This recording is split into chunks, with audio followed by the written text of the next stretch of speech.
30 years east of the river, 30 years west of the river. Do not despise the youth and poverty. My fate is dictated by myself, not by heaven. How will Xiao Yan, having transcended to the realm of the Dou Emperor, validate these two phrases anew in a foreign land? Xiao Yan has made countless preparations to absorb the Yuan. Yet how can a young Xun'er wield the formidable fourth-ranked Golden Emperor burning heaven flame? Despite Gu Yuan's millennium-long existence, why does Xun'er remain so youthful? Cai Lin evolved from the queen of the Serpent clan into the Seven-Colored Devouring Python, and subsequently transformed into the Nine-Colored Devouring Python. Is this truly her pinnacle?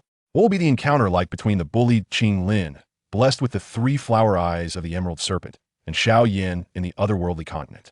All will be revealed in the captivating tale of Battle Through the Heavens, A Stunning Love. Chapter 1. Farewell.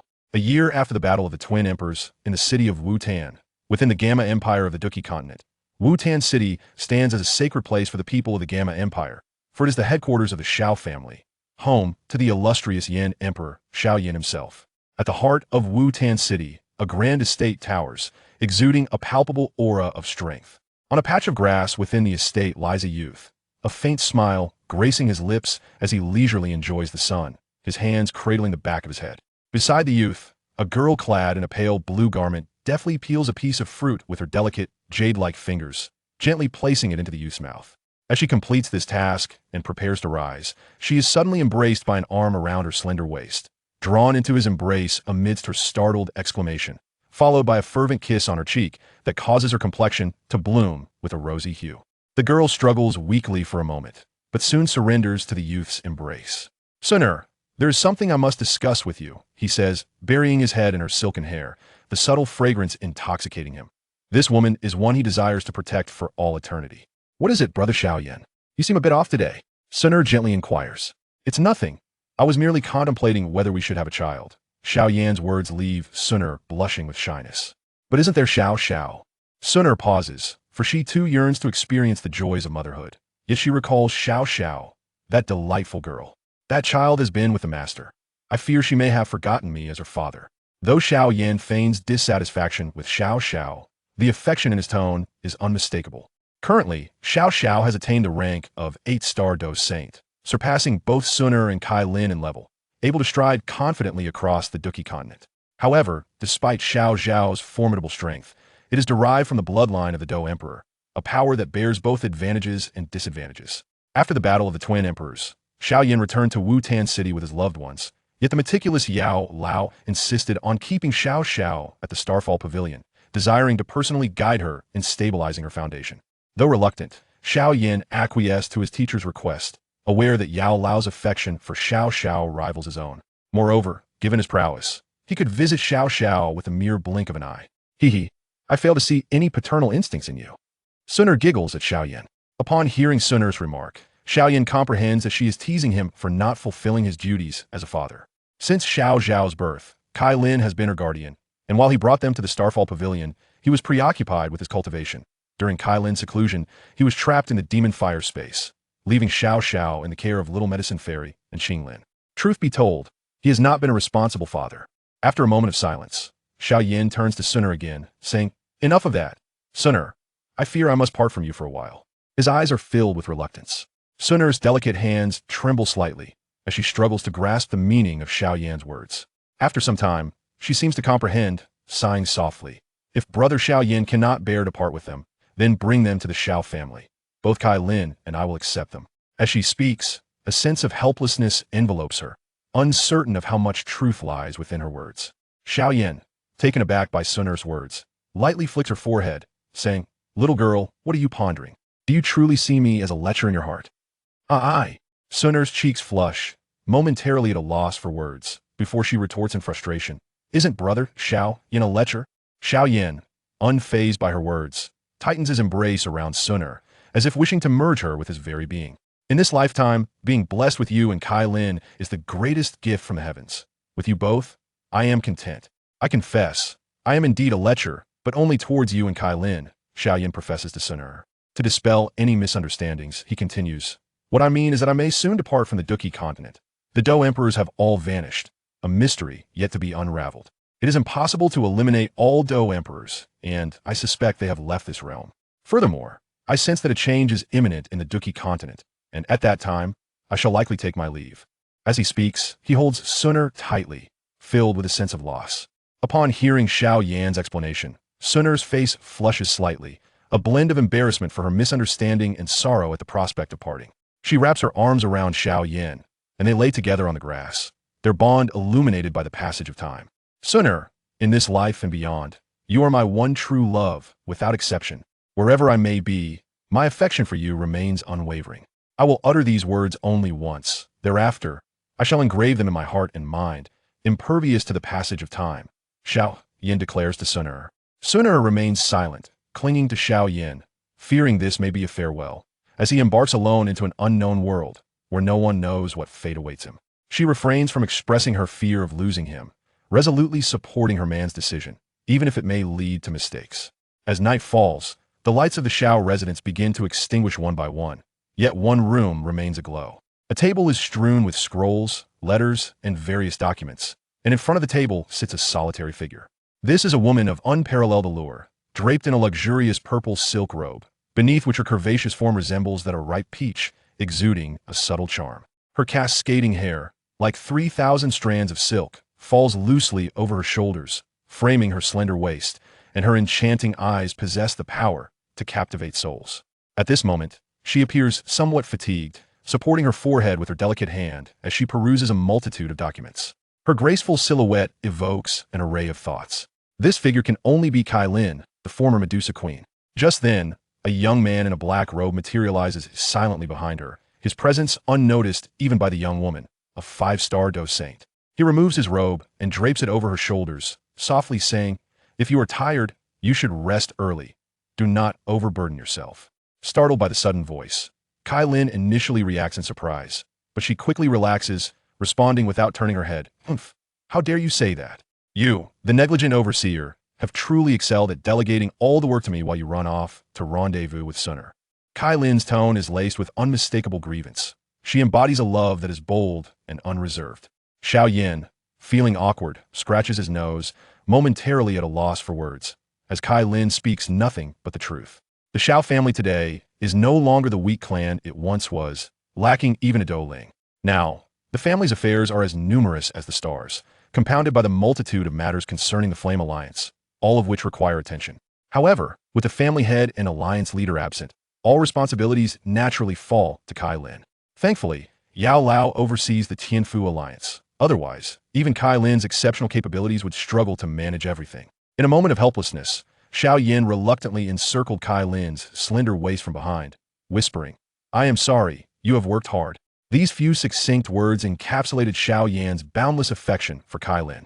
He had never been adept at employing flowery language to please women, yet this was also his virtue. His brevity conveyed profound sincerity. Cai Lin, with her obstinate temperament, was inevitably moved by his words.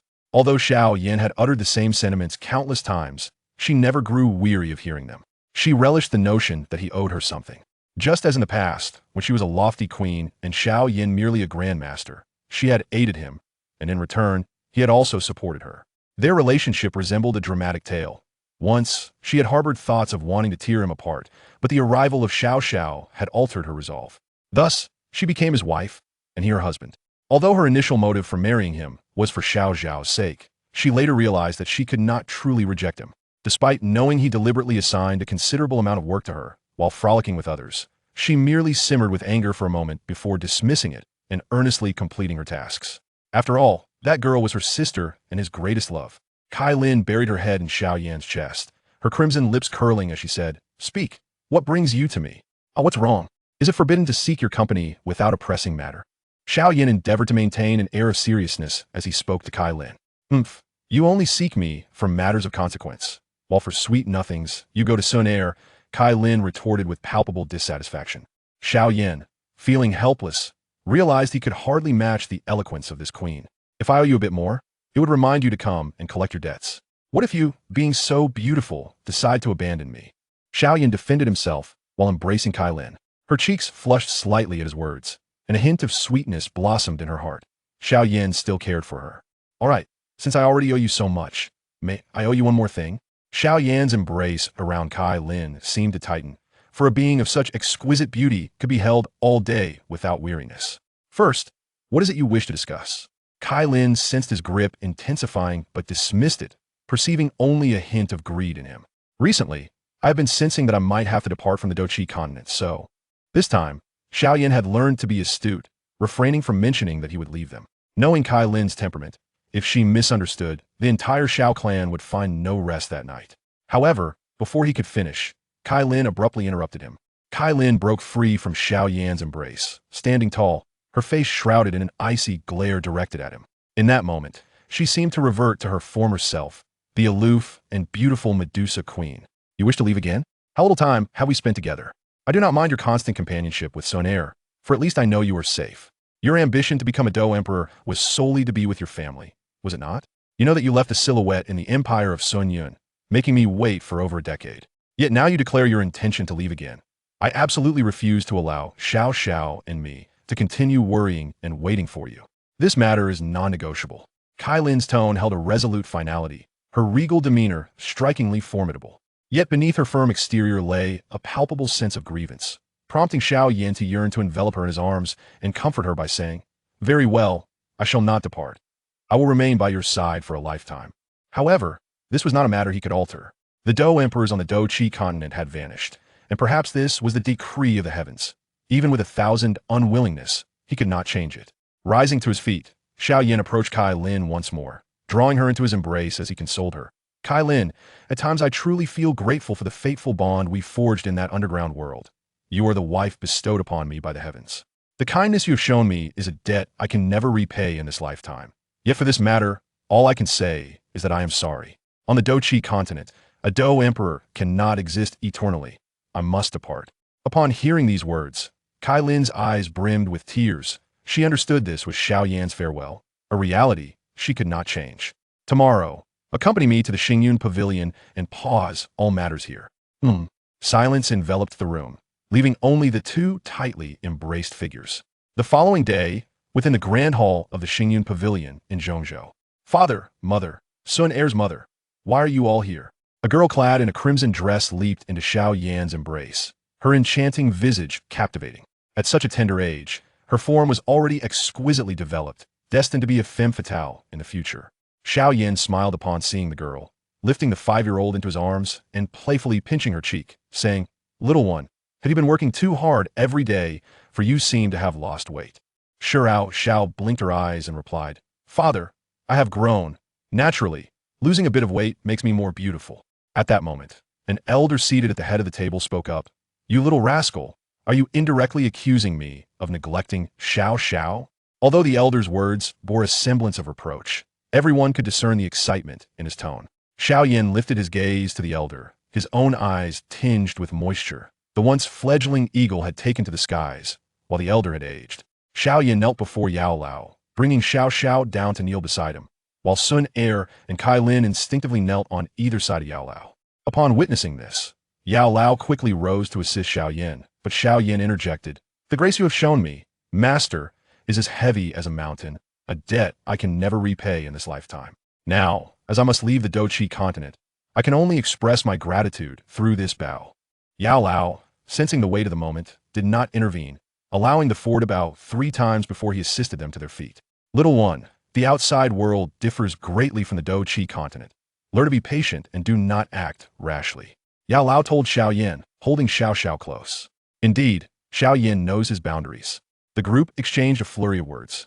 In Zhongzhou, atop the Shuangdi mountain, a circular beam of light emerged, with nearly all the strong warriors of the Doqi continent gathering beside it. At the forefront stood Xiao Yan, cloaked in black, followed by ancient figures such as Yuan and Zhu. "Brother Xiao Yan, is this the passage to leave the Doqi continent?" A girl clad in azure inquired beside him. "It seems so," Xiao Yan replied, gazing curiously at the luminous column. Just then, a surge of gas erupted from the beam. "The source energy of the Emperor. It truly is the source energy of the Emperor," exclaimed Yuan and the other powerful figures in astonishment. Xiao Yan, equally surprised, began to collect the source energy, prompting others to do the same.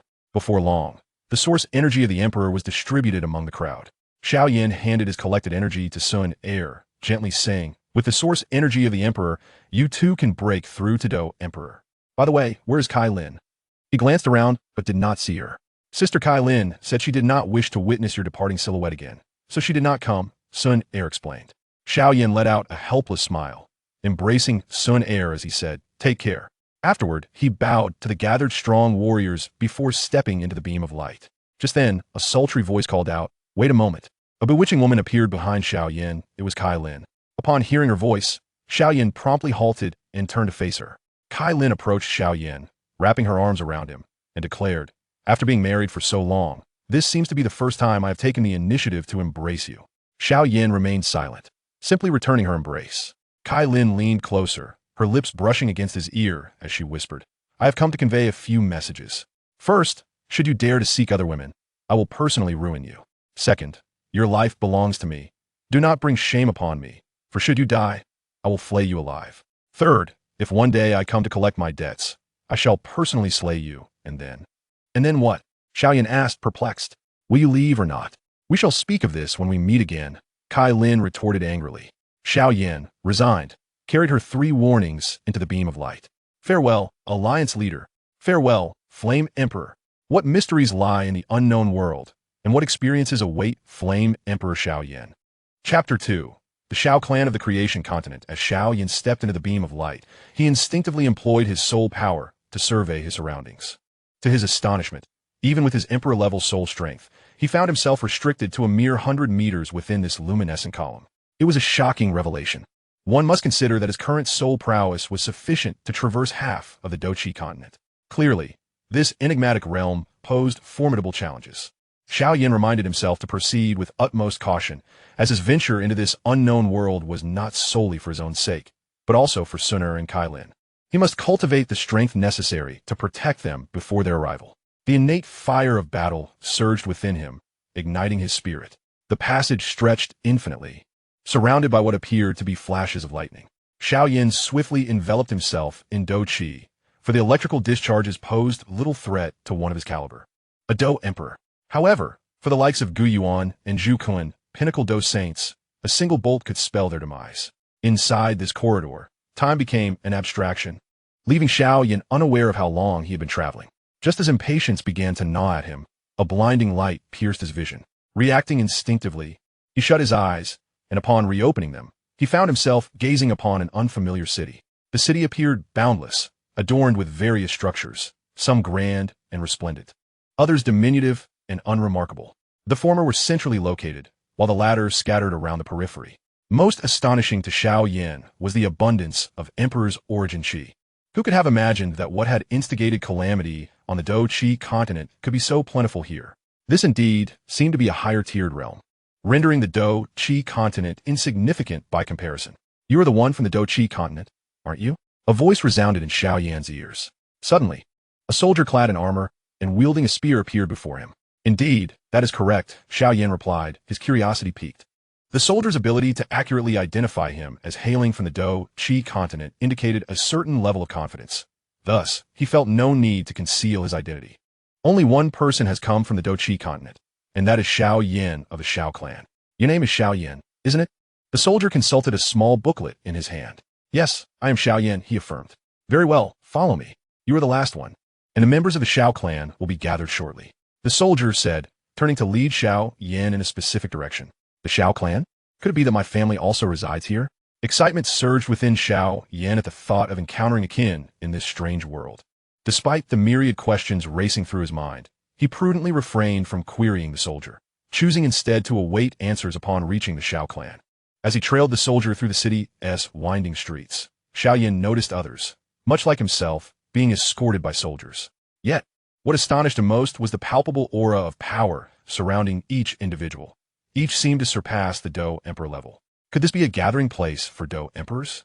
While Xiao Yan was still processing this revelation, the soldier remarked, "This place is called the City of Reception, the first station for Do Emperors from lower realms upon arriving at the Creation Continent. While combat is prohibited outside the City of Reception, the situation varies at the family encampments. I would advise you to exercise caution once you reach the Xiao clan's quarters.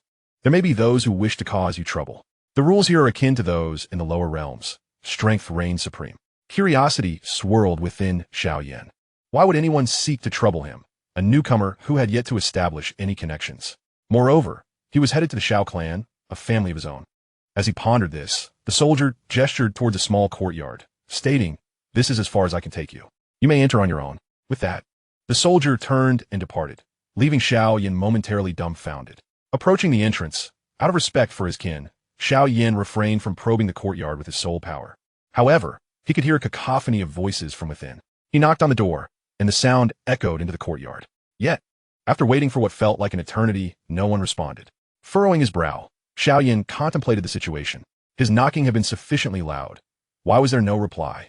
After a moment's thought, he knocked again, this time with greater force. Yet, the outcome remained unchanged. Silence prevailed within. Xiao Yan recognized that there must be individuals inside, and they were likely ignoring him intentionally. He had never encountered such disrespect. Everywhere he went on the Doqi continent, he was met with deference. However, considering that these were his blood relatives, and recalling the soldier's remark that he was the last to arrive, he surmised they might be eager to chastise him for keeping them waiting. Suppressing his rising anger, he knocked a third time, this time with an earnestness that conveyed his sincerity. Should they continue to rebuff him, he would not hesitate to enter uninvited.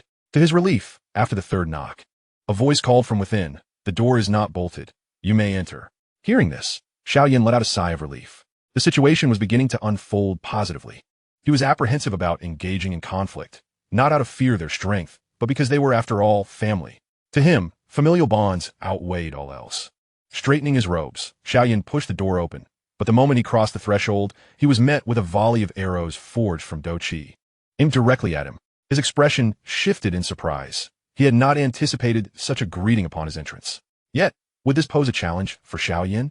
Years of relentless battle had equipped him with countless strategies for such scenarios.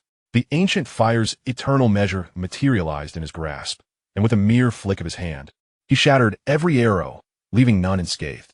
This experience instilled in Xiao Yan a newfound vigilance. Although the soldier had mentioned the Xiao clan, he had yet to establish a bloodline connection with them. Who could guarantee they would not turn against him? His emperor-level soul energy enveloped the area. Yet he soon realized it was somewhat impaired. Previously, he could sense the slightest movements within 10 kilometers. Now, his soul power lost contact beyond 500 meters. Only within 100 meters could he perceive his surroundings with clarity. Nevertheless, he discerned the source of the earlier voice, a gathering of elegantly attired individuals in a small clearing. One among them, clad in white, addressed him directly. "You must be Xiao Yan. You have arrived just in time. There is a contest commencing, and you are welcome to observe. Xiao Yao, you are up." Uncertain of the man's intent, Xiao Yan stepped closer to the assembly and beheld 4 individuals sprawled on the ground, blood trickling from their lips and injuries marring their bodies. At that moment, a man adorned in lavish garments strode to the center, exuding an air of arrogance as he proclaimed, from the Qing continent, "I am Xiao Yao." Opposite him stood a figure clad in gray, his demeanor grim, betraying a stark contrast to the confidence of the adorned man, as fear flickered in his eyes. As a prodigy of that continent, he bore his pride. However, only upon witnessing the prowess of the elegantly attired individuals before him would they comprehend that their past selves were merely frogs at the bottom of a well. Yet, this battle was unavoidable. He represented not only his own honor, but also that of his continent. Since evasion was not an option, he resolved to fight. In the Azure North continent, Qing Lin's voice resonated, albeit softly, yet brimming with martial fervor. Xiao Yan found it somewhat peculiar. Was this not the Xiao clan? Why was there someone with the surname Huang? Nevertheless, his curiosity about the competition at hand eclipsed this thought, as he was eager to witness the true caliber of these geniuses from other continents. Chapter 3. The Battle for Dignity. In the center of the arena, Qing Lin drew forth his weapon, a spear that flickered with the faintest glimmers of lightning. Simultaneously, his soul energy surged forth, the steady fighting aura gradually infusing the spear, causing the electrical energies to boil in response. Qing Lin truly deserved his title as a genius. His adept control over fighting energy and extensive combat experience elicited unanimous admiration from those sprawled on the ground. In stark contrast, Xiao Yao stood across the arena, exuding an air of calm confidence, seemingly indifferent to his opponent's actions as he made no move to draw his weapon. Upon witnessing Qing Lin's display, Xiao Yan felt a flicker of appreciation. However, he noted that Qing Lin's soul power had only reached the pinnacle of the heavenly realm, falling short of the emperor realm. With Xiao Yan's soul strength confined by the constraints of the creation continent, it was hardly surprising that Qing Lin remained unaware of the disparity in their capabilities. Yet, When Xiao Yan turned his gaze to Xiao Yao, a hint of astonishment washed over him. He could not discern Xiao Yao's true strength, suggesting that it surpassed his own. With a faint sigh, he acknowledged the truth. There were indeed greater talents beyond the horizon, and while they were all newly ascended Dou emperors from lower realms, the gap in their abilities was astonishingly vast. Qing Lin, undeterred by his opponent's apparent disdain, was acutely aware of their prowess. Thus, he initiated the assault, launching himself towards Xiao Yao like a bolt of lightning. To Xiao Yan, this was an impressive speed, yet the young man clad in finery wore a look of disdain. As Qing Lin's lightning-infused strike approached, Xiao Yao vanished, simply disappeared without a trace. Qing Lin's attack met only empty air, regardless of its might. A blow that lands nowhere is rendered meaningless. Scanning the entire arena for Xiao Yao, Qing Lin's heart sank as he realized his soul energy was of no use. Beads of sweat began to form on his brow, for he was not naive enough to believe that his opponent had fled from a losing battle. The only plausible explanation was that his adversary wielded an invisibility technique. Cursed be it! How could such a technique exist in this world? After his initial strike went awry and his opponent vanished, Qing Lin understood he had two options: unleash a wide-ranging attack to force his opponent out, or concentrate his energy on defense. While the former would require high-level techniques and consume considerable energy, he ultimately opted for the latter. The simpleton is but a simpleton. Today, I shall demonstrate to you that before absolute superiority, your kind can only endure blows. From now on, the Xiao clan shall have you labor diligently for us. Suddenly, a voice rang out behind Qing Lin. His face paled dramatically as he cried, "Thunder Shield!" A massive shield materialized behind him, just as Xiao Yao's attack arrived. Though seemingly unremarkable, it bore an unstoppable force. The thunder shield shattered under the impact, scattering into a myriad of luminous fragments. As the brilliance faded, all eyes beheld Xiao Yao viciously plunge a dagger in Qing Lin's left shoulder. With a flourish, he withdrew the blade, leaving Qing Lin clutching his injury, his countenance dark with disbelief. He felt a profound sense of indignation. How could he, the strongest of the Azure North Continent, be bested in a single move? Before them, he had been rendered utterly defenseless. Cheers erupted from the elegantly dressed crowd, celebrating their victory. Kid, remember this from now on. Anyone from your Azure Dog Continent or Pig North Continent who encounters us from the Heavenly Spirit Continent should best steer clear. If you have any tasks for us, you'd better comply. As for the beauties from your lands, they shall naturally join our Heavenly Spirit Continent. In other words, your beauties belong to us, just as ours belong to ourselves. Xiao Yao taunted Qing Lin. Do you all from the Xiao clan bully others so brazenly? I can always choose not to join your clan. Qing Lin glared at Xiao Yao, his face ashen with rage. Who told you that you had already joined our Xiao clan? You are merely candidates. Should you fail to meet our standards, your memories will be erased, and you will become servants of the Xiao clan. In the Creation Continent, even the weakest are Dou emperors. Thus, it is only fitting that those of lesser strength and talent serve as slaves for us nobles, Xiao Yao proclaimed with a triumphant smirk. Xiao Yan's expression shifted dramatically. Although he understood the cutthroat nature of competition in this continent, the implications of Xiao Yao's words struck him hard. The thought of erasing one's memories was unfathomable. As for whether all with the surname Xiao were so arrogant, he could assure you they were not. For instance, there was Xiao Yan himself, who hesitated at the door until Ming Gus summoned him in, clearly born to be a servant. Xiao Yao, standing in the arena, fixed his gaze on Xiao Yan, his words dripping with provocation. Indeed, what you say holds merit, Brother Yao. Show your might, Brother Yao. Let's deal with this brat together. Do you think it requires Brother Yao's intervention? I could handle him with a single strike. With his frail form, even Xiao Feng could take him down. Yes. Minggu, Brother Yao, let Xiao Feng challenge him. After all, it took millennia for a Dou emperor to emerge from this continent, only to discover he is a waste. The well-dressed crowd mocked Xiao Yan, led by the white-clad individual who had previously spoken to him. Yet he appeared lost in thought, ignoring the jibes of his companions. Xiao Yan discerned the malice in their tone. Initially, he had intended to display humility upon arriving late, but to them he seemed nothing but a coward, timid and inept. Thus, the only recourse was to silence them through strength. Humility would only invite ridicule in this world, and only power commanded respect. As he stepped forward to challenge one of them, Qing Lin suddenly shouted, "Silence. My match is not yet over. This kid may insult me, but to insult my continent is intolerable. I refuse to accept it. I know I am destined to have my memories erased, but even if I perish today, I shall take a few pieces of flesh with me and prove that the Azure North Continent is not without merit." Qing Lin straightened his back, gripping his spear once more. His shoulder bled profusely from his excitement, staining his garments crimson. In that moment, he was consumed by fury.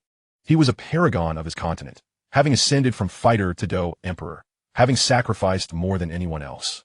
He was the faith of his land, and today, even in death, he would uphold the dignity of the Azure North Continent. A true man must endure humiliation and bear the weight of burdens.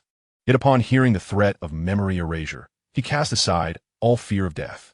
Xiao Yan furrowed his brow, resonating with Qing Lin's fervent declaration. However, the current situation is evidently unfavorable for them. Although Xiao Yan is determined to uphold the dignity of the Do-Chi continent, he is not foolish enough to antagonize this group of elegantly dressed individuals. Clearly, they are from the same faction. Should he offend them too severely, they might unite against him. In response to Qing Lin's obstinacy, Xiao Yao chuckled. "Ah, I do delight in those with a strong backbone, for they are exhilarating to confront. Today, I shall thoroughly trample you and your pitiful continent beneath my feet." Chapter 4. Xiao Yan takes the field. The long spear reappeared in Qing Lin's grasp, a flicker of madness igniting in his eyes. "Aren't you capable of becoming invisible? Very well. Today, I shall unleash my full offensive techniques. I refuse to believe I cannot strike you." He uncorked a jade vial, and a pill materialized in his palm. He swallowed it in one gulp, instantly augmenting his control over the lightning attribute. A mere bumpkin, even at the Do Emperor level, resorts to pills of inferior quality. In the creation continent, devoid of power and lacking family protection, one can only expect to be beaten. Your prowess may surpass that of most, yet they are shielded by their familial ties, allowing them to bully you regardless of their incompetence. Should you dare to resist, a multitude will descend upon you. Xiao Yao spoke, unfazed by the brewing might of Qing Lin's formidable techniques. The reason I share this with you is to encourage you to seek a more favorable continent for your next life, lest you again find yourself born in such a desolate place. Shut your mouth. I have already stated that I hail from the Songbei continent, which is not a wasteland. It is your place that breeds such despicable creatures like you who wield power without merit. Qing Lin retorted. Upon his words, the ground around him erupted with bolts of lightning the size of barrels, trembling as if quaking in response. With his remaining Do-Chi, Qing Lin unleashed the advanced heavenly technique. Lightning strikes the 9 states, yet he heard Xiao Yao's sigh. The tempestuous power of the lightning was swiftly neutralized by an individual who appeared before Xiao Yao. Clad in white, one hand behind his back, he effortlessly grasped at the void, dissolving the attack with ease. He cast a blank stare at Qing Lin before shifting his gaze to Xiao Yan, speaking with indifference. Have you observed clearly? This is the Xiao clan of the creation continent. The nobility wields supreme power and stands united, unlike you. If your group could band together, you would not be in such a dire predicament. Minggu, do not waste words on this boy. Miss Wanqing will soon return. With her presence, my brothers can unleash their full potential. Let Xiao Feng handle this individual from the so-called Do Bird continent. A nobleman addressed the white-clad figure. This white-clad young man was none other than Xiao Ming, the leader of the group, who had come to the creation continent a decade prior to retrieve his companions. Xiao Yan paid no heed to the clamor around him as he approached Qing Lin and infused his Do-Chi into his body. Qing Lin, glancing at Xiao Yan in rebellion, found himself too weak to utter a word. A wave of scorching energy coursed through him, yet it felt unremarkable. After this, Xiao Yan proceeded to the dueling grounds. Since you wish to battle, let us fight. Today, those who insult the Do-Chi continent shall pay a heavy price. His voice, though not loud, resonated clearly in every ear present. Ha ha, this kid thinks he is someone of importance. With brother Xiao Ming, who is half a step to becoming an emperor, stationed here, he dares to act so arrogantly, truly unaware of his own mortality. Ha ha ha. It appears all those from the Dobur continent are merely boastful. With us from the Tianling continent present, how dare anyone be so presumptuous? If we do not teach him a lesson, he might think himself the leader. The nobles, each more acerbic than the last, seemed to envision the moment Xiao Yan was reduced to a wreck.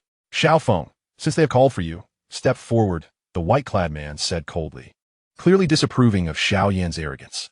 Xiao Yan turned his gaze towards the elegantly dressed individuals, finding himself intrigued by this Xiao Feng, curious about the caliber of opponent they had sent to face him. Just then, a youthful voice piped up, "Uncle, even though I'm small, you must take our match seriously." A small fist appeared before Xiao Yan, who, caught off guard, stumbled backward several steps to evade the attack. It dawned on him why he had not noticed his opponent's arrival. He was confronted by a mere 10-year-old child. Xiao Yan had not employed his soul power earlier, which led to his oversight. Yet upon seeing his opponent, he felt a profound insult. As an experienced Dou emperor, to be pitted against a mere child was an affront. His expression turned a deep shade of iron, and he yearned for a decisive battle. The white-clad youth observed Xiao Yan's evasive maneuvers with a smirk. Xiao Feng is the grandchild of the fourth elder, or perhaps even further down the line. I cannot recall the specifics. Just know if he cries, you will find it impossible to remain in the Xiao clan, so I advise you to let him have his way. Nobility is something you and your ilk cannot provoke. Qing Lin and the four individuals sprawled on the ground regarded Xiao Yan with pity. How utterly powerless he was. If he accidentally harmed the fourth elder's kin, with a noble's protective nature, how could he ever find his footing in the Xiao clan again? Yet if he allowed this child to strike him, how could he hold his head high? This scenario seemed even more contemptible. At least they could engage in a fair fight. The nobles watched Xiao Yan evade, their faces gleaming with triumphant smiles. Wasn't he so arrogant? Why has he turned into a coward now? Xiao Yan regarded the uncoordinated child with a sense of resignation. These individuals relied on the abundant emperor's energy from their previous continent to swiftly ascend in power, achieving the status of Dou emperor in a brief span. Yet a child remains a child. In matters of practical combat and adaptability, how could they compare to Xiao Yan? Despite the child's remarkable strikes, Xiao Yan managed to evade them, albeit with growing frustration, as the child relentlessly pursued him like a shadow. Claiming to be from the Dou bird continent yet incapable of defeating even a child. How laughable. A bystander mocked, watching Xiao Yan's evasive maneuvers. Xiao Yan's expression shifted. It was clear that continuing to evade was untenable. If this child were to strike him and then wail on the ground, he would be left with no tears to shed for his grievances. The blame would surely rest upon him. He had never endured such a humiliating battle. When training Xiao, he had always fought with earnestness. Yet this was not his son, and a wave of deep helplessness washed over him. He pondered how to resolve this predicament. As long as I do not let him cry, I can manage this. Xiao Yan suddenly recognized the crux of the matter. Indeed, that is the solution. If so, it will be simple. A smile crept across his lips. The elegantly dressed nobles and Qing Lin, along with those still on the ground, were perplexed. How could he still smile in such dire circumstances? Xiao Yan did not keep them in suspense. As the child hurled another punch at him, Xiao Yan declared, "Since I cannot harm you, perhaps you would do well to take a quiet nap." Chapter 5. The Failed Temptation, a Dual Invitation. As Xiao Feng approached Xiao Yan once more, he unexpectedly collapsed to the ground in full view of the onlookers. Everything unfolded so suddenly that, aside from the white-clad man, everyone else remained utterly bewildered by the turn of events. Xiao Yan gazed at the man clad in white and remarked, "Are you satisfied with this outcome?" The white-clad man, instead of displaying anger at Xiao Yan's audacity, responded with a mocking smile.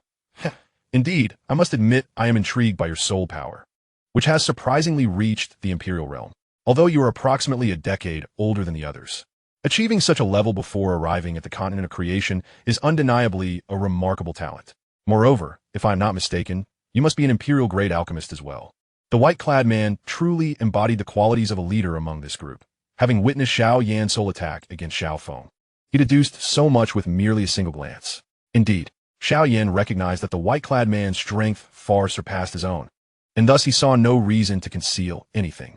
Although he had never concocted an imperial-grade pill, Xiao Yan held confidence that, given a suitable recipe, his soul power and unique fire would suffice for the task. It is unexpected to find such a figure emerging from the corners of this continent. I can offer you an opportunity. If you are willing to renounce your identity from the Douqi continent and join my Qing Lin continent, I will advocate for you before several elders. Your status within the Xiao clan will ascend dramatically, granting you nobility. Furthermore, your family will be able to join you on the continent of creation without hindrance. Understand that there are countless individuals within the Xiao clan vying for nobility, as only by attaining such status can one evade the peril of memory erasure. Moreover, should you venture to the Xiao clan's territory today, you must attain imperial rank under a mentor's guidance within 10 years to officially become a member of the Xiao clan. Even after that, you will still be subject to the orders of the nobility. Xiao Yan, this is the opportunity one present to you. It is yours to seize. The white-clad man's words, delivered with an air of sincerity, were undoubtedly intended to entice Xiao Yan. However, the true motives behind them remained known only to him. Xiao Yan furrowed his brow. The gravity of the white-clad man's words weighed heavily upon him, plunging him into a moment of silence. While he could disregard his own interests, he had to consider Xun'er and Cai Lin. In a world as ruthless as the continent of creation, How could he protect them when he was so utterly alone? The mere thought of Xun'er and Cai Lin's memories being erased sent waves of anguish through him. Yet, would yielding to their demands not render him a traitor to the Doqi continent? How would he face the people from his homeland should they ascend here in the future?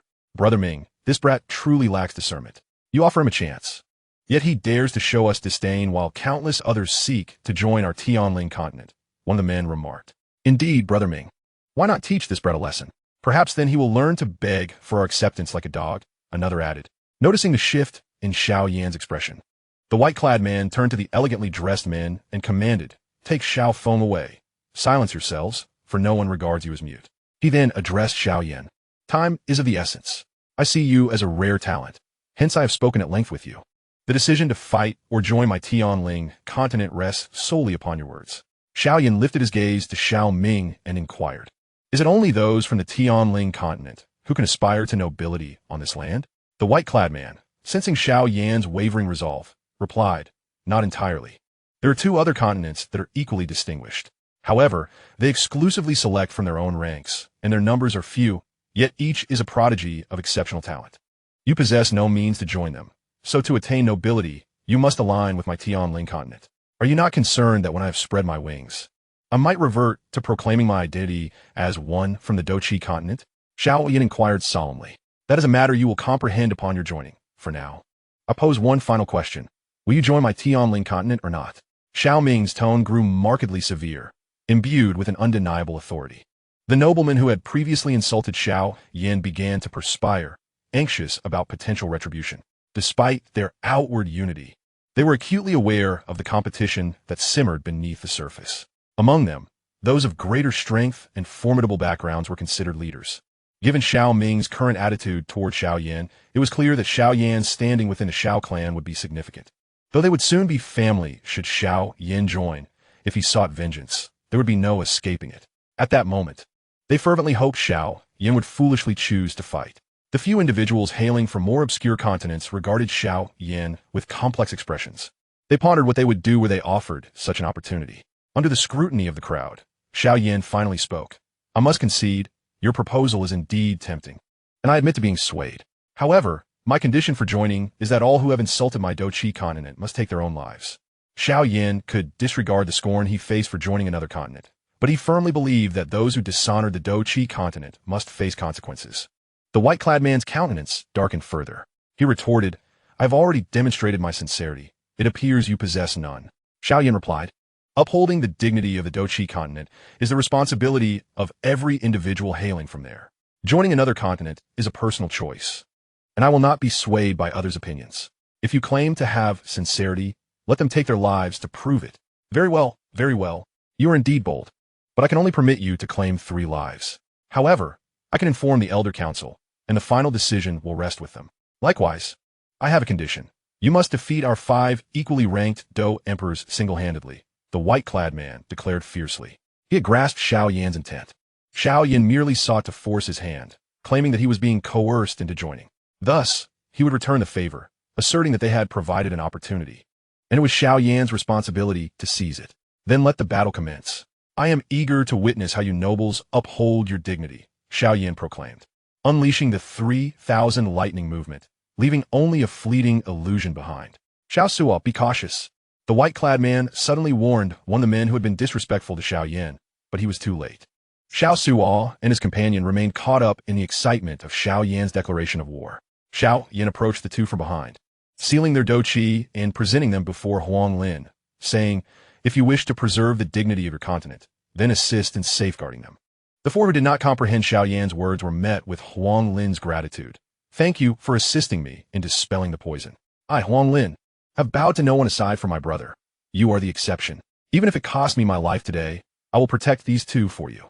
The other 4 nodded in agreement, their inner resolve ignited by Qing Lin's words, awaiting the moment to unleash their latent fury. "Now we can engage in earnest discussion," Xiao Yan said to the grim-faced Xiao Ming. "There is nothing to discuss. 5 rounds. Xiao Feng counts as 1. If you win, we shall all apologize to you. If you lose, your life is forfeit. Your actions today render you incapable of standing within the Xiao clan. Should you win, we shall treat this as if nothing occurred. Otherwise, I would not hesitate to kill every last one of you, Xiao Ming stated resolutely. Let the battle commence.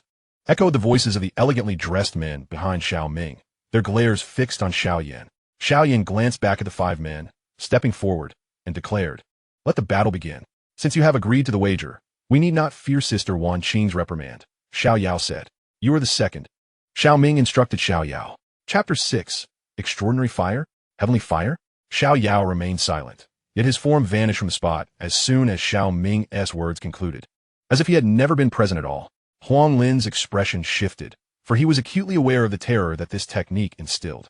Despite his own formidable strength, he found himself utterly unable to locate an opponent. However, he noted that Xiao Yan's gaze remained as serene as ever. Xiao Yan had never before faced such an adversary. There were times when they preferred to confront foes far superior to themselves rather than contend with opponents of this nature. He understood that mere observation would yield no insights.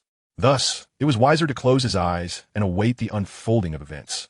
With his soul power constrained within a 50-meter radius, Xiao Yan began to perceive the subtle shifts in his surroundings. At that moment, all eyes were fixated on this scene, eager to witness whether Xiao Yao could once again perform a miracle by vanquishing Xiao Yan with a single strike. The man in white, observing the composed Xiao Yan, had already surmised the outcome. Among them, he alone had attained the imperial realm of soul power.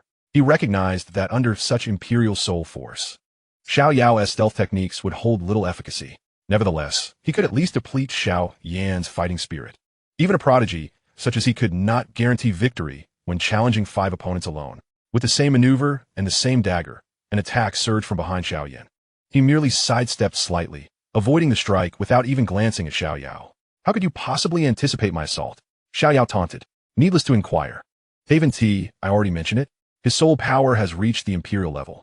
Xiao Yao, cease your efforts to exhaust your fighting spirit, Xiao Ming advised. Xiao Yan cast a cold glance at Xiao Ming, saying nothing. However, while he could contain his emotions, one among the 4 could not, exclaiming, Isn't this a competition? How can you provide hints? The man in white shot a disdainful look at the speaker and then at Xiao Yan, sneering. Only you would regard this as a contest. For us, it is merely a slaughterhouse. Upon hearing the man in white, Xiao Yao grasped the implication and declared to Xiao Yan, This country bumpkin still dares to dream of a comeback. Allow me to demonstrate the true might of an assassin. Indeed, Xiao Yao specialized in assassination. His combat prowess was not particularly formidable, yet his exceptional assassination skills secured his position among the elite of the Qing Lin continent. Xiao Ming had sent him into battle precisely because of his stealth techniques, designed for assassination. However, what proved effective against Qing Lin bore no significance against Xiao Yan. The strength of an assassin lies in their ability to conceal themselves and strike unexpectedly, yet once exposed, they lose their advantage entirely. In truth, you need not disclose your identity as an assassin, Xiao Yan remarked with a resigned shrug. I wish for all to know that even if you discern my weaknesses, I shall assuredly defeat you. The dignity of the Qing Lin continent is not something you can insult. Thus, you shall perish. A glint of madness flickered in Xiao Yao's eyes. 3 long arrows flew towards Xiao Yan, each laced with venom. Xiao Yan furrowed his brow, aware of the peril that such toxins posed, succumbing to them would spell trouble. As an assassin, mastery over poison is indeed a valuable skill. A ruler appeared in Xiao Yan's hand, seemingly unremarkable yet ordinary. Is this what you call the strength of an assassin? He scoffed, parrying the 3 arrows with his ruler. A competent assassin has but one opportunity. Thus, Xiao Yan, perish. Phantom thousandfold. To Xiao Yan's astonishment, Xiao Yao's form began to generate hundreds of doppelgangers, executing an all-out strike. Xiao Yan's complexion paled. He had not anticipated that Xiao Yao's earlier statements were merely a ruse to divert his attention. Who would have guessed that an assassin would abandon stealth for a direct confrontation? Their techniques were bizarre and unfathomable, incomparable to those of the fighting spirit continent. Before the eyes of the onlookers, Xiao Yan was obliterated by the barrage of attacks.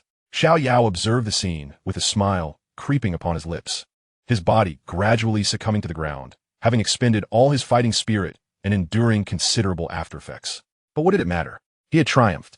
He had defeated Xiao Yan. What of imperial soul power if it led to death? Do not be foolish. You cannot kill him. A voice pierced through to Xiao Yao's ears. Stunned, he turned toward the direction of Xiao Yan. There are others who can conjure doppelgangers. You are not alone in this. Xiao Yan's thin voice emerged before the crowd. Qing Lin's group felt a rush of excitement, while the elegantly dressed individuals wore grim expressions. They had not anticipated that Xiao Yao would fall into a mere denizen of a remote lower realm at that. Do you think I would make the same mistake twice? You won this round, Xiao Shan. You shall take the next. Xiao Ming guided Xiao Yao back to the gathering of elegantly dressed individuals, addressing a somewhat naive-looking man. Xiao Shan nodded and stepped forward to the arena, exuding a steadiness and respect that contrasted sharply with Xiao Yao's arrogance and prejudice. I shall take the third round. You may wait for your turn. At that moment, a melodious voice reached the ears of the assembly.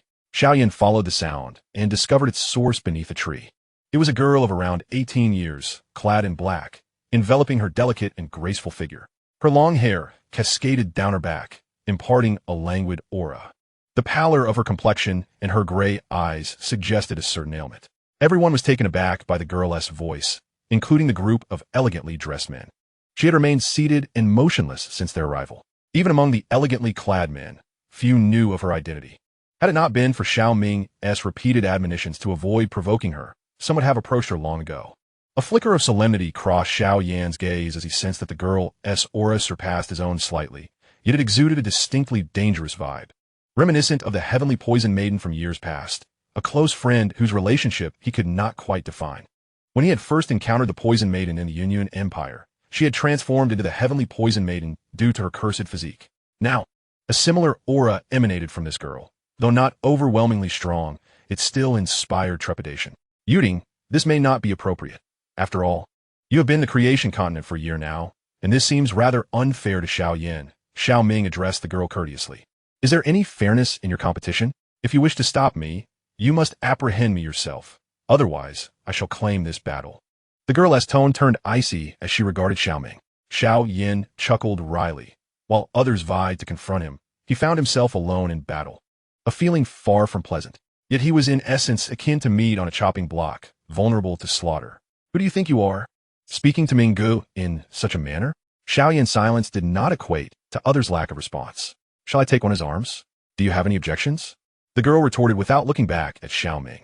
A chill traversed Xiao Ming's spine. While he was aware of the ruthlessness of this young lady from the creation continent, even he found it unacceptable to demand an arm for a mere remark. He shot a fierce glare at the speaker, smiling as he addressed the girl. Yuting, we are all from the same family. We will surely meet again. And then you shall see. Will you act, or shall I? The girl's tone grew increasingly severe. Well, perhaps Yuting should wait for your sister to return. If you wish to battle, then battle you shall. Xiao Ming ultimately resorted to invoking the name of Yuting's sister, Xiao Wanqing. Step by step, Xiao Yuting approached Xiao Yan, her expression tranquil. Xiao Yan firmly grasped the ancient fire measuring ruler with both hands. From the brief conversation that had just transpired, he felt an increasing resemblance between this girl and the little doctor he once knew as the heavenly poison lady. It was precisely because of this understanding that he prepared himself thoroughly. It is important to note that at that time, the little doctor was not a celestial being, but a sorceress, and just like her, this girl was equally formidable, leaving Xiao Yan no room for complacency. Under Xiao Yan's watchful gaze, the girl stood not far from him and said, "Rest assured, I promise my sister not to take any lives for the next few days. Thus, I will not harm you. This third round may seem simple or arduous for you, but I require you to accomplish one task. Should you succeed, victory will be yours. However, if you fail this round, your life shall be forfeit." Xiao Yan's lips twitched. This girl appeared to be even more ruthless than he had anticipated. He coldly inquired, "What task? They say you're an alchemist, so you must possess your own flame. I wish for you to conduct a small experiment using your flame." The girl gazed at Xiao Yan with a flicker of intensity in her eyes. "What experiment?" "I will inject a poison into your left hand, and you must use your flame to neutralize it. Should you succeed, you win. If you fail, at least your demise will be quick," she elucidated, adding, "This is your best chance to conserve your do-chi. Should they intervene, your energy expenditure will be substantial. Let us see if fate favors you this time." "Very well. I trust that fate will smile upon me." Xiao Yan replied with a proud smile. With the ancient fire, he could withstand the little doctor's calamity poison. What was there to fear from the girl's toxin? Although he had initially worried about exhausting too much do-chi, perhaps the girl would inadvertently assist him significantly. All eyes were fixed upon this scene, and having witnessed the girl's cruelty, none perceived her as a mere ornament. In the midst of their scrutiny, a cluster of pale yellow flames materialized in Xiao Yan's right hand, radiating heat that expanded outward from him. Xiao Ming and Xiao Yuting exclaimed simultaneously, "Heavenly fire! No, it's impossible. This cannot possibly be heavenly fire, though its power resembles that of heavenly fire. It lacks its inherent spirit. Moreover, neither our celestial spirit, dragon spirit, nor phoenix spirit realms could possibly possess heavenly fire. How could such a thing exist in the Do-Chi continent? Xiao Ming observed with a fleeting look of astonishment as he analyzed the situation to Xiao Yuding. Regardless of the nature of your flame, the stronger, the better. I sincerely hope it is indeed heavenly fire. Xiao Yan, you have brought me a glimmer of hope. But I do not wish for despair to follow, Xiao Yuding murmured as she regarded the pale, yellow flames in Xiao Yan's hand. I am confident in resolving your poison. Although I am unaware of what heavenly fire truly is, my flame surpasses even the highest tier of beast flames. This fire is known as the exotic fire. And there is a saying in the Do-Chi continent, when the exotic fire appears, all flames bow down. For some reason, Xiao Yan felt an inexplicable fondness towards this girl. Perhaps due to the little doctor, a comrade from days gone by. Without her support, he might not have achieved his current status. Regrettably, he had not found the time to see her one last time. He wondered how she was faring in Qingshan town. Do not be overly confident. Many have uttered similar words to me in the past, yet they only brought disappointment. Some say this poison can only be resolved by heavenly fire. Cherish your time well. Perhaps today is your last day in this world. Xiao Yuding's tone held a tinge of sorrow. Let's begin, but I have one request. Please assist me by guarding me while I detoxify. Although I cannot discern the reason among all these people, you may be the only one I can trust, Xiao Yan said to Xiao Yuding. Quite the meticulous thinker. Since I agreed to wager solely on your ability to detoxify, I shall eliminate all interference. However, should you perish, how they dispose of your remains will be of no concern to me, Xiao Yuding replied. A slight smile gracing her lips, lending a hint of color to her pallid complexion. Let us commence. With Xiao Yuding's assurance, Xiao Yan felt unburdened by the threat of ambush from the elegantly clad individuals. Xiao Yuding nodded, and as Do-Chi surged through her fingers, small cuts appeared on her jade-like digits, mirrored by a wound on Xiao Yan's left hand. Xiao Yuding dripped her blood onto Xiao Yan's injury and instructed, "The poison resides within my blood. Your task now is to expunge it using your so-called exotic fire.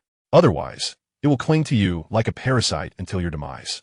Xiao Yan sensed the toxin within the blood, inhaled deeply, and settled into a cross-legged position, fully immersing himself in the battle against the venom. Only by experiencing the poison firsthand could one comprehend its dreadfulness. The previous burning toxin paled in comparison to this one. Seeing Xiao Yan's brow furrowed in pain, Xiao Yuding sighed, wondering if he would ultimately disappoint her. Time passed slowly, and after the burning of Jaw's stick, Xiao Yan remained as still as a statue. After 2 sticks, there was still no response. Damn it, is it really necessary to take this long to neutralize one toxin? Does he think he is someone special? One among the elegantly dressed could no longer contain himself and cursed. Naturally, with one person leading, others followed suit, and a chorus of discontent arose. Seeing Xiao Yuding's face grow increasingly pale, Xiao Ming hurriedly admonished those behind him. Anyone who wishes to live, be quiet. If it were you, you would likely perish within a minute. Xiao Yuding scanned the crowd before returning her gaze to Xiao Yan. Though she recognized his extraordinary nature, she still felt a tinge of nervousness. Over the past year, she had sought out every alchemist from the Xiao clan who had come to the Creation continent to test their flames, yet none had proven capable of dispelling the poison. The thought of her sister filled her with rage. As moments trickled by, while others debated whether to drag Xiao Yan out to feed the dogs or to tear him apart, he finally opened his eyes, stood up, and with a smile, declared to Xiao Yuding, "Thank you. It seems I have won this 3rd round." Xiao Yuding stared at Xiao Yan, momentarily stunned, unable to believe what had just transpired. She was acutely aware of the terror of this poison, yet now. Do not be surprised. I have a friend with a calamity poison body. I fear not even her toxin, so why would I fear this one? If she were here, such poison might even serve as a tonic for her. Xiao Yan explained to Xiao Yuding, "A calamity poison body? I never imagined such a physique existed in the world." Xiao Yuding replied, astonished, clearly having heard of such a condition before. At this moment, Xiao Yan found himself at a loss for words. "You hail from the Do-Chi continent, correct? I shall remember this. If I were to ask you to cease the contest now, I know you would refuse. Here's a proposition. If you find yourself faltering in the upcoming 2 rounds, call out to me, and I will at least ensure your safety." Xiao Yuding turned to Xiao Ming and declared, "I concede the 3rd round." Xiao Ming sighed and exchanged glances with Xiao Shan, saying, "Give it your all. I do not expect you to defeat him, but do your utmost to deplete his Do-Chi." Xiao Shan approached Xiao Yan and clasped his hands in greeting. "Though we come from different continents, I harbor no ill will towards you. Yet, at times, one finds themselves powerless. Your previous performance was indeed commendable. I am humbled. However, I shall not hold back in the forthcoming matches, so do take care. Xiao Shan's sincerity diminished Xiao Yan's earlier dissatisfaction. Perhaps among this elegantly dressed crowd, there were indeed a few rotten apples. However, it must be said that those formidable individuals from the lower realms indeed possess numerous powerful adversaries. Xiao Yan understands that even with his formidable soul power, he cannot hope to match the elusive Xiao Yao in the shadows. The continent of creation is never short of prodigies, and Xiao Yan respectfully acknowledged Xiao Shan's intentions, saying, I appreciate your sentiments, brother Xiao Shan. Henceforth, I shall exert myself to the utmost, for I have no desire to meet an untimely demise. Xiao Shan smiled and remarked, You are employing heavenly tier combat techniques. But today, I shall allow you to witness the might of imperial tier techniques. Imperial tier technique? What are those? Xiao Yan inquired, bewildered. Perhaps I shall reveal that to you once you prevail over me, Xiao Shan replied, his form beginning to grow taller and larger. A resplendent layer of gold shimmering upon his surface. Heavens! Xiao Yan was astonished to discover that brother Xiao Shan had cultivated his ancestral golden body, a technique that ranks among the few imperial tier techniques on the heavenly spirit continent, and surely it would hold a place of prominence on the continent of creation as well. Someone exclaimed. Excitement glimmered in Xiao Ming's eyes for having spent considerable time on the continent of creation. He was acutely aware of the disparity between advanced heavenly tier and low-grade imperial tier combat techniques. He could almost envision the moment of Xiao Yan's defeat. With a heavy sigh, Xiao Yan mused that the Doqi continent was indeed quite remote. The conduct of those individuals indicated their familiarity with imperial tier techniques, which must undoubtedly be far superior to heavenly tier techniques. He couldn't help but recall his own burning decision, pondering whether the fusion of over 20 types of exotic flames had evolved into the imperial tier they spoke of. However, the golden body seemed somewhat akin to the golden glazed body he had cultivated, as both appeared to measure 9 feet 9 inches in height. After some contemplation, Xiao Yan declared, In that case, let us engage in a competition. Golden glazed body. He unleashed his combat technique. But when he noticed that his head only reached the chest of others, he realized he stood at mere 6 feet 6 inches. What could possibly account for this discrepancy? Chapter 8. Mutual Destruction. Perceiving Xiao Yan's astonishment, Xiao Shan remarked, during this contest, I can impart some knowledge about the continent of creation. Your survival hinges on your own fortune. As the giant form of Xiao Shan spoke, he launched a powerful punch toward Xiao Yan, who hurriedly raised his hands to defend. Yet, in a single clash, Xiao Yan was forced back a dozen steps, while Xiao Shan barely retreated 3. The disparity between heavenly tier and imperial tier techniques was glaringly evident, even when their strengths were comparable. Very well, I shall rely on you. Brother Xiao Shan, Xiao Yan replied, undeterred by the minor setback in their initial clash, which instead ignited his fighting spirit, thus suppressing the intense pain coursing through his hands. He responded, You must have sensed it. The weakest among the people of the continent of creation is at least a Dou Emperor. In other words, the status of a Dou Emperor here is akin to that of a commoner or a practitioner of Dou power in your original continent. No sooner had Xiao Shan's words echoed than he charged toward Xiao Yan once more. As Xiao Yan absorbed Xiao Shan's information, he instinctively moved to evade. Xiao Shan's intent was not merely to enlighten Xiao Yan, but also to distract him. Should Xiao Yan reveal any flaws amid his curiosity, he would seize the opportunity to strike. He was confident that Xiao Yan would attentively absorb his every word, thus placing the initiative firmly in his grasp. At this juncture, their battle had devolved into a brutal melee, and Xiao Yan found himself at a distinct disadvantage. On the continent of creation, aside from certain prodigious individuals who are born as Dou Emperors, others are invariably dispatched to lower realms by the laws of nature. Typically, these individuals are sent to lower realms rich in imperial source energy. Nevertheless, exceptions do occur, occasionally sending people to realms scarce in imperial source energy, which we refer to as dead realms. Xiao Shan's fist struck Xiao Yan's left chest, catching him off guard and sending him crashing to the ground. Unable to maintain his golden glazed body, the radiance of Xiao Shan's golden exterior merely dimmed slightly. Instead of pursuing, Xiao Shan addressed Xiao Yan, saying, The 3 super lower realms universally recognized on the continent of creation are the heavenly spirit, dragon spirit, and phoenix spirit realms. These realms not only possess abundant imperial source energy, but also offer a unique combat technique, imperial tier techniques. Even on the continent of creation, these techniques are integral to the repertoire of strong. Xiao Yan sighed. He had previously assumed that those realms merely possessed superior imperial source energy. But now he understood why they were classified as super lower realms. Gazing at the giant hand raised once more by Xiao Yan infused his exotic flames into the eternal flame measure, which immediately radiated with his unique brilliance. He yearned to soar into the air and combat Xiao, only to discover that he could not ascend. Stunned, he inadvertently exposed a flaw, and Xiao's fist came crashing down. Xiao Yan was sent flying several meters away, spitting blood. The advantage of the super lower realms lies in their comprehensive understanding of the rules governing the continent of creation, such as the necessity to walk rather than fly until one reaches the level of Do Immortal. Xiao regarded Xiao Yan with a hint of sympathy. Indeed, Xiao Yan was powerful, yet they held the upper hand in every conceivable aspect, while Xiao Yan was a mere novice to the rules of the game. Thus, what value did his strength hold? Xiao's punch was evidently well prepared, and Xiao Yan sustained significant damage. Wiping the blood from his lips, Xiao Yan felt a sense of helplessness, realizing he should have anticipated that a Do Emperor on this continent of creation was equivalent to an ordinary person. However, he scarcely had time to ponder these matters. He felt increasingly constrained on this continent, while the elegantly attired individuals had evidently been privy to this knowledge, explaining their arrogance. This battle must conclude swiftly. Otherwise, Xiao Yan would be unable to endure beyond the 5th round in his current state. Xiao Ming observed the unfolding situation with a smile. Xiao was skillfully leveraging the advantages of the confrontation. If he maintained this edge, victory in this round would surely be his. The elegantly dressed individuals were elated. Having harbored resentment toward Xiao Yan since he dared to confront them, they now reveled in witnessing his plight. Xiao Yuting fell silent once more, her gaze intermittently drifting toward the battleground, a trace of worry etched upon her brow. Meanwhile, Qing Lin and the others felt their hearts lodged in their throats.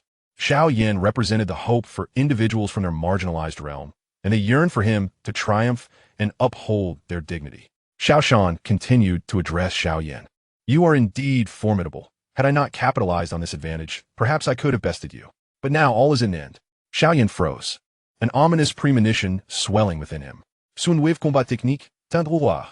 A peculiar sound erupted from Xiao's mouth, resounding throughout the expanse.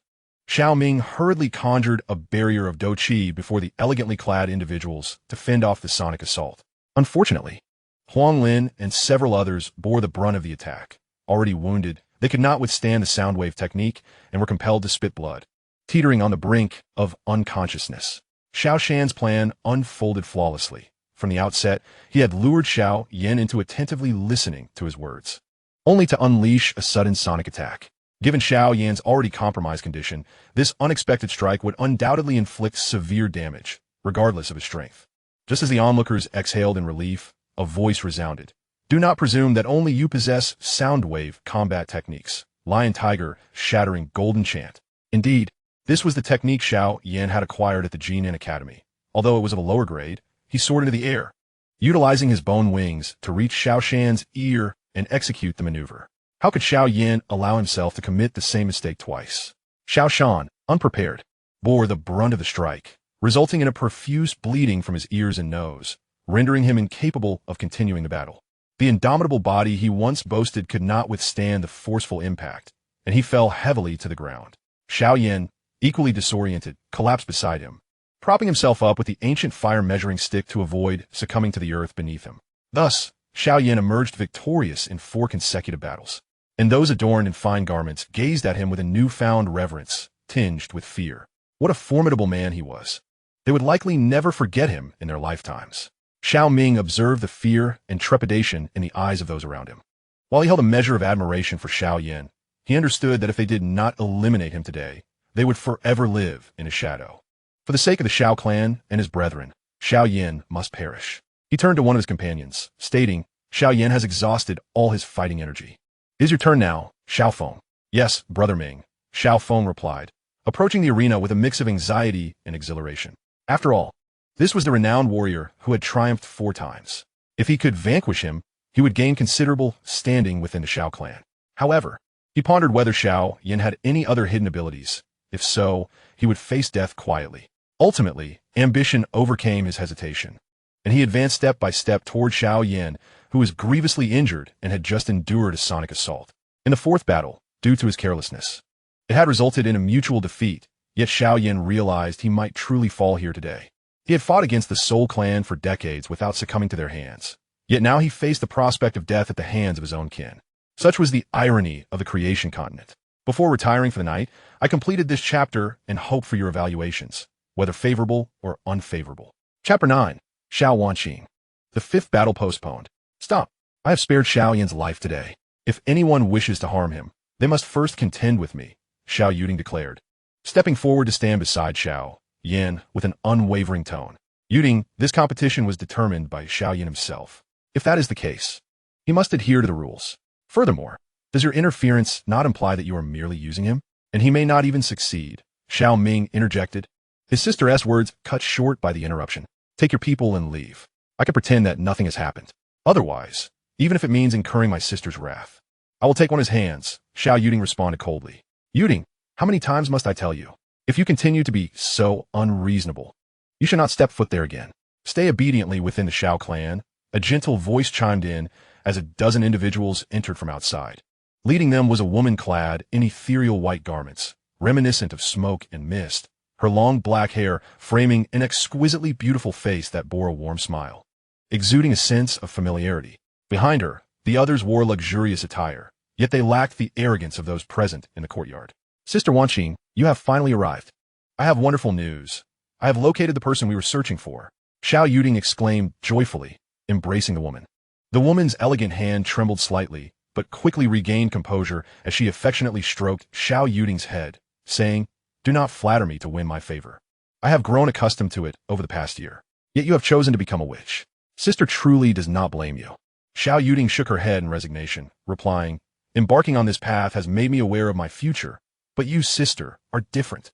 In both talent and ability, you are among the elite, the one most likely to ascend to the realm of Do immortals within our family. Xiao Wanqing did not respond, but surveyed the chaotic scene, lingering on the injured Xiao Yan and Qing Lin before shifting her gaze to Xiao Ming, inquiring, is it over? Xiao Ming's face shifted between hues of blue and white before he gritted his teeth and replied, not yet. The match involving Xiao Yan from the Duqi continent is still ongoing. He personally promised to challenge us 5. Xiao Yan turned her attention back to Xiao Ming, stating, Xiao Ming, do not take it too far. She then addressed Xiao Wanqing, sister, it is him. Xiao Yan possesses a unique fire. While it may not compare to the heavenly fire, it surpasses beastly flames. I have verified that it can neutralize the poison within me. Perhaps it can aid you as well. Xiao Wanqing interrupted, focusing her gaze on Xiao Yan, who stood weak and vulnerable, as if a gentle breeze could topple him. For a newly ascended Do Emperor to endure this long was a testament to his extraordinary talent. Since Xiao Yan can no longer continue, let us conclude today as competition. Xiao Wanqing announced to Xiao Ming and his cohort. Sister Wanqing, how shall we explain this to the elder hall of the Xiao clan? Furthermore, this 5th round, unlike Xiao Yan's own credibility, is at stake. Xiao Ming feigned concern for Xiao Yan. I shall explain to the elder hall. As for the 5th round, I have not declared it null. I merely suggested postponing it. You seem to have only stated that Xiao Yan must defeat all 5 of you. There were no stipulations regarding time or the necessity for him to conquer all at once. Xiao Wanqing replied with a smile, leaving Xiao Ming momentarily speechless. Sister Wanqing, you truly embody the foremost talent of our Xiao clan. However, when do you believe this 5th round should take place? Furthermore, who shall we send to battle to uphold the dignity of our Tianling continent? Xiao Ming protested reluctantly. As long as he agrees to join our Tianling continent, the outcome of the 5th round, whether victory or defeat, becomes inconsequential, Xiao Wanqing stated. But does Sister Wanqing know what his conditions are? Xiao Ming deliberately withheld the details, feeling that since Xiao Wanqing's arrival, he had been consistently undermined. Now, with the balance of power in his favor, he believed he could eliminate Xiao Yan if she agreed to a rematch. Yet, he misjudged the situation. Xiao Wanqing, as the foremost lady of the Xiao clan, could not afford to be bested so easily. She had evolved beyond the former Xiao Wanqing. Her elevated status, now stemming not only from her lineage but also from her intelligence and acumen. Conditions can be negotiated, but a life is singular. Once he comprehends his position here, he will make a wise choice. Now, they are gravely injured. By the usual protocol, you should lead your group back to the Xiao clan, Xiao Wanqing instructed one of her companions. Yes, miss, he replied, guiding a contingent toward the group in fine garments. Sister Wanqing, why not consider this? I shall not press him. In 10 years, during the clan's entrance examination, there will be a challenge against members of the Xiao clan. I propose we hold this match then, and I shall personally take action, Xiao Ming suggested. Let us see what Xiao Yan wishes, Xiao Wanqing responded. He will acquiesce, and he lacks the liberty to refuse. I have already granted him an additional 10 years. During this time, I will instruct them not to trouble Xiao Yan. Otherwise, even if he remains unharmed today, he will continue to face harassment within the Xiao clan. For so many years, the dignity of the Tianling continent has never been so trampled, Xiao Ming asserted. Very well, Xiao Wanqing acquiesced. Xiao Ming led his entourage away, taking with them the unconscious individuals, including those captured by Xiao Yan, as Qing Lin and the others were in no better condition than Xiao Yan. They could only watch helplessly as their companions were taken away. It was then that Xiao Wanqing turned her gaze toward Xiao Yan and his group, saying, I understand that you have many questions, and I shall address them all in due course. However, before that, please consume these pills. Her voice was melodious, soothing like a gentle spring breeze. Approaching them, Xiao Wanqing placed the pills into their hands. Meanwhile, Xiao Yuding came to Xiao Yan's side, carefully helping him to sit down. He was her only hope, and she could not bear to see that flicker of hope extinguished. At that moment, one individual looked at Xiao Wanqing and remarked, You must be one of the nobles they spoke of, right? I apologize, but we, who hail from a remote continent, are unworthy of your generosity. With that, he tossed the pill in his hand aside, reflecting the hostility they felt towards the nobles. After a moment of hesitation, the other three also discarded their pills, one even striking Xiao Wanqing. Only Qing Lin remained silent, quietly consuming the pill, feeling his body gradually begin to recover.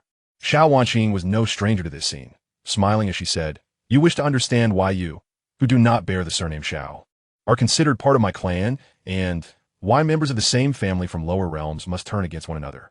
You are also curious about the clan test that will occur in 10 years. I shall explain it all to you now. Chapter 10. Xiao Yuding's Fury. Xiao Wanqing sighed. You have sensed some of the disparities between the creation continent and the lower realms. The Do Di is the strongest in the lower realms, yet here, they are the weakest. No one knows how many lower realms exist, but there are at least 1,000. Once an individual from a lower realm reaches the rank of Do Di, they pass through a special passage to the creation continent. This brings us to the first question. Each person is the strongest of their own continent. How do we reconcile the relationships among these individuals from different realms upon arriving in the creation continent? Aware of their animosity, Xiao Wanqing chose to explain some fundamental principles of the creation continent. At this time, Xiao Yan, having consumed the pill, began to recover gradually, utilizing the burning decision. His healing capabilities far surpassed those of others, and he listened intently to Xiao Wanqing, eager to learn what explanation she would provide.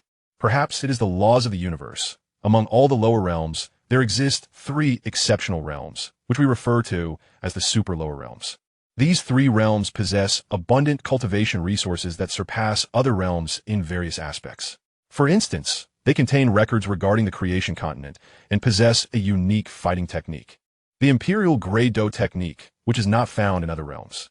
Upon arriving in the creation continent, individuals from these 3 realms form the nobility. Each family has its own management approach for their members hailing from different realms. I shall now explain the Xiao clan's method.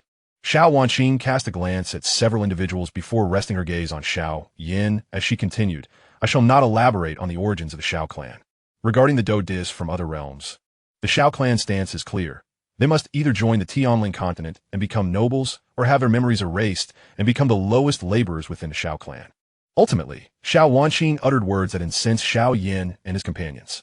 Their fleeting fondness for her, due to her lack of haughtiness typical of nobles, vanished entirely. The dignity of the continent was akin to their own dignity. You need not be so agitated. This is a unanimous decision of the Xiao clan's Elder Hall. On the surface, the Elder Hall consists only of individuals from the Tianling, Longling, and Fengling super lower realms. However, in truth, more than half of them hail from relatively obscure lower realms, much like yourselves. Yet, they relied on their talents to become elders of the Xiao clan. Their love for their original continents may not be any less than yours. Yet when faced with the choice of whether to join the Tianling continent, they all opted to accept. The reasons behind their decisions are for you to uncover. Sensing their anger, Xiao Wanqing sought to clarify. You claim that there are elders from outside the 3 super realms, but why would they choose to join the Tianling continent and associate with those wretches? It is a disgrace to their original continent. One individual glared at Xiao Wanqing with fury. Silence. You should first tell us why. despite not bearing the surname Xiao. We are treated as members of your clan. Another voiced his dissatisfaction. That is not the issue. I believe your questions can wait. You should first explain why you have the authority to erase our memories. If anyone can erase another's memories at will, then what is the meaning of existence here?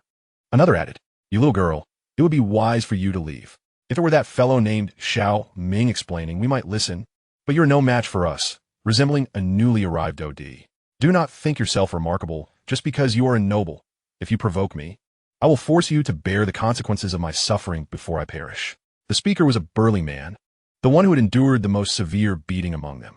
Though his strength was formidable, his temperament had become unyielding from ruling for too long. You seek death, daring to insult the young lady. The group standing beside Xiao Yan retorted sharply. The burly man, hearing this, became enraged, scoffing, is she not merely relying on her status? If not for your protection, she would have been subdued by countless others. What was she pretending for? Or was she to offer explanations when I was being beaten? His words were so scathing that even Xiao Yan, known for her patience, nearly lost her composure. She attempted to explain, but noticed Xiao Yan standing behind the burly man, and quickly interjected, Yan, stop. Raising her right hand, Xiao Yan disregarded Xiao Yan's plea and addressed the burly man. By the time my sister ascends to the emperor rank, you likely will not have even been born. I have vowed that my sole purpose in this life is to protect my sister. Since you dare to insult her, you shall meet your demise. In a mere instant, blood splattered as one individual fell lifelessly before them. Despite their prior experiences of taking lives before becoming Dodi, witnessing a woman kill with such brutality was unbearable for them. Yuting, Xiao Yan rushed to her side, pointing at her, at a loss for words. Such a person deserves to die. He is not even worthy of having his memory erased to become a servant, Xiao Yan declared defiantly, gazing at Xiao Yan. Be quiet. Have you forgotten the words you once spoke to me? Xiao Yan struck Xiao Yan across the face in a fit of anger.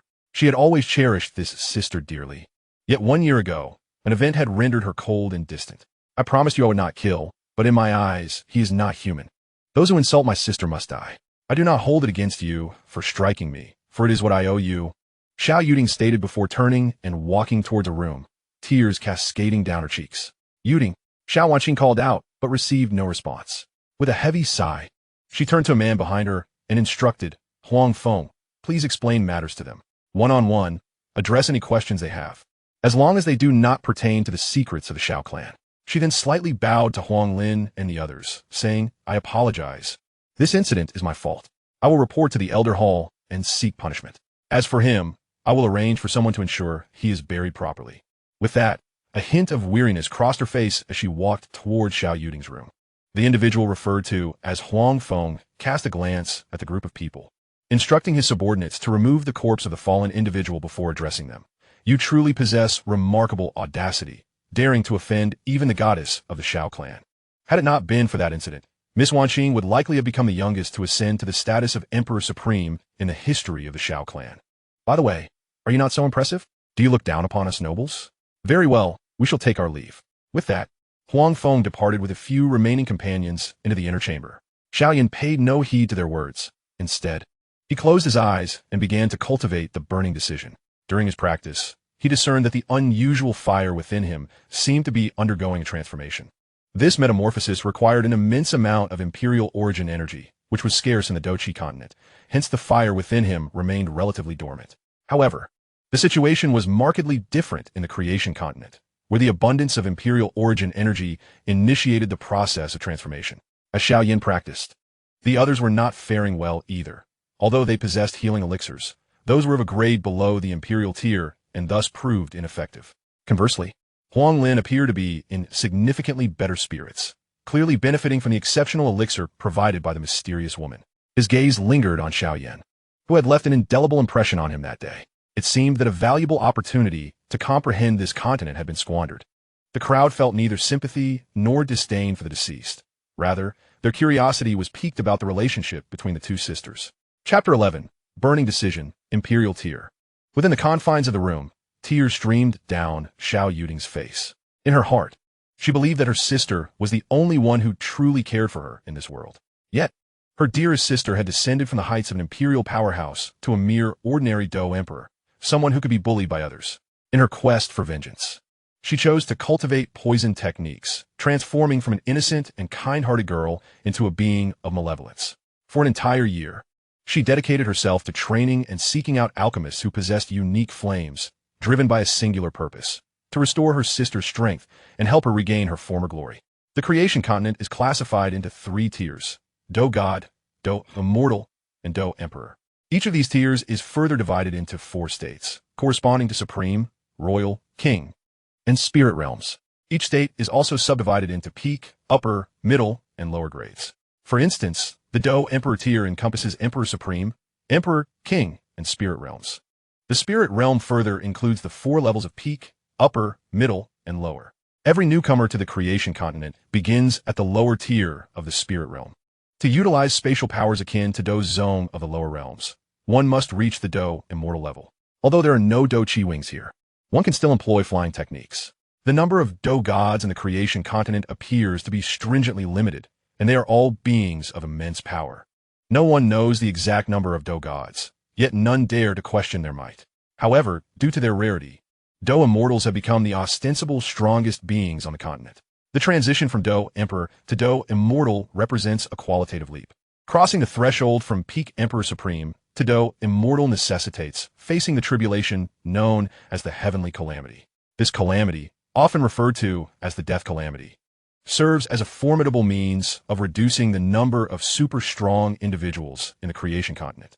Unlike the thunderous tribulations associated with elixirs, the Heavenly Calamity is crafted by the very laws of nature, tailored to each individual's life experiences. One must reach a certain level of understanding to comprehend the nature of their own calamity. The difficulty of ascending through the ranks of Do Immortal far surpasses that of Do Emperor. The Immortal Supreme can be likened to the pinnacle of a pyramid. A family with even a single Immortal Supreme can swiftly rise to become a formidable power, while those below the Immortal Supreme are classified as Immortal Emperors. Only individuals of the Immortal Emperor level and above possess the unique means to erase a person's memories on the creation continent. The assertion made by Xiao Ming and others about the direct erasure of memories indeed contains an element of exaggeration. Presently, the Xiao clan has only one mysterious patriarch who reached the peak of Emperor Supreme, yet he mysteriously vanished one day. The elders of the Xiao clan explained that the patriarch had gone out to train, leaving the clan under the leadership of the Grand Elder. The Xiao clan, unable to erase their members' memories, became a subordinate family, reliant on assistance from an immortal emperor within another clan. However, the Xiao clan must pay half the price of purchasing a slave for this service. Hence, even the Xiao clan would hesitate to employ such a method to acquire a slave, given the exorbitant costs involved. After a year of enduring such grievances, was it worth it to disguise oneself in this manner? A delicate hand gently wiped away the tears from her face. And what of your sister? Do you not wish to regain your strength? Who was it that cried under the blanket in the dead of night? Who pretended to be indifferent, yet yearned for power and the respect of others? Xiao Yan clung tightly to Xiao Wanqing, murmuring softly, "Very well. Do you not hold that Xiao Yan in high regard? Let us see if he possesses the ability to resolve this matter. If he does, then you may abandon your poison techniques. From now on, I shall protect you. What say you?" Xiao Wanqing offered words of comfort. "Do not speak of protecting me. I will protect you instead.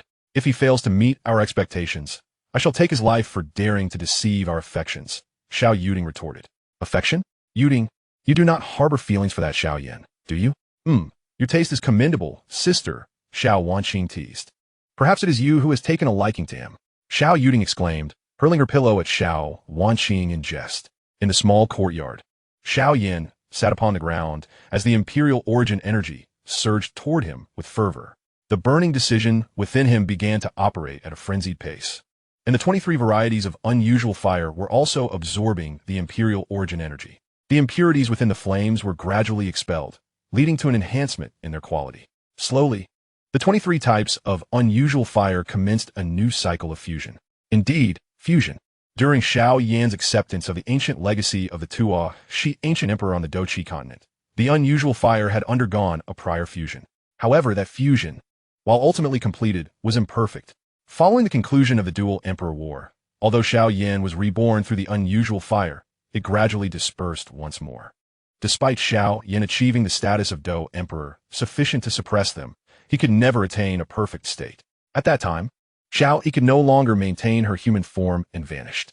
Now, the issue appeared to clarify itself.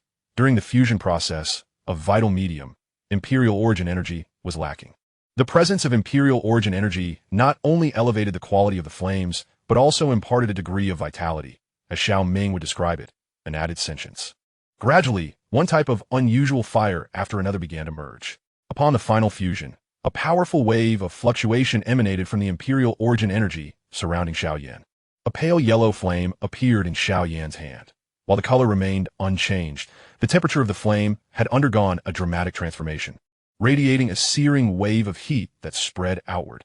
Qing Lin and the others gazed at Xiao Yan, their expressions filled with astonishment. Xiao Yan sensed the changes within his body and smiled. While this advancement in his burning decision did not achieve the earth-shattering scale of a quasi-heavenly tier, its power was undoubtedly greater. On the Do-Chi continent, the burning decision had been constrained to the high tier of heavenly level. Yet in this competition, Xiao Yan unexpectedly benefited from adversity, advancing it to the imperial tier, and his injuries had also improved in the process. Could this truly be the heavenly fire that Xiao Yuding spoke of? A glimmer of bewilderment danced in Xiao Yan's eyes. Chapter 12. The Majestic Mountain. If I am not mistaken, your flame should be the fallen star flame. Ranked 15th on the heavenly fire list, a finely dressed man approached Xiao Yan from behind, smiling as he spoke. Isn't that the name on the list of unusual fires? Xiao Yan inquired, perplexed. The distinction between the falling heart flame and the falling star flame is but a single character, yet the disparity between them is monumental. One is a foreign fire, while the other is a heavenly fire from the continent of creation. The foreign fire ranking? That remains beyond my knowledge. It is said that this flame was once wielded by an unparalleled genius of the Morone family 100,000 years ago, yet for reasons unknown. That prodigy vanished without a trace. Were it not for your origins in the lower realms, I would almost believe you to be that genius from the Morone clan, remarked the elegantly dressed man to Xiao Yan. The Morone family? Xiao Yan fell into contemplation. If indeed he possessed the falling star flame, how had it come to exist within the Do-Chi continent? You possess considerable strength, yet you have failed to seize your opportunities. Had you chosen to align yourself with the nobility today, your existence might have been somewhat more favorable. It would be wise to refrain from recklessly employing the heavenly fire. Should word spread, a throng of nobles would descend upon you from the Xiao clan's headquarters at Mount Wanzhong. The elegantly attired man cast a glance toward Xiao Yuding's room. The Xiao clan's headquarters? Mount Wanzhong? Xiao Yan inquired, perplexed. Originally, the young lady was meant to convey this to you, but my mood today is rather sour. Therefore, I shall refrain from speaking further. Perhaps a reprimand from the young lady tomorrow will lift my spirits, the elegantly dressed man said, giving Xiao Yan a reassuring pat on the shoulder before departing. He had kept a watchful eye on Xiao Yan upon overhearing the dialogue between Xiao Yuding and her companions. Having witnessed everything unfold, his feelings toward Xiao Yan were neither dislike nor affection. Rather, he held a certain admiration for him. You are Huang Feng, Xiao Yan muttered, exasperated by the man's capriciousness. Was it truly necessary to be so whimsical? Such a peculiar notion that being scolded would improve one's mood. If you had witnessed Xiao Wanqing's breathtaking moment within the Xiao clan, you would understand that being scolded by her is, in fact, a form of happiness. I am Huang Feng of the Dragon and Phoenix Army. Should you have any interest in joining the nobility, feel free to seek me out. While the background of that Xiao Ming within the Xiao clan is formidable, he alone cannot wield absolute power. Although the Dragon and Phoenix continents do not permit outsiders to join, they are willing to assist exceptional individuals, Huang Feng concluded before taking his leave, leaving Xiao Yan with a myriad of questions. It appeared that my troubles have multiplied, Xiao Yan mused, rubbing his head, aware of the busyness that lay ahead.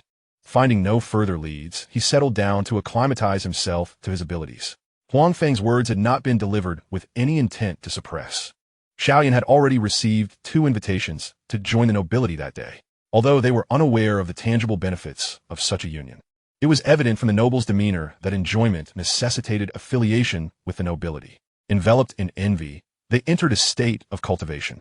The following morning, upon awakening, Xiao Yan beheld Huang Feng and his entourage emerging. Xiao Yuding and Xiao Wanqing were observing him from a distance. You all are so diligent, rising so early to train, Xiao Yan remarked awkwardly, scratching his nose. Xiao Yuding stepped forward, addressing Xiao Yan. My sister and I have waited for you for so long. If you cannot cure her poison, I shall render your Do-Chi useless and erase your memories, making you my test subject. Enough, Yuding. We have serious matters to attend to. Xiao Wanqing replied, casting an exasperated glance at her sister. Yesterday's incident was my fault, and I sincerely apologize.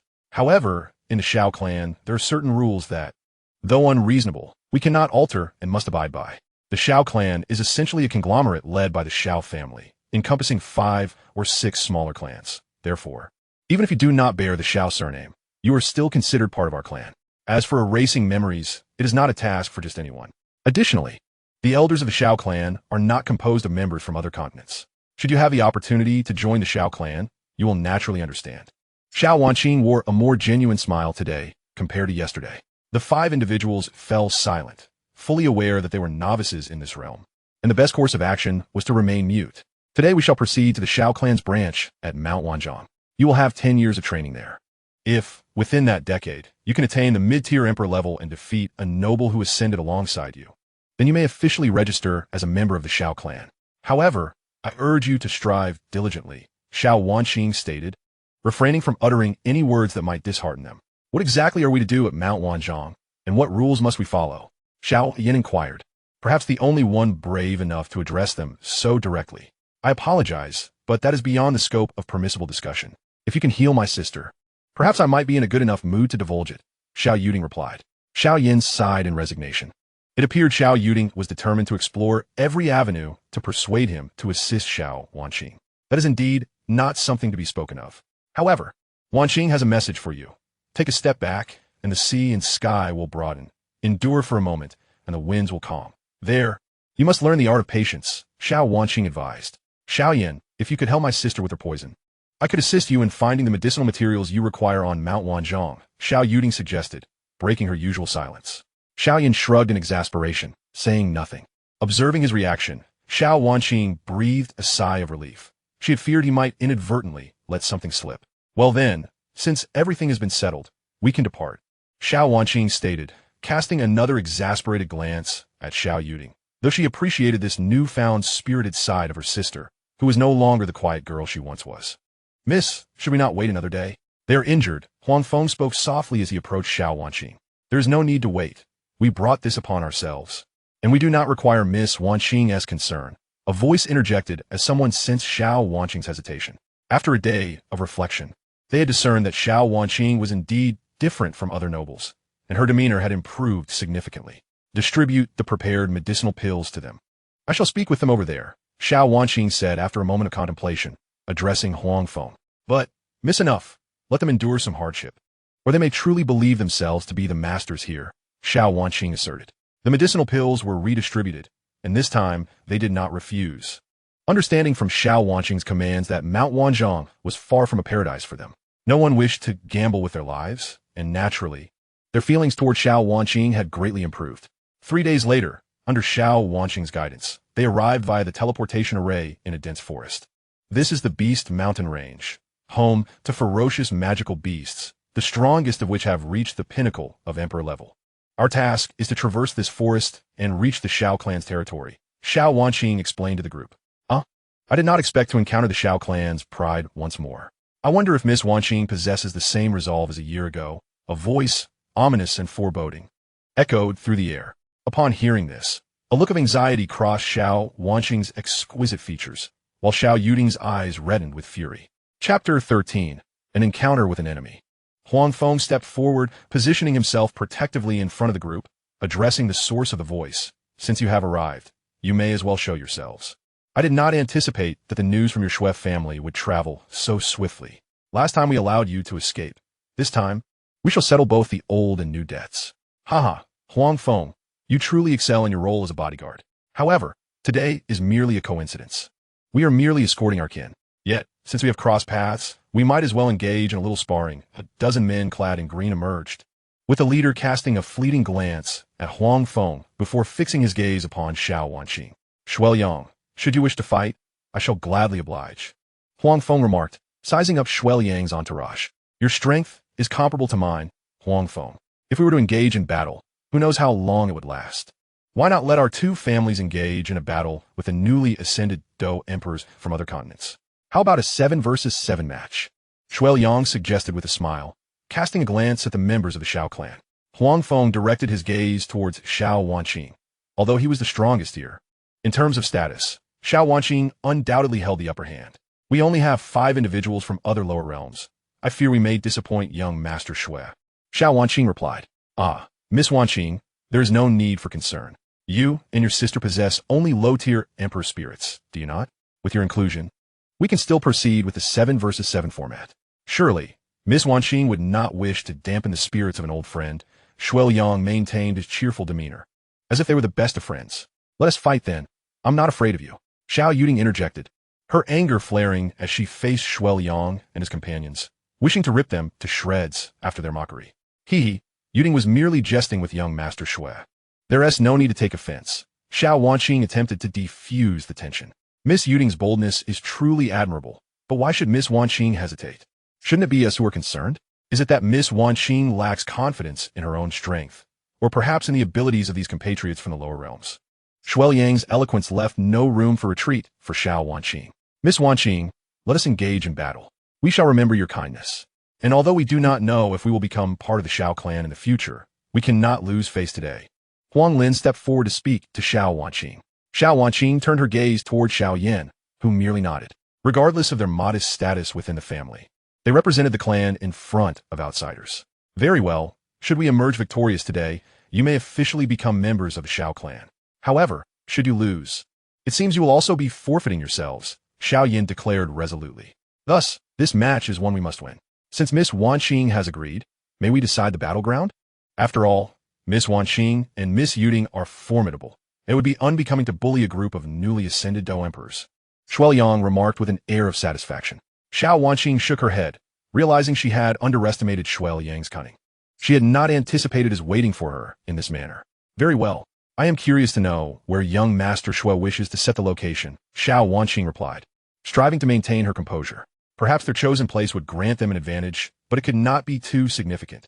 The Iron Chain Bridge of Mount Wanzhong, Shui Yang proclaimed with pride. Upon hearing this, Xiao Wanqing's body trembled. The bridge would indeed be there. I do not agree, she stated, though reluctantly. A gentleman's word is his bond. Miss Wanqing, you are a woman of valor and would not break your promise, would you? Shui Yang was determined not to relinquish his advantage after having cleverly lured Xiao Wanqing into this predicament. What's wrong? Is there something peculiar about the Iron Chain Bridge? Xiao Yan inquired. Flight Do techniques, Xiao Wanqing replied weakly, realizing she should never have consented in the first place. The expressions of Qing Lin and the others shifted slightly. One of them murmured, I have long since abandoned my flight Do techniques. I forgot them. After reaching Do Wang, I discarded them without a second thought. Let us proceed. Since we have agreed, there is no turning back. Huang Feng, you know what to do, Xiao Wanqing instructed. Huang Feng nodded in acknowledgement. The Iron Chain Bridge of Mount Wanzhong was not only suspended high above, but also, due to humidity and temperature, was covered in a layer of frost. Standing on it was not only difficult to maintain balance, but also to exert force. Upon witnessing the bridge, Xiao Wanqing and the Xiao clan members felt a shiver run down their spines, while Shui Yang and his companions, though surprised, quickly regained their composure. The rules of the match are simple. Those who fall off the bridge are eliminated. As for life and death, that is left to fate, Shui Yang declared. Since the rules are set by young Master Shui, may I propose that we dictate the Do techniques used? Flight Do techniques shall not be permitted, Xiao Wanqing, embodying the prowess of the Xiao clan, sought to secure a favorable position. Miss Wanqing, we are both astute individuals. There is no need for pretense. We shall send out 5 participants. If you wish to fight, then let us proceed. If you do not, the reputation of the Xiao clan will be tarnished. Shui Yang replied. Very well, I shall send 3 individuals from the Xiao clan, myself, Yuding, and young Master Xiao Yan. I appreciate your understanding. Xiao Wanqing nodded toward Xiao Yan. Excellent. Miss Wanqing has fortitude. You may unleash your attacks. Whether to injure or incapacitate is of no concern. Spero no piti. Should you win, you will become nobles of my Shui clan.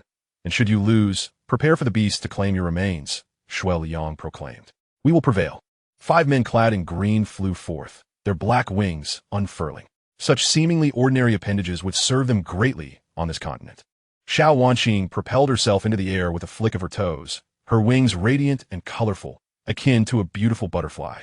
Xiao Yuding, not to be outdone, followed suit, her wings a deep ocean blue. While they may not match Xiao Wanqing's beauty, they exuded a captivating charm. Xiao Yan also took flight. Though his heavenly phoenix bone wings paled in comparison, yet their pristine whiteness still left an impression. On the surface, the Xiao clan appeared to have the upper hand. But this was a competition, not a beauty contest. I will block too, Xiao Wanqing declared as she faced her fierce opponents. Though she had lost her emperor-level prowess, she summoned all her strength to confront them. I will handle two as well. Be cautious and do not get killed, Xiao Yan called out as she charged at her adversaries. Xiao Yan scratched his nose, pondering whether he was merely riding on the coattails of two women. While they each faced two foes, he was left with one. However, he quickly regained his focus and confronted the last opponent. On the Xiao clan side of the bridge, Qing Lin and the others were filled with discontent. They had agreed to fight together, yet it seemed that two women and one of their members were the ones taking the risks. This was more disheartening than losing to a group of nobles. Yet they understood that without flight do techniques, even if they ascended, they would only be a burden. Chapter 14. The Plunge in Plain Sight. What began as a 7 versus 7 match had transformed into a 5 versus 3. Although the Iron Chain Bridge remained intact, it was clear to all that this contest would be a battle of aerial prowess. Xiao Yan's opponent was a young man, perhaps in his 20s, whose age belied his formidable talent, having reached Do Emperor at such a young age in a realm lesser than the three major ones. Old man, why are you joining the fray? Wouldn't it be better to reign as a local emperor in the lower realms? The young man taunted, his wings creating an elegant arc as he lunged at Xiao Yan with a long sword. Xiao Yan summoned his ancient flame ruler, and upon their clash, sparks flew. At that moment, Xiao Yan felt a surge of frustration. Despite being a genius of the Doqi continent, he found himself repeatedly addressed as old man since arriving in this realm. While he could dismiss Xiao Feng as a mere child, being called old man by someone over a decade his junior was a blow to his pride. In this aerial competition, balance and the ability to leverage one's strength were paramount.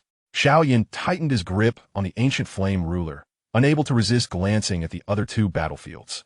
Xiao Wanqing's colorful wings suggested she was employing at least a high-level heavenly do technique, exhibiting excellent speed and balance. Her weapon, a long white spear, shimmered with a faint silvery light. As a once mighty emperor, Xiao Wanqing adeptly balanced both defense and offense, skillfully engaging two adversaries while subtly gaining the upper hand. Her opponents, their expressions darkened, had also endured a thorough greeting from the Shui clan, sharing an insatiable ambition for nobility akin to Qing Lin and his companions. In contrast, Xiao Yan faced a more challenging plight. Her martial prowess, though above the celestial tier, paled in comparison to that of her opponents. Specializing in poison arts, her close combat abilities were somewhat lacking. Were it not for her opponent's wariness of her toxic skills, she would have succumbed long ago. Yet, her endurance in this precarious situation could not last much longer. With a resounding clash, a long sword collided with a massive ruler, causing both combatants to stagger back a step. Xiao Yan felt a pang of concern, yet he was acutely aware that his opponent was no simple foe. In the celestial realm, strength was inherently affected, and Xiao Yan dared not underestimate the situation. Just then, calamity struck for Xiao Yan. As she unleashed her poison upon her adversary, she was struck by a powerful palm, nearly losing her aerial balance. Yuting, Xiao Wanqing called out as she forced her opponent back. You two hold your ground. I shall vanquish her to assist you. One of Xiao Yuting's assailants remarked. The poison Xiao Yan had just applied to another had rendered that individual's arm a sickly black, likely permanently incapacitated. Should you wish for my demise, you'll have to sacrifice half your life, Xiao Yan retorted, her hand revealing a dagger still glistening with a few drops of liquid. I forgot to mention, I am also an alchemist. My flame can resist all manner of toxins, the approaching assailant declared, summoning a dazzling plume of crimson fire in his grasp. Is that so? Merely a waste, Xiao Yan interjected, preemptively striking. Get away. Observing Xiao Yuting's dire predicament, Xiao Wanqing unleashed her most lethal techniques. Yet her opponent clung to her like a persistent fly. Xiao Yan understood that his best course of action was to defeat his opponent and rush to Xiao Yuting's aid. Resolutely, he summoned an ancient pressure that permeated the air. Channeling his soul technique, Huangquan Tianru, he targeted not his own adversary, but rather the one assaulting Xiao Yan. Caught off guard, the assailant was struck by Xiao Yan's soul technique, allowing Xiao Yuting's dagger to pierce his flesh. In that instant, he chose to self-destruct, his body swelling ominously. Yuting flee, Xiao Wanqing urged. However, the warning came too late. Xiao Yan was caught in the explosion shockwave, plummeting downward. Qing Lin sought to intervene, but Shui Yang obstructed his path. Do we not agree? Life and death are dictated by fate. While engaged in battle with me, do you still have time to assist another?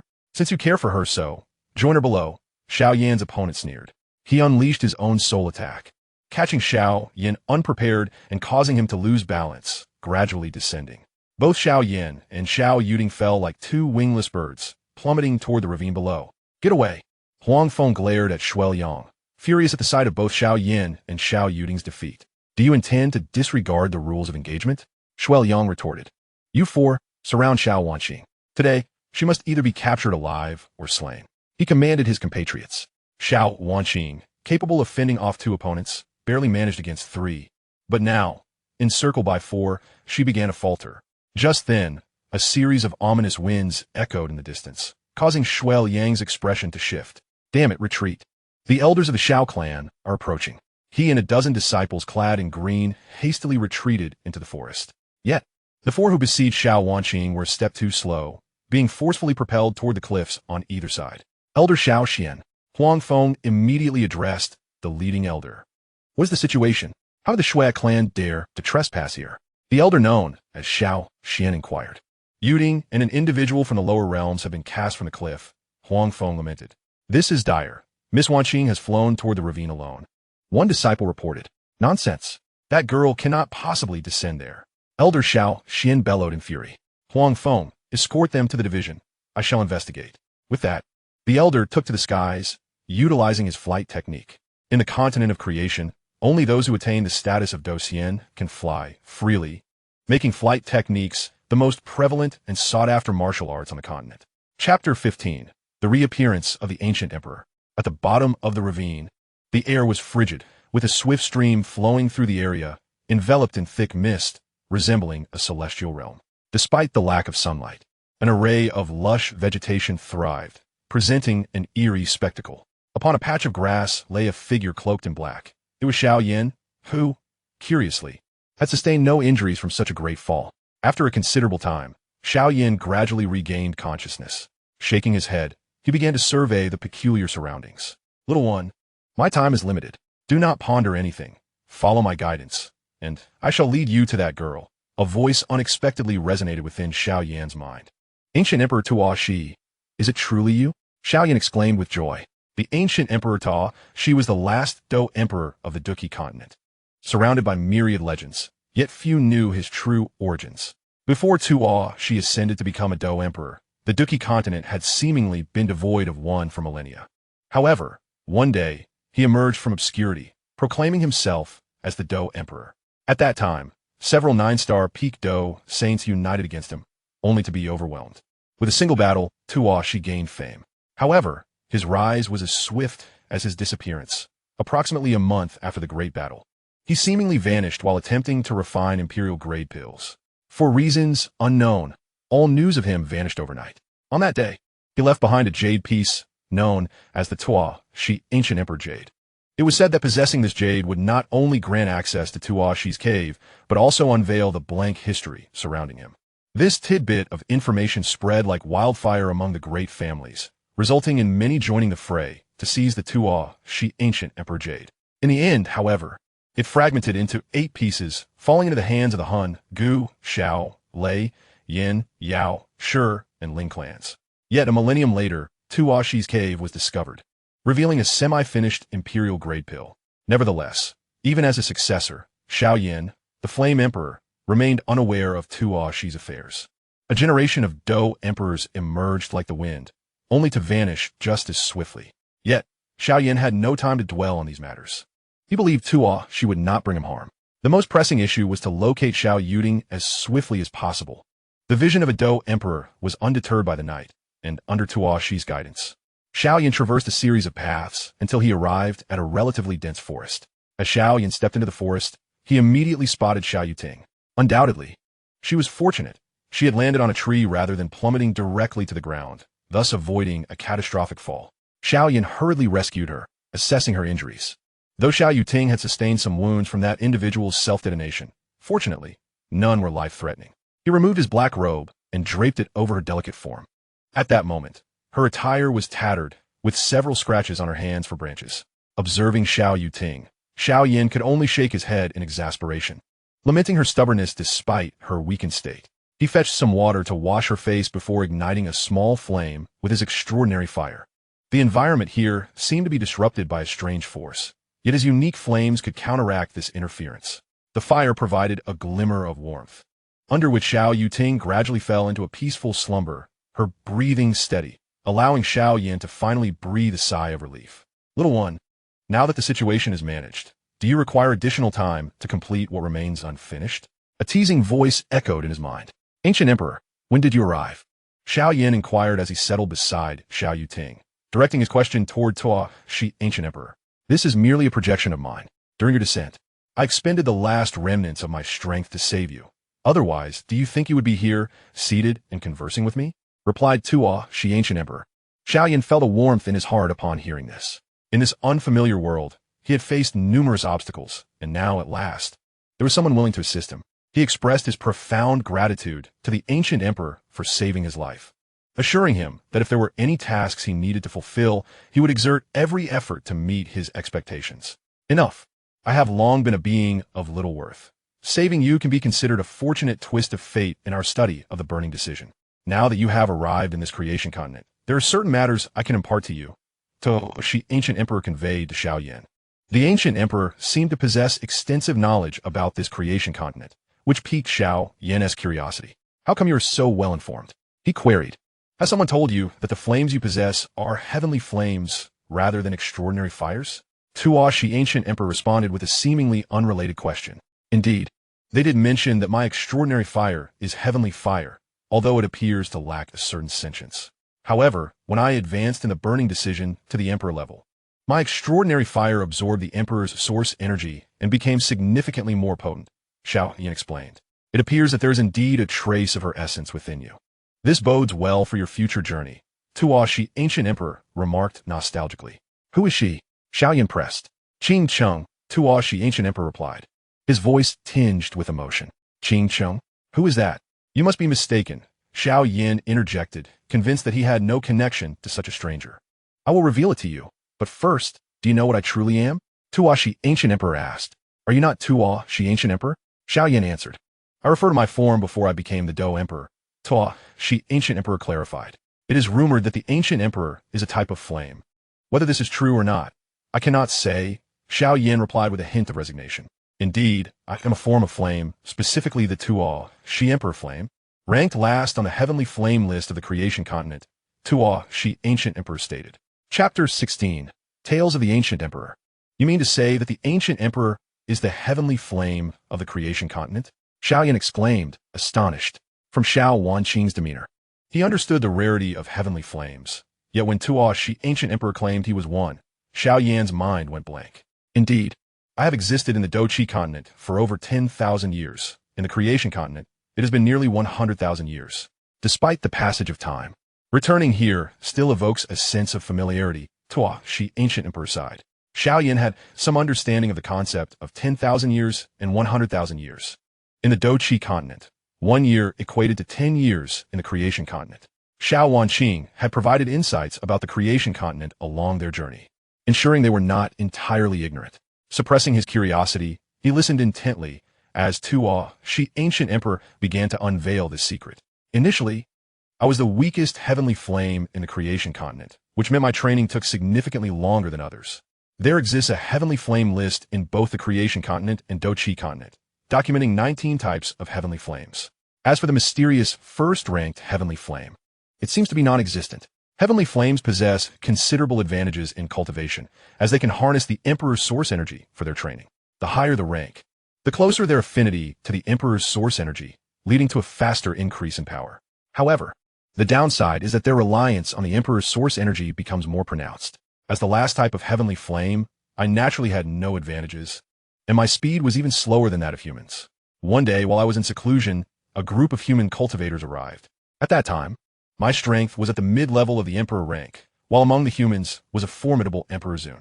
There were also 5 other Emperor-ranked cultivators. Among them was a particularly young leader, possessing only low-level Emperor strength, yet he wielded the 15th-ranked heavenly flame, the falling star flame. Tuo Shi, Ancient Emperor, recounted slowly. Could it be that the heavenly flame I obtained by merging the 23 extraordinary fires from the Do-Chi continent is indeed the same? Xiao Yan inquired. Precisely. Tuo Shi, Ancient Emperor, confirmed Xiao Yan's speculation. Could the Ancient Emperor be referring to that astonishing genius from the Morong clan mentioned by Huang Feng? Xiao Yan pondered, recalling Huang Feng's words about the owner of the falling star flame. Murong, yes, that is indeed the surname. Even after 10,000 years, I cannot forget that name. Tuashi, ancient emperor's tone carried a sense of trepidation. If the opportunity arises, it would be prudent for you to visit the Murong clan. Acquiring that scroll of Do technique would be immensely beneficial to your cultivation. Tuashi, ancient emperor advised. Do technique? What are those? Xiao Yan asked. Allow me to explain gradually. My time is limited, yet sufficient to relay everything to you. Tuashi, ancient emperor replied. Though the young master of the Murong clan possessed only low-level emperor strength, he did not summon his subordinates for aid. Instead, he commanded them to obstruct my path, forcing me into a one-on-one confrontation with him. Reluctantly, I had no choice but to engage in a direct clash, although I was a heavenly flame and stronger than him. His mastery over flames was not inferior to mine, and with the falling star flame, we reached a stalemate. However, it was merely a temporary stalemate. In the end, he made me experience the true meaning of overwhelming power. A bitter expression crossed Tuashi, ancient emperor's face. With a single strike, he fused heavenly fire and heavenly water together. In that moment, the balance between us shifted dramatically. Tuashi, ancient emperor, revealed a new term, heavenly water. Heavenly water is a peculiar substance that coexists with heavenly fire on the creation continent, similar to the heavenly flame list, which also features a heavenly water list with a total of 19 types of heavenly water. Heavenly water is akin to heavenly fire. Flames of the same rank are by no means weaker than their fiery counterparts. Tuashi, ancient emperor, elucidated. How can water and fire possibly coexist? Shouldn't they be sworn enemies? Xiao Yan questioned, perplexed. Indeed, water and fire are generally considered incompatible. This is a belief held by nearly everyone. Thus, they are short-sighted in perceiving their opponents, leading to their downfall. I was once among those who thought that way, which resulted in my severe injury from a single strike. Is it not said that extraordinary fires cannot fuse together? Yet there were two madmen who managed to merge extraordinary fires, breaking through to become Do emperors. Certain traditional notions have influenced your thinking, thus making you hesitant to explore new methodologies. Water and fire are inherently incompatible, yet should you manage to harmonize them, you would unlock formidable power. The ancient emperor, Tuashi, has guided me to the Murong family. Was it his intention for me to cultivate this combat technique? The Xiao clan has pondered for over 100,000 years whether the Murong family even exists on the continent of creation. Moreover, it remains uncertain if anyone else is practicing this combat technique. Even if you were to acquire it, success in cultivation is not guaranteed. The ancient emperor mentioned that this combat technique is divided into 3 volumes: the burning decision, the transformation of heaven decision, and the water-fire synergy decision. This information was imparted to me by that young master of the Murong family. Upon my defeat, instead of attacking me immediately, he introduced me to these 3 volumes of combat techniques. You have already practiced the burning decision. The transformation of heaven decision involves the fusion of heavenly water, while the final technique, the water-fire synergy decision, is what he himself has cultivated.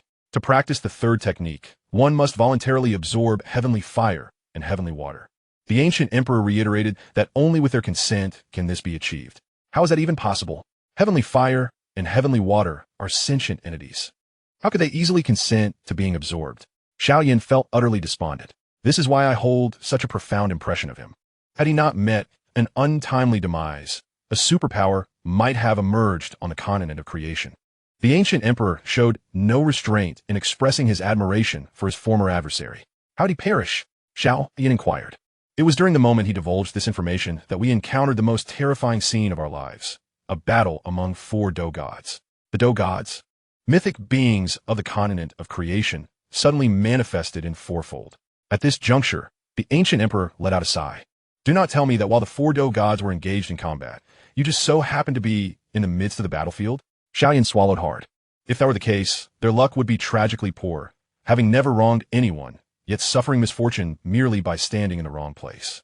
Indeed, it was the members of the Murong family who perished in the aftermath of that battle. Meanwhile, I and the fallen star flame were swept away by the spatial storm generated by the conflict, landing upon the Do-Chi continent. The fallen star flame was grievously injured and subsequently fragmented, resulting in the emergence of the strange fire upon the Do-Chi continent. The ancient emperor finally elucidated to Xiao Yan why, as heavenly fire, he found himself on the Do-Chi continent. Xiao Yan stifled a laugh. The ancient emperor's misfortune was truly remarkable. Nevertheless, this served as a reminder to Xiao Yan. One must never be complacent. lest one's luck deteriorate as it did for the young master of the Murong family, leading to a potential hemorrhage of blood. You ought to be grateful to me. Had it not been for the slight infusion of imperial essence I brought, your Do-Chi continent would have surely descended into a realm of utter desolation, and you would never attain the rank of Do Emperor. Alas, I regret that I did not administer that pill to her. The ancient emperor remarked. There exists no formula for imperial-grade pills on the Do-Chi continent. The ancient emperor's origins provide a basis for the concoction of such pills. Yet, for whom was this imperial-grade pill intended? Moreover, since the ancient emperor has already ascended to the rank of Do Emperor, why has he not returned to the continent of creation? Chapter 17, The Identity of Qing. Upon arriving at the Do-Chi continent, my foundation was destroyed, and I was compelled to restart my cultivation. However, being originally heavenly fire, I am heavily reliant on the imperial essence, which had already been depleted by that time. Thus, my cultivation speed is exceedingly slow. My ascension to the rank of Do Emperor is attributed to the imperial essence innate within me, as well as the essence extracted from that imperial-grade pill. The ancient emperor explained. Why did the ancient emperor choose to concoct imperial-grade pills? Surely, he could have returned to the continent of creation to brew them later. Xiao Yan questioned. Though he was unaware of the extent of harm the separation of imperial essence had inflicted upon the ancient emperor's body, however, it was evident that his reliance on the imperial essence was significant. For Qing, yet I have never once encountered her. I cannot even ascertain if she exists on the Do-Chi continent, though from the aura surrounding you, it seems there is a possibility she may be here. The ancient emperor remarked. Who is Qing? The ancient emperor repeatedly asserted that there exists an aura of Qing about Xiao Yan. Xiao Yan pondered deeply, but could not fathom any connection he might have with this individual. Could it be akin to his relationship with Yao Lao? Do not rush. I shall reveal it to you. The ancient emperor spoke slowly. Qing is a myth, yet also one of the pinnacle figures of creation. It is unclear whether fate has compensated me for being vanquished by a Do god, or if my fortune is simply extraordinary. By a stroke of serendipity, I acquired the burning decision, as mentioned by that young master of the Murong family. Thus, I directed my focus toward the fallen star flame, which had been fragmented into strange fire. The ancient emperor said. Xiao Yan nodded, understanding that the ancient emperor had swiftly enhanced his power through the study of the burning decision. However, he never anticipated that this technique originally belonged to the Do-Chi continent. He was even more curious to ascertain whether the transformation of heaven decision and the water-fire synergy decision remained on the Do-Chi continent. If that were true, it would indeed be unfortunate. Do not worry. The other 2 volumes of combat techniques should still reside on the continent of creation. Yet, the specifics can only be uncovered by you. When I sought the strange fire all those years ago, I traversed nearly the entirety of the Do-Chi continent without discovering their presence.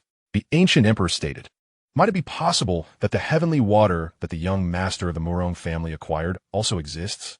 If so, could it not cultivate the transformation of heaven decision? Xiao Yan posited. That is unlikely, for you are currently within the domain of that heavenly water, the life water, ranked 15th on the heavenly water list. The ancient emperor jested. What? This is the territory of heavenly water? Xiao Yan's complexion turned ashen. Though he had survived his fall, he found himself in the domain of heavenly water. Though he had never witnessed the might of heavenly water, he could not possibly believe that he could contend with it, especially one as formidable as the 15th ranked, aided by imperial essence in its cultivation. Rest assured, as long as you do not provoke it, it shall not harm you for the time being. This is also why I urged you to seek that girl. As long as you are present, she will remain unharmed. The ancient emperor declared. Why? Does she fear me? Xiao Yan asked. With her strength, she could end you with a mere flick of her finger. It is not that. It is simply that you carry a trace of Qing's essence. I cannot fathom how your fortune is so extraordinary that you have absorbed a fragment of Qing's aura. The ancient emperor remarked enviously. Xiao Yan fell silent, his curiosity to uncover Qing's identity growing ever more intense. In my earlier ignorance, I sought to leverage my advantage as heavenly fire and the potency of the burning decision to confront the third-ranked pure lotus demon fire, only to suffer a devastating defeat. It took all my efforts merely to escape its clutches. The ancient emperor recounted. Xiao Yan was equally astonished. Logically, as heavenly fire, the ancient emperor should possess a hierarchical suppression over strange fires. Perhaps it was due to the imperial essence, the fallen star flame's dependence on a diminished post-fragmentation, granting them a natural advantage on the Do-Chi continent. Thus, from that point onward, I began to systematically devour the weaker strange fires, eventually consuming the second-ranked void swallowing flame. With the aid of my imperial essence, I swiftly ascended to the rank of Do Emperor and proclaimed myself as Tuo Shi, the ancient emperor of the Do Qi continent. However, at that time, for peak 9-star Do saints opposed my authority, one of whom was the dragon emperor of the Taishu ancient dragon clan. Ultimately, I afforded them no opportunity and directly obliterated the other 3 Do saints. Just as I was about to eradicate the dragon emperor of the Taishu ancient dragon clan as well, I sensed a surge of wrathful energy. It was feeble, yet that lofty aura instilled a sense of dread even within me, a Do emperor. It emanated from the very depths of the soul. The essence was fleeting, yet I recognized it immediately. That aura belonged to the individual among the 4 battle gods who was besieged by the other 3. Qing, the ancient emperor Tuo, she remarked. Xiao Yan swallowed hard, astonished that Qing was indeed a battle god, and a prodigious one capable of facing 3 opponents simultaneously. At that moment, I was also taken aback, for I had never anticipated sensing his presence. Simultaneously, the strange fire I had merged with seemed to stir restlessly. The ancient emperor Tuo, she stated. Thus, I forcefully suppressed the strange fire and drew upon my own imperial essence to concoct an imperial-grade elixir, hoping that one day she could consume the potion to break through and become a battle emperor. However, during the midpoint of the refinement process, the strange fire's resistance intensified. I had no choice but to halt the alchemical process, placing the unfinished product within the ancient Emperor Tuo Shi's cave, where I also left behind my legacy, hoping that one day it would contribute to the emergence of another battle emperor in the Duki continent. I entrusted the dragon sovereign of the Tai Su ancient dragon clan as the guardian beast of the cave, using an ancient jade as the key to unlock it. The ancient Emperor Tuo, she commented. You left the elixir for that so-called Qing, and your legacy isn't meant for me to seek her out, is it? Xiao Yan felt as though he had been ensnared by the ancient Emperor Tuo Shi. Qing had her own path to tread. This was merely my own wishful thinking. After completing what I set out to do, I could no longer contain the increasingly violent resistance of the various strange fires, ultimately leading to my own forced disintegration as I completely fused with the fallen star flame. Thus, when you underwent the evolution of the burning decision, you also accomplished the fusion of 2 heavenly fires. The ancient Emperor Ta, she expressed a hint of melancholy. Could it be that you and the fallen star flame are rivals in love? Otherwise, why would the strange fires resist so fiercely upon sensing Qing's aura? Xiao Yan jested. Get lost. Qing ranks 2nd on the heavenly fire list, the only heavenly fire capable of taking human form on the creation continent. She is the true embodiment of the belief among all flames. You, as the Flame Emperor, command those flames in the Duki continent, and that counts for naught. The ancient Emperor Ta, she retorted angrily, holding Qing in sacred, untouchable regard. She was an existence adored by every kind of flame. What? The embodiment of all flames. 2nd on the heavenly fire list? Xiao Yan's mind went blank. There was no 1st on the heavenly fire list, and perhaps only the 2nd on the heavenly water list could rival her brilliance. Were it not for Qing's aura, even if you completed my legacy, there's a 50% chance you would perish from the backlash. It is precisely because of her aura that the fallen star flame would not resist and could smoothly fuse with you. Chapter 18, A Nation's Beauty. Xiao Yan wore a bitter smile, realizing that the ancient Emperor Tuo, she had painstakingly fused the strange fires to become a battle emperor, only to meet his demise due to their rebellion. As for Qing, he could not fathom why he had become entangled with her. Nevertheless, he owed her a life.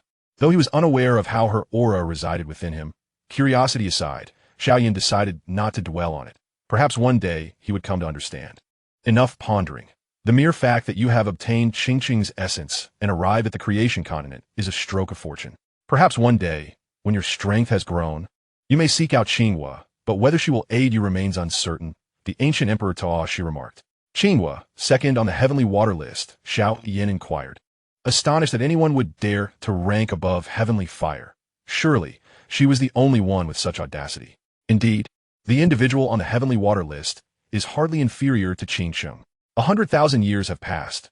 Qinghua's strength may have reached the divine, sovereign level.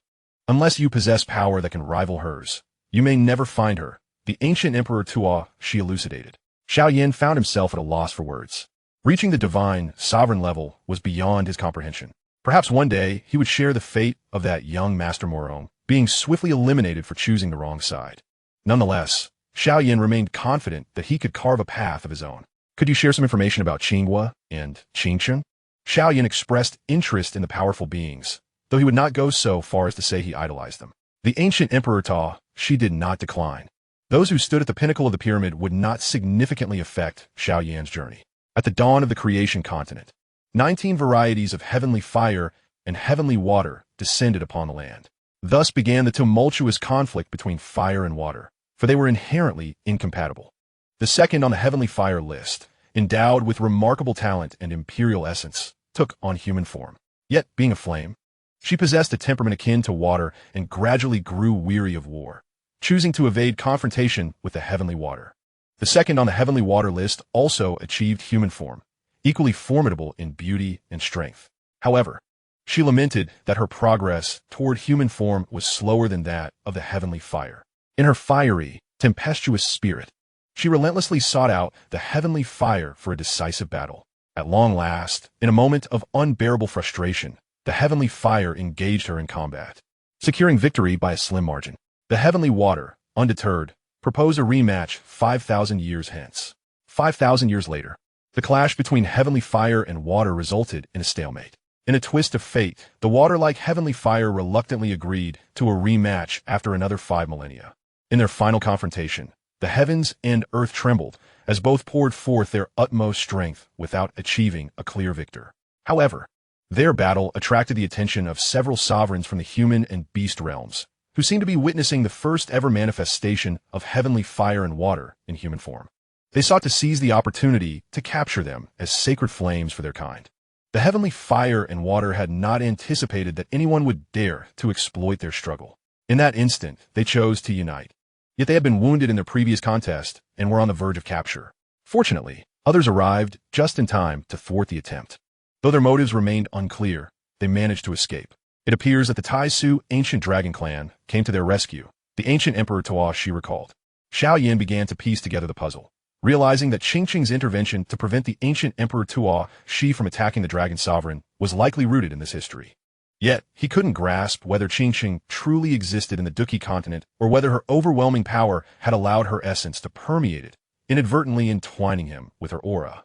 In the years following that battle, both regained their strength. In a fit of rage, the fiery temper of the heavenly water annihilated a family that had besieged them. When she intended to strike against another family, the heavenly fire intervened to stop her. With the heavenly fire's interference, the heavenly water's plans were thwarted. To atone for her actions, the heavenly water insisted that the heavenly fire address her as sister, adopting the name Qinghua, while the heavenly fire took on the name Qingqing. Thus, they ended their long-standing rivalry, becoming lifelong adversaries and friends. It was through the bond of Qinghua and Qingqing that relations between heavenly fire and water began to gradually thaw. Whenever any heavenly fire or water sensed the presence of Qinghua and Qingqing, they would exhibit a demeanor of reverence, allowing Xiao Yan to seamlessly fuse the Tuo Shi Emperor Flame with the fallen star flame without concern for potential hostility from the heavenly water. However, should Xiao Yan choose to provoke them, the outcome would be different. While they may not kill him, they could certainly relish in tormenting him. With Qing's essence, Xiao Yan could navigate his cultivation with fewer detours, yet the heights he could achieve would ultimately depend on his own efforts. Well then, I have imparted all that I can. Feel free to ask any questions you may have, and consider it my final assistance to you. The voice of the ancient Emperor Ta Shi resonated within Xiao Yan's mind, as he could only maintain his soul form for a limited duration. Given that heavenly fire and water had existed on the creation continent for tens of thousands of years, how then could Xiao Yan hope to triumph over them? Or perhaps I shall find myself devoid of even the slightest opportunity, Xiao Yan remarked awkwardly. The enigmatic second-ranked figure on the heavenly water list has already attained the status of divine sovereign. Thus, the other practitioners of heavenly fire and heavenly water must undoubtedly be formidable as well. It is evidently impossible for Xiao Yan to enhance his prowess through the absorption of heavenly fire and heavenly water.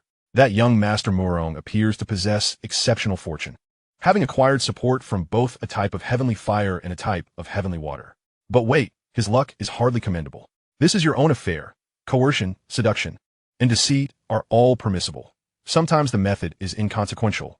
What matters is the outcome, declared the ancient Emperor Tuo Shi. Oh, let me pose another question. You captured the chieftain of the Taishu ancient dragon clan millennia ago, yet her daughter is still so young. Did you perhaps do something to her?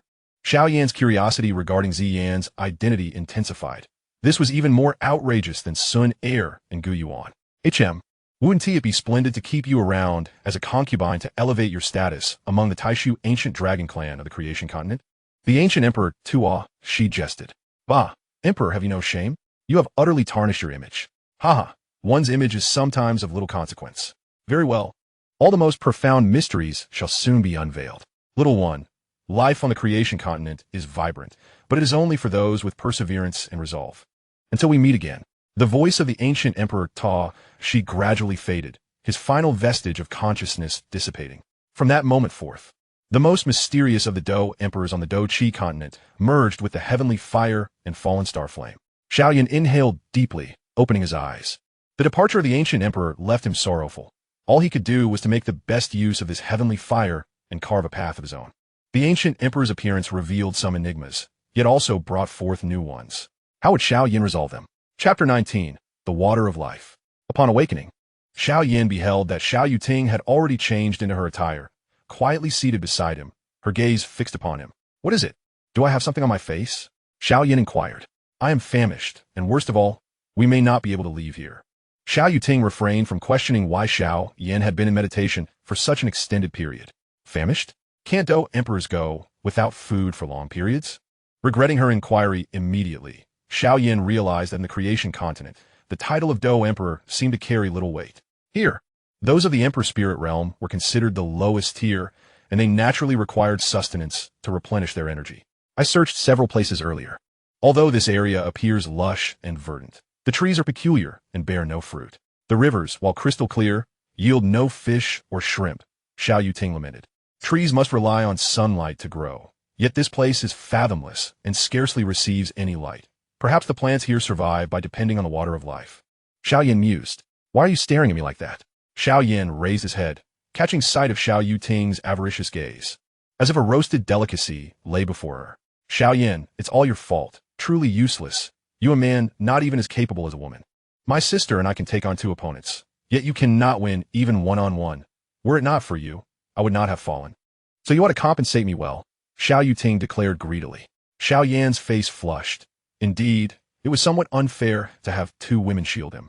But had he not employed soul techniques, Xiao Yuting would likely have perished long ago. How do you expect me to compensate you? Xiao Yan nearly gritted his teeth as he uttered these words. After all, he was a man and did not find it necessary to squabble over trivialities with a woman. Since you possess extraordinary fire, why not slice off a piece of your flesh to roast for me? Fear not, I shall not shortchange you. Once we escape, I can procure several hundred pounds of pork to repay you. How does that sound? Xiao Yuting chocolate. Get lost? Eat your sister. Xiao Yan's complexion darkened. This girl was utterly outrageous, daring to propose such shameless terms. Sister? I have none, but I do have an elder sister. Would you dare to eat her? Xiao Yuting pressed on. What is there to fear? As long as she is here, I would dare to eat her, Xiao Yan replied. Knowing full well that Xiao Wanqing could not possibly be present, thus he played along with her insinuation. Shameless, despicable, vile. Xiao Yuting seized a handful of dirt from the ground and hurled it at Xiao Yan. Unprepared, he found his black robe soiled by the dirt. Should you continue to insult me, I shall cease to provide your sister with the antidote, Xiao Yan said helplessly, playing his final card, which finally silenced Xiao Yuting. She fell silent, hugging her knees and burying her head in her hands. When Xiao Yuting quieted down, she revealed a gentler side. Perhaps she had not conversed with anyone in ages, which prompted her to create trouble with such demands. Just as Xiao Yan sighed in relief, Xiao Yuting lifted her head and said, You wait. Once we reach the division, I shall ensure that nothing goes smoothly for you, daring to threaten me. Xiao Yan felt a loss for words. It was true what they said, that women held grudges. You too, have you finished your flirtation? If not, I could grant you more time. A voice, abrupt and devoid of emotion, pierced through the air, rendering it difficult to discern its gender. Xiao Yuting's face flushed upon hearing the words, as she stealthily positioned herself behind Xiao Yan. Despite her earlier animosity towards him, she was inexplicably comforted by his slender figure, which stood like a mountain shielding her from impending danger. I mean no offense, esteemed senior, should I have caused any offense. I beg your forgiveness. I shall take my leave immediately, Xiao Yan proclaimed, though astonished. His years of experience and the ancient Emperor Ta Shi's reminders enabled him to conduct himself far better than Xiao Yuting. Little one, Do you truly believe that with your fledgling Do Emperor strength, you can depart from here? The voice remained unyieldingly calm, yet bore a hint of mockery. Esteemed senior, you are a renowned figure on the heavenly water list. Why trouble us, mere newcomers to the Emperor's spirit realm? Xiao Yan responded respectfully, a display of deference towards the elder. Ha! After 100,000 years, I never expected to encounter the fallen star flame once more. Indeed, you carry her essence. I shall not impose upon you. However, you must swear not to disclose my existence or that of the valley to outsiders, the calm voice reiterated. Thank you, esteemed senior, for your magnanimity, Xiao Yan said, cupping his hands in gratitude. Ha! You possess a measure of courage and less arrogance than he. Perhaps you truly possess the potential to achieve what he could not. Very well, I shall bestow this upon you. Consider it a means of returning something to the Murong family on his behalf. Before Xiao Yan appeared a small boat, no larger than a palm, pure and white, emanating a gentle glow, a sight to behold. What is this? Xiao Yan inquired, puzzled. Take it with you to find the Murong family, through the power of your bloodline. You shall be able to unlock its secrets, the voice instructed. Thank you, esteemed senior, for your guidance. Might I inquire how one might exit this place? Xiao Yan placed the small boat in his storage ring. You must first take an oath. As long as it is your own, it suffices. I doubt your little companion comprehends this, the voice replied. Xiao Yan rolled his eyes and reluctantly swore an oath, vowing not to disclose the events that transpired here. Meanwhile, Xiao Yuting seethed, intent on locating the owner of the voice to exact revenge. Little one, should you have the opportunity, strive to cultivate the water and fire coalescence technique. If one day you manage to surpass me, I may very well willingly allow you to absorb it. The calm voice echoed once more, instilling a sense of encouragement that left Xiao Yan speechless. The water of life might express such sentiments due to its previous fusion with her. Yet merely overcoming the heavenly flames and waters is sufficient to give Xiao Yan a headache, let alone persuading them to willingly agree to be absorbed by him. Without keeping Xiao Yan waiting, a warm current surged within him, and gradually he succumbed to slumber. Beside him, Xiao Yuting also drifted into a comfortable sleep. In Chapter 20, The Black Alliance. Along the mountain path, a group was progressing slowly, led by two women. The one on the left possessed an oval face, phoenix-like eyes, and lightly drawn brows. Her bright eyes remained fixed on the woman beside her, while her form was elegantly enveloped in a snug blue dress, exuding an air of subtle allure. The woman on the right donned a flowing white gown. Though her physique did not match the previous woman's perfection, she was still captivating. However, her complexion appeared somewhat pale. At that moment, she clutched a chicken leg in her hand, taking a hefty bite that completely disregarded any semblance of ladle-like decorum. These two beauties were none other than Xiao Wanqing and Xiao Yuting, followed closely by a visibly troubled Xiao Yan. Upon awakening, Xiao Yan and Xiao Yuting found themselves gazing at Xiao Wanqing and a throng of dragon and phoenix army members. Naturally, upon seeing Xiao Yuting rushed into her embrace, venting her feelings. Xiao Wanqing breathed a sigh of relief. She had inquired about what had transpired between the two, but they remained tight-lipped. Thus, she had no choice but to set off with them towards the Xiao clan's branch. Yuting, what's the matter? Why did you throw away all the food I prepared for Xiao Yan? Xiao Wanqing reproached. Did I throw it away? It's fine, after all. Xiao Yan is a Do Emperor and can go for a long time without food, so he won't starve, Xiao Yuting replied. This is the continent of creation, not some lower realm. You wouldn't fall and injure yourself, would you? Xiao Wanqing remarked. All right, I admit I did it on purpose. Xiao Yuting whispered in Xiao Wanqing's ear, her voice skillfully controlled so that Xiao Yan could hear. Xiao Yan is weak, unlucky, and diminutive.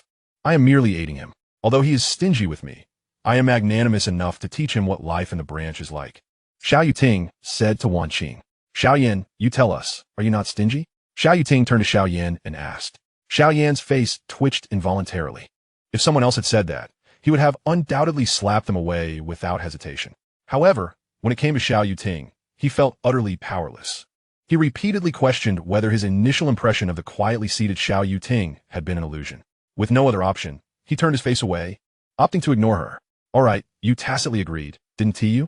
I'll speak for you, Xiao Yuting stated. I intended to borrow a little something from Xiao Yan, and then repay him 100-fold, 1,000-fold, or even 10,000-fold. Yet Xiao Yan refused to lend it to me and scolded me instead. Xiao Yuting feigned a look of tremendous grievance. Ah, really? Xiao Wanqing turned back, casting a doubtful glance at Xiao Yan, feeling it was unlikely. Xiao Yan had left a good impression on her, and she was well aware that without him, Xiao Yuting might have perished long ago. What do you wish to borrow? Xiao Yan King inquired, gazing at Xiao Yuting. Sister, I'm still not full.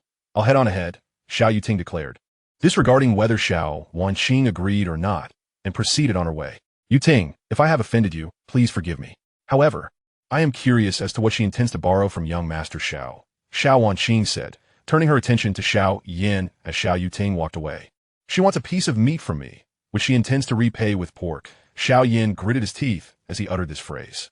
Unable to contain his frustration, he sped ahead.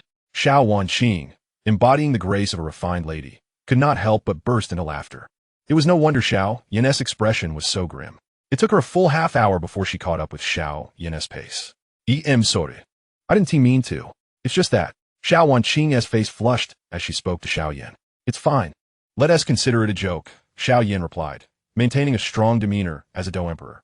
Initially, he found it amusing, but having grown accustomed to such incidents, he chose to ignore it. Thank you. It has been over a year, and honestly, this is the first time I've seen her in such a manner. This clever and quirky girl is indeed Yu Ting's true nature, Xiao Wanqing remarked. What exactly transpired between you two? Could it be that your affliction was caused by the Shui family? Xiao Yan speculated. Now is not the time to disclose that.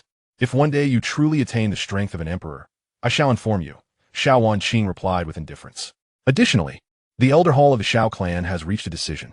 Qing Lin and his companions have been granted the privilege of entering the Xiao clan's nobility directly after 10 years without any tests. As for you, I am truly sorry, Xiao Wanqing said apologetically. Under the interference of Xiao Ming, the Elder Hall has decided that if you win 10 years hence and agree to join the Tianling continent, you may become a candidate for Elder. Otherwise, you shall be directly eliminated. Should you lose, you will be expelled from the Xiao clan, Xiao Wanqing explained. Then I could simply concede, for I feel no sense of belonging to such a family, Xiao Yan replied coolly, perceiving the current Xiao clan as reminiscent of its former self, focused solely on power, devoid of familial ties, particularly under the aristocratic system. No, please don't, Xiao Wanqing urged hastily. Being expelled from the Xiao clan would subject you to far greater hardships, including being hunted by the clan's adversaries. Moreover, you must constantly guard against the most sinister force on the continent of creation, the Black Alliance. The Black Alliance? Xiao Yan inquired with curiosity. The Black Alliance is an extraordinarily unique entity on the continent of creation, exerting a vast influence. It engages in intelligence gathering, assassination missions, gambling, and various underground activities. Yet, this dark force has gained recognition from nearly all superpowers on the continent of creation, Xiao Wanqing elucidated. The Black Alliance is the premier organization controlling human trafficking and slave training on the continent of creation. Those trained by the Black Alliance are exceptionally obedient, functioning like machines. In contrast, those whose memories are erased by ordinary celestial emperors cannot be relied upon to work, Xiao Wanqing continued. Blatant human trafficking. Xiao Yan felt utterly disillusioned with this continent. Do not perceive it as unfair. This is merely a method of maintaining the functioning of the continent of creation. Those who arrive are often distinguished figures from other realms. Yet if everyone is so unruly, who would undertake laborious tasks such as farming or serving as maids? The optimal solution is to have specialized organizations for training, Xiao Wanqing explained. Moreover, within the Black Alliance, there exists a faction dedicated to targeting individuals without families, training them into slaves for sale. Furthermore, a family can exchange individuals for a slave, 2 people for 1 slave, Xiao Wanqing elaborated. Is it possible? Slaves are valued more than people? Xiao Yan's worldview collapsed entirely. Indeed, the continent of creation is replenished by individuals from lower realms, thus it never lacks Dou emperors. However, it is perpetually short of obedient slaves and maids. If you leave the Xiao clan, you may very well be captured by members of the Black Alliance. Or others might exchange you for a slave, Xiao Wanqing warned. What if the Black Alliance mistakenly captures someone with a family? If your family values you, they would propose an exchange, but if they miss the opportunity or no longer care for you, you would be left to fend for yourself. The continent of creation is devoid of humanity. This is a world for the strong, where every individual yearns for others to serve them. If you do not believe me, you may leave. Perhaps I could buy you back to serve as a slave for Yuting. Chapter 21. The Xiao clan division. Xiao Yan fell silent, fully aware that perhaps this approach was indeed the most pragmatic in the vast expanse of the creation continent. When external forces cannot be altered, the wisest course is to adapt. What exactly does the Xiao clan division hold? What are we to accomplish over the next decade? Xiao Yan could not restrain himself from inquiring of Xiao Wanqing. Perhaps buoyed by her earlier laughter, Xiao Wanqing did not refuse. She replied slowly, I initially should not disclose this to you, but your circumstances are rather unique, so I may share. However, I require you to agree to a condition. What condition? Xiao Yan asked. You wouldn't ask me to part with a piece of flesh like your sister, only to return as pork, would you? How about beef instead? Besides, is your flesh tastier than pork? Xiao Wanqing responded mischievously. Xiao Yan's expression darkened. He regretted bringing up such a trivial matter. The two sisters were indeed cut from the same cloth. Laugh all you want, but let us get back to business, he urged, observing Xiao Wanqing's flushed cheeks from suppressing her laughter. First, you continue to find various excuses to refuse Yu Ting's assistance with your poison. Second, Yu Ting will join you in the division, and from that moment, she will no longer be a noble. I hope you can take good care of her and ensure she does not suffer, Xiao Wanqing stated. You said one condition, Xiao Yan countered. My condition is that you unconditionally accept both of these stipulations, Xiao Wanqing clarified. I believe negotiating with you two sisters would guarantee victory. One could drive a person to madness, while the other would consume them without leaving a bone, Xiao Yan remarked. Xiao Wanqing chuckled, not refuting his words. She had previously conveyed to Xiao Yan that, despite his remarkable strength and the presence of heavenly fire, he could not cure her poison. She was, however, concerned that Xiao Yuting might recruit someone from the Xiao clan to eliminate Xiao Yan and seize the heavenly fire. Nonetheless, for now, this was not a pressing concern. Honoring her promise, Xiao Wanqing divulged some information regarding the division. The individuals arriving at the creation continent, aside from those in special positions, were primarily from the three major lower realms. Among them were some hailing from the continent rich in the source of the emperor's qi, resulting in a significant age disparity. The Xiao clan displayed a measure of compassion towards the children from the lower realms, establishing dedicated institutions for their education. However, once they reached the age of 20, they must rejoin the ranks of the adult Dou emperors. Through training, they would ascend to leadership roles within their realm. Naturally, the Xiao clan's education was steeped in the ideology of noble supremacy. Within the division, fierce competition prevailed, with the Xiao clan dividing the year into two periods.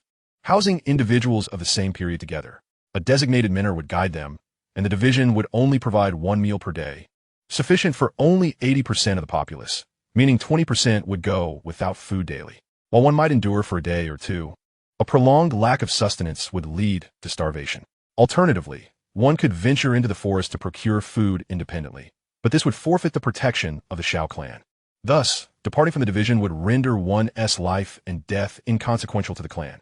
At that point, they were merely candidates for membership, and no one would concern themselves with a candidate's fate. After all, the Xiao clan welcomed thousands of Dou emperors from the lower realms each year. Moreover, the division boasted various facilities, including an alchemy hall and a Dou technique pavilion.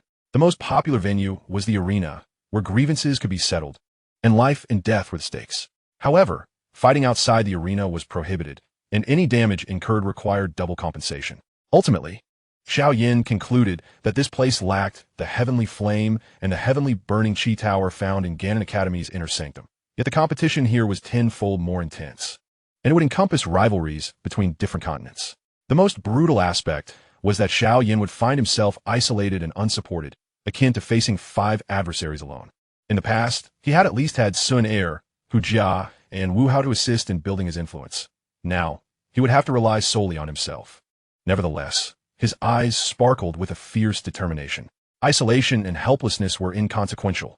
He had weathered countless storms alone and would not be daunted now. Yet, a tinge of melancholy lingered in his heart as a fleeting image of a delicate figure surfaced in his mind, the little healer from Qingshan town.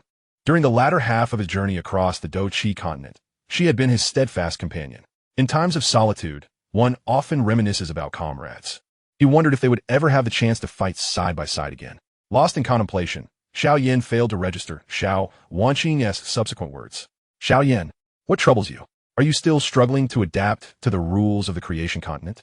Xiao Wanqing interrupted his thoughts. No, I was merely lost in thought. Thank you. I understand what I must do now, Xiao Yan replied. Seeing his resolve, Xiao Wanqing said no more, and the group proceeded toward the Xiao clan division. At last, they caught up with Xiao Yuting before reaching their destination, where an imposing structure loomed before Xiao Yan. It was difficult to fathom that the Xiao clan would erect such a magnificent edifice amidst this forest. Xiao Wanqing seemed to perceive Xiao Yan's thoughts and chuckled. This was a gift to the Xiao clan from a prominent family when we allied with them. Otherwise, our own strength would not suffice to construct such a marvel. Xiao Yan felt a pang of disappointment. It was disheartening to realize that their clan depended on others, although he was not yet a member of the Xiao clan. The notion of his family relying on another left him unsettled. With Xiao Wanqing leading the way, the group successfully entered the division, while the others dispersed to attend to their own affairs. Xiao Wanqing guided Xiao Yan and Xiao Yuting to the Grand Hall, where only an elderly man awaited them, the elder who had come to their rescue, Elder Xiao Xian, the head of the division. Elder Xiao Xian, I have brought Yuting and Xiao Yan back, Xiao Wanqing announced to the elder. Very well, Wanqing. From now on, I shall assign escorting duties to others. This task is no longer suitable for you. There are many other matters within the Xiao clan for you to attend to, Elder Xiao Xian sighed. In his youth, Xiao Wanqing had been the undeniable goddess of the Xiao clan, surpassing all in both strength and beauty. Yet now, she could be bullied by newcomers to the creation continent. How tragic. Wanqing understood. She maintained her smile, though beneath it lay a trace of sorrow. While Xiao Yuting bit her lip, her hands clenched into fists. All right, you may take a rest. Tomorrow, I will send someone to escort you back to the main Xiao clan. You may leave now, Elder Xiao Xian instructed. Xiao Wanqing exchanged a glance with Xiao Yuting, then with Xiao Yan before stepping back. Elder Xiao Xian turned to Xiao Yan and Xiao Yuting. First, I extend my gratitude for preserving the dignity of the Xiao clan. However, merit and fault must be distinguished. From this day forth, as you join the division, you are required to adhere to its rules. I do not care what your status is. Within the division, only strength holds sway. Only through strength may you formally join our ranks. His words were primarily directed at Xiao Yuting. Chapter 22. Xiao Jian Xiao Yuting disregarded Elder Xiao Xian's words entirely. She was merely here to clear her mind. Whenever she decided to leave, her status would ensure no one could impede her. Xiao Yan, on the other hand, listened attentively, aware that he lacked the powerful backing Xiao Yuting possessed. This token represents your identities. It contains your information. You may return to find your respective chambers, Elder Xiao Xian instructed. Xiao Yuting took the token, glanced at it, and promptly exited.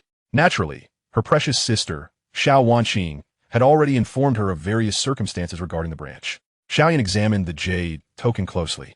On the front was the character for Xiao, adorned with the emblem of the Xiao clan, while the back surprisingly displayed his rune number, name, and the continent from which he hailed. After wandering around the division for quite some time, Xiao Yan finally located his room in a secluded corner. With a sense of resignation, he realized that his treatment was indeed lacking. Upon entering, he found the room furnished with merely 2 beds and a few simple pieces of furniture. Looking at the stark simplicity of the room, he couldn't help but mutter a curse under his breath. Back in the Doqi continent, he resided in luxurious accommodations, enjoyed delectable food, and most importantly, had his wife by his side. Yet, everything had changed upon his arrival here. However, the room was impeccably clean, devoid of any dust, indicating it had been specially tidied. As Xiao Yan pondered what to do next, a boisterous voice called out from behind him. You must be Xiao Yan. I'm Xiao Jian from the Wind Spirit continent. I'm your roommate here. A man in black laughed as he addressed Xiao Yan. Xiao Yan, from the Doqi continent, Xiao Yan replied with a smile, surprised to discover that he would be sharing a room with someone. The Doqi continent? Are you here alone? Xiao Jian inquired with notable interest. Yes, just by myself. Xiao Yan hesitated for a moment, but ultimately responded, sensing no hostility in Xiao Jian's tone. It seems that resources from your realm are quite scarce, huh? I arrived 3 days earlier with my wife, Xiao Jian remarked. Your wife? Then why aren't you staying with her? Xiao Yan asked, puzzled.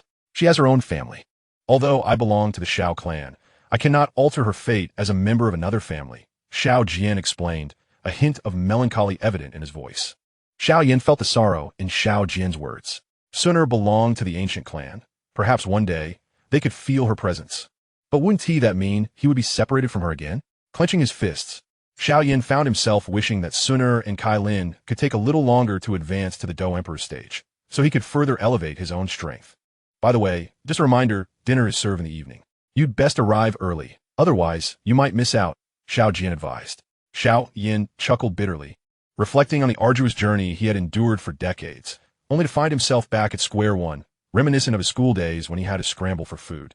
Every day, nearly half of the people go hungry, and now you happen to be the last of us, Xiao Jian said sympathetically as he looked at Xiao Yan. Another last? Surely my luck can't be this bad, Xiao Yan replied helplessly. After a brief tidying up, Xiao Yan entered a meditative state. Despite his extraordinary willpower, the high-intensity battles had left him fatigued, especially after acquiring insights from the ancient emperor regarding the burning decision, transformation decision, and the water-fire synergy decision. It seemed he truly ought to visit the Murong family. With the life water they bestowed upon him, he would likely not be turned away at their gates. As Xiao Yan entered his cultivation state, the burning decision began to accelerate its operation.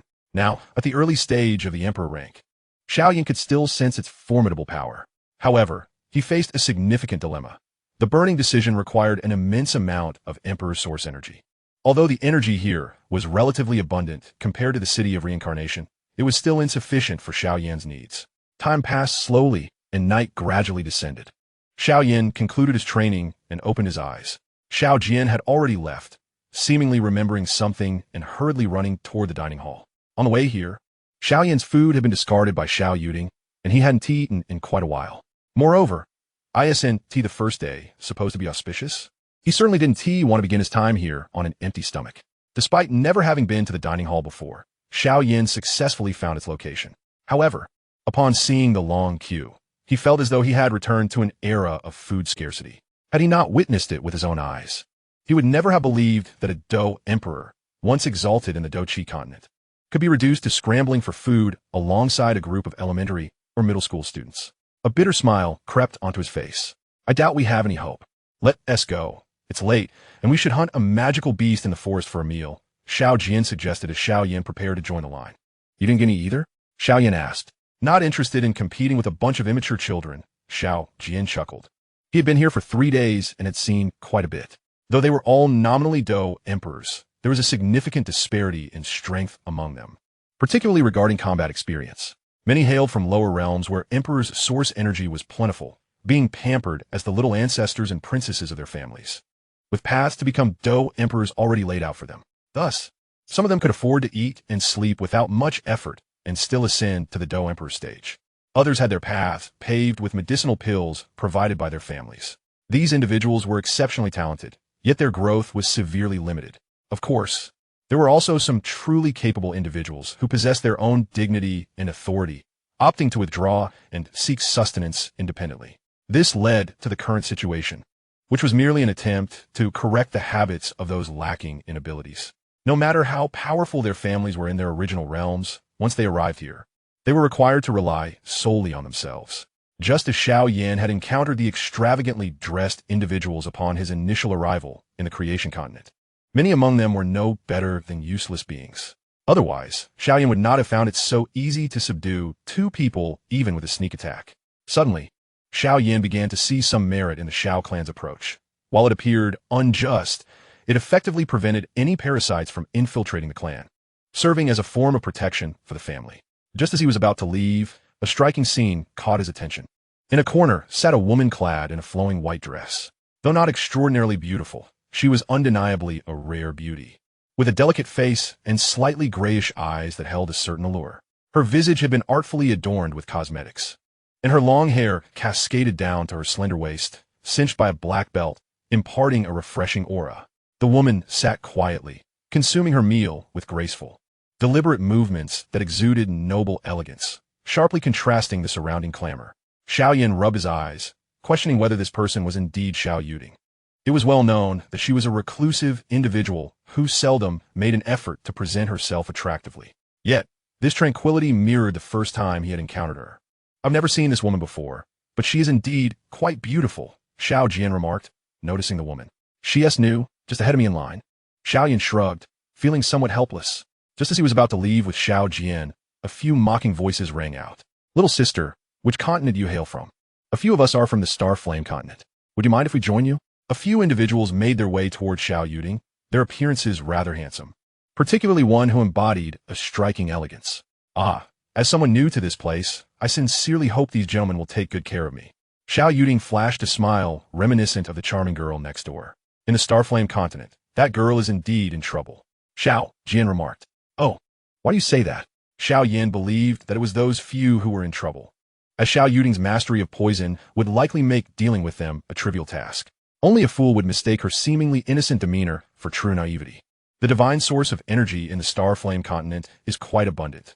These individuals, though presenting themselves as dandy sons, possess considerable strength. Moreover, they had arrived before the girl, thus securing numerous advantages. Xiao Yan asserted. In that case, let us observe closely. Perhaps a splendid show is about to unfold. Xiao Yan, still irked by Xiao Yuding's remarks, thought to himself that he might as well enjoy a free movie to offset his grievances. Two of the four seated themselves opposite Xiao Yuding, while the other two positioned themselves on either side of her, their gazes fixed upon her as if merely looking at her could satiate their hunger. However, one could not deny that Xiao Yuding was indeed captivating at that moment. I'm still hungry, and I no longer desire this bowl of noodles. I shall exchange it for something else, she said, glancing at the half-empty bowl before her. If you wish to change, that may be quite impossible. Miss, if you do not mind, please feel free to partake of our meal, the handsome gentleman offered.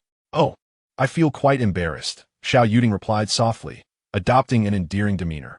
There is no need for embarrassment. It is our honor to treat you. Miss, another chimed in. To be so favored upon my arrival is quite overwhelming. If you do not mind, you may share my noodles as a token of my apology, Xiao Yuding said, bestowing a smile that could enchant even the most stoic of hearts. The four hesitated for a moment. If you do not eat, Miss Yuding, we shall feel quite uneasy. Thus, it will be best for you to stay, she added, attempting to rise from her seat. Wait, we shall eat, the four declared in unison, dividing her bowl into 4 equal portions under the watchful eyes of the others. Seizing the opportunity, Xiao Yuding cast a sly smile toward Xiao Yan, causing him to shiver involuntarily. Gentlemen, I have a query that I hope you might enlighten me on, Xiao Yuding inquired. Miss Yuding, feel free to ask. We shall divulge all that we know, they replied eagerly. Well, I am curious to know whether human flesh is more delectable than pork, Xiao Yuding stated. Undoubtedly. Pork is the more appetizing choice, they responded in unison. Very well. Then, have your parents ever imparted the wisdom that beautiful women are the source of calamity? Xiao Yuding said, triumphantly, to the four. Her words sent chills down their spines. From tomorrow onward, prepare my meals daily. I shall require 2 portions. Feel free to add any seasonings, but know that I shall not hesitate to use you as my test subjects for poison.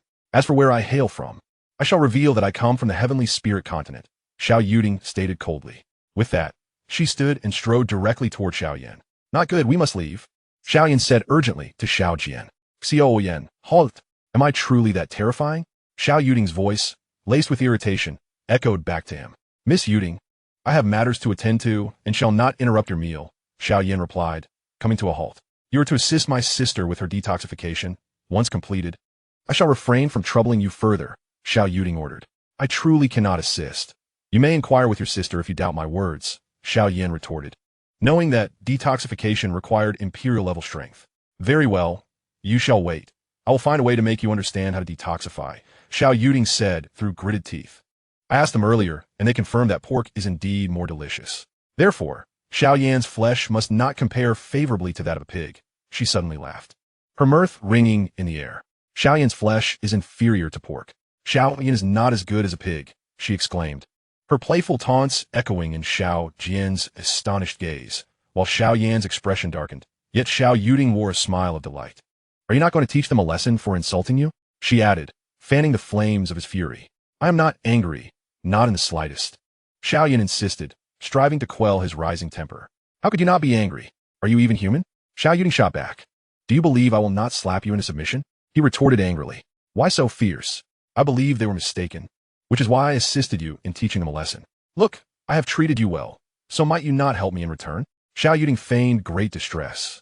Nearly on the verge of tears, Xiao Yan glanced at the four, who lay on the ground, oblivious to their fate. His anger dissipated entirely. However, I truly cannot assist you, sister, Xiao Yan said. Xiao Yan, you're going too far. Since your flesh is more delectable than pork, one day, I shall carve a piece from you to see if you are indeed superior to a pig, Xiao Yuding declared with indignation. She stepped before Xiao Yan, firmly placing a foot upon his. My apologies, I did not see you there, she quipped before striding away. Chapter 24. The Beast Hunting Expedition. That hurts, Xiao Yan exclaimed, bewildered that he had not provoked her. Xiao Wanqing had warned him not to disclose why he could not detoxify, yet this girl was truly ruthless, stomping on him without warning. It seems you have quite the fortune, finding such a beautiful woman upon your arrival, Xiao Jian teased. I already have a wife. Thank you very much. Now, tell me, what shall we do tonight? Xiao Yan replied. Very well, but I hope you can exhibit a more assertive demeanor this evening. Here, strength is paramount, Xiao Jian advised Xiao Yan, who had been recommended for joining, hoping he would exhibit strength to avert unnecessary troubles. After returning to their quarters, Xiao Yan and Xiao Jian prepared briefly before awaiting the deepening night. In a small pavilion at the Xiao clan's branch, a figure clad in black asked Brother Jun, "Do you think Xiao Jian will not show up? We are past the designated time. What are you so anxious about? Xiao Jian's character far surpasses yours." Another man, leaning against the railing, chuckled. "I'm simply hungry. I cannot fathom why the Xiao clan has instituted such a ridiculous rule. What a nobility matter. Aside from a few who can fight, the rest I can easily subdue with a single punch," the discontented one complained. "Kai, if you're hungry, just go and snatch some food like those others. With your strength, you need not worry about going hungry," the second retorted. "Competing with those rascals would be an insult to my dignity," the one named Kai replied. "Enough. Silence, everyone. He is here," the seemingly aloof Brother Jun declared. "Where? I see no one," Kai remarked, scanning the surroundings. "Stop searching. Brother Jun possesses imperial-level soul power, something beyond what you or I can compare to. My apologies, gentlemen, for my tardiness," Xiao Jian said as he approached with Xiao Yan, bowing respectfully to the three. "Xiao Jian, why do you still have someone with you? What can he possibly do with his frail physique?" The young man named Cai Lin expressed his dissatisfaction as he glanced at Xiao Yan. "He is Xiao Yan, and we share a room. He hails from a relatively remote continent. I believe he possesses potential, so I brought him along," Xiao Jian replied. "Xiao Yan, I hope to receive your guidance." Xiao Yan also cupped his hands in respect toward the three. "Xiao Yan, is it? Since Xiao Jian has brought you, we shall take good care of you." The young man named Cai Lin extended his right hand toward Xiao Yan. Without hesitation, Xiao Yan reciprocated, their hands clasping together. Xiao Yan distinctly sensed the pressure intensifying from Cai Lin's grip, as if he aimed to overpower him completely. Maintaining a calm demeanor, Xiao Yan met his gaze without a trace of nervousness or discomfort. Noticing Xiao Yan's unflinching expression, Cai Lin's competitive spirit was ignited. He shifted from mere testing to outright rivalry. Although Xiao Yan felt a hint of displeasure, he concealed it well, a flicker of intense flame manifesting in his palm. Cai Lin immediately sensed a wave of heat infiltrating his body. "Enough, Cai Lin. Just the name Xiao Yan is sufficient for him to join us." The man known as Jun Gu stood up, addressing Cai Lin. "Allow me to introduce myself. I am Xiao Jun, this is Xiao Kai. And the one leaning against the railing is Xiao Yang." Xiao Jun smiled at Xiao Yan. "Oh, why? Because you questioned Buzdet. If you can face the denizens of the heavenly spirit continent and emerge victorious in 4 consecutive battles upon your arrival at the creation continent, I shall call you brother," Xiao Jun replied to Cai Lin. "Is that so? If he is that formidable, did the heavenly spirit continent allow him to win easily? Allow him to win easily?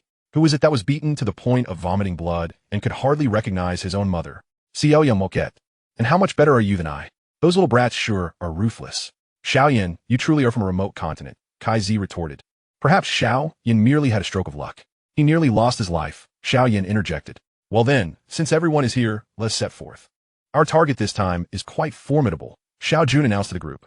The 4 nodded in understanding. Now that they recognized Xiao Yan's capabilities, they harbored no further objections toward him.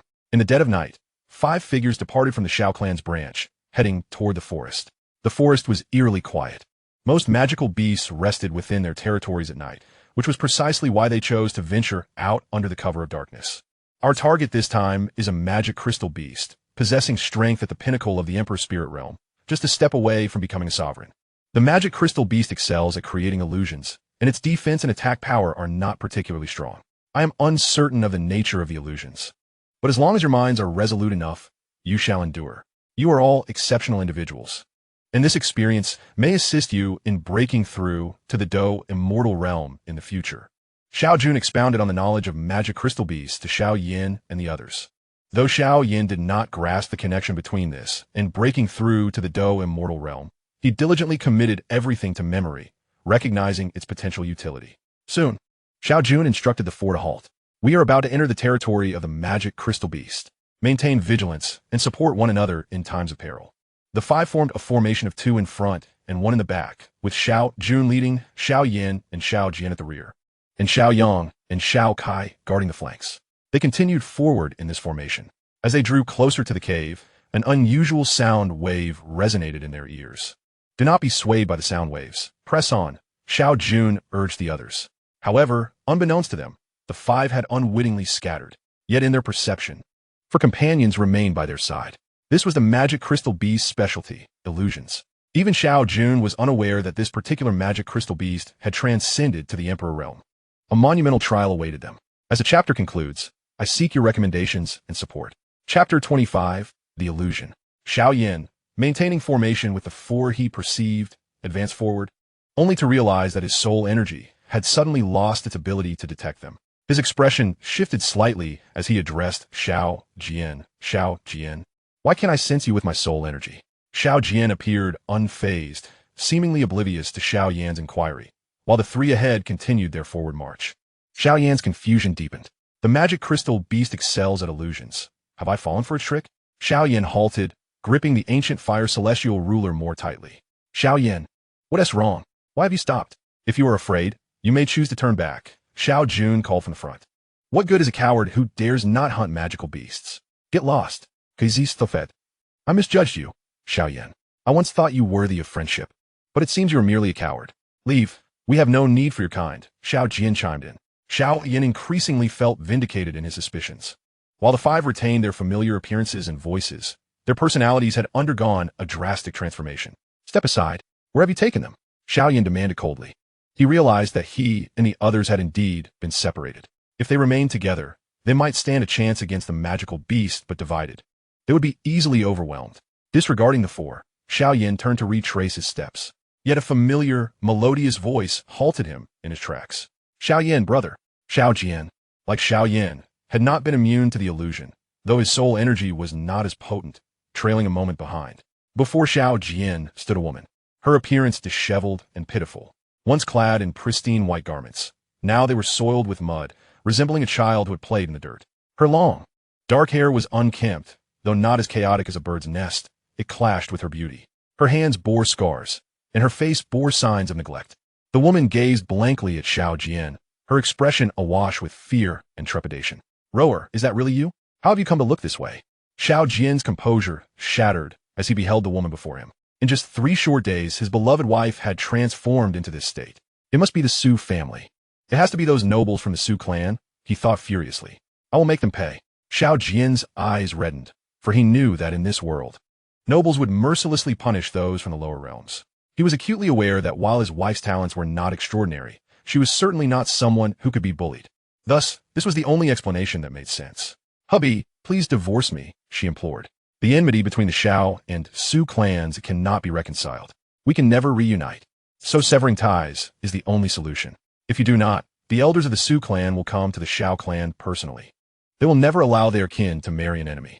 Xiao Rou gazed at Xiao Jian, sorrowfully articulating her predicament. No, in the original continent, you were already wed to me. Thus you have become a member of the Xiao clan. I was foolish to have let you leave that day. Here, it seems the ties of blood are rendered inconsequential. Despite our shared lineage, we are husband and wife. I do not wish to be a Xiao, nor do you need to be a Xue.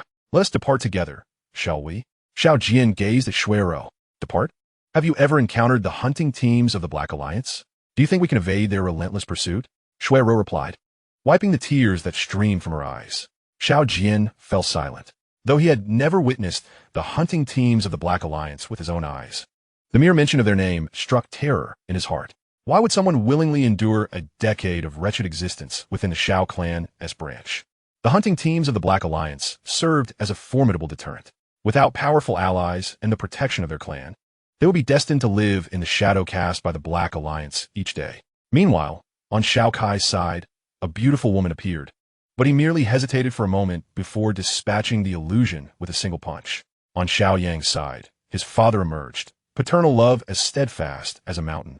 He ultimately sent his father to the blissful realms with tears in his eyes. Xiao Jun was different.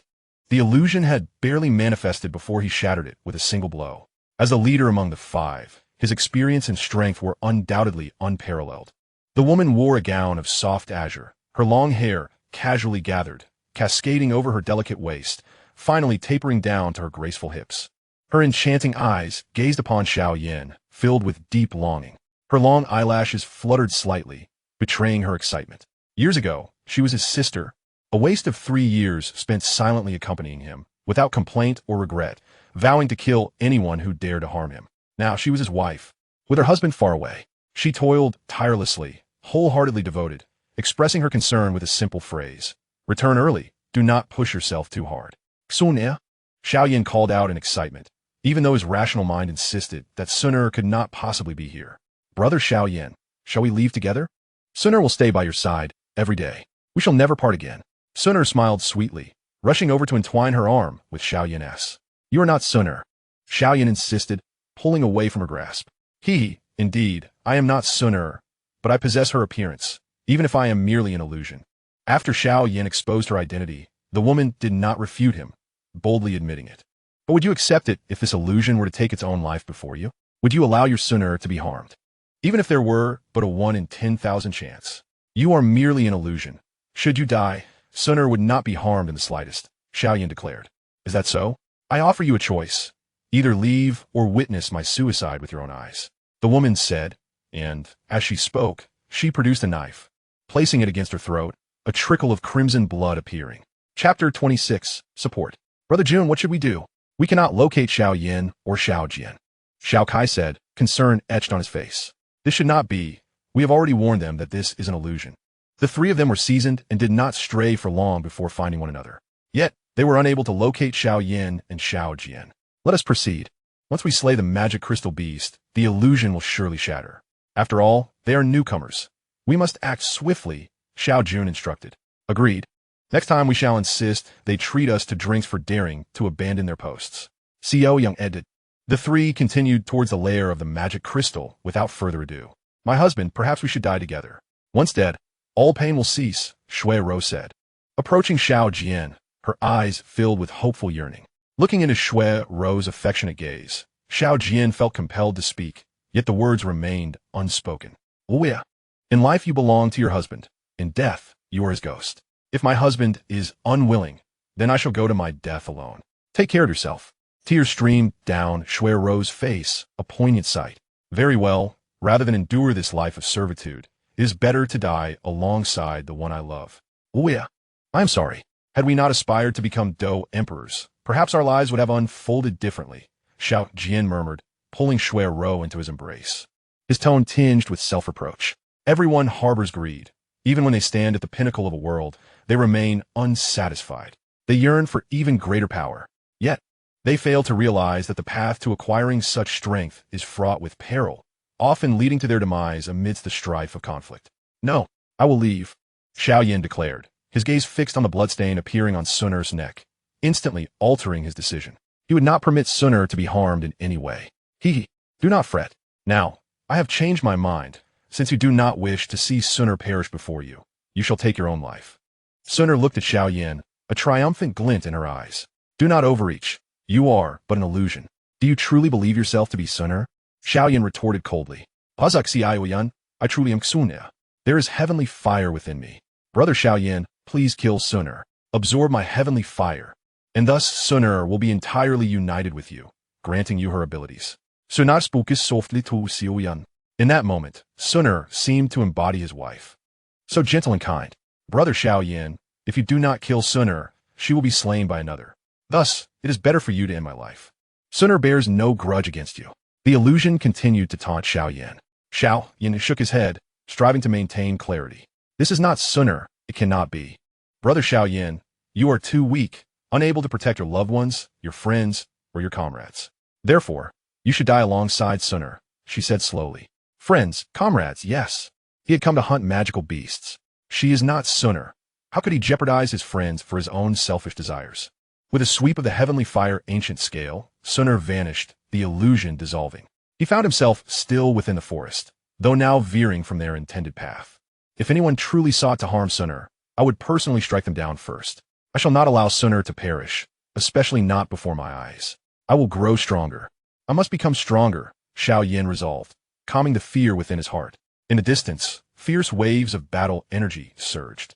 Clearly, Xiao Jun and the others had begun their confrontation with the magic crystal beast. Though it may be late, I shall not flee, Xiao Yan affirmed. Channeling the 3,000 thunder, he surged forth like lightning towards the fray. Xiao Yan pushed himself to his utmost speed. At this rate, he would soon reach the battlefield. However, before him stood Xiao Jian, who stood alone in an open area, casually tossing a sharp sword that descended upon him with deadly intent. Seeing this, Xiao Yan hastily swung his scale to deflect the sword, exclaiming, Xiao Jian, awaken. This is an illusion. The illusion surrounding Xiao Yan shattered, causing him to crumple to the ground, drenched in cold sweat. Had Xiao Yan not arrived in time, he would have truly perished here today. Thank you, Xiao Yan said, raising his head to meet Xiao Yan's gaze. It is good that you are unharmed. The battle has commenced. Can you still fight? We must hurry, Xiao Yan urged. Absolutely. I nearly fell victim to this trap, Xiao Yan replied. I must consume its flesh and drink its blood to quench my vengeance, declared Xiao Yan. With a swift motion, the sword reappeared in his grasp, and he regained his former composure. Xiao Yan spoke little. The two of them soared directly towards the battlefield. At the entrance of the cave of the magic crystal beast, chaos reigned. It was evident that an intense battle had just erupted here. Before the cave, a 20-meter-long magical beast lay wounded, its forehead adorned with a translucent gem-like object, the magic crystal, after which the beast was named. This distinguishes the magic crystal beast from other magical creatures. While other beasts leave behind magic cores upon death, the magic crystal beast bequeaths only the magic crystal. Legends say that alchemists cherish this crystal, yet its utility has inexplicably diminished over time. The magic crystal beast, battered and bruised, faced 3 desperate individuals who fought with reckless abandon. Although he had attained the strength of an emperor, the battle was not his forte, and he too had sustained injuries. Yet, upon witnessing the imminent demise of the 3 before him, he felt a measure of relief. Damn it, I've really overstepped this time. I didn't anticipate it had reached the emperor level, lamented Xiao Kai. Sighing, Xiao Yang remarked, what is there to sigh about? It's just death. 20 years from now, I shall return and inevitably vanquish it. Xiao Jun added, if Xiao Yan and Xiao Jian were here, perhaps we would have a fighting chance. It can't hold out much longer, Xiao Kai noted. They are likely still trapped in the illusion. Suddenly, Xiao Yang's words were cut short, as 2 figures approached swiftly. You 2 are late again. Punish yourselves with 3 cups, Xiao Jun instructed them. Chapter 27, The Hunt. Upon hearing this, Xiao Yan smiled, feeling a newfound fondness for the trio. Few possess such candor in the face of death. Leave the rest to us, Xiao Jian proclaimed. At that moment, the 3 had lost their combat capability, leaving only the 2 of them to engage. The magic crystal beast was taken aback by their arrival. Yet upon sensing their auras, it regained its composure, just 2 mere ants newly arrived in the Genesis continent. Xiao Jian was the first to strike. His sword radiating a brilliant light as a sharp wave of sword energy sliced toward the magic crystal beast. His mastery of the sword was nearly flawless, though regrettably, his combat techniques were still lacking.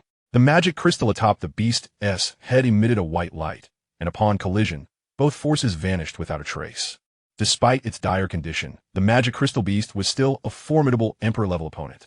Xiao Yan followed closely, unleashing a soul attack, the Yellow Springs Wrath, upon the beast. The magic crystal beast immediately felt an excruciating pain. While beasts possess stronger physiques than humans, their soul strength is notably weaker. Thus, soul attacks are undoubtedly the most effective means against magical beasts.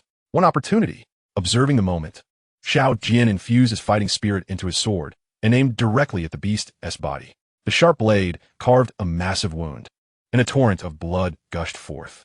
Elated, Xiao Yan infused heavenly fire into his ancient measuring ruler, transforming the once obsidian hulking object into a radiant spectacle. With his bone wings unfurled, he soared above the magic crystal beast and struck down fiercely upon the magic crystal. Do not strike there, Xiao Yun shouted. Yet his warning came too late. Xiao Yan's colossal ruler had already descended upon the crystal. Xiao Yan, Xiao Jian, retreat. Xiao Jun urged as Xiao Yan, though unaware of the reason, spread his wings and fled. Xiao Jian also activated his flight technique to escape. A tremendous explosion resonated as the entire head of the magic crystal beast erupted. A shockwave sent Xiao Yan hurtling several meters away. Xiao Jun and the others appeared equally disheveled, though fortunately, they were positioned far from the epicenter of the confrontation. The front 10 meters of the magic crystal beast lay in ruins. The self-detonation of the magic crystal was its chosen course of action. Dragons have their reverse scales. To touch them is to court death. The most precious aspect of the magic crystal beast was indeed the magic crystal itself. They could die honorably in battle, but they would never allow anyone to touch their magic crystal before their demise. This was their pride. Are you all right? Xiao Jun inquired, gazing at the dust-covered group. We are fine, replied Xiao Kai and Xiao Yang in unison. Xiao Yan, you are responsible for roasting the meat tonight. Damn, you nearly got me killed. I risked my life out here in the dead of night, Xiao Kai chided. Surely, I saved you all. You should choose one among the 3 of you. Xiao Yan countered, feeling a newfound camaraderie after this battle. their earlier reservations dissipated. Let us not argue. I shall take on the task. It is a pity we lack an alchemist. Wait, Xiao Yan, you ought to be an alchemist, right? Xiao Jian suddenly recalled, addressing Xiao Yan. Yes, but I haven't concocted any elixirs since arriving here, Xiao Yan admitted, rubbing his nose. Since Xiao Wanqing had not briefed him on the matter of alchemy, he remained somewhat uninformed. Finally, we have an alchemist to our satisfaction. Upon your return, Xiao Yan, you should work on enhancing your alchemical skills, Xiao Jun advised. Agreed. Xiao Yan nodded in response. Inside a spacious cave, the group sat around, a fire crackling before them, with several pieces of roasted meat sizzling above the flames. Xiao Jian's culinary skills were commendable, and everyone feasted heartily. The latter half of the magic crystal beast was nearly consumed by the five of them. After satisfying their appetites, the others collapsed onto the ground, succumbing to slumber. However, Xiao Yan found it impossible to sleep, his mind racing with thoughts of the day's events, particularly the words spoken by the phantasmal Xun'er. His strength was still insufficient. As he gazed around the cave, a figure involuntarily surfaced in his mind. After the battle of the twin emperors, Xiao Yan had extended an invitation to her, but she ultimately declined. A knot remained in her heart, one that prevented her from confronting him, leading her to choose evasion instead. With a sigh, Xiao Yan resolved not to dwell on other matters. He already had a wife, and they inhabited different continents, one in the Genesis continent and the other in the Doqi continent. Their chances of reuniting were virtually non-existent. Calming himself, he began to cultivate. If sleep eluded him, training was the best way to pass the time. In a forest, 5 figures clad in black respectfully bowed to a middle-aged man. Have you captured him? The man's voice was somewhat hoarse. My lord, that individual is exceedingly cunning. We have exerted our utmost efforts, one of the 5. Seemingly the leader, replied. Useless. 5 of you, all of mid-tier Emperor Spirit realm strength, cannot even capture a low-tier Emperor Spirit. What use are you? I, the Black Alliance, will not harbor uselessness. Find him. The Black Alliance does not act lightly, but when we do, we must succeed, the middle-aged man commanded. Understood, the 5 responded, their figures gradually vanishing into the shadows. The 9 Xian Golden Thunder Dragon. What a rare treasure. I refuse to believe you can continue to defy the heavens. The middle-aged man scoffed. Chapter 28. The Black Alliance Hunting Squad. In the heart of the forest, a child, merely 5 or 6 years of age, concealed himself atop a tree, his complexion pallid and his expression fraught with anxiety as he surveyed the surroundings. The boy possessed cascading golden locks and eyes that shimmered like molten gold. In his grasp, he held a long spear, which appeared to crackle with the energy of lightning. Yet, at that moment, his aura was alarmingly feeble. Not far from the child, 5 indistinct figures gradually approached, clad in identical dark attire and wielding blades, traversing the woods without uttering a single word. Their silent coordination, however, instilled a sense of dread in any observer. The child had witnessed it all, yet he found himself bereft of options. Ever since his arrival in this world, he had been besieged by them. Had it not been for his peculiar abilities, he would have likely been captured long ago. This was the infamous Black Alliance Hunting Squad, a term that sent shivers down the spines of ordinary folk. As the 5 figures drew nearer to the boy's position, one of them suddenly delivered a kick to the tree he was perched upon, causing it to crash down with a resounding thud. Startled, the child leaped away in haste, and in that instant, 5 bolts of thunderous power surged towards the assailants. Without exchanging a single word, the 5 figures pursued him relentlessly. If it were not for their superiors' explicit orders to capture him alive, they would have dispatched him without hesitation. However, their caution restrained them from unleashing their full potential. Yet, their speed far surpassed that of the boy, and soon he found himself encircled. Do not resist. Come with us, the leader commanded the child. Absolutely not. I wish to go to Dragon Island, the child retorted defiantly. Foolhardy, seize him, the dark-clad figure ordered. 5 against a mere child? What prowess is that? Dare to face us one-on-one. A voice interjected as 5 figures emerged from one end of the forest, Xiao Yan and his companions. The captain of the Black Alliance Hunting Squad was momentarily taken aback, clearly not expecting anyone to appear at that moment. He exchanged a glance with his 4 companions, who immediately understood the unspoken command, their level of tacit coordination astonishing to any onlooker. For shadowy figures surged toward Xiao Yan and his companions with the swiftness of the wind, their strikes merciless. Xiao Jun faced one dark-clad assailant alone, while Xiao Yang and Xiao Kai teamed up against another. Having sustained severe injuries during their confrontation with the magic crystal beast, they could only muster a meager resistance. Xiao Jian and Xiao Yan took on a dark-clad figure together. Xiao Yan summoned the celestial fire ancient measuring ruler into his hands. His techniques and fighting skills at the heavenly level. Yet in this realm, he found himself at a distinct disadvantage. Infusing the celestial fire into the ruler, he glared darkly at his opponent. The dark-clad figure, upon witnessing the flames, displayed a fleeting expression of surprise, but it vanished as swiftly as it came. And he lunged forward with his spear aimed directly at Xiao Yan. Transform into 3 feet of flame. Xiao Yan unleashed his technique, but its level was far too low. The disparity in strength between him and the dark-clad assailant was a full tier, rendering Xiao Yan's efforts futile. The dark figure deftly parried Xiao Yan's immense ruler with his spear, providing no time for a counterattack before delivering a punishing blow to Xiao Yan's chest. A chilling force surged into Xiao Yan's body, causing his fighting energy to slow. Had it not been for the celestial fire's restraining nature against this cold power, he might have found himself utterly incapacitated. Stumbling back, Xiao Yan was taken aback. He had initially believed that these 5 individuals would not possess great strength, considering they required 5 to target a mere child. However, it was only when he faced them that he comprehended their terror, particularly the oppressive coldness within their fighting energy. The dark-clad assailant would not allow Xiao Yan a moment's respite, pursuing him like a shadow. Xiao Yan, flee. They are from the Black Alliance. We are no match for them, Xiao Jun urged as he repelled his own opponent. Rolling on the ground, Xiao Yan narrowly evaded a fierce thrust from the dark-clad figure, realizing he had unwittingly involved himself in a matter concerning the Black Alliance. This was a dark force recognized throughout the Genesis continent, and although he could not fully trust Xiao Wanqing's words, the influence of the Black Alliance was not to be underestimated. As Xiao Yan prepared to engage once more, he discovered that Xiao Yang and Xiao Kai lay motionless on the ground, their fates uncertain. A dark figure charged towards Xiao Jun, while Xiao Jian also began to falter, seemingly succumbing to the chilling force. Without the support of the celestial fire, he would likely be defeated shortly. Distracted, 3 poison needles shot toward Xiao Yan, each coated in deadly venom. He could not evade in time and felt a sharp pain as one struck his left arm, forcing him to grit his teeth against the agony.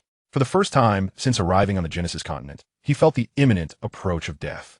The poison needles were not wielded by his adversary, but rather by the dark-clad figure who had been fixated on the child. Xiao Yan had assumed he would refrain from attacking, only to find that he excelled in ambush. A clear shot is easy to evade. A hidden arrow is hard to defend against. Were it not for his Empyrean spirit soul, Xiao Yan would likely have met his end. Kill them all. The dark figure commanded his companions. Under the stealthy assault of the black-clad figures, Xiao Jun, Xiao Jian, and Xiao Yan soon found themselves devoid of the strength to fight back. Just as the 4 dark figures prepared to eliminate them, a middle-aged dark figure suddenly intervened. Addressing them, he approached Xiao Yan step by step, stating, "Celestial fire, you possess the strength of the Empyrean spirit realm, yet have mastered the celestial fire. Boy, which family do you belong to?" Xiao Yan hesitated before replying. "We are of the Morong family." "The Morong family? So, you are indeed of the Morong lineage. No wonder. It is said that the Morong family possesses a fallen star flame that has gone missing, yet here it is again. My lord, they just called him Xiao Yan. How could he possibly be of the Morong family?" The leader of the dark figures interjected. "Xiao Yan, from Xiao clan? Boy, if you are to lie, at least choose your audience wisely. Since that is the case, you shall meet your end. Celestial fire, I will keep it safe for you." A glint of greed flashed across the middle-aged man's face as he raised a rough hand towards Xiao Yan's forehead. Chapter 29. A reunion with an old friend? Does the Black Alliance possess such audacity?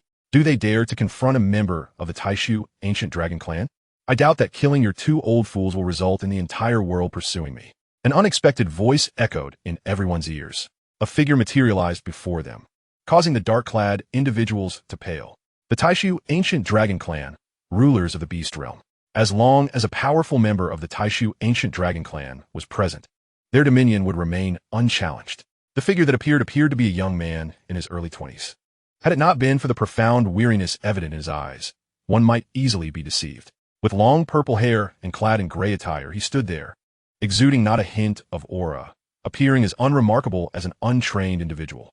"We do not wish to offend, esteemed elder of the Taishu ancient dragon clan. If we have wronged you, we implore you to overlook our transgressions for the sake of our Black Alliance's reputation." The leader of the Black Alliance acknowledged, bowing slightly. "Leave behind something of value, and you may depart." The newcomer smiled as he addressed the leader. "What is it that you seek?" The leader replied solemnly, aware that in the face of overwhelming power, submission was their only recourse. Certainly, it is the memories of the celestial fire and the 9 golden thunder dragon that come to mind. The man chuckled softly, and a torrent of immense spiritual energy surged directly into the minds of the 6 cloaked figures. In the heart of the forest, a campfire blazed brightly.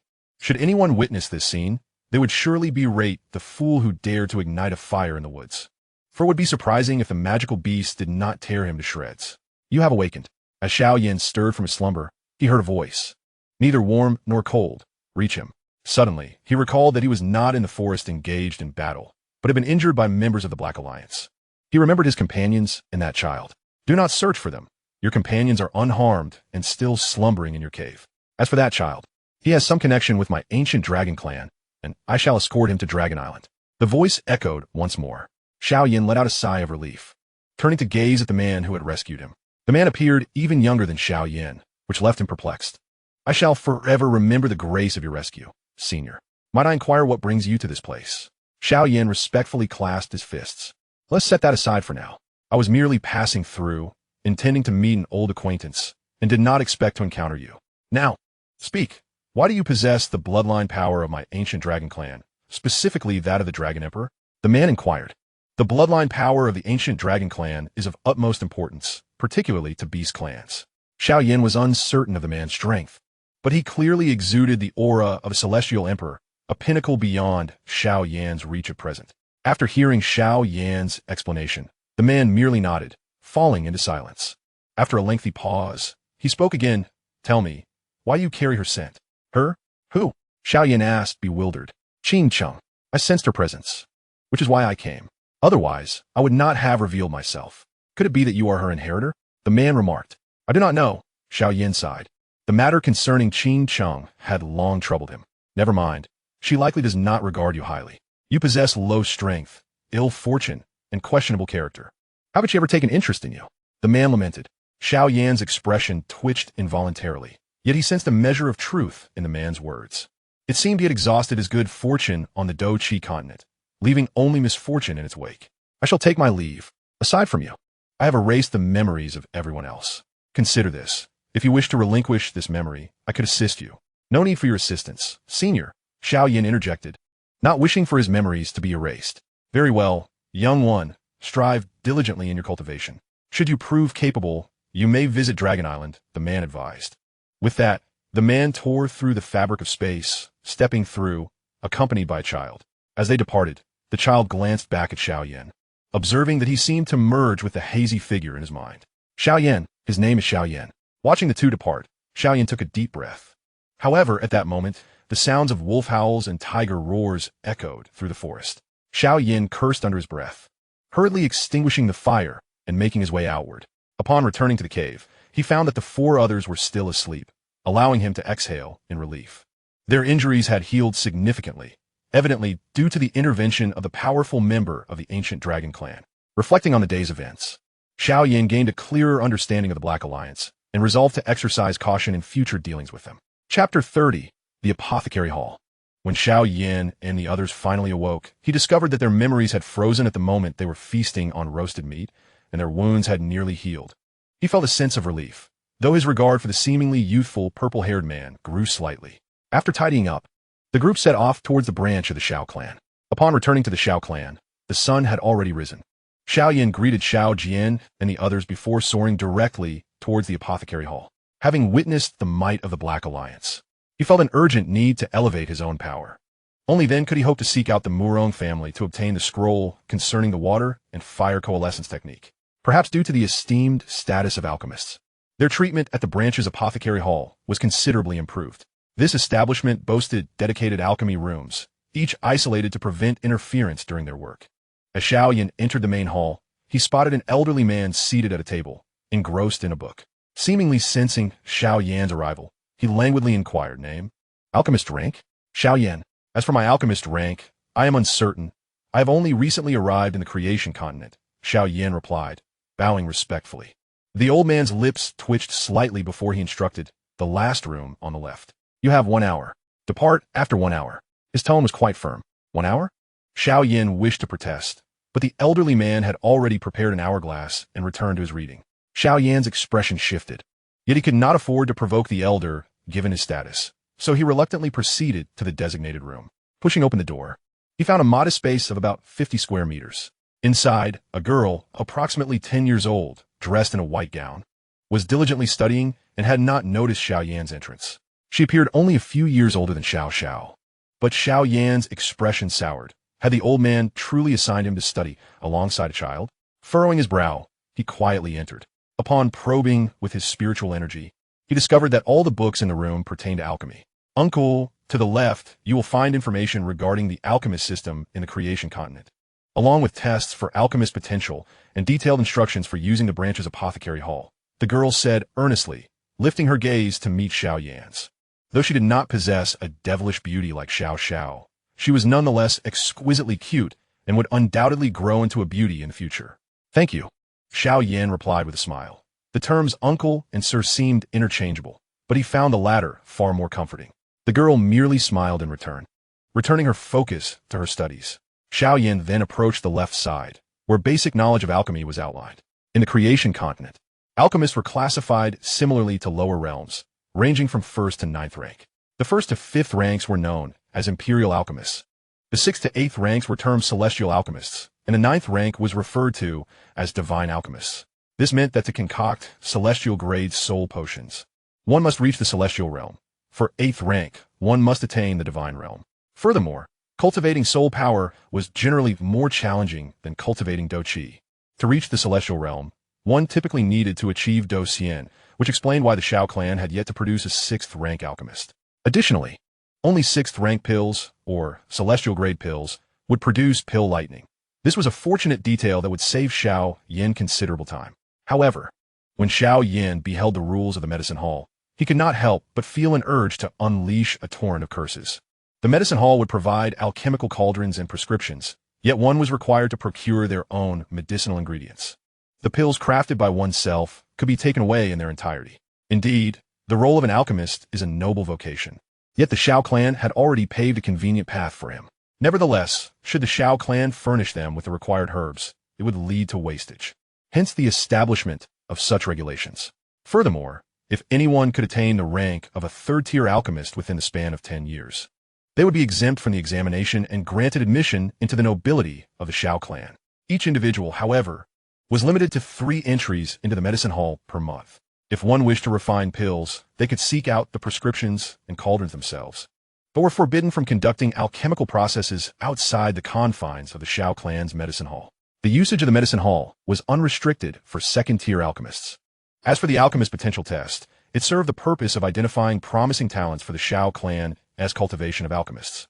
Xiao Yan pondered for a moment before placing his hand upon a cerulean crystal orb. Gradually, he infused his fighting spirit into it, and the orb began to shift its hue, transitioning from the base to a vibrant yellow, reminiscent of the fallen star flame. At that moment, the girl engrossed in her reading lifted her gaze towards the crystal orb, her expression one of astonishment. The orb was designed to test the fighting spirit and flames of an alchemist. To a certain extent, an alchemist's flames and spiritual power determined their rank. However, the Xiao clan had inexplicably heightened the requirements for flames.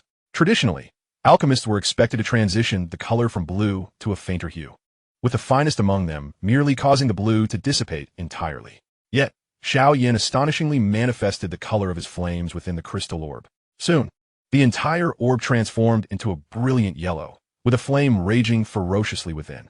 As Xiao Yan withdrew his hand, the orb reverted to its blue state, akin to the ocean, as if the previous spectacle had never occurred. Uncle, what kind of flame is that? Celestial fire? The girl gazed at Xiao Yan, her eyes wide with wonder, as if she were beholding a creature of myth. No, it is an otherworldly flame I brought from the lower realms. Xiao Yan initially intended to claim it was celestial fire, but remembering Xiao Wanqing's words, he refrained from the truth. Oh, then uncle, do your best. My time is up. I must take my leave. By the way, my name is Xiao Yan. Farewell, uncle. Xiao Yan flashed a sweet smile at Xiao Yan. Goodbye. Xiao Yan waved back with a smile. Thank heavens it wasn't his long-legged, boisterous cousin. Xiao Yan couldn't help but recall the cousin with whom he shared a complicated relationship. Seeing that he had ample time, Xiao Yan began to peruse some of the texts available. The collection contained records of various medicinal herbs, accounts of renowned alchemists, and the effects of numerous pills, yet there were no prescriptions to be found. Just as he was diligently memorizing the herbs, a booming voice rang out, Xiao Yan. Get out here. It was then that Xiao Yan remembered the time constraint and hurriedly exited. Half a minute late, be gone. You won't have the chance to enter the medicine hall this month. The elder addressed Xiao Yan coldly. Ah, senior, Xiao Yan merely. If you dare to question my decision, then you shall not set foot in the medicine hall for the next decade. The elder ignored Xiao Yan's protests and continued reading, his tone frosty. I understand. I shall abide by the rules. Xiao Yan, somewhat resentful, bowed politely to the elder. Possessing celestial fire, yet remaining humble, enduring such grievances without retaliation. A fine seedling indeed. Perhaps the Xiao clan may truly witness the emergence of an extraordinary talent. However, the trial shall not be few. The elder murmured to himself, watching Xiao Yan depart. Chapter 31, The Past. Naturally, Xiao Yan did not hear the elder's words. He felt helpless. Thinking to himself that he had only delayed for half a minute. Was such severity truly necessary? Staying a little longer wouldn't have killed anyone. In that case, I shall visit the combat skill pavilion. Xiao Yan had long harbored concerns regarding his combat skills. They had proven nearly ineffective against others, and without the celestial fire, he would scarcely stand a chance against those wielding imperial-level techniques. Xiao Yan, are you intentionally avoiding me? I have been searching for you all morning. The venomous voice of Xiao Yan reached his ears, as if she were eager to exact retribution upon him. No, that is not right. Cousin Xiao Yuan is rather gentle, while this woman is a true devil, merciless and voracious. Xiao Yan recalled how Xiao Yan had trampled on him without a hint of hesitation. Good morning, Miss Yan. I am feeling a bit hungry. I shall find something to eat. Xiao Yan smiled at her, though there was a hint of resignation in his smile. All you think about is food. You're certainly no match for Xiao Yan, she did not voice, but stepped forward and grasped Xiao Yan's hand, saying, come with me. Xiao Yan glanced awkwardly at Xiao Yan holding his hand. After a moment's hesitation, he decided to follow her, curious about her intentions. Xiao Yan led him through building after building, ultimately bringing him to a modest structure. It was only then that she released his hand and said, this building may be inconspicuous within the Xiao clan's branch, yet it is the only place from which one can witness the sunset. Xiao Yan sat down, hugging her knees, burying her head in her arms, and fell silent. It was not yet noon, and the sunlight cast a soothing warmth upon them. Xiao Yan suppressed his yearning for combat skills, quietly keeping her company. On the Do-Chi continent, he had cherished the moments spent in serene companionship with Xun'er. Now, in the Creation continent, he found himself nostalgic for those times. My sister and I both hail from the Tianling continent, yet we are half-sisters, sharing the same father but different mothers. She was born of the legitimate wife, while I was born of concubine. She is 15 years my senior, and from the moment I became aware, she was the jewel of our family, adored by all. Her cultivation was entirely self-made, with the family providing her with pills, combat techniques, and even arranging a favorable marriage, all of which she declined. She sought only to carve her own path. When I was 10, my mother perished from poisoning, and I became the target of bullying by all in the family. Even my father, though he wished to intervene, was powerless to protect me. They would torment me and flee before I could pursue them. Eventually, my father ceased to care. After all, my talent was mediocre. As long as they did not kill me, he was indifferent, having a multitude of children to worry about. On that fateful evening, I was once again bullied by a group of children. No one came to my aid. I merely gritted my teeth, burying all humiliation deep within my heart, while simultaneously planting a seed of hatred. I despised them, and even more so, that cold, selfish family. Yet, I failed to notice her standing not far away, witnessing the entire ordeal. Once everyone had departed, she approached me and helped me to my feet. Rather than treating my wounds, she took me to the summit of a mountain and allowed me to rest in her embrace as we watched the sunset together. That sunset was breathtaking. Where the sea met the sky, a half-sinking sun hung lazily over the horizon, swaying gently with the ebb and flow of the waves. As if all beauty was captured in that fleeting moment. Despite the pain of my injuries, I slept soundly that night. Tears began to well in Xiao Yan's eyes. Even as she recounted her experiences of being bullied, her voice saturated with grievance. She had not shed a tear. Yet now, she found herself unable to hold back her emotions. Naturally, Xiao Yan empathized with this sentiment. The 3 years of being deemed worthless had subjected him to bullying no less than that endured by Xiao Yan. However, he was fortunate enough to have the protection of his father and the companionship of Xun'er, rendering him somewhat fortunate amidst his misfortunes. After that fateful day, she began to systematically impart to me various methods of cultivating Do-Chi, while also presenting me with an array of Do techniques from which to choose. My innate talent was not particularly remarkable, but the disdain for my family compelled me to strive for greatness. Thus, I embarked on the rigorous training of all the Do techniques she provided. I exerted more effort than anyone else, yet my progress was dishearteningly inadequate. Under the sheltering wings of my sister, the bullying I experienced diminished significantly. Nonetheless, my sister's own cultivation faced impediments. Fearing that her seclusion would leave me vulnerable to further torment, she chose to dedicate only fragmented moments to her training, consequently slowing her advancement. The sluggish pace of her progress naturally incited discontent within the family. They allotted her a mere 30 years to reach the level of Do Emperor. Should she fail to achieve this milestone within that time frame, she would be compelled to adhere to the family's prescribed methods of cultivation.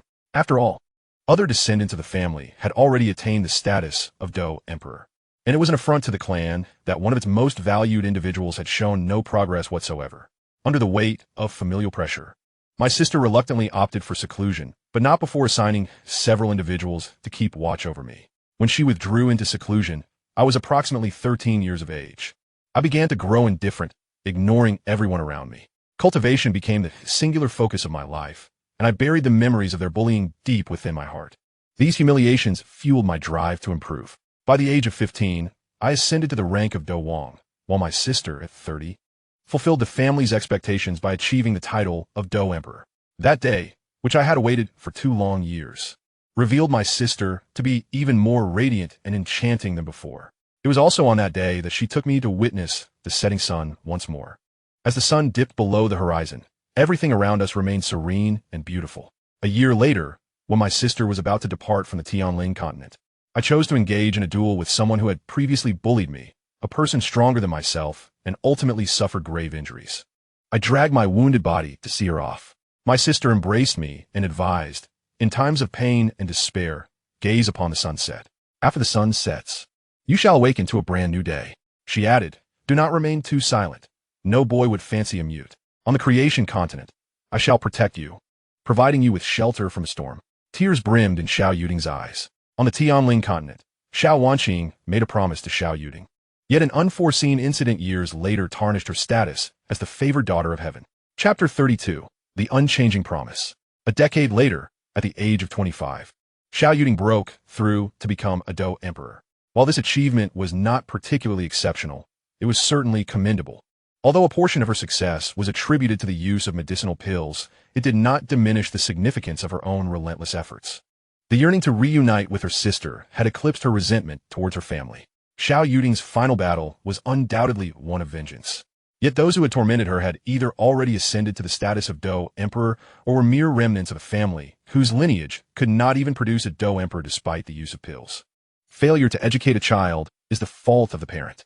In the end, Xiao Yuding had no choice but to teach a lesson to those who had bullied her. Nearly half of the Xiao clan felt her wrath, yet fortunately, the seeds of hatred she had sown in her heart had not taken root. After that upheaval, the Xiao clan could no longer tolerate her presence, and she found herself unable to remain within their ranks. Thus, for the following year, she traversed the continent, often finding solace atop high mountains, gazing at the sunset. However, the sunsets devoid of her sister's company lost their former splendor, and she occasionally took the time to present a more charming facade. 1 year later, on the creation continent, 160 years had passed. Xiao Wanqing, through her innate talent and solid foundation, successfully entered the emperor stage, becoming the dazzling goddess of the Xiao clan. As a descendant of the missing clan leader, she became a core member of the Xiao family.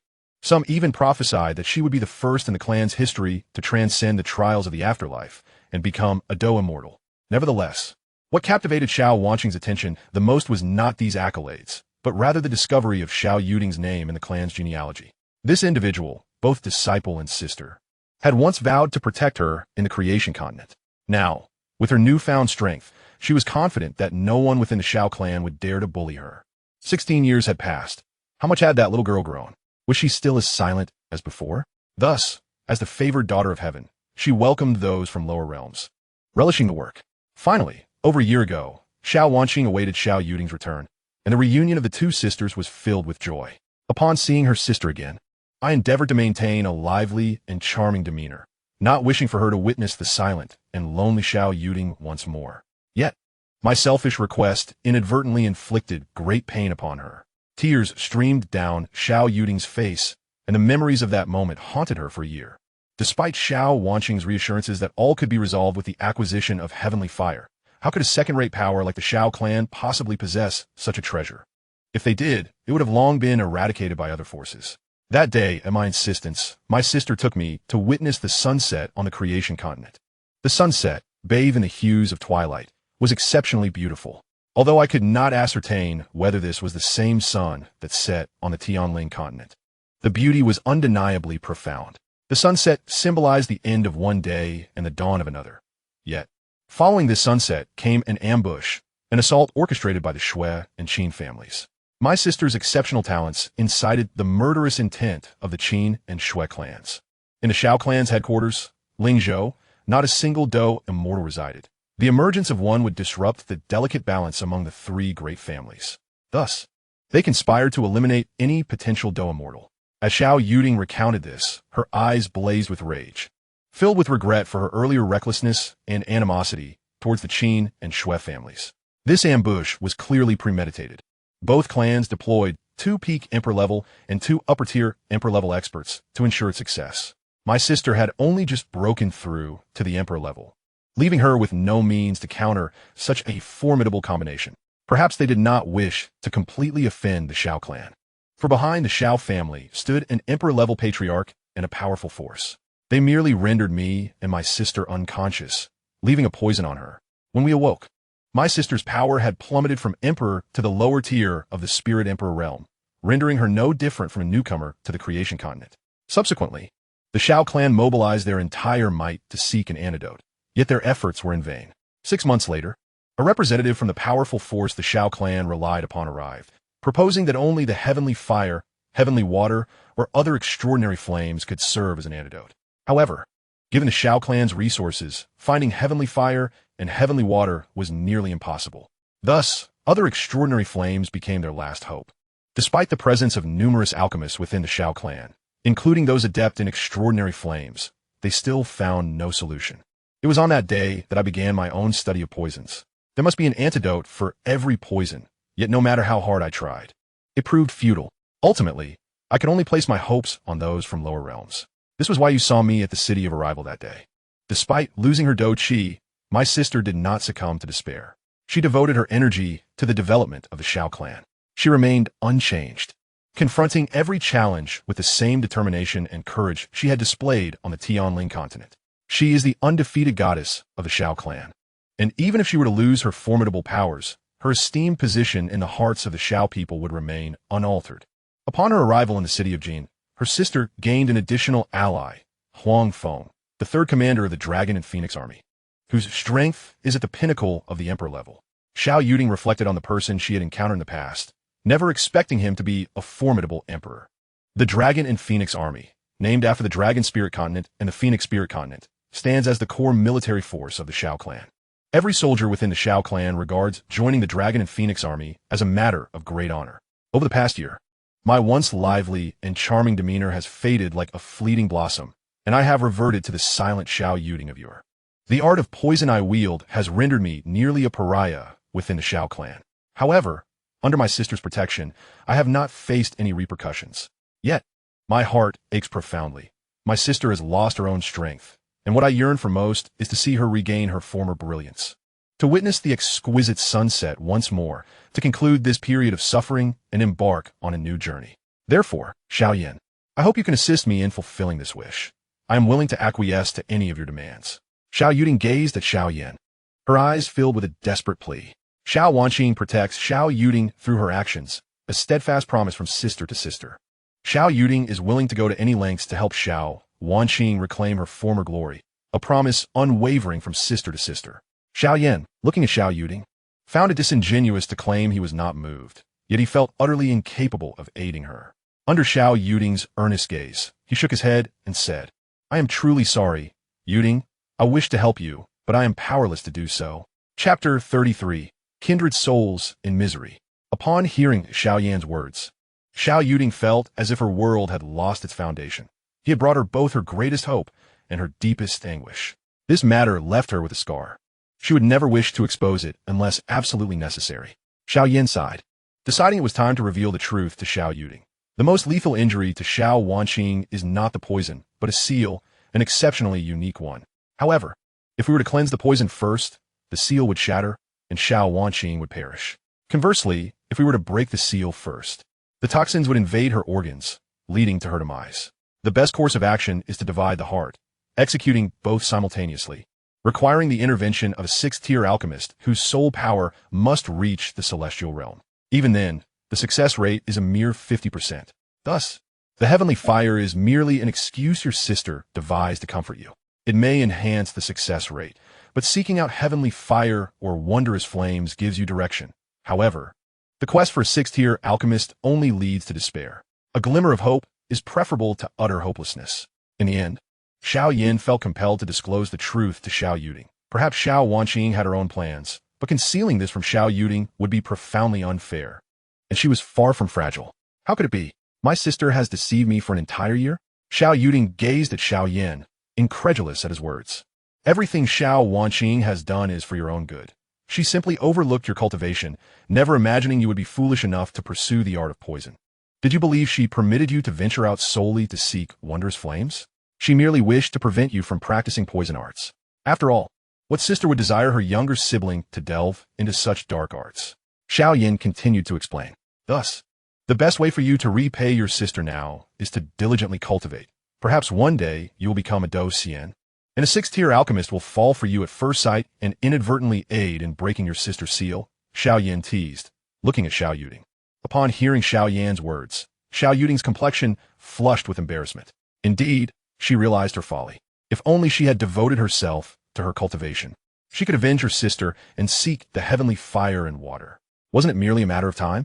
Although those below the Do Xian level face the inevitability of mortality, striving hard would present opportunities for success. Xiao Yuding wiped away her tears and said to Xiao Yan, "Thank you for revealing the truth to me. However, are you not afraid that I might disclose your knowledge of the heavenly fire to a sixth-tier alchemist in my desperation to save my sister? While not all sixth-tier alchemists would resort to murder for treasures, there are certainly many enticed by greed.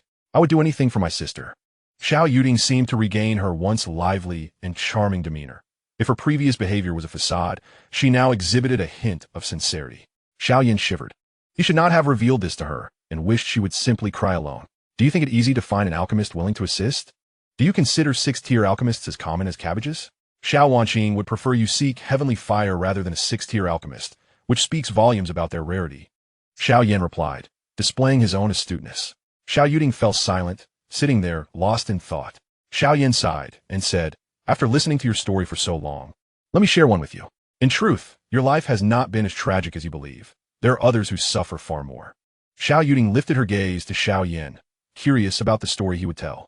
She possessed an enchanting beauty, and her dream was to become an alchemist. However, due to her attributes, that dream remained unattainable.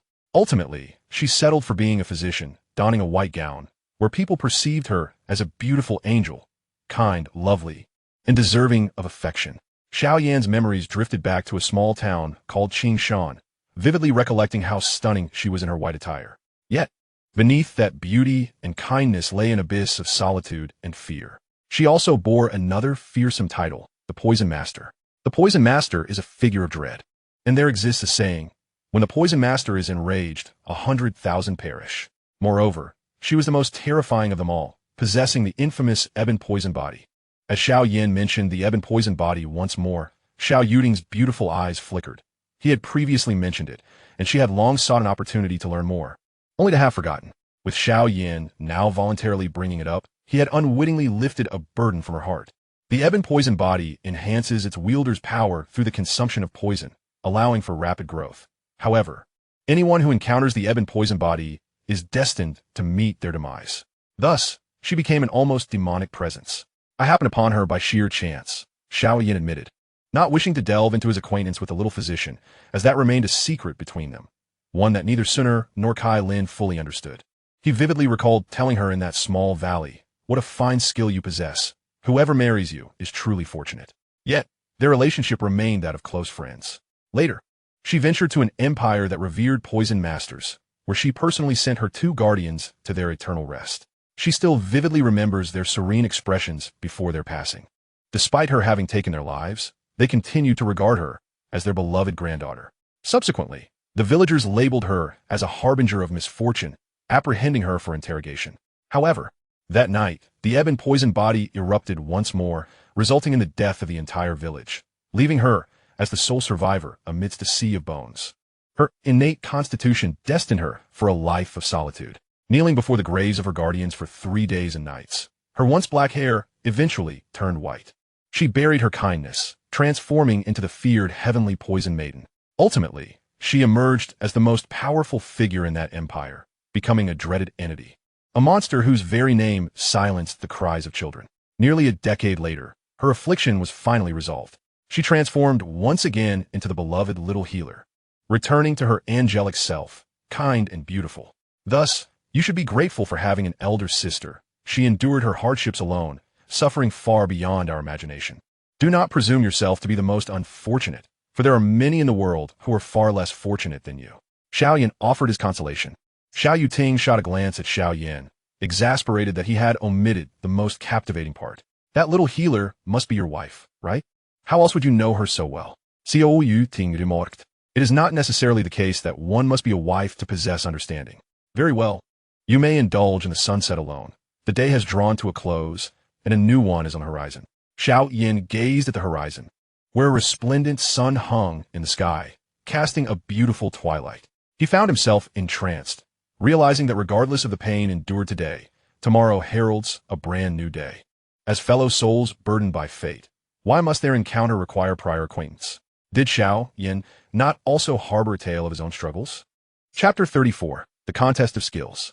Let us return. I want my sister to accompany me for the sunset, Xiao Yuting declared confidently, believing that one day she could restore her sister. If it were impossible, then she would protect her sister herself. At that moment, Xiao Yuting had no mind to admire the sunset. Its beauty was meaningless without the company of her loved ones. Do not tell your sister that I mentioned this. Xiao Yan cast a sidelong glance at Xiao Yuting. Do not tell her what? That you are a heartless scoundrel? Xiao Yuting retorted, fixing her gaze on Xiao Yan. A heartless scoundrel? When did I ever become one? Xiao Yan replied coolly. The little healer has sacrificed so much for you. Yet you do not marry her. What else could you be but a heartless scoundrel? Xiao Yuting commented. How do you know the little healer has sacrificed so much for me? Xiao Yan responded, feeling a twinge of guilt. Had he inadvertently revealed it? Intuition, a woman's sixth sense. Tomorrow at noon, I will treat you to a meal. If you're not inclined to participate in the contest, you need not come. Xiao Yuting's lips curled into a satisfied smile. With that, she departed, leaving behind an air of mystery. Xiao Yan was taken aback. How did Xiao Yuting know what he needed? Fine, I shall go. You won't devour me, will you? Xiao Yan retorted. Upon returning to his room, he found Xiao Jian immersed in training. Xiao Yan reflected on his newfound understanding of alchemists.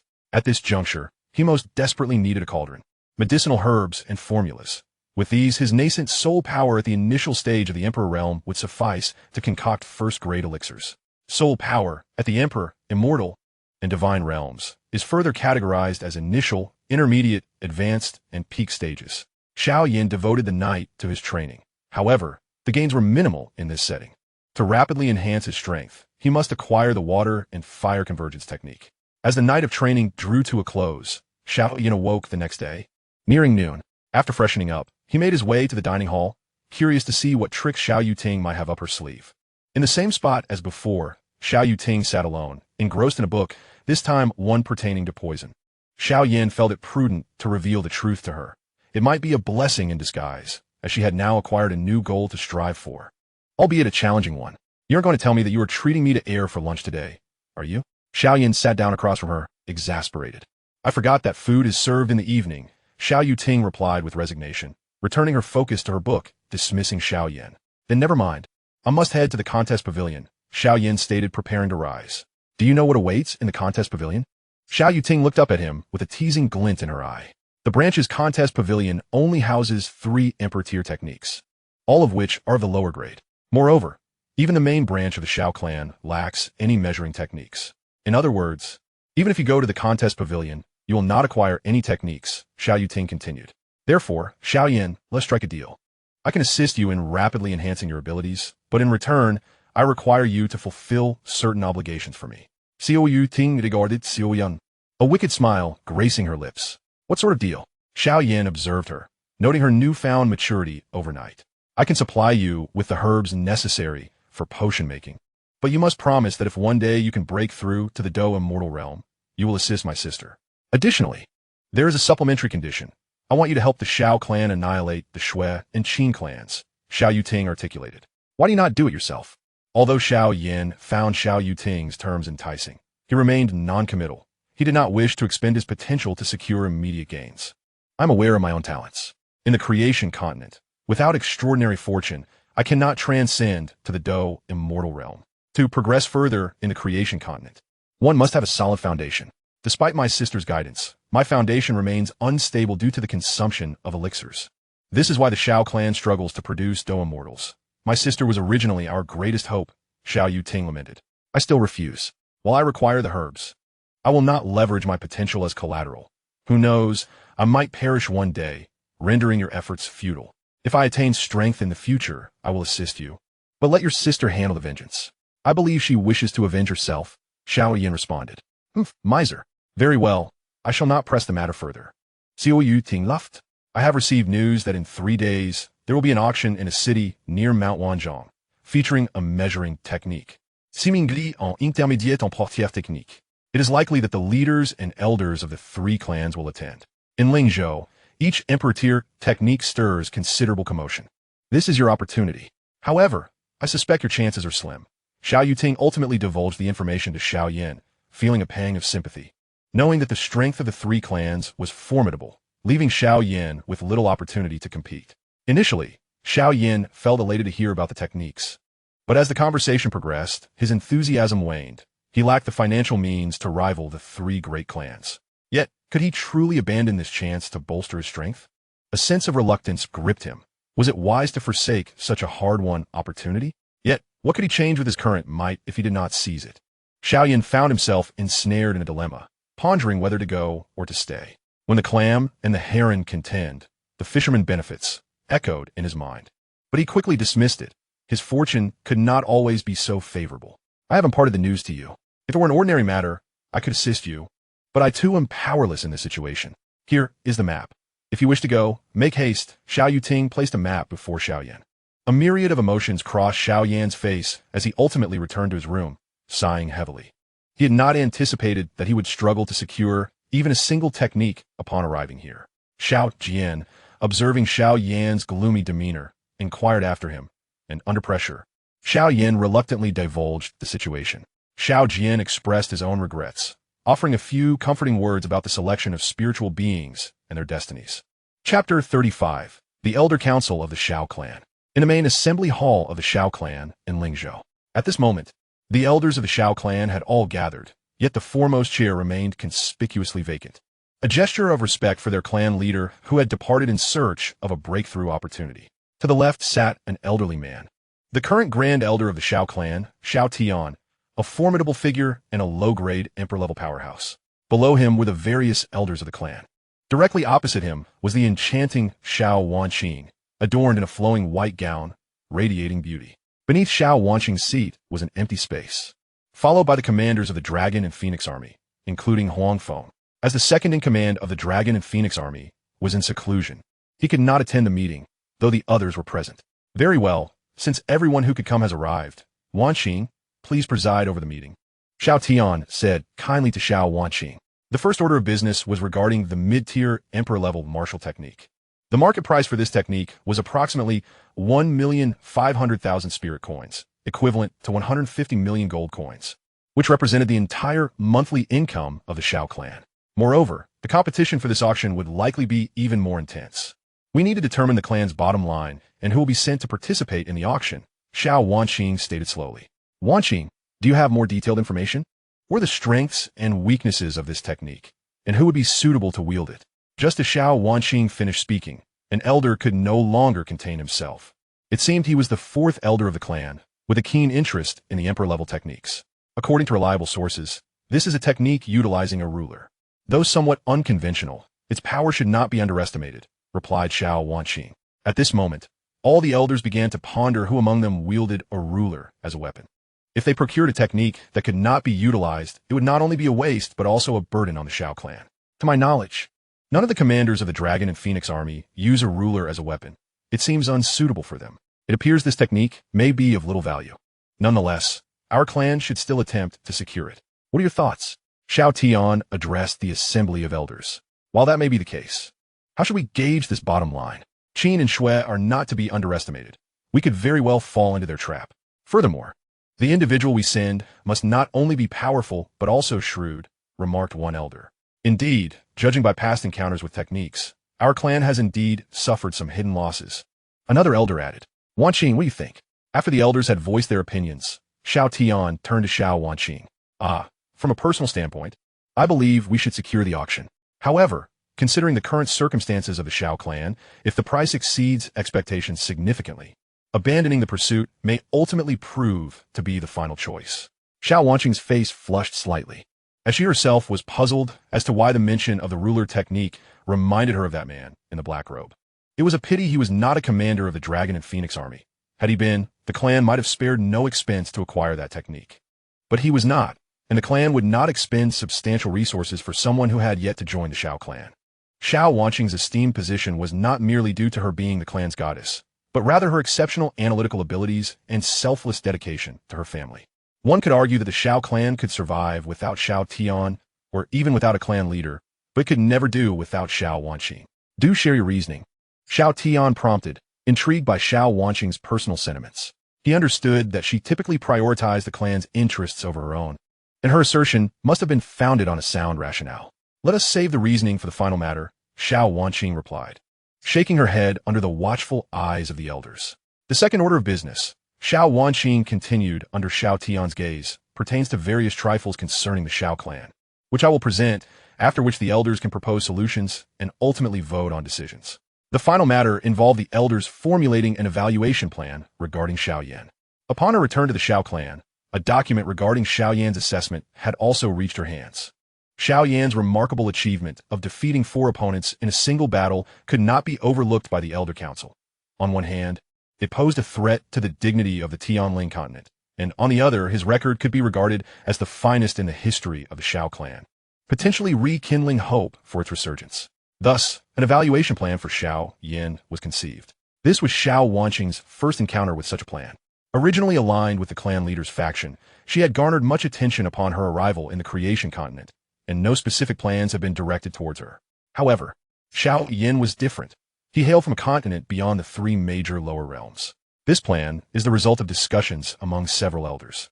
If Xiao Yan passes the evaluation in all aspects, he may be granted the position of acting elder. Wanqing, you must have had some interactions with Xiao Yan. What are your thoughts? Xiao Yan inquired. Xiao Yan's strength and temperament are commendable, yet he possesses a proud spirit.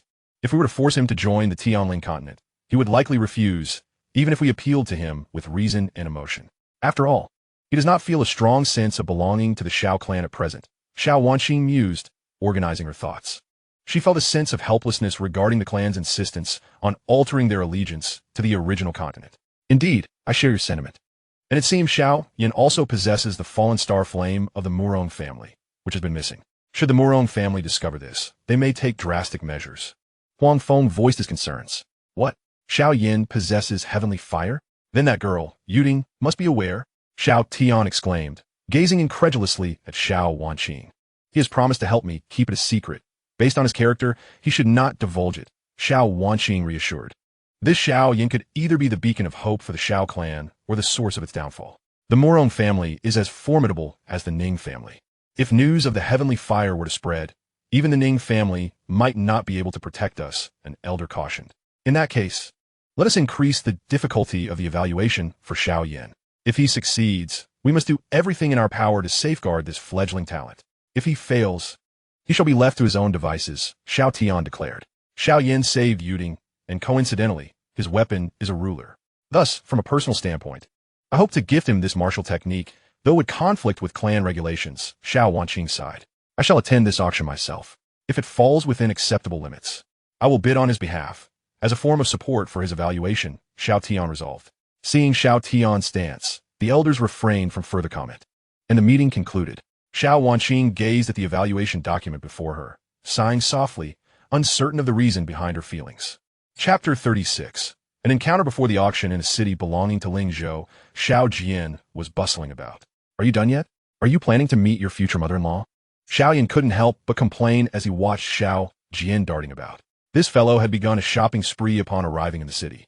Despite their prior refusal to participate in the beast hunting operation, Xiao Yan had given them a thorough reprimanding for their last-minute withdrawal, but had also provided them with a generous sum, which, while insufficient to purchase a martial technique, was adequate for acquiring various items. Xiao Yan's shopping spree was one thing, as they had become fighters in this world. After all, one must prioritize sustenance, right? However, this guy was purchasing only jewelry and adornments for women. Nonetheless, Xiao Yan ended up buying a few items himself, intending to gift them to Xun'er and Cai Lin. Although he was unsure when they might reunite, he believed that such a day would eventually come. In any case, we cannot afford to purchase the combat technique, so I shall take the opportunity to buy a few gifts for Rower. Xiao Yan, as he referred to his wife, was a figure of admiration for Xiao Yan, who chose not to inquire about the family to which she belonged. Regardless of their close relationship, it was a private matter, and Xiao Yan had no desire to meddle. At the same time, he held Xiao Yan in high regard, recognizing him as a commendable husband. Do you really believe I would turn against you, Xiao Yan? After all, you are devoid of funds. What purpose do you have at the auction house? I have already stated that the combat technique is beyond your reach. Xiao Yan was being pulled along by Xiao Yan towards the auction house. Xiao Yan coldly remarked, "Should you utter another word, I shall sew your mouth shut. What manner of person is your wife that you find it necessary to purchase so many items for her at once?" Upon mentioning his wife, a flicker of sorrow crossed Xiao Yan's eyes, and the air of insouciance about him dissipated, revealing a man of fortitude. Realizing he had misspoken, Xiao Yan quickly apologized. "I'm sorry, that wasn't my intention. Let us proceed to examine that combat technique." "No one can guarantee anything," Xiao Yan replied, patting Xiao Yan on the shoulder. "Could you two refrain from blocking the way? Our lady has been obstructed for quite some time." An exasperated female voice rang out from behind them. Xiao Yan and Xiao Yan turned to see a rather beautiful young lady glaring at them, hands on her hips. As their gaze shifted past her, they beheld an enchanting and exquisite woman standing nearby. Clad in a flowing white gown that elegantly embraced her graceful figure, her delicate face shimmered with a soft glow, and her eyes sparkled like crystal-clear waters. Her alabaster neck bore a lovely blush, and her ample bosom rose and fell as if striving to burst forth from her garment. Every aspect of her being exuded allure, her sinuous curves accentuated by the white fabric, presenting an astonishing silhouette. Although Xiao Yan had encountered many stunning women, this one undoubtedly ranked among the top 3. Passers-by halted in their tracks, their eyes transfixed upon her, for at that moment, she was undeniably the most captivating sight in the vicinity. Many silently swallowed hard, speculating about the origins of such beauty. Xiao Yan and Xiao Yan were equally astounded by her charm, when an irate voice broke the tranquil atmosphere once more. "Have you never seen a beauty? Step aside. We are in a hurry," the young lady exclaimed, her frustration evident as she noticed Xiao Yan and Xiao Yan standing in their path. Xiao Yan tugged at Xiao Yan, who sheepishly touched his nose, uttering a remark that would surely provoke ire from those nearby. "In fact, you could easily take a different route." Xiao Yan hastily moved aside, signaling that he did not know this person. What a blockhead. How could he possibly say such a thing in front of such a beauty? Facing such exquisite femininity, not only would most willingly yield their passage, but many would gladly lie down for her to tread upon them. The young lady glared at Xiao Yan, momentarily at a loss for words. Her mistress had never been treated in such a manner. Typically, when they encountered the lady, people would dutifully step aside, leaving her uncertain of how to respond. "All right, Xiao Yan, he makes a valid point. We can indeed take another route. The auction is about to commence, and if you two intend to participate, you ought to hurry." The beautiful woman spoke, her lips parting to reveal a melodious and inviting tone. After speaking, she gracefully glided past Xiao Yan without the slightest hesitation. "Humph, you certainly have some nerve to treat the lady this way. You are doomed," Xiao Yan warned, pointing a finger at Xiao Yan, her expression seething with indignation. "You are quite remarkable. Did you not notice how they nearly devoured you with their gaze?" After the woman departed, Xiao Yan approached Xiao Yan, speaking softly. "Since ancient times, beauty has often brought calamity. She seems to be a harbinger of misfortune," Xiao Yan remarked resignedly, choosing to disregard their hostility. "Let us move on. Though the chances are slim, we might as well take a look, so you can quell your hopes," Xiao Yan suggested. Xiao Yan felt a pang of anguish. Acquiring that combat technique was crucial for enhancing his strength. Yet, upon arriving at the auction, Xiao Yan was utterly astounded by the scene before him. The seating had long been claimed by the prominent powers of the region, and both sides of the hall were filled with individuals wielding bidding paddles. Naturally, Xiao Yan found himself standing at the back. Seated at the forefront were the three great families of Lingzhou, the Qing, Xiao, and Shui clans. The rivalry among these three families had never ceased, and today, the three cunning old foxes were poised for a fierce contest. Xiao Tian, it seems no one from your Xiao clan uses the ruler. Why do you bother to join the fray? Inquired a somewhat grim elder seated beside Xiao Tian. Qin old man, your clan has someone who uses it. My grandson is a ruler wielder. If you two families would step back, I could offer you 10,000 gold coins, countered another elder, his face glowing with vitality. The affairs of the Xiao clan are none of your concern. If you have the gall, continue raising the bids. I shall gladly match you. Xiao Tian retorted with a cold smile. As the three old foxes exchanged barbs, the auction commenced. An elder took the stage, cheerfully announcing, "Ladies and gentlemen, welcome to our auction house. While many of you are familiar with the rules, I will reiterate. When bidding, please state your number and offer.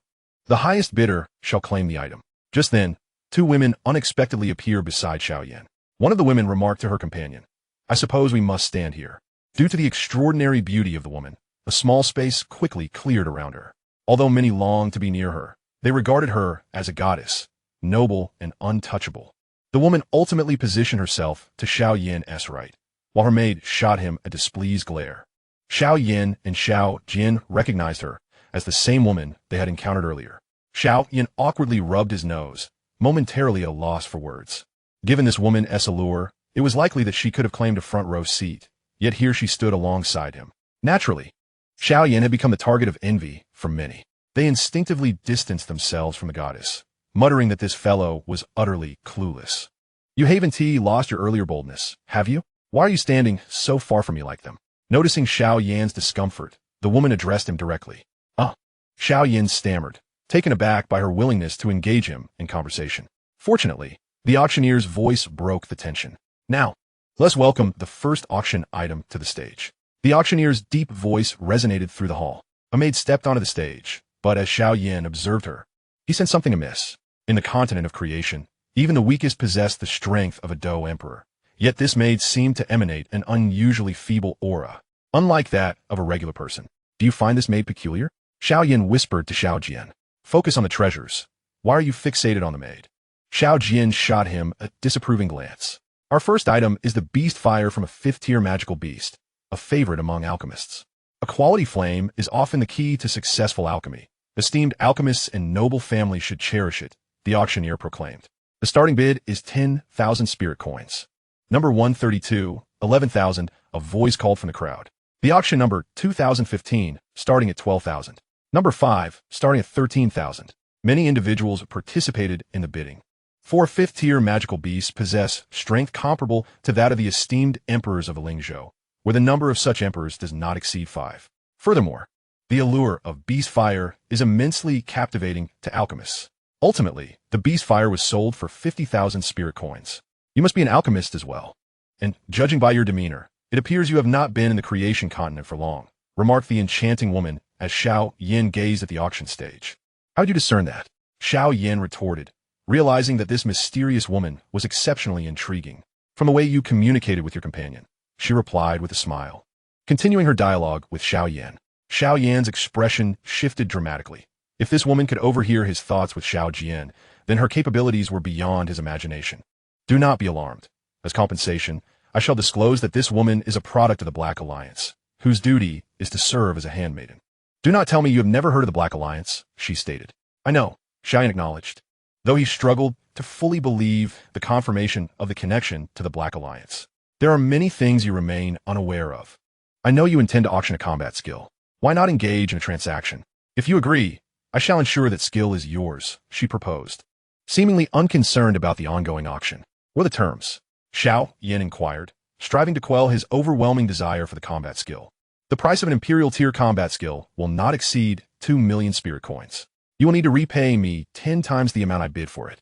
Of course, the monetary aspect is trivial. The most crucial requirement is that you must unconditionally agree to one of my requests. This request will be within your capabilities, reasonable, and not in violation of morals. Should you find it unreasonable, you may ask me to provide an alternative," she elucidated. Mississippi.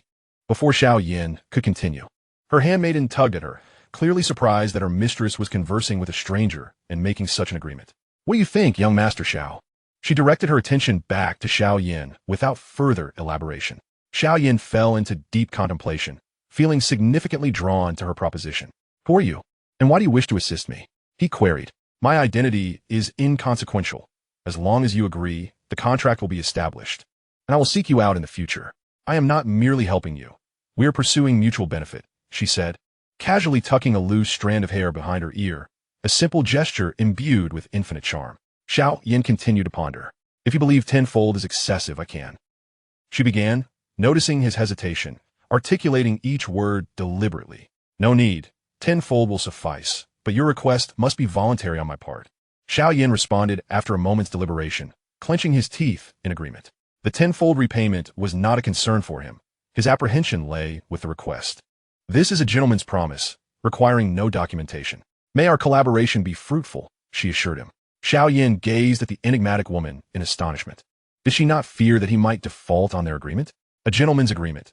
Should you choose to breach it, you will forever be haunted by unease, and a shadow will linger in your heart, preventing you from becoming a formidable force. My loss is merely financial. What you stand to lose can never be reclaimed. She seemed to grasp his thoughts with clarity, explaining further. Xiao Yan suddenly understood. This agreement might be one he would never forget, and he would await her request. Once the two reached their gentleman's agreement, the auctioneer announced with a smile, Ladies and gentlemen, we now present the final treasure of our auction, an eagerly anticipated combat skill. An intermediate imperial tier skill, the Xin Yan 5 feet. This skill encompasses 5 realms, each elaborately detailed, with a starting bid of 500,000 spirit coins. Members from the Xiao, Qing, and Shui clans became serious. This was the crux of their competition.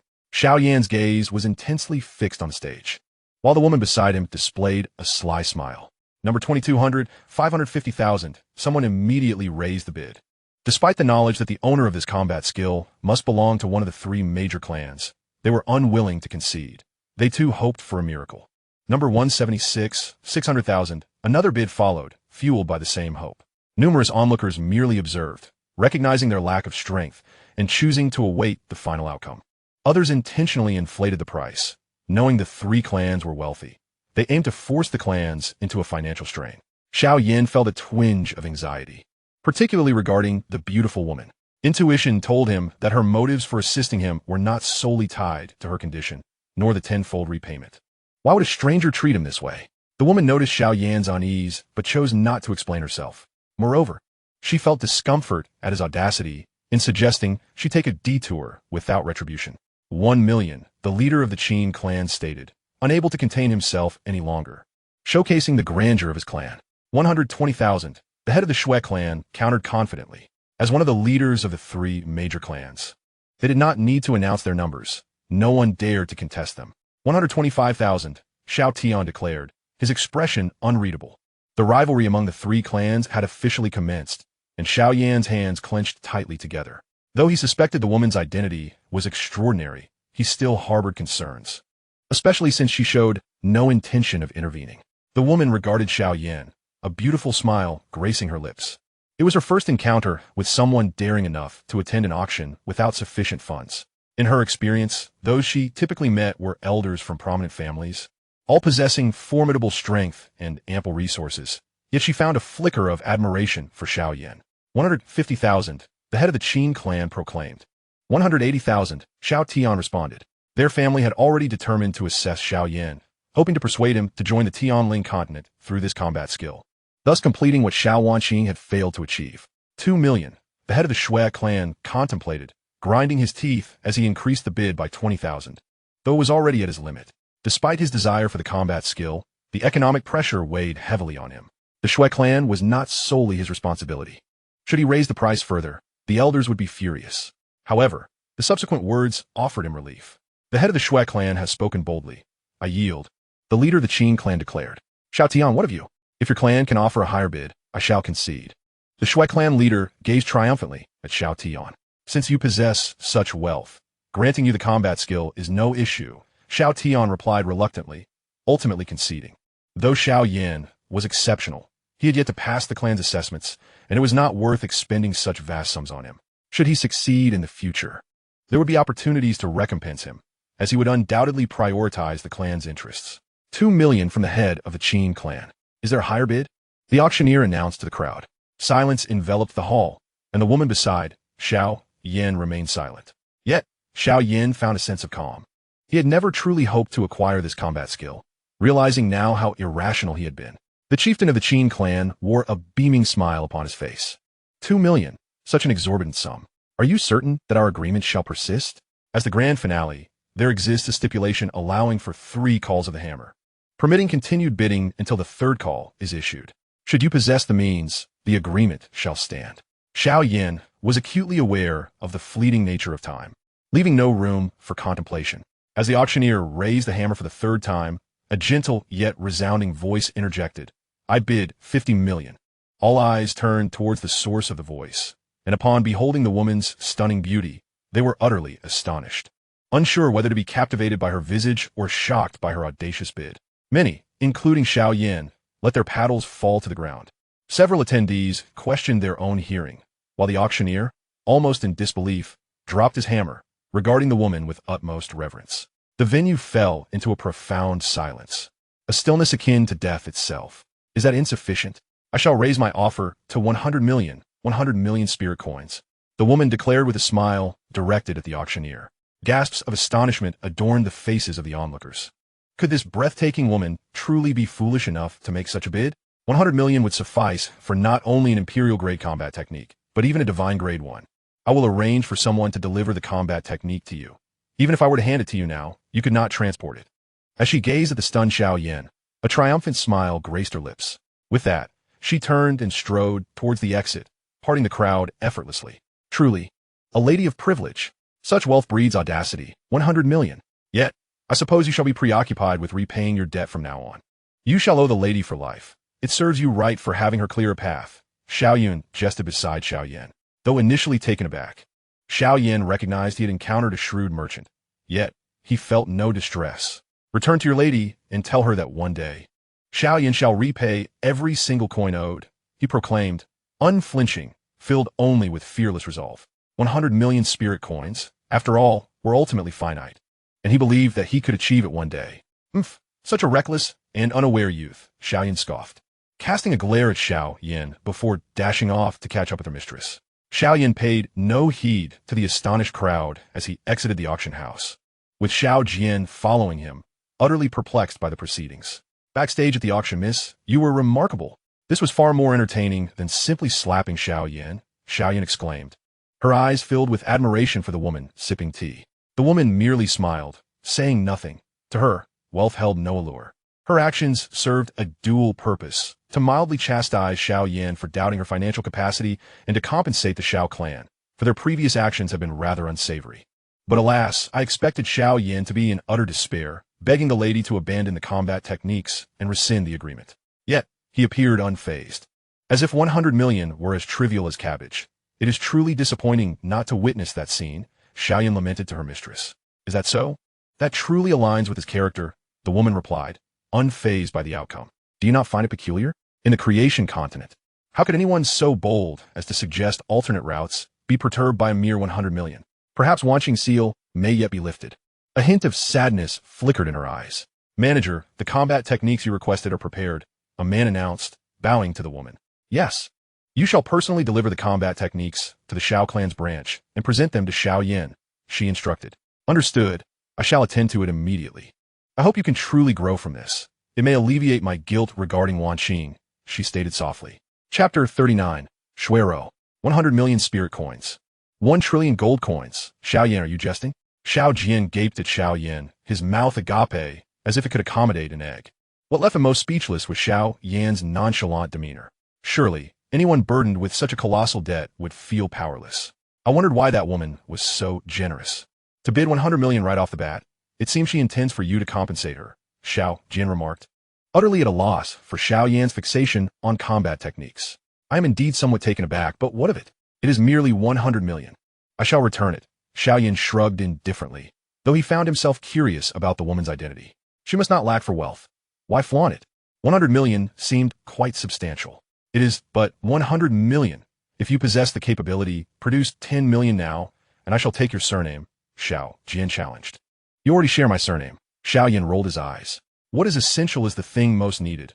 I would not hesitate to spend 100 billion if required. Impressive. Perhaps I should lend you 200,000, and you can return it to me 1,000-fold in a few years? Brother, just wait for your debt to be repaid. After all, you seem unconcerned. Xiao Yan jested. Agreed. I would mind returning a few feet, just to test that combat technique, Xiao Yan replied earnestly. Perhaps that is best left alone. Truly, you alchemists are something else, Xiao Yan marveled. Xiao Yan chuckled wryly, never anticipating that his arrival in the creation continent would entail such a substantial debt. Would the others find it laughable? How would he repay it? Perhaps one gold coin at a time? With the combat techniques secured, the weight upon Xiao Yan's heart lifted. Subsequently, he and Xiao Yan procured additional items before returning to the branch. Along the way, the thought of the 100 million spirit coins brought him some joy. However, on their return journey, Xiao Yan and Xiao Yan encountered a striking figure. A beautiful woman clad in a gown as white as snow gracefully enveloped a delicate and exquisite figure.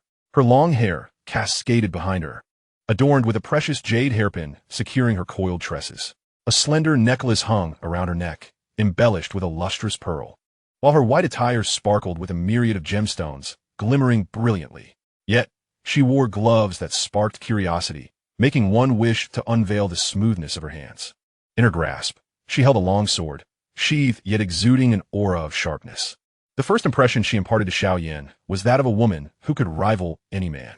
Yet, an icy demeanor cloaked her features, suggesting no goodwill toward Xiao Yan and his companion. Xiao Yan, you should depart, Xiao Yan urged. What troubles you? Is she your foe? Xiao Yan inquired, perplexed. She is my wife. I shall handle this matter myself, Xiao Yan replied. Yet, as Xiao Yan gazed at the woman, he wished to say more. Get as far away from me as possible. Xiao Yan bellowed at Xiao Yan, his voice laced with fury.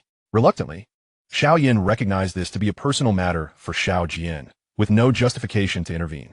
He chose to withdraw, for while curiosity is inherent, he was no gossip monger seeking to eavesdrop. Xiao Yan approached the woman, attempting to embrace her, but she coldly instructed, stay right there. I have joined the Xue clan as a noble. The Xiao and Xue clans are irreconcilable, and I have come to discuss this with you. The woman handed a stack of papers to Xiao Yan, who glanced at them with a chilling tone. Why? Why join the nobility? What benefit is there? Is our bond truly worth less than wealth and indulgence? What is the inherent flaw in nobility? They provide me with sustenance, attire, and grant me a life of ease. My initial choice to wed you is predicated upon your wealth and status. Yet, what have you truly bestowed upon me? What I have received is an unending pursuit of danger, a life of relentless flight alongside you. I have grown weary of this existence.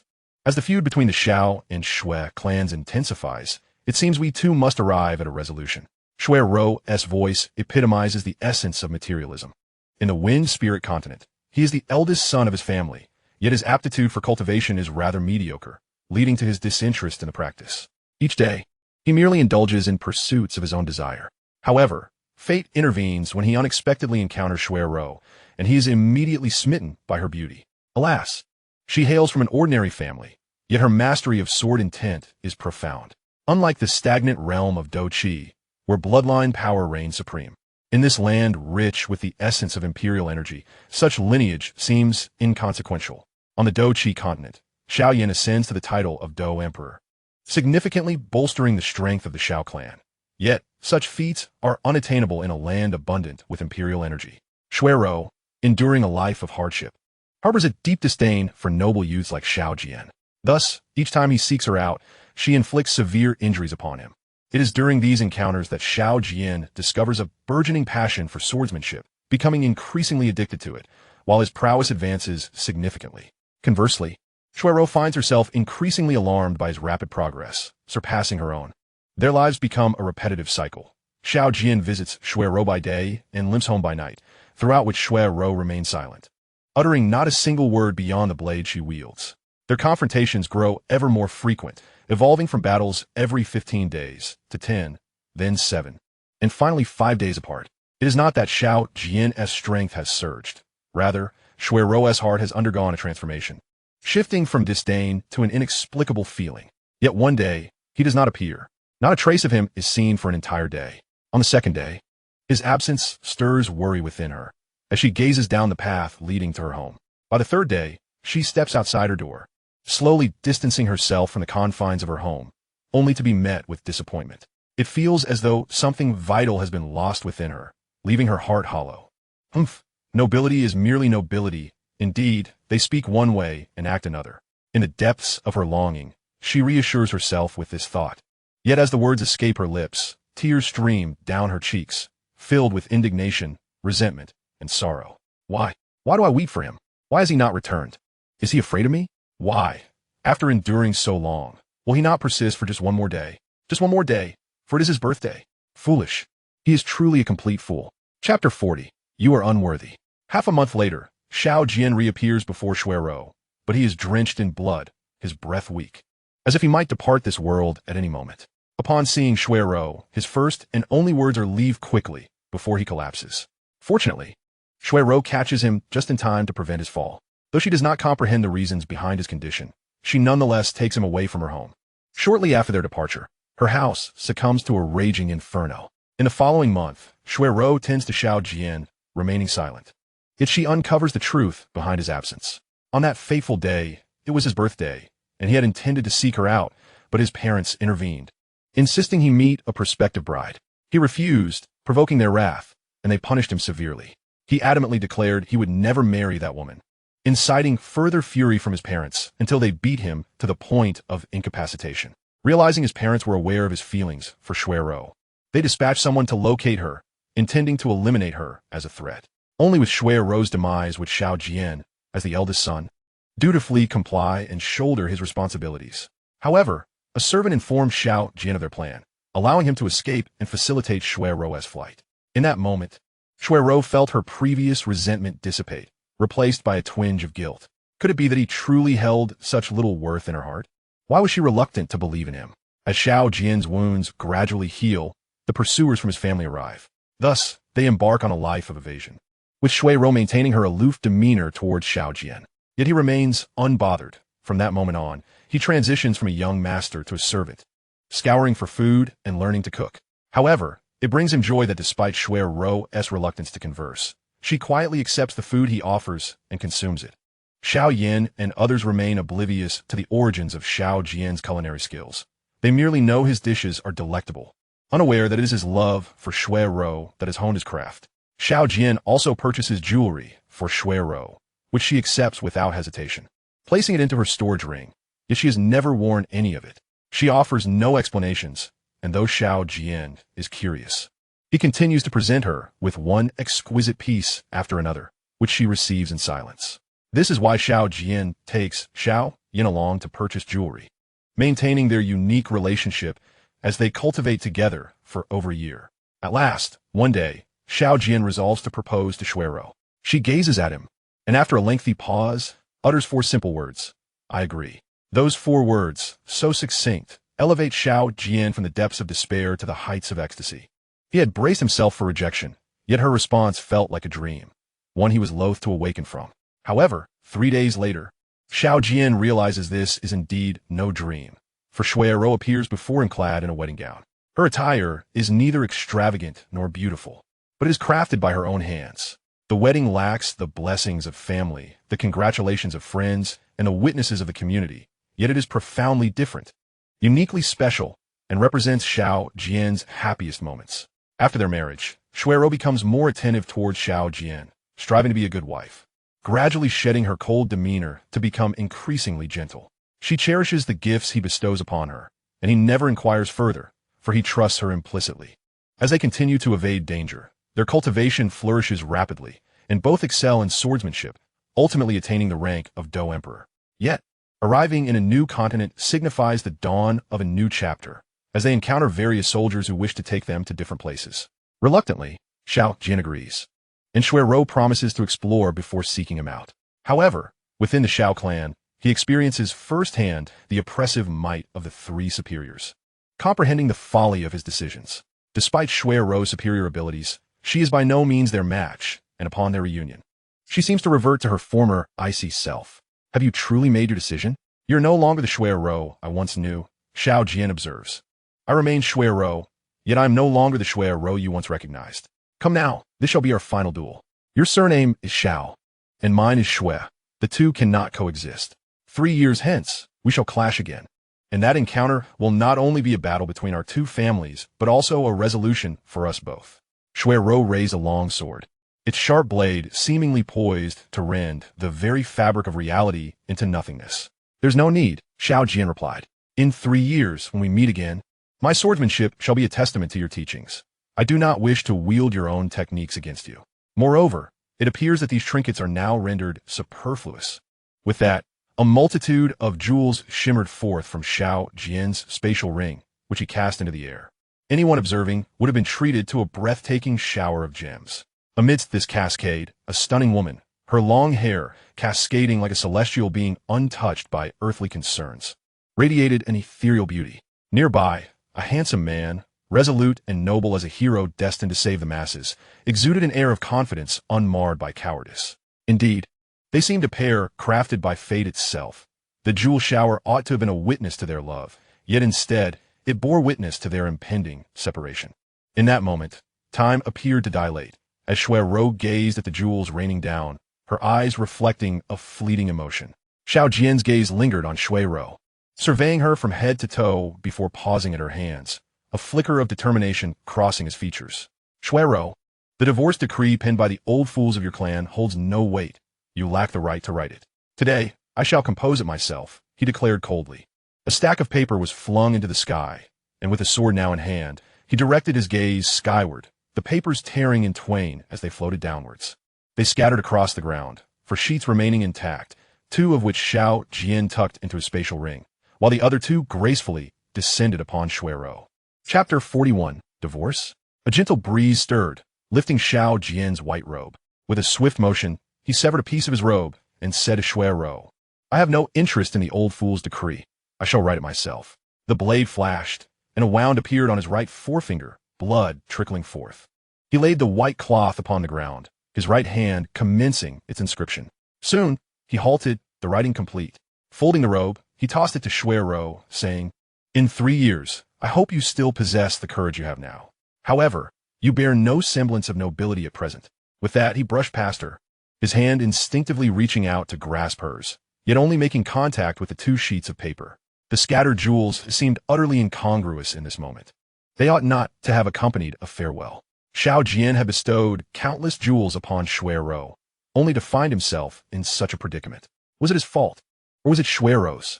Had she truly forgotten everything in mere days? With each step back, Xiao Yan appeared to grapple with his past, striving to forget, yet unable to do so. If this is your choice, so be it.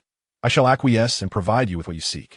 Xun'er glanced at the paper in her hand, and then at the bloodied decree, a smile gracing her lips. But do I truly not resemble a noble? She too turned to depart, albeit cautiously, as if the jewels might injure her feet. The 2 figures receded into the distance, gradually vanishing against the backdrop of the sky. An elder descended from a tall tree, sneering, Xiao Yan, you dare to lay hands on my people? Very well. 3 years hence, let them settle their score. No, they are no longer husband and wife. Let them fight to the death.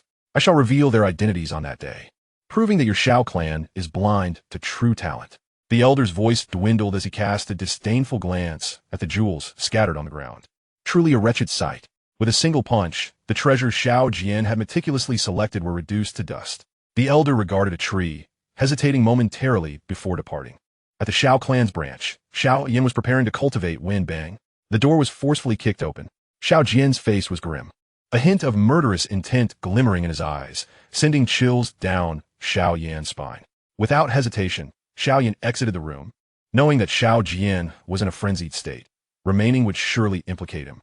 Just as he stepped outside, a crumpled ball of paper flew towards him. Had he not reacted swiftly, it would have struck him squarely on the head. Subsequently, Xiao Yan's bedding, mat, and pillows were hurled out one by one, and Xiao Yan scrambled to catch them. This Xiao Yan is utterly reckless. He dares to toss my belongings. No, not mine, Xiao Yan muttered, glancing at the bedding. Xiao Yan, set it ablaze. Came Xiao Yan's icy command from within. Xiao Yan, have you lost your mind? What will you sleep on if you burn your bedding? Xiao Yan queried in confusion. If you are a brother, burn it. Spare me your chatter, or I shall reduce all your belongings to fragments, Xiao Yan retorted. I should burn it? Xiao Yan's face twitched at the absurdity of using his heavenly fire to incinerate bedding. Silence enveloped the room. Ah, Xiao Yan. You needn't resort to selling your bedding to repay debts, a clear voice chimed in. The owner of the voice was none other than Xiao Yuting, who had not anticipated witnessing such a spectacle upon her arrival. How disgusting. You dare to sell it. Xiao Yuting final pinting her nose as Xiao Yan. Not mine. Xiao Yan replied helplessly, glancing at the paper ball in his hand. Just as he prepared to ignite it, Xiao Yuting snatched it away, eagerly unfolding it for inspection. Seeing this, Xiao Yan resigned himself to the situation. Since that day, Xiao Yuting had become significantly more vivacious, yet her penchant for vexing him remained unchanged. Noticing that Xiao Jian had calmed down, Xiao Yan hesitated over whether to proceed with the burning. Xiao Yan, I understand now. You truly are not a heartless man. I was mistaken, and I apologize. Xiao Yuting suddenly spoke softly to him, her words imbued with sincerity. Xiao Yan pondered. The sun still rose in the east. Yet Xiao Yuting's unexpected apology defied logic. It's quite all right. I assure you, my relationship with the little medicine sage is purely platonic, he replied with a smile. Indeed, I never imagined your bond with your wife would be so profound, that she would love you so dearly, Xiao Yuting continued, her tone laced with admiration for Xiao Yan's spouse. Xiao Yan nodded. Xun'er and Cai Lin had sacrificed much for him, and he cherished them deeply. Are you bold enough to claim you truly understand your wife? Xiao Yuting pressed on, her demeanor reminiscent of an inquisitor. Understand? Xiao Yan faltered. Did he truly know Xun'er and Cai Lin? Xun'er was a given. They had grown up together, and he understood her intimately. As for Cai Lin, their relationship was intricate. Yet they had spent ample time together, so perhaps he understood her too. Yes, I understand. Xiao Yan found it rather peculiar that Xiao Yuting was incessantly asking him a series of baffling questions today. After all, these matters were deeply personal to him. How could she possibly be privy to such intimate details? Although he had not yet wed, he understood that a marriage should entail sharing both joys and burdens, rather than fleeing in times of adversity. Xiao Yuting's tone grew increasingly fervent. Indeed, a couple ought to share both fortune and misfortune. Yet, Xiao Yan silently interjected that it was the man's duty to shoulder the hardships. He pondered the unfortunate possibility that should Xiao Yuting marry in the future, she might abandon her husband in times of trouble and then come seeking him for assistance, which would be most unfortunate. Now, speak to your conscience and tell me, have you ever written a divorce letter? Xiao Yuting erupted. Initially, she believed Xiao Yan to be a commendable individual. However, upon glimpsing the item in her hand, she felt a mix of joy at his willingness to bear responsibility and sorrow for the fact that he had penned a divorce letter, seemingly disregarding his wife's feelings. Was it not preferable to share responsibilities together? A divorce letter? Xiao Yan's mind flickered back to another enchanting figure. I have written one, he admitted after a moment's hesitation. Aren't you quite capable? If you embody such male chauvinism, go seek your martial arts prowess in the beast region, Xiao Yuting retorted, hurling the paper at him before storming out. Upon inspecting the paper, he discerned the first two bold characters, divorce letter. The document primarily contained the terms for severing a marital bond, concluding with two blank spaces for the male and female signatures. Suddenly, Xiao Yan was struck by a realization. Xiao Yuting believed he owed her a staggering sum of 10 billion, and thus felt unworthy to face his wife, prompting him to draft this letter. Yet his wife had not signed it. Instead, she had crumpled it into a ball, fearing for his wife's well-being. Xiao Yuting concluded that he was not a heartless man, hence her apology towards him. Since his wife had not signed the letter, Xiao Yuting inferred that she must love him, and that their relationship was indeed strong. However, she felt she ought to understand her wife better. Thus, she should have known that her wife would never sign such a letter, and presenting it to her was an affront. Ultimately, she sought to test whether the letter was genuinely authored by him, only to find herself admitting to the matter concerning Yan Ran. Wait a moment. Just now you mentioned competing with Xiao Jian. If Xiao Yuting truly discard the martial arts techniques, I will not let this go. Xiao Yan raged at Xiao Jian. 10 billion.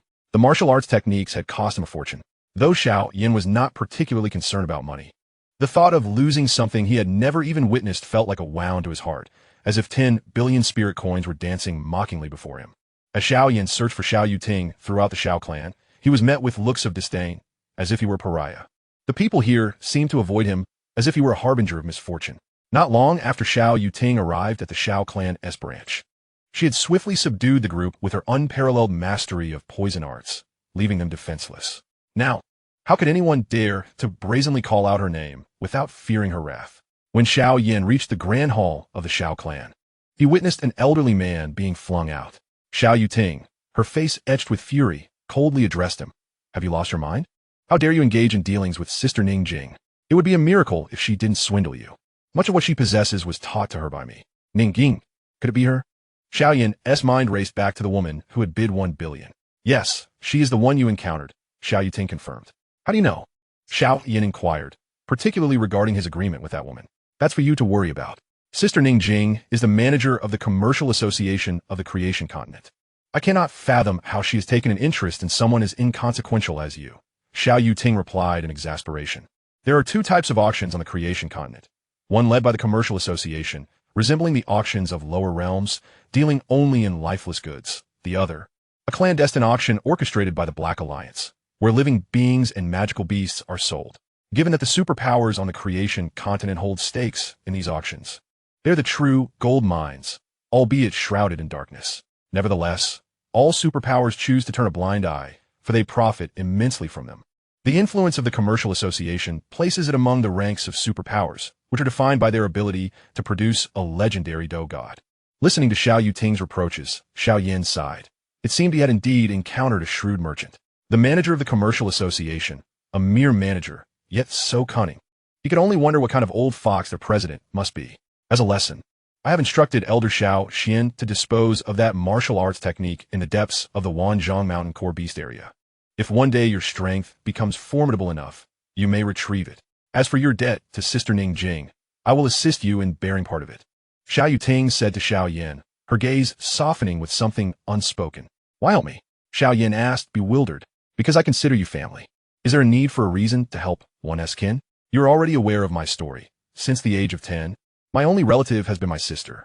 I once believed she was my entire world, but I have come to realize that while she is significant, my existence should not be confined to her alone. There are many beautiful experiences to embrace and countless individuals worthy of cherishing, Xiao Yuting stated, her demeanor calm, as if discussing the most mundane of matters. Best return swiftly to clarify things with your wife. In the Creation Continent, strength is paramount. However, it does not encompass everything. Family bonds hold the utmost importance. Strength is an endless pursuit. Cherish those before you, Xiao Yuting advised. Her growth evident after just a few days. Wife, my wife is in the Doqi continent. The divorce letter I mentioned is not this one. That was written when I was 15, out of humiliation. Xiao Yan helplessly tossed the divorce letter to the ground. For reasons unknown, he did not feel particularly enraged about Xiao Yuting discarding the martial arts technique. Perhaps she was right. Family was far more crucial than strength. How could this be? This letter truly isn't your handiwork? Xiao Yuting picked up the letter from the floor and asked Xiao Yan. Had she misjudged? It was indeed true that he had incurred a debt of 10 billion and, wishing not to burden his family, had written this letter to protect his wife. Yet, his wife loved him dearly. She had not signed it, instead crumpling it and tossing it back at him. Xiao Yan felt compelled to sell his blanket to repay the debt. Was this also natural? Xiao Yuting believed her deductions to be flawless. But wait, hadn't Xiao Yan mentioned that the blanket wasn't his? What a stroke of coincidence. Just as he had incurred a debt of 10 billion. He also found himself with a divorce letter. Who wouldn't draw such connections? The divorce letter was thrown at me by Xiao Jian, and the blanket was his as well. He ordered me to burn it. My wife has treated me with profound kindness. Even if it were 100 billion, I would find a way to manage it myself. I would never write a divorce letter, not even in death. Xiao Yan cast a sidelong glance at Xiao Yuting. I apologize. I initially intended to resolve the issue, but ended up complicating matters, Xiao Yuting explained. Forget it. Let the spiritual artifact take precedence. I never anticipated obtaining that fighting technique, and most importantly, I have gained another family member here. Isn't kinship more valuable than martial prowess? Xiao Yan remarked. He initially felt a pang of despair. Perhaps this was his retribution for past actions, but after hearing Xiao Yuting's words, he realized it wasn't such a grave matter. While martial skills are indeed precious, familial bonds hold far greater worth. Chapter 43. Xiao Jian's Madness. What is fated to be will eventually come to pass. What is not meant to be cannot be forced. Despite feeling somewhat bemused, Xiao Yan found solace in the fact that he now seemingly had another relative. In this creation continent, that was indeed a blessing. Call me brother, Xiao Yan said to Xiao Yuting. Get lost. It's more appropriate for you to call me sister. Xiao Yuting shot back, glaring at him before striding toward Xiao Jian's room. What are you planning to do? Xiao Yan inquired. I'm here to settle accounts with Xiao Yan. Isn't he the root cause of all this? Xiao Yan replied, her demeanor suggesting she intended to tear Xiao Yan apart. Xiao Yan silently mourned for Xiao Yan for 3 minutes. He was clearly innocent, yet had unwittingly provoked the wrath of the sorceress. Xiao Yan, on the other hand, seemed intent on blaming others for her own troubles. After a moment's contemplation, Xiao Yan hastily followed her. Given Xiao Yan's current state of fury, even though Xiao Yan possessed formidable poison techniques, she was unlikely to be his match. If a confrontation ensued, Xiao Yan would undoubtedly come off worse. Upon arriving at Xiao Yan's door, they found it firmly shut. It seemed that Xiao Yan was concealing something from Xiao Yan. Xiao Yan, you heartless wretch, come out. Xiao Yan shouted at the door. Xiao Yan, you coward. Only bullying women. Xiao Yan, what did your wife do to offend you, you scoundrel? Xiao Yan, you. Xiao Yan's disdain for men abandoning their wives was palpable, and thus she had no kind words for him. Her voice echoed throughout the Xiao clan, and it wouldn't be long before news of Xiao Yan's abandonment would spread far and wide. Terms like heartless wretch and scoundrel were likely to become synonymous with Xiao Yan. With a crash, the door splintered into two, and Xiao Yan emerged, clad in elegant white garments, exuding an air of nonchalance, albeit with a chilling expression. For Xiao Yan's sake, I shall spare your life. Should there be a next time, your head will be the price, he warned. His voice as cold as a demon from the depths of hell. Xiao Yan's face paled in fear as a strand of her dark hair lay on the ground, a testament to her earlier encounter with Xiao Yan. She had no doubt that he was not jesting. When a person is consumed by rage, they heed not the strength or background of their opponent. Just as Xiao Yan had once boldly severed ties with the Yuan sect despite knowing its formidable reputation. Xiao Yan cast a glance at both Xiao Yan and Xiao Yan before turning away, walking into the distance. Xiao Yan, astonished, noted that in less than a day, Xiao Yan had seemingly made remarkable progress in his swordsmanship, able to sever Xiao Yan's hair with precision from such a distance, something he could not have achieved while battling the magic crystal beast. In just one day, Xiao Yan had undergone a transformation, perhaps linked to the written divorce decree. Xiao Yan was eager to uncover what had transpired with Xiao Yan that day. Tears began to well in Xiao Yan's eyes. Why was it that she could never protect herself? Why did she seek retribution from others only to be threatened? After a year of studying poison techniques, she had achieved notable success. Yet in other aspects, she had repeatedly proclaimed her intent to protect her sister, only to find herself in need of protection. Xiao Yan suddenly remembered something and said, Xiao Yan, you destroyed the door. You are responsible for its reconstruction. You burned my belongings.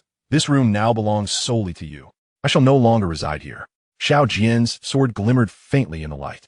With a sigh, Xiao Yan glanced at Xiao Yan and mused, though I'm uncertain of what transpired, he is undeniably strong now. I might not even be able to defeat him. If I wish to no longer rely on others for protection, I must grow stronger. After saying this, he headed toward the room.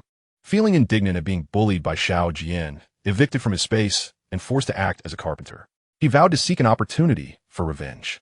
However, what was this divorce decree about? Xiao Yan had purchased so many items for his wife. He shouldn't be seeking a divorce. Wait a moment. The image of Xun'er surfaced in Xiao Yan's mind. Back then, Xun'er had lost all the tenderness associated with being a wife, becoming proud and aloof. Much like she was now. Had she, rather than Xiao Yan, been the one to call off the engagement? Taking a deep breath, Xiao Yan considered that Xiao Yan had not revealed his wife's surname, if she were a Xue or a Qing. He shook his head, deciding not to dwell on it further. After all, this was someone else's affair. In the world, some are destined to be together.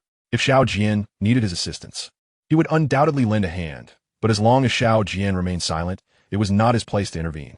Now that the fighting techniques were lost, relying on them to enhance his strength seemed unrealistic. Xiao Yan faced two paths.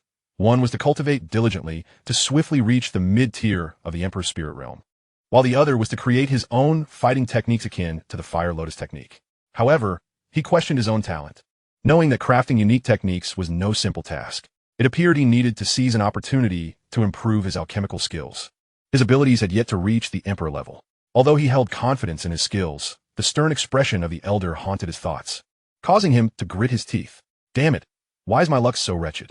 At the Xiao clan's branch arena, a venue for sparring and resolving personal grievances, every match required a fee of 100 gold coins, paid by the loser.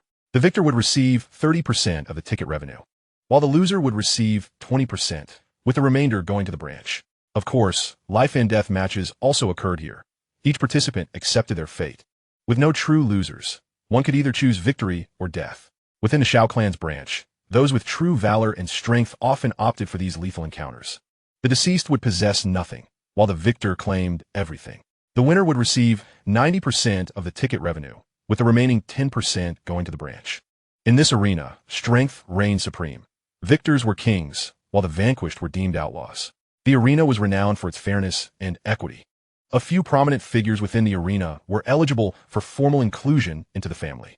That night, a man wielding a precious sword arrived at the arena, seeking to challenge a mid-tier Emperor Spirit Realm expert who boasted an unbroken 9-match winning streak, and it would be a life-and-death match. Many viewed this as a death wish, while others speculated it was an act of vengeance, igniting a fervor throughout the Xiao clan's branch overnight. Blood often stirs the passions of humanity, and thus, despite knowing the apparent lopsidedness of the contest, many flocked to witness the spectacle. The match was scheduled for the following dawn, and Xiao Yan had already taken his position on the stage, driven by an unyielding desire to grow stronger. He had chosen the life-and-death match without regard for his own safety. A person must protect something, but without strength, what can one truly safeguard? Chapter 44. The Battle of Life and Death. As dawn broke, throngs of spectators rushed to the arena, craving bloodshed, violence, and the thrill of death. The viewing stands quickly filled to capacity, and among them were Xiao Jun, Xiao Yang, and the others, though their expressions darkened upon spotting Xiao Yan, particularly Xiao Jun, who, being the only one among the five to reach the mid-tier of the Emperor's Spirit Realm, was acutely aware of the disparity between them. Yuan, he has lost his mind. How could he return only to seek death? Xiao Kai, unable to contain his impatient nature, exclaimed, "Enough of this nonsense. We must act swiftly, even if it means breaking the rules to save him." Xiao Jun replied, his hand pressing against his forehead, clearly exasperated by Xiao Jian's reckless behavior. Yuan, but how can we stand idly by and watch our brother perish? Let him go. I refuse to believe that without the Xiao clan's protection, I would truly fall into the clutches of the Black Alliance. Xiao Jun scoffed, his skepticism evident in his tone. Yet, the truth was indeed as he said. The Xiao clan's efforts to retain them were a mixture of truth and deception. While the Black Alliance's hunting teams were all too real, their motives shrouded in mystery. Xiao Yan, engrossed in his training, had not come to the arena. On the contest stage, Xiao Jian stood resolutely, his sword embedded in the ground. One hand gripping the hilt while the other rested atop it, his eyes tightly shut, seemingly indifferent to the surrounding clamor. In this life-and-death arena, there were no judges, only victors, who declared themselves as such. After what felt like an eternity, Xiao Jian's opponent sauntered over lazily, his left hand tucked into his pocket while his right held a toothpick, casually picking his teeth. A sinister smirk graced his face, for he believed this would be the simplest match of his 10 contests. Relishing the fear that flickered across his opponent's visage, Xiao Lung, that was his name, exuded an air of mirth, yet beneath that facade lay a chilling intent. His entrance incited screams from the crowd, for in their eyes, a true strongman bore no flaws. Even if he did, many would be eager to conceal them, a phenomenon they referred to as personality. Xiao Jian slowly opened his eyes, and without a word, launched a sharp strike directly at Xiao Lung's heart. He employed no techniques, choosing instead to engage in hand-to-hand combat, a strategy driven by the realization that his own skills were merely of the heavenly rank, inadequate against a Dou emperor of superior prowess. Thus, he deemed physical confrontation the optimal choice, conserving his energy while honing his combat skills. Xiao Lung merely sidestepped with a slight tilt, yet the blade followed closely, as if Xiao Jian had anticipated this move, swinging his sword horizontally. Xiao Lung discarded his toothpick, crouched low, and unleashed 3 powerful punches to Xiao Jian's abdomen, causing him to stagger backward, his internal energy surging tumultuously. Surprisingly, Xiao Lung seemed disinclined to finish Xiao Jian off immediately. Instead, he casually retrieved his toothpick and resumed his dental hygiene, spitting disdainfully, perhaps cursing under his breath. Had Xiao Lung utilized 2 daggers or pressed the attack, Xiao Jian would surely have found himself lying defeated on the ground. The disparity in strength and speed between mid-grade and low-grade fighters was staggering. The audience appeared captivated by the spectacle, watching Xiao Jian as one would observe a fool. Your strength is lacking, your speed sluggish, your power feeble. I fail to grasp why you would engage in a life-and-death match. Wouldn't it be better to return home and tend to your wife? Xiao Lung remarked, discarding his toothpick as he approached Xiao Jian. In their division, there were myriad ways to acquire wealth, but the quickest method remained through life-and-death matches, claiming the opponent's spatial rings. Xiao Yan gripped his sword tightly, his expression betraying no fear as his eyes locked onto Xiaolong. The latter brandished 2 daggers, tossing them lightly into the air, watching them circle before catching them deftly in his hands as he advanced toward Xiao Yan, ignoring any of Xiao Yan's movements, imposing psychological pressure upon him. The more nonchalant Xiaolong appeared, the greater Xiao Yan's trepidation grew. As Xiaolong drew closer, beads of sweat began to form on Xiao Yan's brow, his heartbeat quickening. Gritting his teeth, he summoned a glint of cold light from his sword. Planning to take the initiative, he hurled his sword toward Xiaolong, knowing that even without techniques, he could exert pressure. However, before he could finish his thought, Xiaolong realized that the sword's hilt was not a single piece, but 2, each blade razor-sharp. Notably, each sword's power rivaled that of his previous strike. Xiaolong paused momentarily, his wicked grin returning, and instead of evading, he stood firm, enveloping his hands in energy and accepting the 2 strikes head-on. The clash of the sword against his fist sent a jolt through Xiao Yan's arms, the vibrations almost causing him to lose his grip. Blood seeped from his hands as an unusual scene unfolded. The ground beneath Xiaolong's feet buckled, yet he remained unscathed, still wearing that signature smile. With a surge of strength, one sword vanished, while the other slipped from Xiao Yan's control, spinning away to land on the ground. Xiao Yan gazed wistfully at the discarded blade, a sigh escaping his lips. He realized he had acted too impulsively. While enhancing his strength was crucial, he should not have chosen such a formidable opponent. The threat of death can indeed motivate, as many prodigies have used it to sharpen their skills and seek breakthroughs. However, such peril is fraught with risk. A single misstep can lead to demise. Xiaolong paid no heed to Xiao Yan's remorseful expression as he approached the fallen sword, his smile growing wider. What a fine sword! Truly a remarkable blade. In honor of this sword, I shall grant you the privilege of dying by its edge. Xiaolong examined the sword repeatedly before turning his gaze back to Xiao Yan, his smile laced with mockery. For any swordsman, to perish by their own weapon is a disgrace. Below, Xiao Jun and the others could no longer contain themselves. Xiaolong's power was far beyond what Xiao Yan could contend with. Xiao Yan, come down. Defying the rules will result in punishment, but it is preferable to death. Xiu Yun urtit. Indeed, Xiao Yan, speak to us if you need assistance. Silence.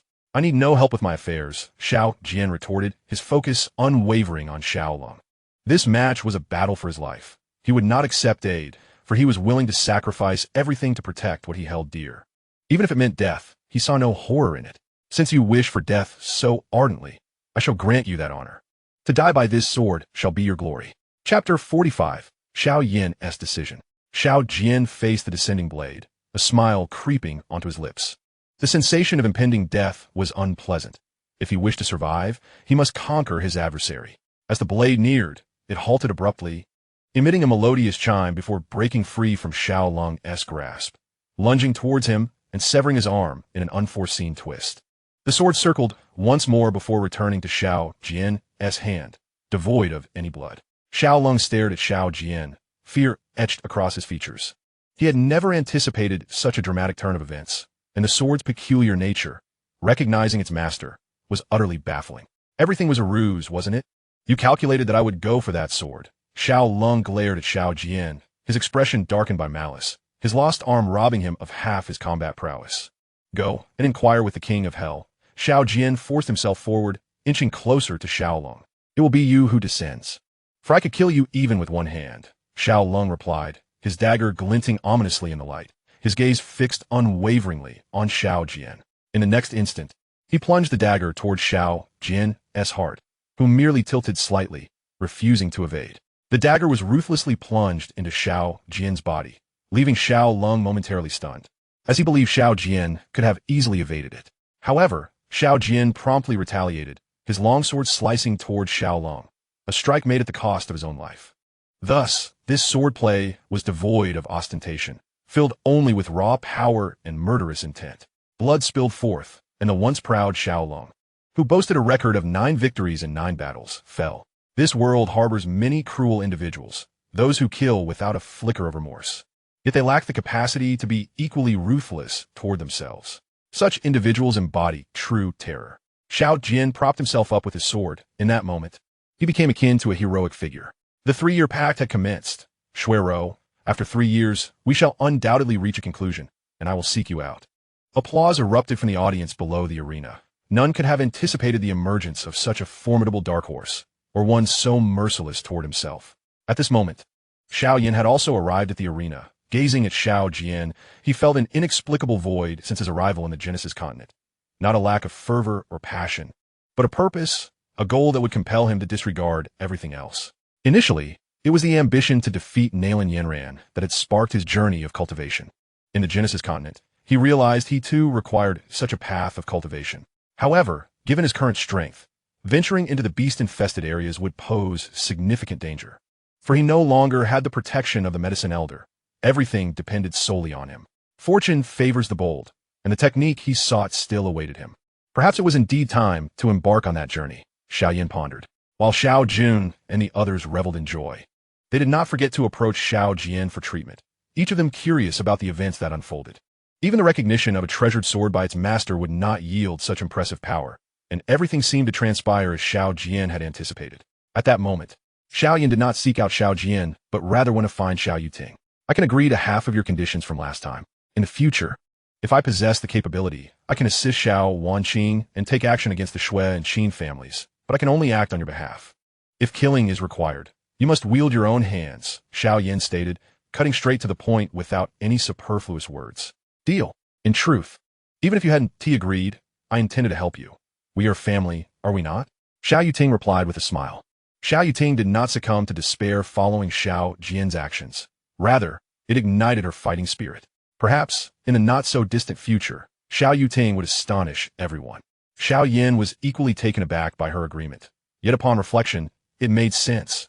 She had come here primarily for enjoyment, and given Xiao Wanqing's nature, she would not neglect her sister. Xiao Yan helplessly shook his head and returned to Xiao Jian's side. By the time Xiao Yan reached Xiao Jian, his injuries had improved significantly, though his complexion still appeared rather poor. Although the blade had not claimed his life, it had still inflicted severe wounds. I am at a loss. I cannot currently access the medicine hall. However, I am devising ways to enhance my alchemical skills. Xiao Yan confessed to Xiao Jun and the others, feeling somewhat ashamed, for an alchemist ought to forge elixirs when comrades are in need. Yet he was unable to do so at present. Xiao Jun and the others said nothing, well aware of Xiao Yan's character. If he could accomplish it, he would undoubtedly give his all. Now that he openly admitted to facing difficulties, they felt it inappropriate to press him further. Xiao Yan, what transpired that day when you all went out? Why did he return seeking death? Xiao Kai inquired impatiently, unable to contain his curiosity. It likely pertains to his wife. I discovered a letter of divorce, and beyond that, I am not well informed. It is a personal matter I cannot interfere with, Xiao Yan replied. Well, once he awakens, all will be clear. For someone aspiring to become powerful, this is not a serious injury, Xiao Jun remarked, his demeanor calm. Moreover, he has turned misfortune into fortune. Have you not noticed Xiao Jian's enhanced control over the sword? If I am not mistaken, he may have established a resonance with this sword, possibly even conjuring a spirit of the sword. Xiao Jun elaborated.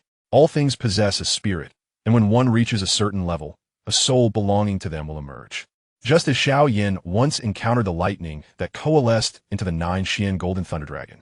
When an unparalleled sword and its master achieve a certain level of tacit understanding, the sword could develop a soul, thereby augmenting the master's strength. However, death extinguishes the spirit, and the sword perishes. The same conditions of divorce, the same pride, the same letter of divorce, yet their outcomes diverged. With the aid of the medicine elder, Xiao Yan thrived, while Xiao Jian resonated with his weapon. Furthermore, the implications of the divorce appeared to differ. 3 days later, Xiao Jian's injuries had improved considerably. Xiao Yuting had also arranged for the alchemical cauldron, prescriptions, and materials for Xiao Yan, informing him of the location of the technique. Xiao Yan chose to depart. At least this time, the duration would not be overly brief. However, Xiao Yan remained unaware that the technique was seemingly not located there, for today, the Xiao clan was to receive an unexpected guest. Chapter 46. Ningjing and Xiao Wanqing. In the back mountains of the Xiao clan, Xiao Wanqing was lost in thought. Whenever she found herself with free time, she would stroll through the back mountains, allowing herself to relax while appreciating the beautiful scenery. Wanqing, what occupies your thoughts? A familiar voice pierced her reverie, causing her heart to flutter slightly, her eyes reflecting a myriad of emotions. Come out. What brings you to the Xiao clan? Xiao Wanqing replied helplessly. I have no choice. I was bullied. Shouldn't you help me seek retribution? A teasing voice emerged as a beautiful woman stepped forth from the void, breathtakingly stunning and ethereal. Have you met the third miss? Xiao Wanqing greeted the woman courteously. Wanqing, do you still hold a grudge over that day? Although I seem to possess everything, there are times when I have no control and must acquiesce to their wishes, the woman remarked, her expression pained. This was the very person who had caused Xiao Yan a bit of mischief, the manager of the Commerce Union, Ningjing. I merely did what I ought to have done. In my heart, you will always be my sister, and that will never change. If it were not for you, both you Ting and I might have perished that time. Xiao Wanqing smiled, extending her right hand toward Ningjing. Indeed, you haven't changed at all. The two women clasped hands tightly, speaking in unison. What brings you to Lingzhou? Who would dare to bully you? It would be a miracle if you didn't bully others. Xiao Wanqing commented. It was your Xiao clan members who bullied me. It just so happens that you should help me deal with them. Ningjing laughed. Who? Do you recall what I said when we first met? Ningjing smiled.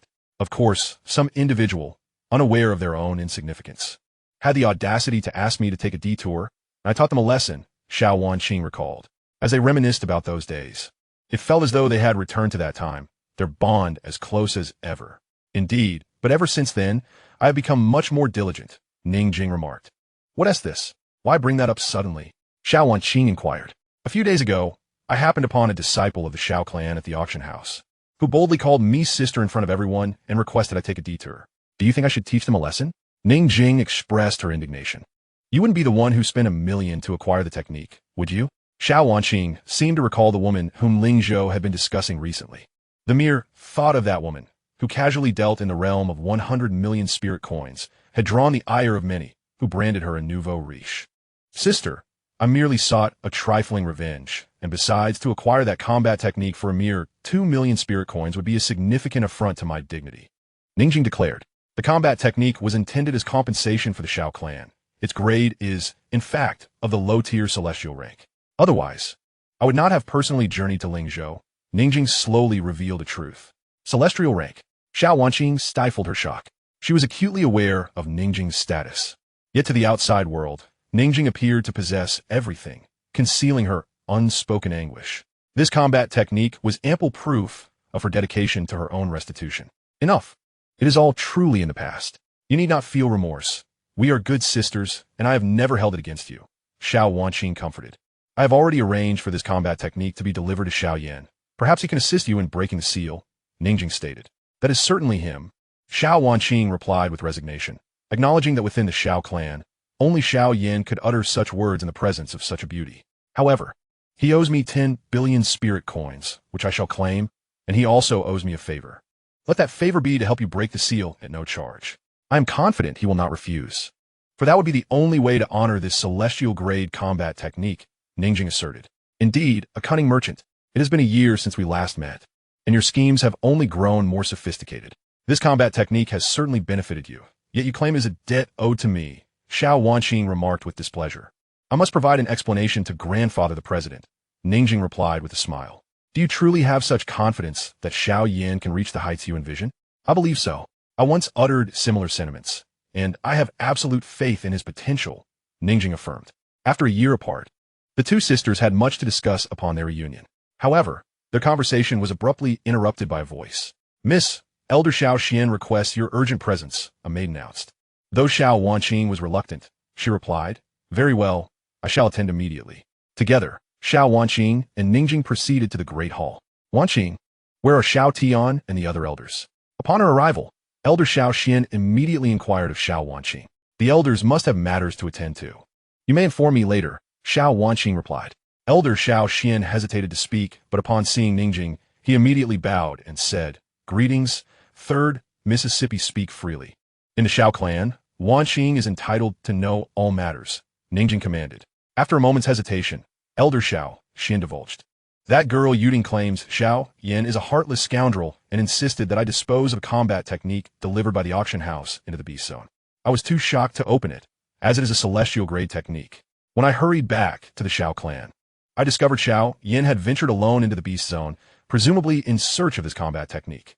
I was at a loss for what to do, hence returning to seek counsel from the Elder Council. Elder Xiao Xian conveyed this in the simplest of terms. This girl has caused me trouble again. How could she know if Xiao Yan is indeed a heartless scoundrel? She only brings me trouble, Xiao Wanqing sighed, yet her affection for Yuding remained undiminished. Xiao Yan has gone to the beast zone. Compared to Xiao Wanqing, Ningjing displayed greater concern for Xiao Yan, though she also cherished Xiao Yuding. The current Xiao Yan represented her hope and fortune. This combat technique rightfully belongs to Xiao Yan. There is no need to report it to the elders. Elder Xiao Xian, you must personally go to the beast zone and bring Xiao Yan back, Xiao Wanqing commanded. But Wanqing, this is... Elder Xiao Xian hesitated. This is a celestial grade combat technique. There is not a single celestial grade technique in all of Lingzhou. How can we bestow it upon someone who has not joined the Xiao clan? Hand the combat technique to me. I have only a few days left. Wanqing, leave Xiao Yan's matters to me. 10 billion spirit coins. I will not allow him to perish, Ningjing declared. Ah, Ningjing you. Xiao Wanqing was taken aback. Ningjing took the combat technique from Elder Xiao Xian and vanished from the Xiao clan. There is no need for astonishment. This combat technique was originally bestowed upon Xiao Yan by the 3rd Mississippi. The Xiao clan has no authority to intervene. Observing the pained expression of Elder Xiao Xian, Xiao Wanqing offered her consolation. Poor Xiao Yan remained oblivious, unaware that his combat technique had returned to the hands of the woman he both thanked and resented. Chapter 47. The first alchemy. The Xiao clan's branch was situated on the periphery of Mount Wanzhong, while the beast zone lay in the true heart of the region. The ferocious beasts there were of a caliber far beyond what Xiao Yan and his companions had faced when hunting. The peril was exponentially greater. Xiao Yan's objective was the combat technique located at the summit, yet he was acutely aware of the dangers that lay ahead. Without the protection of the medicine elder, he was left with only one life. Should it be lost, it would be irrevocable. At the edge of the beast zone, a figure cloaked in black surveyed a cave before exhaling a heavy breath. After days of searching, he determined that this cave was the most suitable for alchemy. Xiao Yan stepped inside, sealing the entrance with stones, allowing himself to calm down and commence his alchemical endeavors. Xiao Yuding had prepared ample medicinal materials and provisions for him. According to the formula, this time Xiao Yan aimed to concoct a first-tier pill, the recovery pill. The recovery pill, a first-tier elixir, could restore 50% of the fighting spirit for individuals below the emperor level. However, it was ineffective if used repeatedly before the fighting spirit was depleted. For those venturing into the world, the recovery pill was nearly indispensable. While it could not restore all fighting spirit instantly, regaining half could alter the outcome of a situation. On the continent of creation, the beast pill cauldron was no longer usable, and the medicinal cauldron Xiao Yuding had prepared for him was somewhat antiquated. Yet Xiao Yan did not mind. After all, Xiao Yuding was not an alchemist, and her ability to gather such an array of materials was commendable. With a flick of his finger, a cluster of yellow flames ignited beneath the cauldron. The first step in alchemy was to extract the useful components from the medicinal materials. Once the cauldron reached an appropriate temperature, Xiao Yan cast a jade branch herb into it. Previously, while perusing through books, he had come across an introduction to the recovery pill, which influenced his choice. The herb, true to its name, was entirely jade green, resembling a gem of exquisite clarity. It was easily found in the mountains and required little effort to refine. Soon, under the intense heat of the heavenly fire, it transformed into a liquid resembling dew. Xiao Yan breathed a sigh of relief, feeling auspicious about his endeavor, convinced he could successfully concoct the recovery pill in one go. His soul power, having reached the emperor realm, greatly facilitated his process, and he successfully extracted the other medicinal materials without issue. However, it seemed that the proceedings were not unfolding as Xiao Yan had anticipated. When he attempted to refine the purple spirit fruit, it inexplicably turned to ash before his eyes. A second attempt yielded the same result. Beads of sweat began to form on Xiao Yan's forehead. One failure could be attributed to chance, but repeated failures pointed to a singular cause. His refinement method was flawed. Having experienced much, Xiao Yan did not succumb to despair. He began to reflect on every step of the refining process, the temperature of the flame, the techniques employed, and various other factors. Yet, he discovered no errors. Could it be that the formula was at fault? Xiao Yan pondered. Indeed, it was the formula that incorrectly specified the temperature requirement for the purple spirit fruit. Xiao Yuding provided Xiao Yan with the medicinal herbs necessary for pill refinement. Despite the stringent secrecy, the elders of the Xiao clan were not oblivious to this opportunity to test Xiao Yan's abilities. Hence, when Xiao Yuding collected the recipe, one of the alchemical elders surreptitiously altered it. Being no alchemist herself, Xiao Yuding remained unaware that she had unwittingly become a tool for the elder's test of Xiao Yan. Regaining his composure, Xiao Yan commenced the process anew, incrementally increasing the temperature until he finally discerned the optimal temperature for the purple spirit fruit, successfully transforming it into a delicate lavender liquid. Thereafter, the process became considerably smoother. Under the influence of the heavenly fire, all the medicinal materials were thoroughly refined. The next step required the amalgamation of the various medicinal liquids, each possessing distinct properties, some even counteracting one another, necessitating a judicious blending according to the recipe.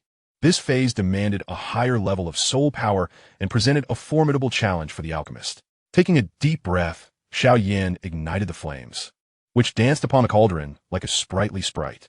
Sensing that the temperature was nearly optimal, he directed the previously refined liquids into the cauldron in sequential order, allowing them to gradually merge. During this initial fusion, Xiao Yan held nothing back, channeling all of his soul power into the cauldron without regard for the consequences. Fortunately, the elder from the Xiao clan had only made a minor alteration, and Xiao Yan encountered no further complications during the fusion process, deftly sidestepping any potential pitfalls with simplicity. Time elapsed, and eventually, Xiao Yan felt the nascent form of a pill beginning to materialize within the cauldron, prompting a sigh of relief from him. This signified that the pill was nearly complete. All that remained was to maintain the heat and await its full formation. Before long, a pill emerged from the cauldron, eliciting a smile from Xiao Yan. After prolonged efforts, he had successfully refined his very first pill, an achievement that even stirred his typically composed temperament, compelling him to suppress the urge to leap in exhilaration. This pill marked a significant breakthrough in Xiao Yan's alchemical journey.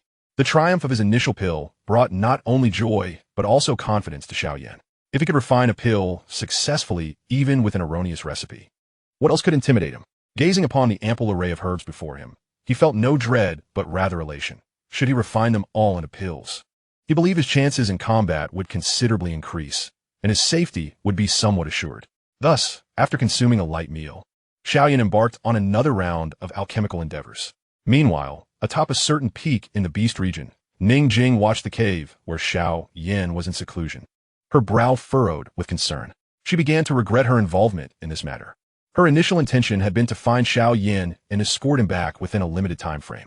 However, she never anticipated that he would choose to refine pills here, remaining inside for several months. Consequently, she had to dispatch someone to inform the clan leader while she continued to wait for Xiao Yan. Had it not been for the occasional energy surges escaping the cave, she would have almost succumbed to the urge to burst in and drag Xiao Yan out, delivering a sound, thrashing before returning him to the Xiao clan. When had she become a bodyguard? Months passed, and as the final pill was sealed within a jade vial, Xiao Yan finally settled onto the ground.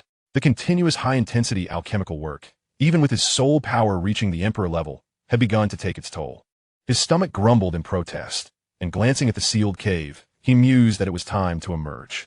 He wondered how long he had been in seclusion, how Xiao Jian and Xiao Jun were faring, and, of course, about the combat techniques. He had exerted considerable effort, and it was essential that they did not disappoint him. Chapter 48. Emergence and the Beast Assault. With a resounding crash, Xiao Yan shattered the stones he had used to seal the cave entrance with the heavenly fire ancient ruler. A warm beam of sunlight cascaded upon him, and a gentle breeze wafted in, carrying the fragrant scent of flowers and grass. The fresh air compelled Xiao Yan to inhale deeply, reveling in the beauty of it all. Habitually extending his soul power outward, he sensed the surrounding trees, flowers, and grasses. Without hesitation, he sprinted into the forest, invoking the 3,000 thunder movements, which left a series of phantoms in his wake. Behind him lurked a colossal tiger, measuring over 10 meters in length, its forehead marked by a conspicuous royal insignia, its coat a striking blend of yellow and white stripes, exuding an air of majesty.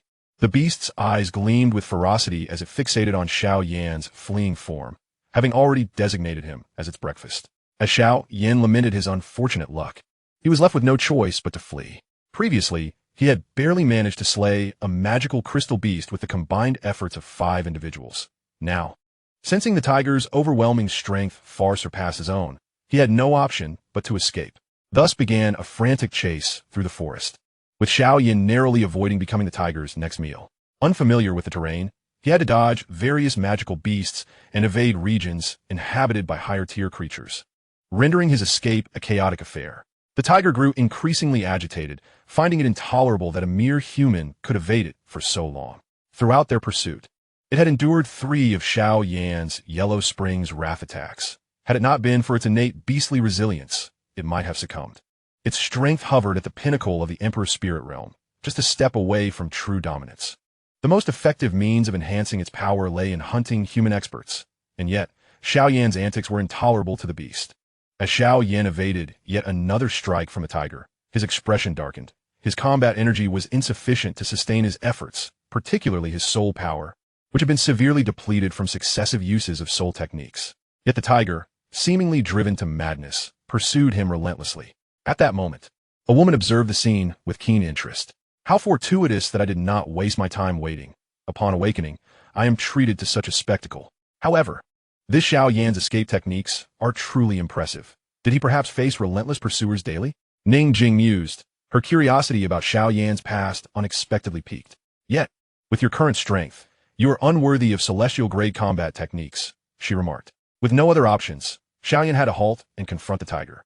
Aware that, given his current condition, fleeing would yield no results, he resolved to engage the beast in a desperate battle. The heavenly fire ancient ruler, infused with celestial flames, revealed its stunning visage, no longer the lackluster tool it had once been. The manifestation of the heavenly fire augmented Xiao Yan's prowess. Fixing his gaze upon the tiger, he prepared to strike first. The great beast, sensing the power of Xiao Yan's heavenly fire and the eerie glow emanating from the massive ruler, felt a twinge of trepidation. Yet, to retreat now would signify utter humiliation, a blow to its dignity as a king. As the tiger hesitated, Xiao Yan launched his attack. Employing the 3,000 thunder movements, he left a phantom behind and ascended into the air above the tiger, aiming to strike at its eyes, the most vulnerable part of any magical beast. Since their soul power was relatively weak, blinding them effectively rendered them incapacitated.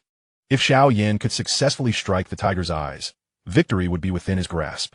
However, how could a beast at the pinnacle of the Emperor's spirit realm be so easily subdued? Although it momentarily lost its focus, it swiftly devised a countermeasure before the colossal strike descended upon it. It merely took a step forward, and Xiao Yan's attack landed upon its massive form.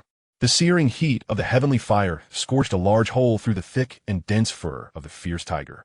However, it did not inflict any substantial damage. The tiger merely shook its body and lashed out with its long tail toward Xiao Yan. Caught unprepared, Xiao Yan was flung several meters away, spitting out a mouthful of blood. The disparity in strength between Xiao Yan and the tiger was vast, and the beast's robust physique made their clash an uneven match. Without a moment's hesitation, Xiao Yan consumed a recovery pill and spread his wings, soaring into the distance. Despite knowing that his chances of escape were nearly non-existent, he still wished to make one last attempt. Naturally, the tiger would not let such an opportunity slip by.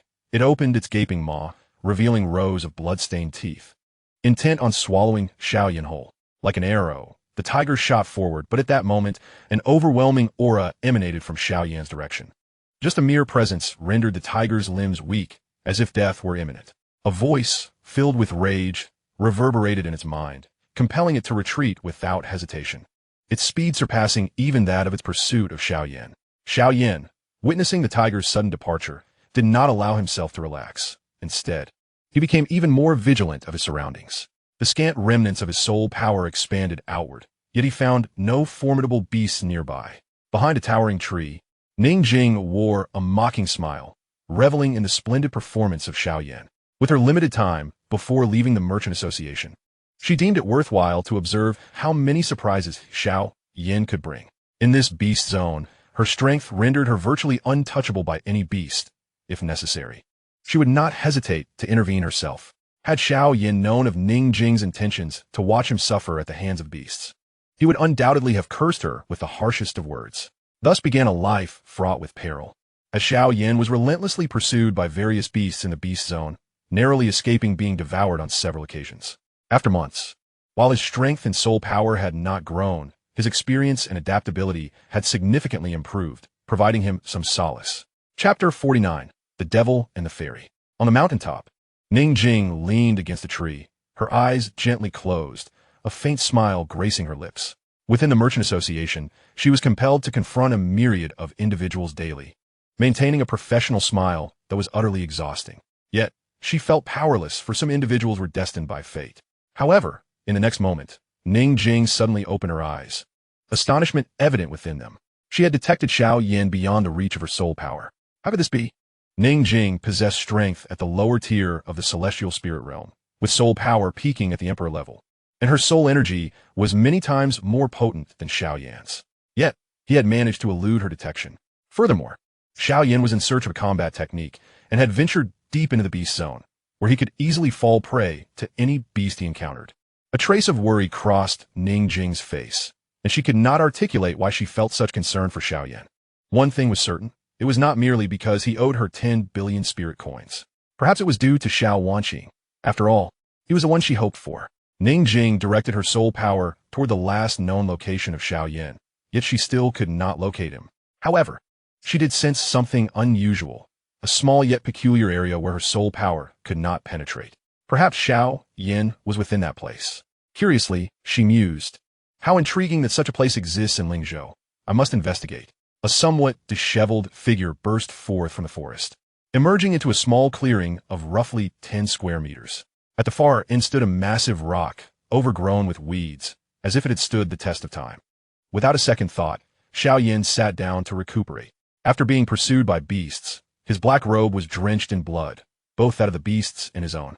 His hair was a tangled mess, and a gash marred his handsome face, though mercifully, it did not disfigure him. Yet, Xiao Yan soon realized that his soul power was ineffective in this area.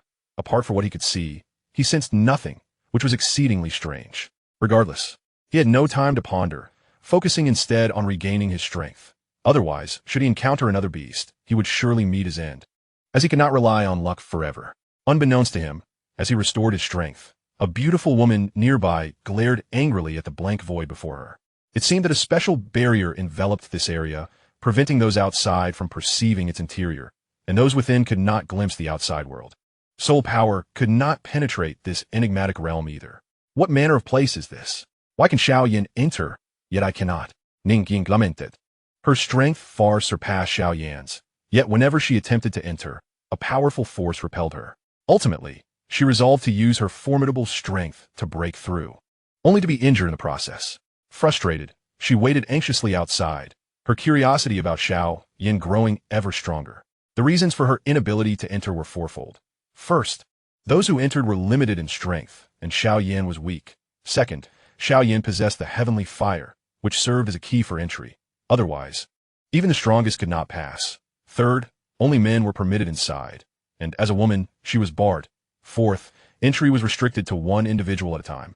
And since Xiao Yan was already inside, she could not follow.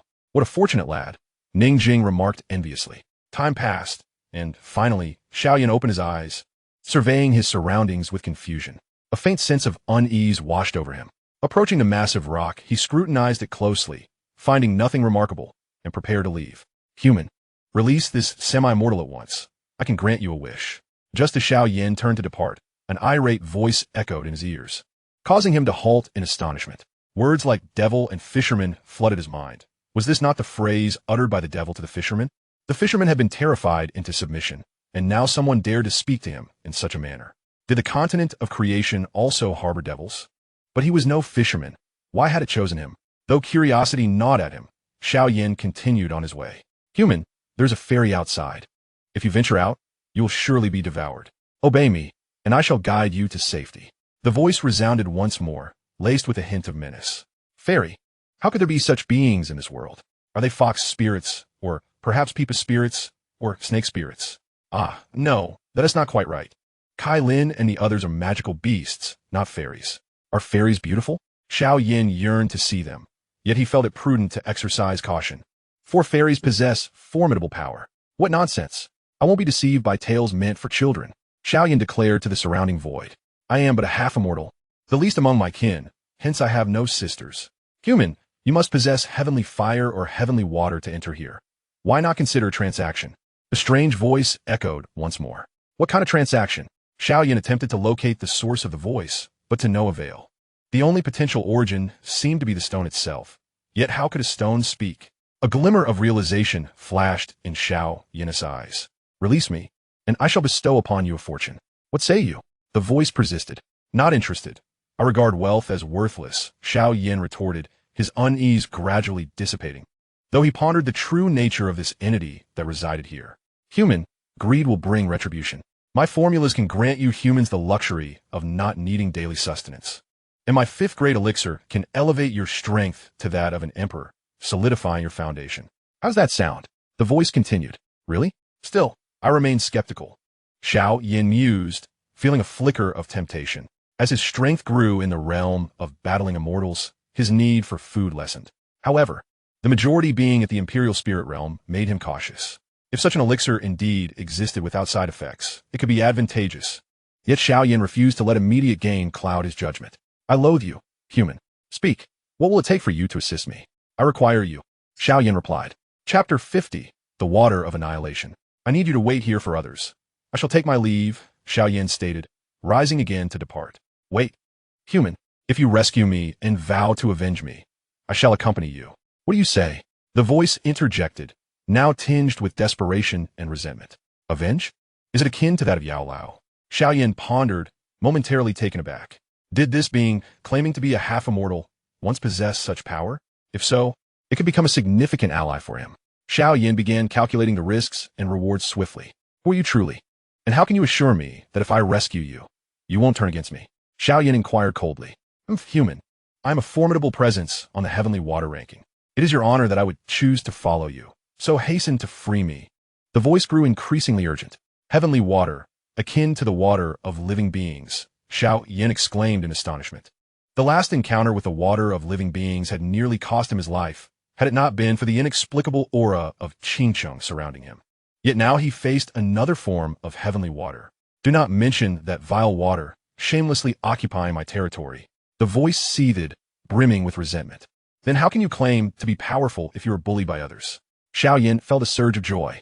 Who would have thought that amidst being pursued by magical beasts, he would encounter a form of heavenly water? If he could persuade it to submit to him, it could advance when he discovered the method of their mutual enhancement, thereby significantly boosting his own strength. Nevertheless, Xiao Yan refrained from revealing his intentions, as he planned to extract as much as he could from the entity. Though my strength currently ranks at the bottom of the heavenly water ranking, my abilities are envied even by the sovereigns. With my presence, you need not fear pursuit, the voice boasted. Sovereign? Could it be the legendary Qing? Xiao Yan queried. You dare to utter the sovereign's name so casually? Truly, a fledgling unafraid of tigers. The sovereign could end your life with a mere thought. Whether you save me or not is your choice. I have waited long and can afford to wait a few more years. The voice faded gradually. I accept your terms. What must I do? Xiao Yan asked. Open the stone wall before you, and you shall find a ring. Crush it, and you will be free, came the voice's instruction. After a moment's hesitation, Xiao Yan raised his heavenly fire ancient ruler and struck the boulder. Boom! The stone shattered instantly, revealing a beautiful ring in Xiao Yan's hand, within which lay a glistening water droplet, captivating in its appearance. Is this the heavenly water? It appears no different from ordinary water, he mused. Hurry and crush the ring. A voice resonated in his mind. I've changed my mind. If you wish for my release, you must willingly divulge all you know. And perhaps if I am in a good mood, I might let you go. Xiao Yan suddenly realized that the stone was not the key. The ring was the true means of control over it. You despicable human. How could you possess her aura? Are you not her? This is impossible. Why? The voice echoed again. King Shengisoha? Many, including the water of living beings, have remarked upon it. Yet I do not know her. Xiao Yan shrugged helplessly. Very well. Being at your side is preferable to being sealed in this wretched place. However, human, I hope you can cultivate a unique technique that merges heavenly fire and heavenly water. In time, as your strength grows, you can subdue the water of living beings, and it will be I who takes advantage of it. The voice shifted from a sigh to a tone of triumph. Aren't you ranked last? If I absorb the water of living beings, how could you bully it?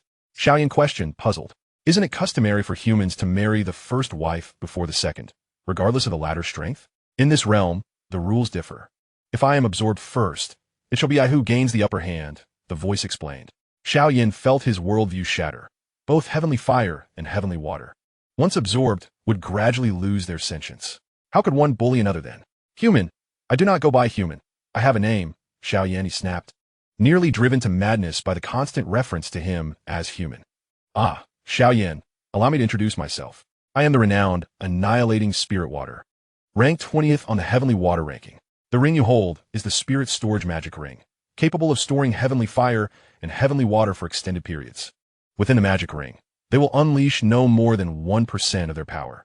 In deference to the sovereign, I can't divulge what you wish to know, but you must help me seek revenge. Such arrogance. To claim fame while ranking 20th. Xiao Yan speculated that this annihilating spirit water might have once been a tyrant in Lingzhou, only to be defeated and sealed by the water of living beings. Its desire for vengeance against it, perhaps fueled by the aura of Qing, might be its motivation for aligning with him. Yet, why not seek revenge on its own? You ignorant human, I am a treasure desired by all of your kind. How dare you treat me so? Instead of boasting about your own capabilities, it would be far more prudent to disclose the whereabouts of the prescription and elixir. I find myself rather uninterested in you. Xiao Yan casually slipped the ring onto his finger, gazing at the expanse of land before him, where shattered boulders lay strewn about, indicating that a transformation had indeed occurred here. The abyss beneath the iron chain bridge of the 10,000 Jia Mountain. The seal had been broken, suggesting that it was poised to emerge once more. Yet that young man managed to breach that area so swiftly. His innate talent and fortune far surpassed others. A voice, seemingly musing to itself, echoed through this peculiar valley. Chapter 51. The Prescription and Elixir. Humans, nay, Xiao Yan, how dare you underestimate this semi-divine being? I am capable of evading even the detection of soul power.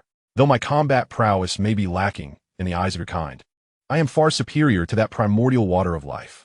The voice resonated again, evading the detection of soul power. Xiao Yan was astounded. If this extinguishing spirit water truly possessed such formidable capabilities, he would have stumbled upon a treasure. In the Doqi continent, each variant of flame has its unique function. For instance, the Golden Emperor Burning Heaven Flame, once possessed by Xun'er, could incinerate Doqi. The Purifying Lotus Demon Flame possessed purifying powers. The Void Devouring Flame had the capacity to consume. However, upon fusion, all these abilities vanished, leaving only a new power of the Fallen Star Flame, which could cause meteors from beyond to descend, a feat Xiao Yan had yet to attempt. Now, the extinguishing spirit water could evade soul power detection, making it invaluable for someone like Xiao Yan, who frequently encountered peril. His heart began to race. He had not anticipated such fortuitous luck. With loss comes gain, and it seemed this extinguishing spirit water was worth at least 1 billion spirit coins. Move quickly. You are about to be discovered by that enchantress. The voice of the extinguishing spirit water urged. Xiao Yan suddenly jolted, realizing he had nearly forgotten this pressing matter. What should he do now? Keep moving forward. I will guide you to the prescription. That enchantress is formidable, but she cannot detect us, the extinguishing spirit water proclaimed with a hint of pride, asserting that the mightiest are often reliant on their own soul power. Are you sure you know the way? How long have you been sealed here? Xiao Yan inquired anxiously. Enough with the chatter. I'm counting on you for revenge. I have no reason to harm you, the voice retorted. Xiao Yan's curiosity deepened. Why did the extinguishing spirit water insist on him exacting revenge rather than simply releasing it? After all, Xiao Yan's current strength was almost pitifully weak. Who knew how long it would take to overcome the formidable primordial water of life? Ning Jing gazed at the barrier before her, her beautiful eyes glimmering with anticipation. As her tension gradually dissipated, is he finally emerging? She pondered, sensing a ripple of energy indicating Xiao Yan's imminent return. Every individual harbors curiosity, and Ning Jing was no exception, eager to discover the nature of Xiao Yan's adventures within. However, she had waited outside for several hours with no sign of movement. At last, she could no longer contain herself and ventured inside, only to find the space utterly barren, strewn with rubble. Ning Jing's expression soured considerably. How could a Docian be outwitted by a mere Do-Di? If word of this got out, could he have discovered my presence? She mused aloud. Fortunately, this semi-divine being is foresight and possesses boundless power. That enchantress did not detect you. The extinguishing spirit water chuckled at Xiao Yan after evading Ning Jing. Xiao Yan felt helpless against its narcissism. Nonetheless, its utility was undeniably singular. Yet, curiosity filled his heart. Surely, he had been shadowed by that enchantress for more than just a day or two, yet he remained oblivious. Just how powerful was she? And why was she tracking him without taking action? What exactly is that enchantress? Xiao Yan finally queried. An enchantress is simply an enchantress. Yet she pales in comparison to our master, the most beautiful being in existence, the extinguishing spirit water lamented. Have you ever seen someone whose beauty could topple nations? They are merely two ancient beings who have lived far too long, Xiao Yan scoffed, dismissing the notion, as heavenly fire and water. They had existed in the creation continent for unfathomable ages and were surely two ancient hags. Age means nothing in the creation continent. For instance, when your wife arrives, you want to even know how many generations of ancestors she has, yet you will still flaunt your affection before others. However, should you dare to malign our master, she will certainly teach you a lesson. The extinguishing spirit water countered. Is the beauty of someone who can topple nations truly remarkable? Just how formidable are they? Xiao Yan mused, for since arriving in the creation continent, the names of these figures had puzzled him. Yet, it seemed that the legends of these beauties had faded into obscurity. They had not graced the world for nearly 100 millennia. Most had forgotten their existence, and those who were aware were either deceased or had become mere relics within their respective clans. To uncover the truths surrounding these illustrious figures, the heavenly fire and water would be his best sources, as they held them in utmost reverence. I have forgotten, but you bear her essence. Have you not encountered her? Regardless, they are both exceedingly beautiful, far surpassing the woman who has been tailing you, the extinguishing spirit water remarked. A woman? I thought she was an enchantress? I truly do not comprehend your kind. When you describe a beautiful woman, do you not imply she is an enchantress? Why is it that when I say enchantress, you do not recognize her as a woman? Alas, I find your human ways utterly baffling, with your myriad of convoluted thoughts. Xiao Yan felt an insurmountable gap in communication. Yet, who was the woman trailing him? Xiao Yuting? The thought crossed his mind, but was swiftly extinguished. How could Xiao Yuting possibly be here? Yet he knew no other individuals. Could it be her? Impossible. Her noble status would never permit her presence in such a place. Pondering over the matter seemed futile, and he chose to cast it aside. After all, he had evaded that woman, and what her intentions were no longer mattered. Following the guidance of the extinguishing spirit water, he set forth to seek the elixirs and prescriptions. With the spirit water's assistance, Xiao Yan arrived beneath a stone wall after 2 hours, finding it utterly bare and remarkably smooth. I forgot to inform you. In my current state, I can only conceal your soul power for 3 hours. You have 1 hour remaining before you will be exposed to the beasts. Be cautious and retrieve what you can swiftly, the extinguishing spirit water advised. Xiao Yan's expression shifted dramatically. Indeed, there is no such thing as a free lunch in this world. Behind every benefit lies risk. He understood that this was not the time to quibble with it. His priority was to procure the prescription as swiftly as possible and find a hiding place before devising a plan to acquire that combat technique. Xiao Yan struck the stone wall with a heavenly fire ancient ruler, yet it yielded no response. Puzzled, he wondered if he needed to employ the heavenly fire once again. Channeling his soul power, he sent the fallen star flame towards the wall, which immediately fissured under the heat. Xiao Yan's soul power detected 3 prescriptions and a vial of elixir within, but upon reading the name of the elixir, his expression drastically changed. Chapter 52. The Life-Devouring Pill and the Healing Pill Prescription. The mere mention of the life-devouring pill, 3 simple characters, plunged Xiao Yan into despair. It was a source of deep anguish for him. In his heart, family outweighed all. Yet, it was the life-devouring pill that had nearly cost him his second brother. Once ensnared in the molten realm of the falling heart flame, Xiao Li believed Xiao Yan to be deceased. By chance, he acquired the life-eating pill, which elevated him to the pinnacle of Do Wang, albeit at the peril of his own existence. With a heart full of trepidation, Xiao Yan clutched the life-eating pill in his hand, and his initial impulse was to obliterate it. However, he hesitated momentarily, ultimately casting the pill into his storage ring. It was only then that he retrieved 3 medicinal formulas and examined them meticulously. The 3 formulas were for the 1-pattern blood recovery pill, the 2-pattern blood recovery pill, and the 3-pattern blood recovery pill, corresponding to 1st, 2nd, and 3rd grade elixirs, respectively. The 1-pattern blood recovery pill enables an individual to survive for 2 months without sustenance. The 2-pattern blood recovery pill allows survival for 5 months without food. The 3-pattern blood recovery pill grants the ability to live for an entire year without nourishment. The effects of these 3 pills do not stack, which may be inconsequential for those above Docian. But for those below, it is a different matter entirely. They must rely on food to sustain their bodily energy, particularly alchemists, who often require 10 days to half a month, or even a month, to concoct elixirs, necessitating a continuous intake of food to replenish their energy during the process. With these pills in hand, Xiao Yan and his companions would no longer need to hunt magical beasts every few days for sustenance. The fervent cultivator could now devote himself to daily training. Yet, Xiao Yan did not feel elated at the acquisition of the formulas. The saying possessing treasures invites calamity resonated within him, and he wished to avoid becoming a target due to the existence of these formulas. He stored the formulas within his storage ring, inhaling deeply to calm his racing heart. His trials were far from over. He had ventured deep into the beast region, where he could encounter high-level magical beasts at any moment. If he failed to return alive, all he had gained would be lost here. At that moment, the spirit-extinguishing water had also succumbed to slumber. Everything felt surreal.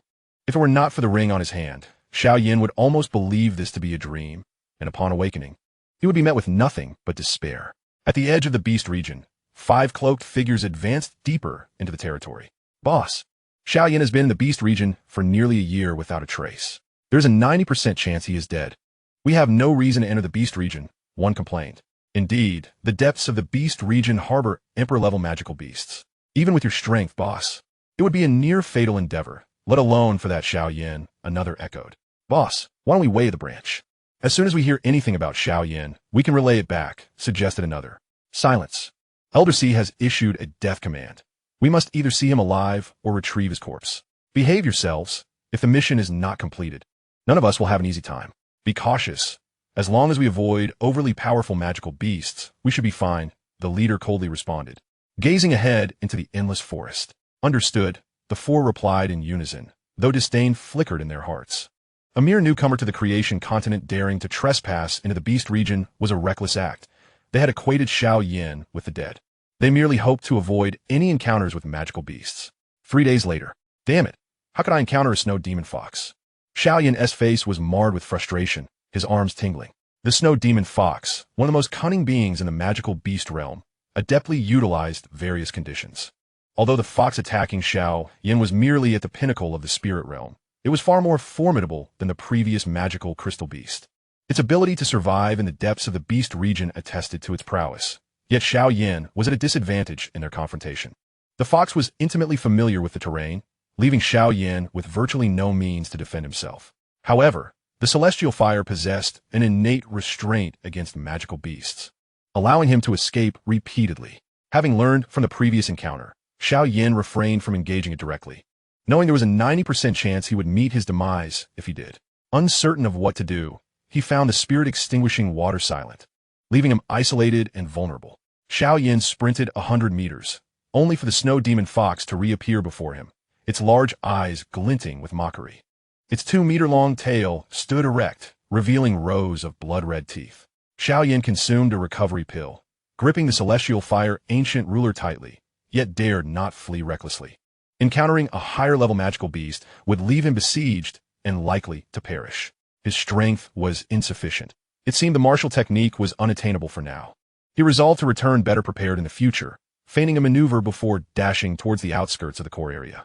The fox, sensing Xiao Yan's intent, abandoned the game of cat and mouse and lunged towards him like a bolt of lightning, leaving afterimages in its wake. A massive forepaw descended upon Xiao Yan, whose expression darkened as he immediately raised the celestial fire ancient ruler to defend. However, upon mere contact, he was sent flying, crashing into a large tree along the way. Cough! Blood spewed from Xiao Yan's mouth as he struggled to rise, but any movement sent waves of excruciating pain coursing through him, causing him to convulse. The snow demon fox, seemingly bored with the chase, approached Xiao Yan, licking its blood-red tongue in anticipation of ending his life. Just then, a series of footsteps echoed nearby, capturing the attention of the snow demon fox. Beasts possess a heightened sense of perception compared to humans. It sensed the number and strength of the newcomers were formidable. Casting a glance at Xiao Yan, it hesitated before opting to flee, vanishing from sight in a few leaps. Xiao Yan's injuries were severe. He fought to maintain consciousness. Yet his eyelids grew heavier, gradually closing. However, he sensed the presence of 5 individuals before him. Big brother, we found him. He must be Xiao Yan. Just as we suspected, he is indeed here. Given his condition, it appears he has been attacked by a magical beast, one remarked. It seems our mission is accomplished. Should we continue? Another inquired. No need. In that case, let us escort him, came the reply. Chapter 53. Shadow splitting 1,000 feet. Night fell. A bright moon hung high in the sky, and a chill breeze swept through the beast region, imparting a sense of desolation. As many magical beasts chose to rest in their territories during the night, others scoured the mountains for sustenance. At this moment, a man in a black robe lay on a secluded patch of grass. It was Xiao Yan. Xiao Yan opened his eyes to find himself no longer in combat with the snow demon fox. His injuries had improved significantly. Shaking his head, he realized he had forgotten the details of what transpired. "Hey, spirit-extinguishing water, what happened? Why am I here?" He called to the ring in his hand, but it remained unresponsive. Xiao Yan, feeling helpless, noted that for many days, the spirit-extinguishing water had been silent, akin to a slumbering elder, offering no reaction. He had hoped it might assist him, like the elder, considering it claimed to be semi-divine, yet this proved untrue. Since that incident where he obtained the formulas and elixirs, it had not uttered a word. Had he not seen that liquid remained within, he might have believed the spirit-extinguishing water had departed. As he stood, Xiao Yan noticed something had fallen from his person, accompanied by a small note inscribed with elegant script. "This is the martial skill I promised you. Do not forget our agreement. Should you perish, it matters not. First fulfill your obligation of 1 billion spirit coins and our pact before you meet your demise. By the way, today, I save a life once more. Do you think I should double the stakes? 100 billion spirit coins, with 2 conditions? The heavens are indeed envious of extraordinary talent. And what of mere mortals? Tread carefully. Until we meet again, do not lose your life. Ning Ying." Xiao Yan's lips twitched slightly. It appeared that Ning Jing truly regarded him as a proverbial cash cow. Doubling the amount would still amount to 20 billion spirit coins. Why didn't she simply rob it? However, what did her final remark imply? Xiao Yan pondered, but ultimately found himself unable to decipher its meaning. When it came to cunning and manipulation, he was certainly no match for others. After a moment's contemplation, he set aside such thoughts, his excitement surging as he grasped the martial skill in his hands. This was the first martial skill he had acquired since arriving in the creation continent, and for it, he owed a considerable debt of 1 billion spirit coins, not an insignificant sum. Shadow splitting 1,000 feet, a low-level celestial martial skill. Merely reading those words made Xiao Yan's heart race. He knew that he had only attained the initial stage of the Emperor rank with the burning decision. The Emperor-level martial skills in the entire Lingzhou were exceedingly rare. Yet, Ning Jing had bestowed upon him not the auctioned Emperor-level skill, but rather this low-level celestial one.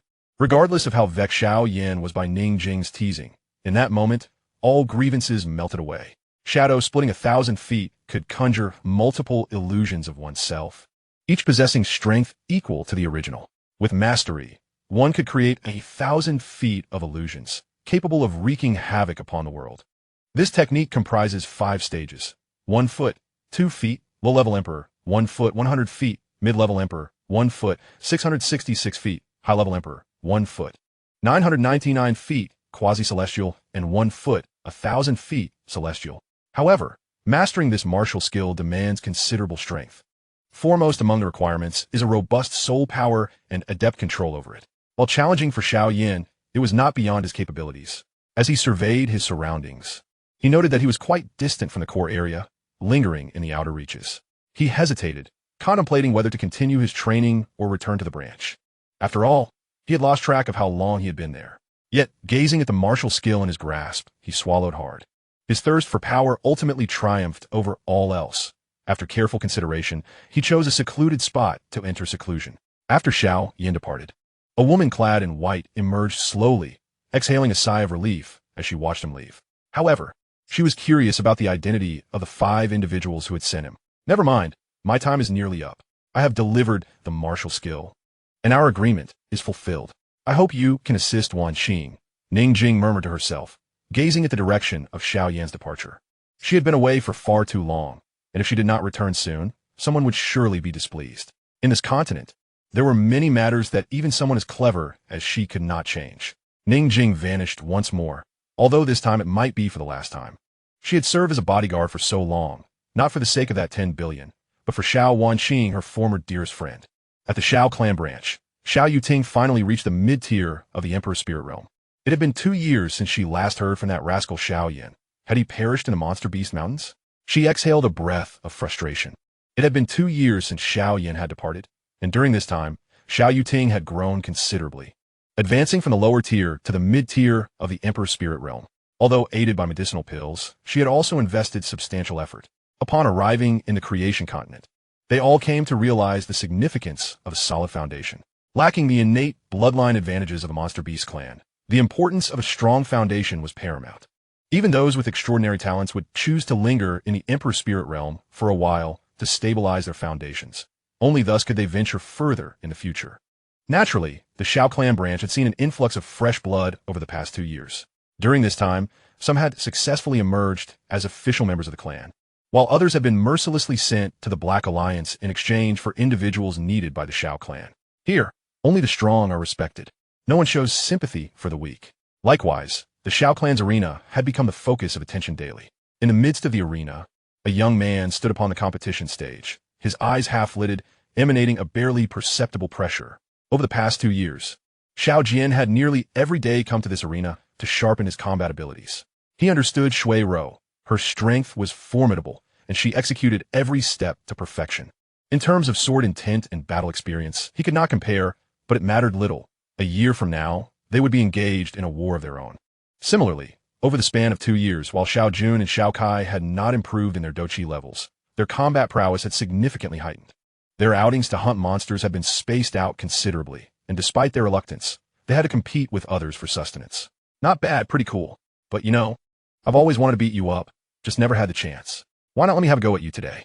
A mocking voice rang out just as Xiao Jian had defeated an opponent. Chapter 54. Reunions and Conspiracies. From the audience below, a man in a black robe looked at Xiao Jian with amusement. Xiao Jian felt a wave of nostalgia as he looked at Xiao Yan. 2 years had passed, yet their friendship remained unchanged. Let us save it for another day. I'm low on doqi right now. Today, gathering is just right. Xiao Jian gestured towards Xiao Jun and the others. Seize the day. Since we crossed paths today, we must have a match. Xiao Yan disregarded all else and leapt onto the competition stage. Before the referee and the audience, still savoring the recent thrilling battle, could comprehend what had transpired, Xiao Jian's cries of pain echoed from the stage, clearly indicating that Xiao Yan was not holding back. Half an hour later, Xiao Yan, I'm going to get you for this. Is this how you treat people? Xiao Jian was in a disheveled state. His white attire riddled with holes from Xiao Yan's heavenly fire, and bruises adorned his face, a stark contrast to his earlier victorious demeanor. Meanwhile, Xiao Yan appeared considerably better. Having engaged in close combat with monsters in the forest, his combat strength had notably increased, and given that Xiao Jian had just completed a match, his doqi was depleted. This was nothing short of a one-sided massacre. I was merciful not to seek your life, yet you dare come after me. What do I care for your broken engagement? Do you want me to set your bedding on fire with heavenly flames? Or do you expect me to play the carpenter while that which Xiao Yu Ting misinterprets my actions as tossing my martial skill into the beast zone? How dare you seek vengeance? Xiao Yan adjusted his black robe nonchalantly. Damn it, was it necessary to slap me in the face? Xiao Jian retorted angrily. Not to worry. After all, you've lost your face, Xiao Yan teased. Indeed, ever since Xiao Yu Ting had labeled Xiao Jian a faithless man, Xiao Jian's divorce had turned him into a pariah in the Xiao clan branch. In a world of doqi, it was generally accepted for men to have multiple wives. Thus, unless a woman committed some scandalous act, who would willingly forfeit a woman?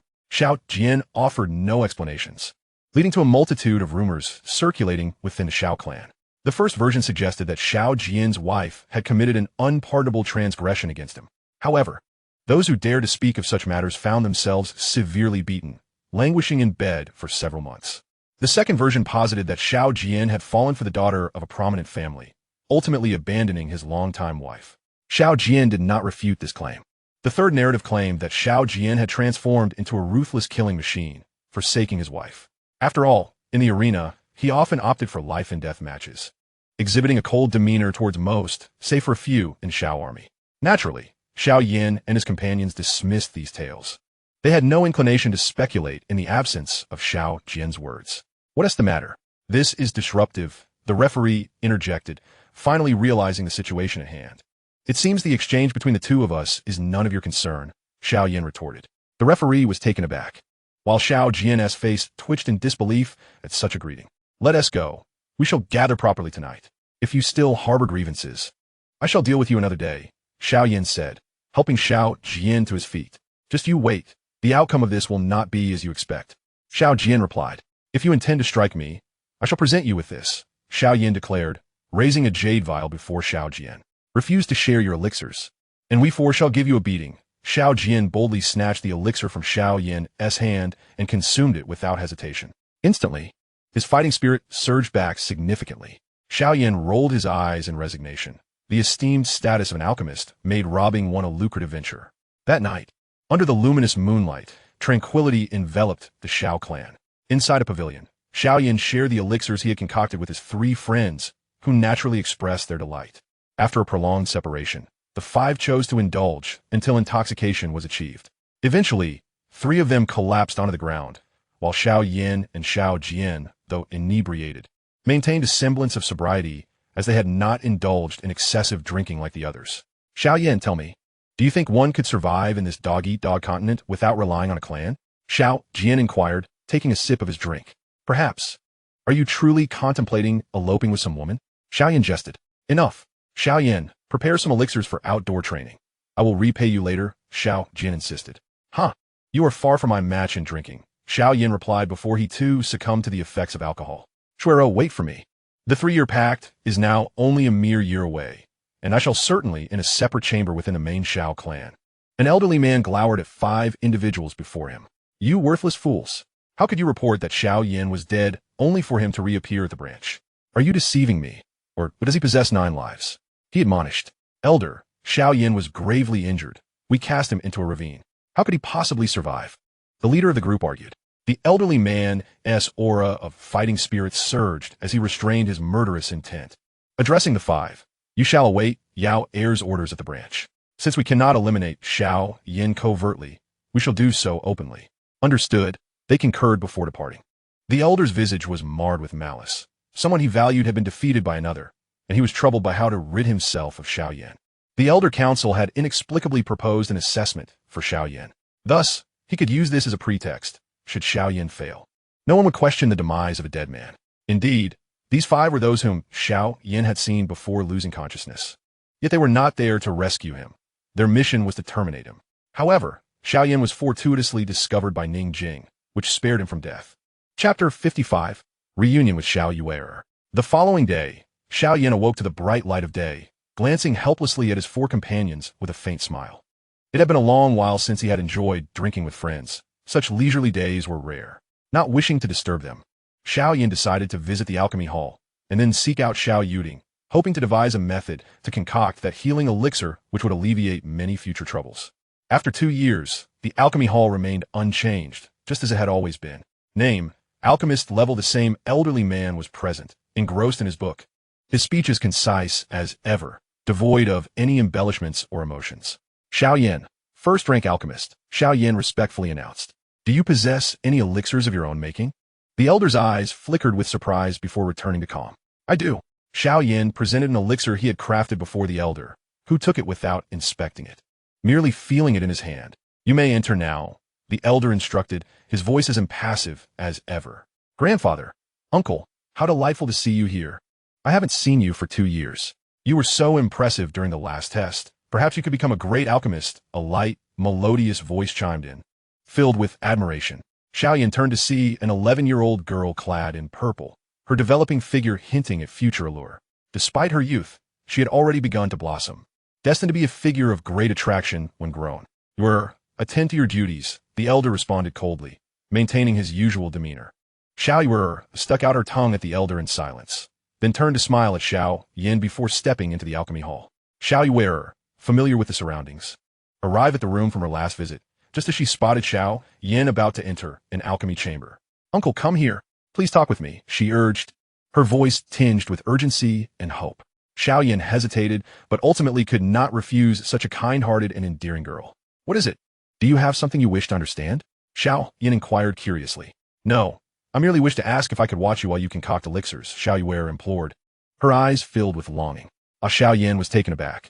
He had never anticipated such a request from Xiao Yuan. In the branch, we must provide our own materials and flames, so I have no opportunity to refine elixirs, she lamented, her youth rendering the rule particularly harsh. What your parents? Xiao Yan asked. Father and mother have gone to the main hall. They haven't had the chance to procure materials for me, Xiao Yuan replied. After some contemplation, Xiao Yan nodded.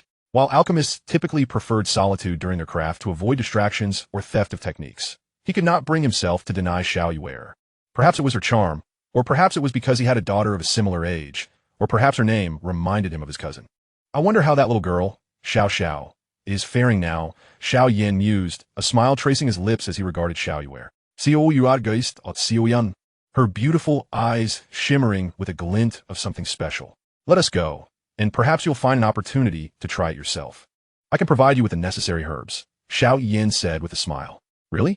Xiao exclaimed joyfully. She had previously inquired with others, but they all hesitated. Even when they acquiesced to her requests, they offered little guidance, leaving her no chance to personally refine medicine. Xiao Yan chuckled softly and nodded. He recalled that he had first attempted alchemy at the age of 15 and was curious about how Yuan had attained the status of a Dou Emperor. Even Xiao, who relied on her Dou Emperor bloodline, could not achieve such a feat at such a tender age. Perhaps each continent has its own methods, he thought, and he felt too shy to inquire further. Following closely behind Xiao Yuan entered the alchemy room, feeling both excited and anxious. It was the first time for Xiao Yan as well, and the place was quite rudimentary, devoid of any embellishments. Xiao Yan felt somewhat helpless, as he did not intend to refine medicine today. Thus, he laid out his remaining herbs and placed the cauldron on the table, saying to Xiao Yuan, "Here are all the necessary items for alchemy. You may try it yourself while I offer guidance." Xiao Yan remembered having a named disciple, yet he had not taken the time to teach her. He had only briefly instructed Xiao in the art of alchemy. A thought crossed his mind about whether he should consider taking on a disciple, but that notion was swiftly extinguished. In the Duki continent, it might be feasible, but currently, he was barely managing to protect himself. Xiao Yuan beamed with joy at the sight of the herbs. But when she heard that Xiao Yan wanted her to refine them herself, a wave of nervousness washed over her. She looked up at Xiao Yan, who wore an encouraging expression. Finally, with a determined bite of her lip, a surge of soul power comparable to Xiao Yan's emanated from her, causing his expression to shift slightly. He had not realized that Xiao Yuan's soul power had reached the Emperor realm, and her flames were a splendid golden hue, both noble and beautiful. After lingering over the recipe for some time, Xiao Yuan began her alchemical process, under the control of her soul power. A herb floated gracefully into the cauldron, which had reached the perfect temperature. Xiao Yan observed closely. If he had not witnessed it with his own eyes, he would not have believed this was Xiao Yuan's first attempt at alchemy on the creation continent. The entire process flowed seamlessly like a gentle stream. However, an error arose when Xiao Yuan miscalculated the temperature after refining 5 herbs, leading one to turn into a pile of charred remains. I was too hasty. Alchemy requires a tranquil heart. Do not let immediate failures or successes affect your subsequent actions. Xiao Yan consoled from the side. Xiao Yuan nodded, somewhat understanding, but still apprehensive about disappointing Xiao Yan for wasting materials. All right, let us step outside. These herbs are a gift for you.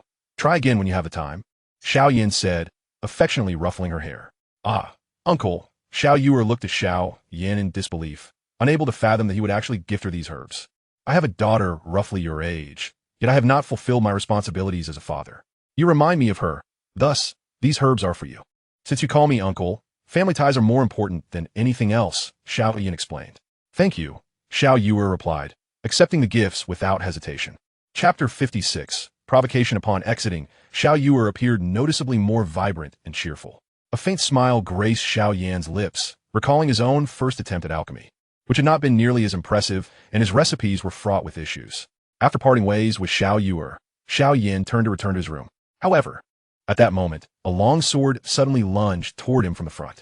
Xiao Yan swiftly sidestepped, yet his black robe was still grazed, leaving a small cut. He fixed his gaze ahead, a glimmer of murderous intent flickering in his eyes. He was certain this sword strike was premeditated, otherwise, it could not have been so precisely aimed at him. Yet, he had not wronged anyone in this vicinity. Who could be harboring ill will against him? Indeed, as Xiao Yan scrutinized the scene, a young man clad in luxurious attire emerged from the front. He appeared to be of a similar age to Xiao Yan and was searching for something as he approached. Xiao Yan's expression darkened, and he summoned his Dou Qi, ready to retaliate should the man dare to make a further move. Perhaps due to a previous encounter, Xiao Yan harbored a natural aversion to those donned in fine garments. Hey, brother, did you happen to see a sword just now? I've been searching everywhere for it, the elegantly dressed man said cheerfully as he approached Xiao Yan. Xiao Yan furrowed his brow but nodded slightly, replying, I did see it. That sword flew off in that direction as he pointed toward where the sword had vanished. Got it, the man said before dashing off, disappearing from Xiao Yan's view. Could it be that I am being overly suspicious? Xiao Yan mused, puzzled as to why the man had not attacked him. Was it truly just a coincidence? Xiao Yan felt an unshakable sense of unease. Yet he decided to continue on his path. Just then, another rush of wind echoed, as a streak of light shot toward him. Xiao Yan barely managed to evade it, though several strands of his long hair were severed. His expression darkened once more. Was this truly just an accident, or was there something more insidious at play? He gazed coldly behind him, his murderous intent surging. Ah, brother, I sincerely apologize. Did my sword harm you?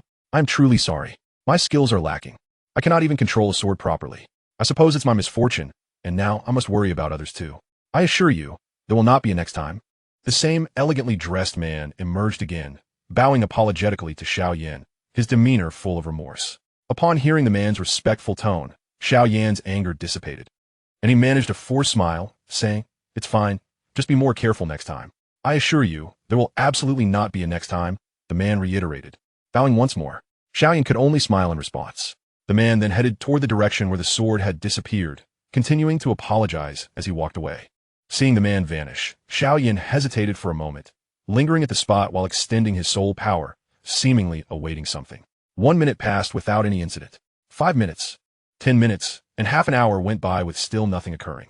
Xiao Yan thought to himself that he must have been overly sensitive. Surely it was just a coincidence. Having come to this conclusion, he resumed his forward path.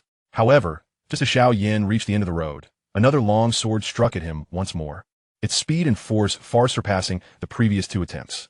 Xiao Yan had no time to evade, and his left arm was cut open, a stream of crimson blood gushing forth. His expression darkened as he glared ahead, feeling his patience being tested time and again. At that moment, he resembled a volcano on the verge of eruption, ready to unleash his fury. "Show yourself." Xiao Yan growled coldly into the shadows, his voice laced with murderous intent. If it weren't for his numerous brushes with death, granting him a heightened sense of danger, he might have already met his demise. "Ah, brother, what happened? You're injured. Was it that sword again? I sincerely apologize. I truly did not mean to. I have some healing pills here. Please take them for your wounds. If they are insufficient, do not hesitate to seek me out. Since I have harmed you, I shall accept my misfortune and take responsibility for this. You need not worry. I will make amends," the same elegantly dressed man said, his voice trembling with concern. The visage of remorse. One could only imagine how those unaware would embrace him, weeping bitterly, proclaiming, "It matters not. Your regret is palpable. How could I not forgive you? Yet enough is enough. What value does an apology truly hold? Should I slay you, only to weep upon your grave? Would that serve any purpose? Are you not a man? If you possess the prowess, then master that weapon of yours, and refrain from letting it flail about recklessly." Xiao Yan, in a fit of fury, cast the pill he held onto the ground, directing his ire at the elegantly attired man. "What bravado do you possess? I offer you an apology and a pill, yet you still feign superiority before me. You think being called brother elevates your status? In my eyes, your so-called prowess is naught but folly. If you have the gall, then end my life." Xiao Yan seethed at the man in fine garments, who could scarcely tolerate the outburst. He cast aside his earlier facade of politeness, addressing Xiao Yan with a cold tone. Xiao Yan was taken aback by the sudden shift.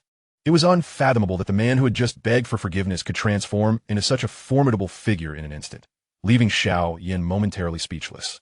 "Let me make this clear. Either you kill me today, or I shall end your life," the elegantly dressed man declared. Sensing Xiao Yan's silence, he grew increasingly emboldened. In that instant, Xiao Yan's anger erupted, and the celestial fire ancient ruler materialized in his grasp, yet he refrained from striking. In the aristocratic society, killing a man would invite severe repercussions, yet at least one would remain alive. Conversely, should a commoner kill a noble, it would incite a brutal retaliation from the nobility, with a high likelihood of death, and the remaining chance would involve fleeing the Xiao clan, leading to a life of perpetual turmoil. Xiao Yan, still unfamiliar with this world, harbored no desire to sever ties with the Xiao clan, yet. I had thought you more formidable. Alas, you are merely a coward. Since you refuse to act, then I shall take the initiative. Rest assured, upon your demise, I will lament at your grave." The elegantly dressed man concluded as he launched a fist towards Xiao Yan with swift ferocity. "Though I may lack the courage to kill you, I can certainly ensure you are unable to stand," Xiao Yan retorted, rising to meet the man's assault with a clash of hands. They were both on the same level of power, evident from the strength displayed. As their right hands met, the ensuing clash with Xiao Yan's left hand exacerbated his injuries, placing him at a disadvantage. A mere bumpkin can never ascend to the heights of a phoenix. "Perish," the elegantly dressed man sneered. Chapter 57, The Poisonous Scheme. 10 minutes later, Xiao Yan rose, having consumed several pills that significantly healed his wounds, though his complexion remained pale from the earlier injuries. However, there lay another figure on the ground, utterly defeated. While Xiao Yan had intended to beat him into a pulp, his efforts had failed to disfigure the man's ears, resulting in a visage reminiscent of a pig, yet with ears that were intact. Ultimately, Xiao Yan begrudgingly managed to transform him into something akin to a dog's head. Though even that comparison fell short, as dogs do not consume excrement, unlike this man. Regardless, Xiao Yan deemed the specifics irrelevant. He had finally vented his pent-up frustrations. Xiao Shuanghua, you wretched scoundrel, shameless and ungrateful, abandoning your wife and children for mere beauty. A furious voice pierced through the air, filled with a desire to rend Xiao Shuanghua to pieces. Though the speaker remained unseen, her voice unmistakably belonged to a woman, and one could only assume her appearance matched her fierce demeanor. Yet, Xiao Yan's expression soured. Having just dealt with one adversary, he found it intolerable that another dared to provoke him. Regardless of her gender, anyone who dared to belittle him would face his wrath. With the assistance of a recovery pill, Xiao Yan's fighting spirit surged back to half capacity, preparing himself for another bout, eager to test his skills. However, when the woman finally appeared before him, even Xiao Yan's composure faltered. She was neither as graceful as Xiao Wanqing nor as enchanting as Ning Jing. Yet she possessed an undeniable allure. The woman bore refined features, bright eyes, and pearly teeth, her tall figure adorned in a flowing purple gown that accentuated her delicate silhouette. Her occasionally exposed skin was remarkably supple, and her bosom strained against her attire, capturing the attention of any man. Her waist was as slender as a willow branch, cinched gently by a green ribbon, while her flawless calves peeked out from beneath her gown, strikingly white and beautiful, complemented by exquisitely crafted shoes that were a sight to behold. Who, one might wonder, could forsake such beauty? Surely, there could not be so many women of the caliber of Ning Jing and Xiao Wanqing in this world. Xiao Yan found it hard to believe that such base insults had emerged from those alluring lips. Yet, he quickly regained his composure. He would not allow her beauty to soften his heart. As the woman launched into another tirade, "Look at you now, you deserve it. I cannot fathom whether you're simply blind or foolish." Her words flowed ceaselessly. Xiao Yan recoiled. The sheer volume of her vitriol made his stomach churn. Yet, his frown deepened. Did this woman truly believe he would refrain from striking her? "Xiao Qin, you vile creature, on what grounds do you dare insult my Shuanghua? He possesses the discernment to seduce a woman of your ilk and then abandon you without a second thought. I alone hold his affections." A repugnant voice interjected, causing Xiao Yan to glance in the direction of the sound, anticipating the arrival of yet another woman. A foot emerged first, clad in remarkably beautiful shoes. Next came the legs. Oh heavens, those legs! Were they not reminiscent of the fabled elephant legs? Xiao Yan held his breath, striving to maintain his composure. This was merely the beginning. Then came the waist and abdomen, perfectly complementing those elephantine legs, leading to a belly that could perhaps accommodate quintuplets. Finally, her face emerged. How could such a visage exist? Soft as cotton candy, with a texture so delicate it could shatter at a touch, accented by long eyelashes. And there was a hand, one propped on her waist, while the other was occupied with digging in her nose, revealing unsightly nasal hair. Xiao Yan felt his stomach churn violently, a wave of nausea overtaking him. How could such an absurd individual exist in this world? Why must he encounter such grotesqueness? In the realm of martial prowess, Xiao Yan had crossed paths with only the most exquisite of beauties. He prided himself on possessing a discerning eye. Yet, in this moment, he found his previous calm shattered. All he desired was to distance himself from this woman as far as possible. How dare you show your face? Being ugly is not your fault, but scaring others is indeed a crime. Xiao Qin appeared to be quite familiar with this woman, her words dripping with derision. Suddenly, Xiao Yan realized just how charming Xiao Qin truly was. If his man were to abandon him for such an eccentric individual, it was likely that anyone would erupt in fury. Wait a moment, they were just mocking me. Xiao Yan suddenly came to a startling realization. No, it couldn't be me. Was Xiao Shuanghu not mine, but rather some fellow I had previously defeated? Xiao Yan mused. Are you seeking death? Our Shuanghu has neither the chest nor the curves to compete with me, declared the peculiar woman, puffing her chest proudly, causing a tumultuous wave of flesh to ripple. And she even swayed her ample backside. Xiao Yan wished for a bolt of lightning to strike him down. How could he find himself in such a predicament? Two ladies. You may do as you please, but I shall take my leave. Xiao Yan felt an urgent need to escape, lest he be haunted by nightmares. Stop right there. Just as Xiao Yan planned to slip away quietly, both the peculiar woman and Xiao Qin spoke coldly in unison. When did I become a mere passerby? Xiao Yan's face twitched, and he addressed the two women. What is it that you desire? Is it you who injure my husband? The peculiar woman inquired. Is it you who harmed my unfaithful husband? Xiao Qin added. He struck first. I was merely acting in self-defense, Xiao Yan retorted. I don't care, regardless. It was you who harmed him. Medical expenses, compensation for emotional distress, loss of work, and a consolation fee for marital woes. You don't plan on shirking your responsibilities, do you? The two women seemed to have coordinated their statements perfectly. Xiao Yan replied coldly. I've stated before that this matter does not concern me.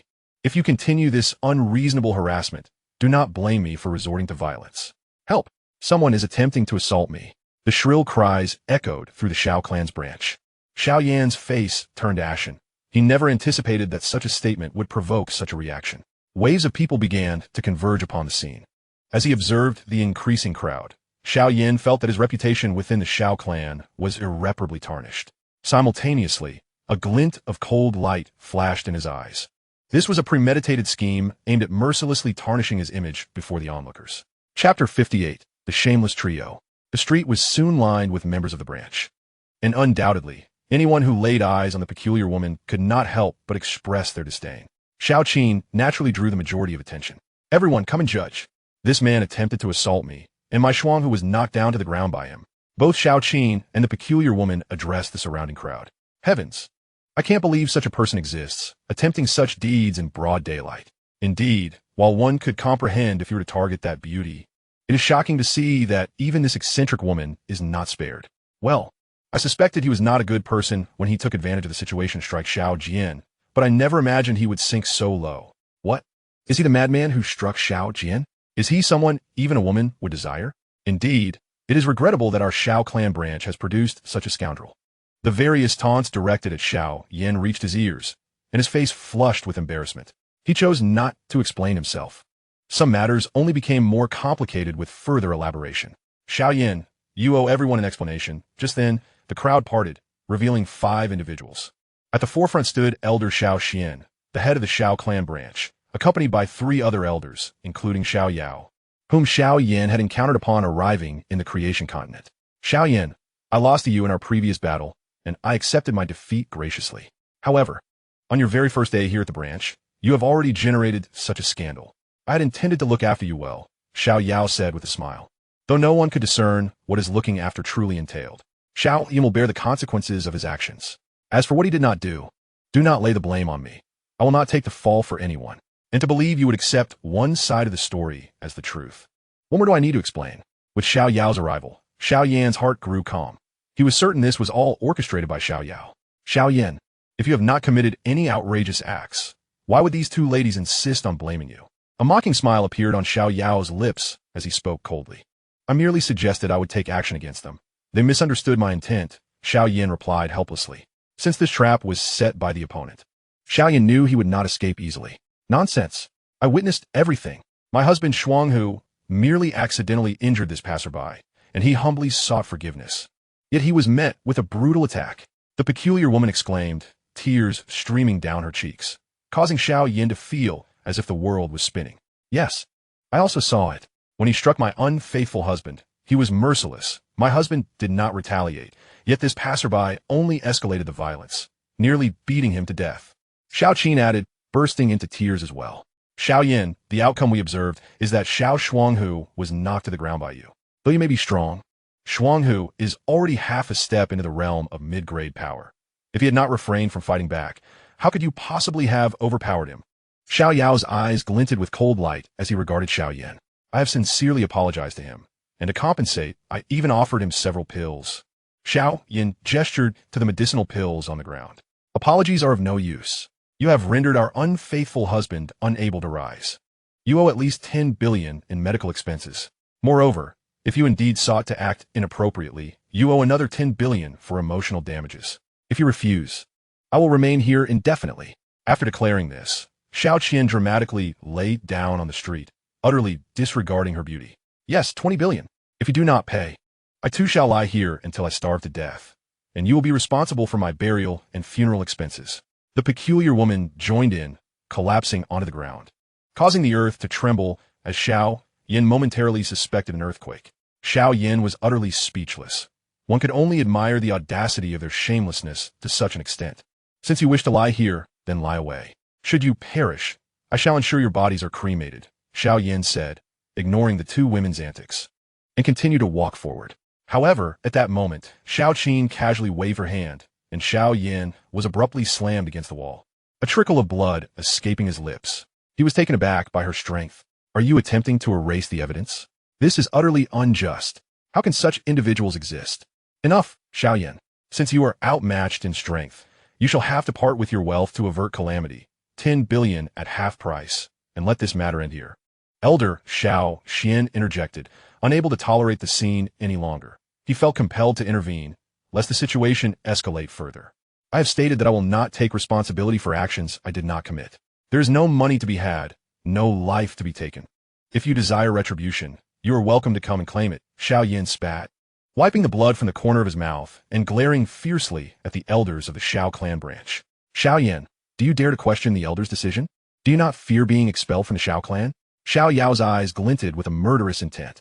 Just an old fool, a despot relying on his position. Xiao Yan is a person of my own. Why would I deign to look at you, shameless wretches? And who do you think you are? To dare to insult one of my own? At this moment, a woman's voice resonated, filled with indignation. Naturally, the one audacious enough to speak in such a manner within the division was Xiao Yan. However, the words that escaped her lips left Xiao Yan feeling somewhat perplexed. What did she mean by I am yours? Please, do not slander me, for I have done nothing. As soon as Xiao Yan's voice rang out, a path spontaneously cleared among the crowd, for no one dared to provoke this enchanting beauty, or rather, this sorceress, at that moment. Yuan, you have made Elder Xiao Xian's face quite unsightly, someone remarked, as he stood there, his aged visage betraying his discomfort at being scolded publicly by Xiao Yuan. Meanwhile, Xiao Yao's expression glimmered with menace. Hee, it's been a while since I last saw the shameless trio of Xiao Hua. I never expected you to be unable to find your footing in the main branch and come to the division instead. However, it appears you have mistaken your target. How dare you bully those under my protection? Do you wish to court death? Xiao Yuan seemed quite familiar with the three individuals. Yuan, how did you end up here? Xueqin asked, astonished as she gazed at Xiao Yuan. Yuan, I was just preparing to present you with a welcome gift. What brings you out? The man in splendid attire, still lying on the ground, immediately rose, a fawning expression on his face as he addressed Xiao Yuan. Yuan, do you see? I have lost quite a bit of weight lately, the peculiar woman said as she shook the excess flesh on her body toward Xiao Yuan. Oof. Is bullying those under my protection your idea of a welcome gift? Xiao Yuan retorted. My apologies, Yuan, we were unaware he belonged to you. He is someone I intend to protect, not my man. Ah, I'm not someone you seek, but your man. Just wait, my lady. Chapter 59. The Four Pests of the Main Branch. The sun dipped low on the horizon, casting its lingering rays across the sky, painting the evening clouds in breathtaking hues. A solitary goose flew overhead, occasionally emitting a mournful cry. On top of a solitary tower, Xiao Yuan gazed at the setting sun and softly remarked, "How beautiful, though it seems you lack the heart to appreciate it. The taste of being scolded by countless voices must be quite unpleasant." Xiao Yan shook his head, a bitter smile gracing his lips. He had tasted the sting of scorn and mockery at the tender age of 12. Yet, that incident was indeed real. He had endured it. How trivial the derision he faced today compared to the torment of those years. During the 3 years from 12 to 15. The ridicule I face today pales in comparison to what I endured back then. Perhaps I am luckier than you. You have but one sister, while I have a father and a younger sister. Or rather, my wife has always remained steadfast by my side. Xiao Yan spoke slowly, reflecting on that painful yet bittersweet period. Is that so? Xiao Yuan inquired, her curiosity piqued. Xiao Yan nodded, choosing not to elaborate further. Seeing this, Xiao Yuan refrained from pressing him, instead stating lightly, Xiao Huahua and the others are merely being used. They harbor no ill will towards you. The mere thought of those three made Xiao Yan shudder. He had never imagined that Xiao Yuan was their leader. Within the main branch, Xiao Huahua was notorious for his lack of talent, still languishing at the low tier. However, his shamelessness was legendary. He had once eliminated 3 members of the Qing family by employing such shameless apologies. Despite his decent appearance, he was often the target of ridicule. Yet he remained unfazed. Xiao Qin, the versatile beauty of the Xiao clan, seemed to have suffered some trauma, rendering her easily agitated and prone to uttering vulgarities that many could not tolerate. However, her strength was at the imperial tier, and people chose to overlook her flaws. The most despised of the trio, Xiao Yuan, was subjected to discrimination due to her unattractive appearance. Her insecurities forced her to silently endure her suffering, which was no less than Xiao Yan's own. Her strength also ranked at the mid-tier imperial level. Birds of a feather flocked together, and thus the three of them coalesced, forming the infamous shameless trio of the main branch. During my time in the main branch, I had gained notoriety as an anomaly due to my mastery of poison techniques. They naturally seized the opportunity to invite me to join them. I declined their offer and focused on refining my skills, though I had interacted with them a few times. They were indeed eccentric. Overlooking their shortcomings, they were far more agreeable than those hypocrites. At that time, we four were labeled the four pests of the main branch. They somehow learned of my presence in the division, prompting them to come here, only to be exploited by others. It seems that Xiao Ming can barely contain himself. He once promised not to trouble you for 10 years, yet here we are, just 2 years in, and he is already targeting you. Be cautious. When it comes to schemes, you are no match for them, Xiao Yuding advised Xiao Yan. That fellow is truly named Xiao Huahua. Even though Xiao Yuding had clarified everything, Xiao Yan couldn't help but shudder. Xiao Shuanghua. Ha! No wonder you were furious. His father is named Xiao Dawa, and his mother is Xiao Erwo. Giving birth to a son named Xiao Huahua, Xiao Yuding couldn't help but laugh. How clever. The mastermind behind this scheme is truly ingenious. Xiao Shuanghua neither insults Xiao Yin nor Xiao Huahua, yet sounds like a rebuke to both. Yet, within the Xiao clan's division, they remain oblivious to who Xiao Shuanghua truly is. Xiao Yuding paid little heed to the now nearly enraged Xiao Yan. Oh well, what they think is their own affair. I may need to leave the Xiao clan for a time in a year or two. I want to give you a heads up. Our arrangement continues. And I hope you can deliver some herbs to a girl named Xiao Yuan. You plan to leave? Xiao Yuding asked, puzzled. Yes, I'm uncertain of the exact timing, but I intend to do so soon. My cultivation techniques are rather unique, and remaining in the Xiao clan does not benefit me significantly. If the opportunity arises, please assist that girl, Xiao Yan explained. To think you possess a heart of compassion. Xiao Yuding regarded Xiao Yan with disbelief. She knew his character well. Observing Xiao Huahua's demeanor, it was indeed hard to believe that such a fierce individual would care for a young girl. What is the matter? Is it unacceptable? I have a daughter named Xiao Xiao, and my impression of her is quite favorable, so I wish to assist her. She mentioned her parents went to the main branch. Yet I am curious as to why she does not follow, Xiao Yan remarked. Because her parents are missing, and if she goes to the main branch, she will only be bullied, Xiao Yuding replied, casually twisting a strand of hair away from her forehead, her tone tinged with a hint of sorrow. Strangely enough, Xiao Yuan has been a battle emperor since birth, Xiao Yuding continued. What? A battle emperor from birth? Xiao Yan exclaimed in astonishment. In the realm of the creation continent, the weakest are labeled as battle emperors. Children born, they are typically sent to lower realms and return only after reaching that rank. Yet, Xiao Yuan being born as a battle emperor is simply inconceivable. Indeed, many are astonished. On the creation continent, there exist high-tier medicinal recipes that allow a fetus to undergo a safe pregnancy, ensuring that upon birth, they are battle emperors without needing to be sent to lower realms. However, such recipes are of 7th tier or higher, and even the greatest powers possess only a handful capable of using them. Nevertheless, Xiao Yuan is such an anomaly. Yet her parents lacked access to such elixirs, Xiao Yuding elucidated for Xiao Yan. If Xiao Yan previously viewed Xiao Yuan merely as someone deserving a little assistance, he now found himself genuinely intrigued by her, particularly regarding her soul power. Very well, just now when I led you away, we nearly fell into the misunderstanding of those 3 individuals. I shall go and greet them properly. You must tread carefully, for you're now akin to a rat crossing the street. As for that Xiao Yuan, I shall keep a watchful eye on her. With that, Xiao Yuding turned and departed. Watching her leave, Xiao Yan clenched his teeth and remarked, Xiao Yao, Xiao Ming, is this the extent of your schemes? I accept your challenge. But rest assured, the debts you owe me shall be repaid 100-fold, 1,000-fold. After listening to Xiao Yuding's explanation, Xiao Yan found himself unable to harbor any animosity towards those 3. It was merely their nature.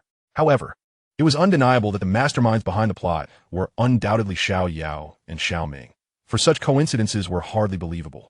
Chapter 60, Half a Year. Following the conclusion of this dramatic performance, Xiao Yan's life returned to its former rhythm. Although Xiao Yao harbored an intense hatred for Xiao Yan, he refrained from taking further action, knowing well that dealing with Xiao Yan was not a simple matter, particularly with Xiao Yuding intervening, yielding no advantage for him. Xiao Yan also endeavored to concoct a first-tier healing elixir with commendable results. However, he chose not to share these pills with Xiao Jian and the others, not out of distrust, but rather from a fear that they might attract unnecessary trouble due to the elixirs. During his leisure time, Xiao Yan would also guide Xiao Yuan in her alchemical studies and her cultivation, and it seemed that she had become his half-disciple. Every 3 days marked a cycle, and Xiao Yan, alongside Xiao Jun and the others, frequently ventured out to hunt magical beasts, continuously honing his skills, and his combat prowess grew increasingly formidable. This manner of life persisted for a full 6 months until a particular piece of news shattered the tranquility of the Xiao clan. The Shui clan dispatched a trio to challenge the Xiao clan's branch, consisting of Shui Feng, Shui Rou, and Shui Xun'er. Furthermore, the Shui clan seemed to have thoroughly investigated the Xiao clan's details, specifically naming challenges against Xiao Yuding, Xiao Jian, and Xiao Wanqing. Both clans possessed 1 mid-tier Emperor Spirit Realm practitioner and 2 low-tier Emperor Spirit Realm practitioners. The Xiao clan found themselves at a crossroads, uncertain whether to accept the challenge or not, especially after the last encounter with the Shui clan had nearly resulted in devastating losses due to their treacherous schemes. Yet, as soon as the news reached her, Xiao Yuding unhesitatingly agreed. Why? Because this little woman held a grudge. Previously, the Shui clan's underhanded tactics had drawn her ire, and now, with an opportunity for revenge, it was entirely expected that she would accept.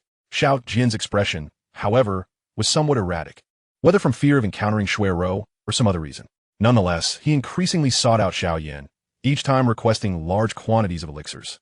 Was he planning to use them during the competition? Yet, the most perplexing aspect was that it was not Xiao Wanqing or the elders of the Xiao clan who were furious, but the infamous Xiao Yan of the Xiao clan branch. Xun'er belongs to me. No one dares to covet her. Whoever dares to compete with me shall face my wrath. This was the first statement Xiao Yan uttered upon receiving the news, his tone laced with barely contained rage. As soon as Xiao Yan's words left his lips, a storm erupted within the Xiao clan. Xiao Yan truly has no shame, calling dibs on someone he hasn't even met. Last time, I couldn't fully believe it, but now I am thoroughly convinced. He is truly lower than a beast. I hope that Xun'er turns out to be an ugly hag. In that case, I rather hope that Xun'er is an exquisite beauty, and then watch as she ruthlessly beats Xiao Yan to a pulp. You know nothing. In my opinion, Xiao Yan is merely all talk. They never even mentioned him, yet he dares to make such empty declarations. Rumors spread like wildfire, each more exaggerated than the last. Upon hearing these discussions within his chamber, Xiao Yan nearly choked with fury. Xiao Yan, are you truly planning to abandon all dignity to become a creature lower than a pig or dog, staking a claim on a woman you have never even met? Xiao Yuding would not let such an opportunity to tease Xiao Yan slip by. Xiao Yan, are you really thinking of turning fiction into reality? Xiao Jian, eager to twist the knife, recalled how Xiao Yan had nearly rendered him incapable of self-sufficiency last time, seizing this opportunity for revenge. Let's sever ties, Xiao Yan declared to Xiao Jian. I don't care. This time, I must make Xun'er unable to fend for herself. If I don't, I shall no longer be called Xiao Yan. In his heart, Xun'er could only belong to his former younger sister, now his wife. If one day, a man and woman embraced nearby, and the man affectionately called out Xun'er, Xiao Yan wondered if he could resist the urge to rush over and beat the man senseless, only to apologize later, claiming he had mistaken him for someone else. Regardless, I have claimed Shui Rou. Do not encroach upon my territory, Xiao Jian coldly asserted, though his hand tightened around something concealed within his chest. With half a year remaining, Shui Rou, are you prepared? This is a gamble with no retreat, a move that could lead to death at any moment. Xiao Yan, how can you be so cruel? How can you leave Xun'er in such a wretched state? Xiao Yuding's voice was cold, harboring no goodwill towards the Shui clan, especially since this matter involved her sister, Xiao Wanqing. If the clan consented to Xiao Wanqing's participation, she did not wish for her sister to come to harm.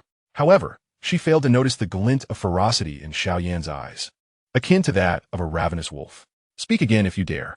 What do you intend to do to Xun'er? Xiao Yan's gaze bore into Xiao Yuding, his countenance frigid, the temperature around them seemingly plummeting as an overwhelming killing intent caused even Xiao Jian to tremble.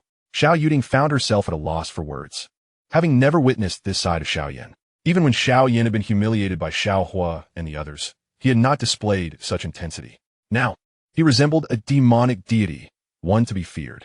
Xiao Yan regarded Xiao Yuding, eventually shaking his head to regain control of his emotions. I apologize. My emotions have spiraled out of control. Ever since our last encounter with the magic crystal beast, the words of the illusion Xun'er have made me exceedingly sensitive regarding her. As they say, the depths of love lead to profound emotions. Merely the utterance of Xun'er's name had ignited his murderous intent. Unbeknownst to Xiao Yan, it was also the name Xun'er that had set off a series of events, leading to an irreparable loss that would etch itself into his memory. a pain that would cause him to clench his fists in remembrance. But that was a story for another time. My wife's name also contains an though she bears the surname Xiao. No, it is Gu. I believe that the name Xun'er is most fitting when associated with her. Since this Xun'er shares the same name, perhaps it is fate. I wish to see if she is worthy of such a name. If she is not, I shall either kill her or force her to change her name to spare Xun'er's reputation. Xiao Yan explained, calming his murderous aura. Come now, Xiao Yan.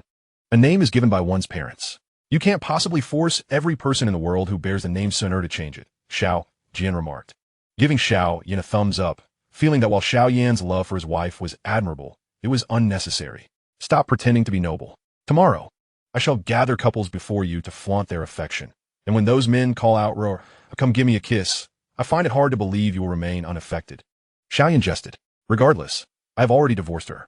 Do as you will. I care not. Xiao Yan scoffed, yet a hint of sorrow danced across his features, betraying his inner turmoil. In the tapestry of marital bonds, a single day can weave 100 days of affection.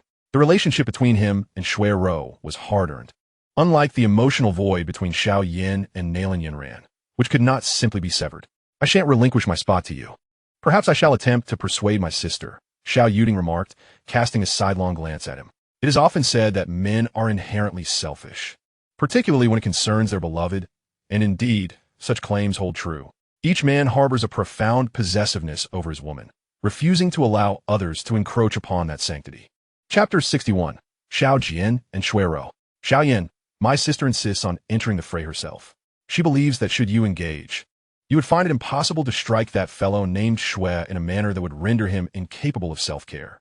To prevent you from being dubbed Xiao Huahua or Xiao Xuanhua, she thinks it best for you to remain within the Xiao clan. Xiao Yan stated seriously upon her return to the branch 5 days later. Xiao Yan felt a pang of discontent. The Xiao clan had resolved to adhere to the Shui clan's stipulations regarding the competition, which was to transpire in the central square of Lingzhou. This venue would be jointly overseen by the 3 prominent families, ensuring absolute fairness. Yet, the allocation of spots remained unchanged, leaving Xiao Yan unable to participate in the contest. Despite his desires, perhaps I could represent you, Xiao Yan suggested to Xiao Yan. Very well, 100 pills shall be your price for this undertaking, Xiao Yan unexpectedly agreed, presenting his terms. Where there is an anomaly, there is often something amiss. Speak, what devious scheme do you have in mind? Xiao Yan retorted, his amusement unperturbed by Xiao Yan's concession. Xiao Yan, how can you engage with that man? It is disgraceful to send a woman to confront him while you indulge in the torment of women yourself. Xiao Yan scorned. Xiao Yan found himself at a loss for words. Despite having nearly lost face at the Xiao clan previously due to false accusations, he did not care much for that. However, to now bully a woman would indeed be indefensible. Indeed, I too wonder if you would stray should that Shui Xun'er possess greater beauty than your wife. Xiao Yan interjected cautiously, mindful of past lessons. As others prepared for the competition, Xiao Yan found himself in a state of agitation, unable to settle, let alone cultivate. He longed to catch a glimpse of what Shui Xun'er truly resembled. Meanwhile, Xiao Yan appeared increasingly restless as the competition drew near. 1 month prior to the contest, at the Xiao clan's branch, Xiao Yan gazed at the familiar surroundings, a complex expression marking his features. 3 years had swiftly passed since he had joined the Xiao clan. While he could not claim to have developed an attachment to this place, it had at least provided him with a sanctuary. Yet now, taking a deep breath, he unfurled his form and soared into the distance. Xiao Yan's speed was not rapid, and it wasn't long before he had left the Xiao clan's branch, entering the forest. This was the very place where he had parted from Shui Rou, and as he surveyed the overgrown ground, worry mingled with excitement in his gaze. He did not have to wait long. A figure approached from afar, clad in black, a dark hood obscuring her face. In her hand, she wielded a sword, its unsheathed presence radiating an aura of lethality. Xiao Yan looked upon her, and despite his previously ruthless display in the Xiao clan's arena, his eyes now glistened with mist. Countless nights he had told himself that it was merely a dream, yet he feared that one day this dream might morph into a reality, that this play might become all too real. He instinctively embraced the figure before him, who struggled momentarily before yielding. 3 years of torment were not borne solely by Xiao Yan. She too had endured her share of suffering. In that moment, their swords resonated with one another, as if heralding a dragon's roar or a phoenix's call. Gently, he lifted her hood, revealing a visage of ethereal beauty, untouched by artifice. as pure as lotus blossoms emerging from clear waters. This was Xun'er, the woman he had yearned for incessantly. Why was she here? Because that day had been nothing but an elaborate ruse. Let us depart.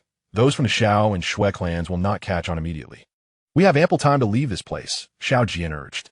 Agreed, Xun'er replied, her hand clasping his, her words always succinct and clear. Their moment of affection was abruptly interrupted by a mocking voice. Xiao Yan furrowed his brow, while Xun'er unleashed a sharp surge of sword energy towards the intruder. Her lovely features alight with fury. By the heavens, Xiao Yan, do you truly have such a penchant for causing trouble? Yet, you deserve to be under her thumb. A figure clad in a black robe descended from a tree, none other than Xiao Yan. Xun'er glared at Xiao Yan, her sword gripped tightly in her hand. Xiao Yan, upon seeing Xiao Yan, offered Xun'er a reassuring expression. How did you know I was here? Were you following me? Xiao Yan inquired, his expression tinged with complexity. He felt a twinge of guilt for leaving without notice, yet he did not wish to be tracked. Do not be alarmed. I merely came to present you with a gift. If you do not desire it, then so be it. I shall not insist, Xiao Yan said, tossing a spatial ring towards Xiao Yan. Xiao Yan accepted it without hesitation, replying, Thank you. I shall return it in due time. But how did you know? Because I have faced similar circumstances. While you share a connection of hearts, mine was a betrothal arranged in infancy, Xiao Yan remarked, casting a sidelong glance at Xun'er. At that moment, Xun'er exhibited a softness that contrasted with her previous pride. Let us go. I am uncertain whether to commend or chastise you. Yet, opposing two families for the sake of your beloved, I must concede my admiration, Xiao Yan chuckled. Do not forget that you still owe me for that beating. Though I may not defeat you alone, with Xun'er by my side, our combined strength surpasses mere addition, Xiao Yan declared. Xiao Yan cast a resigned glance at the pair. By the way, Xiao Yan, Rower mentioned that Xun'er is quite beautiful. Perhaps you should consider marrying her. Just a thought, Xiao Yan teased, taking Xun'er's hand once more as they soared into the distance, swiftly disappearing into the forest. Xiao Yan watched them depart, a faint smile gracing his lips. Perhaps their outcome would prove to be the most beautiful of all. Not every annulment is steeped in tragedy. The secrets exchanged between them were theirs alone to comprehend. As he beheld the retreating figures of Xun'er and Xiao Yan, the name Nai Yan surfaced in his thoughts. Years had passed, yet he vividly recalled her disdain and haughtiness when she called off their engagement. Now, he pondered, had they shared the emotional foundation akin to that of Xiao Yan and Xun'er, perhaps their narrative would have unfolded differently. Yet he understood that every individual possesses the right to choose, and he had no authority to impose his will upon others. At least in this moment, Xiao Yan's animosity towards Nai Yan dissipated entirely, replaced by a fleeting sense of gratitude. Unbeknownst to him, the first acquaintance he encountered in the Duqi continent would be Yan. Furthermore, Xiao Yan remained unaware that Xiao Yan had never penned a letter of annulment. As for what Xiao Yan had written, only he and Xun'er held that knowledge in this world. Ru'er has never adorned herself with any embellishments. However, she consistently accepts the gifts I bestow upon her in silence.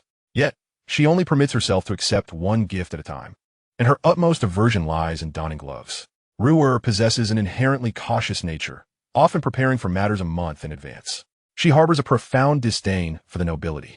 Ru'er has assured me that when she promises to seek me out, she will undoubtedly do so.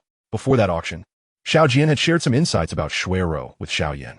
If one day Cai Lin and Xun'er were to act out of character, would I comprehend their intentions? Chapter 62. The Enraged Xiao Yan. 10 days later, both the Xiao and Xue clans simultaneously announced a revision to their competition roster. Undoubtedly, a tempest was brewing, as no family would desire their offspring to wed those of their adversaries. Without question, both clans dispatched their elite members to pursue Xiao Yan and Xun'er. Yet, amidst the vast sea of humanity, 10 days had afforded them ample opportunity to escape. Even Xiao Yan found himself somewhat admiring Xun'er, for her ability to devise such a clever plan in a short span showcased her wit and intelligence. This afforded them sufficient time to acclimatize to the rules of the creation continent and to strategize for their futures. As for the divorce decree, it merely served to deceive the elders of the Xue and Xiao clans. With this document, it appeared on the surface that Xiao Yan and Xun'er held no connection, allowing them to cultivate their skills without interference from the elders, while also providing them a means of mutual solace. Xun'er's seemingly capricious yet laughable actions had successfully bewildered the elders of both families. Had it not been for Xiao Yan's perceptiveness in discerning the implications of Xiao Jian's tone and the challenges posed by the Shui family, he might have remained oblivious to the situation. Xiao Yan, having achieved his desires, found himself in a position to replace Xiao Jian, thanks to his stellar performance previously. The Shui clan introduced a woman named Shui Qi to fill the vacancy, with an agreement to draw lots for their opponents at the center of Lingzhou 20 days hence. Naturally, Xiao Yan was elated by this news, as it enabled him to represent his family in battle. Regardless of his grievances with the Xiao clan, he was determined to give his all. However, the most significant concern remained the woman named Xun'er, whose very name pierced Xiao Yan's heart like a thorn, causing him distress. Though he recognized that treating someone poorly merely due to their name was unjust, some feelings defy clarity.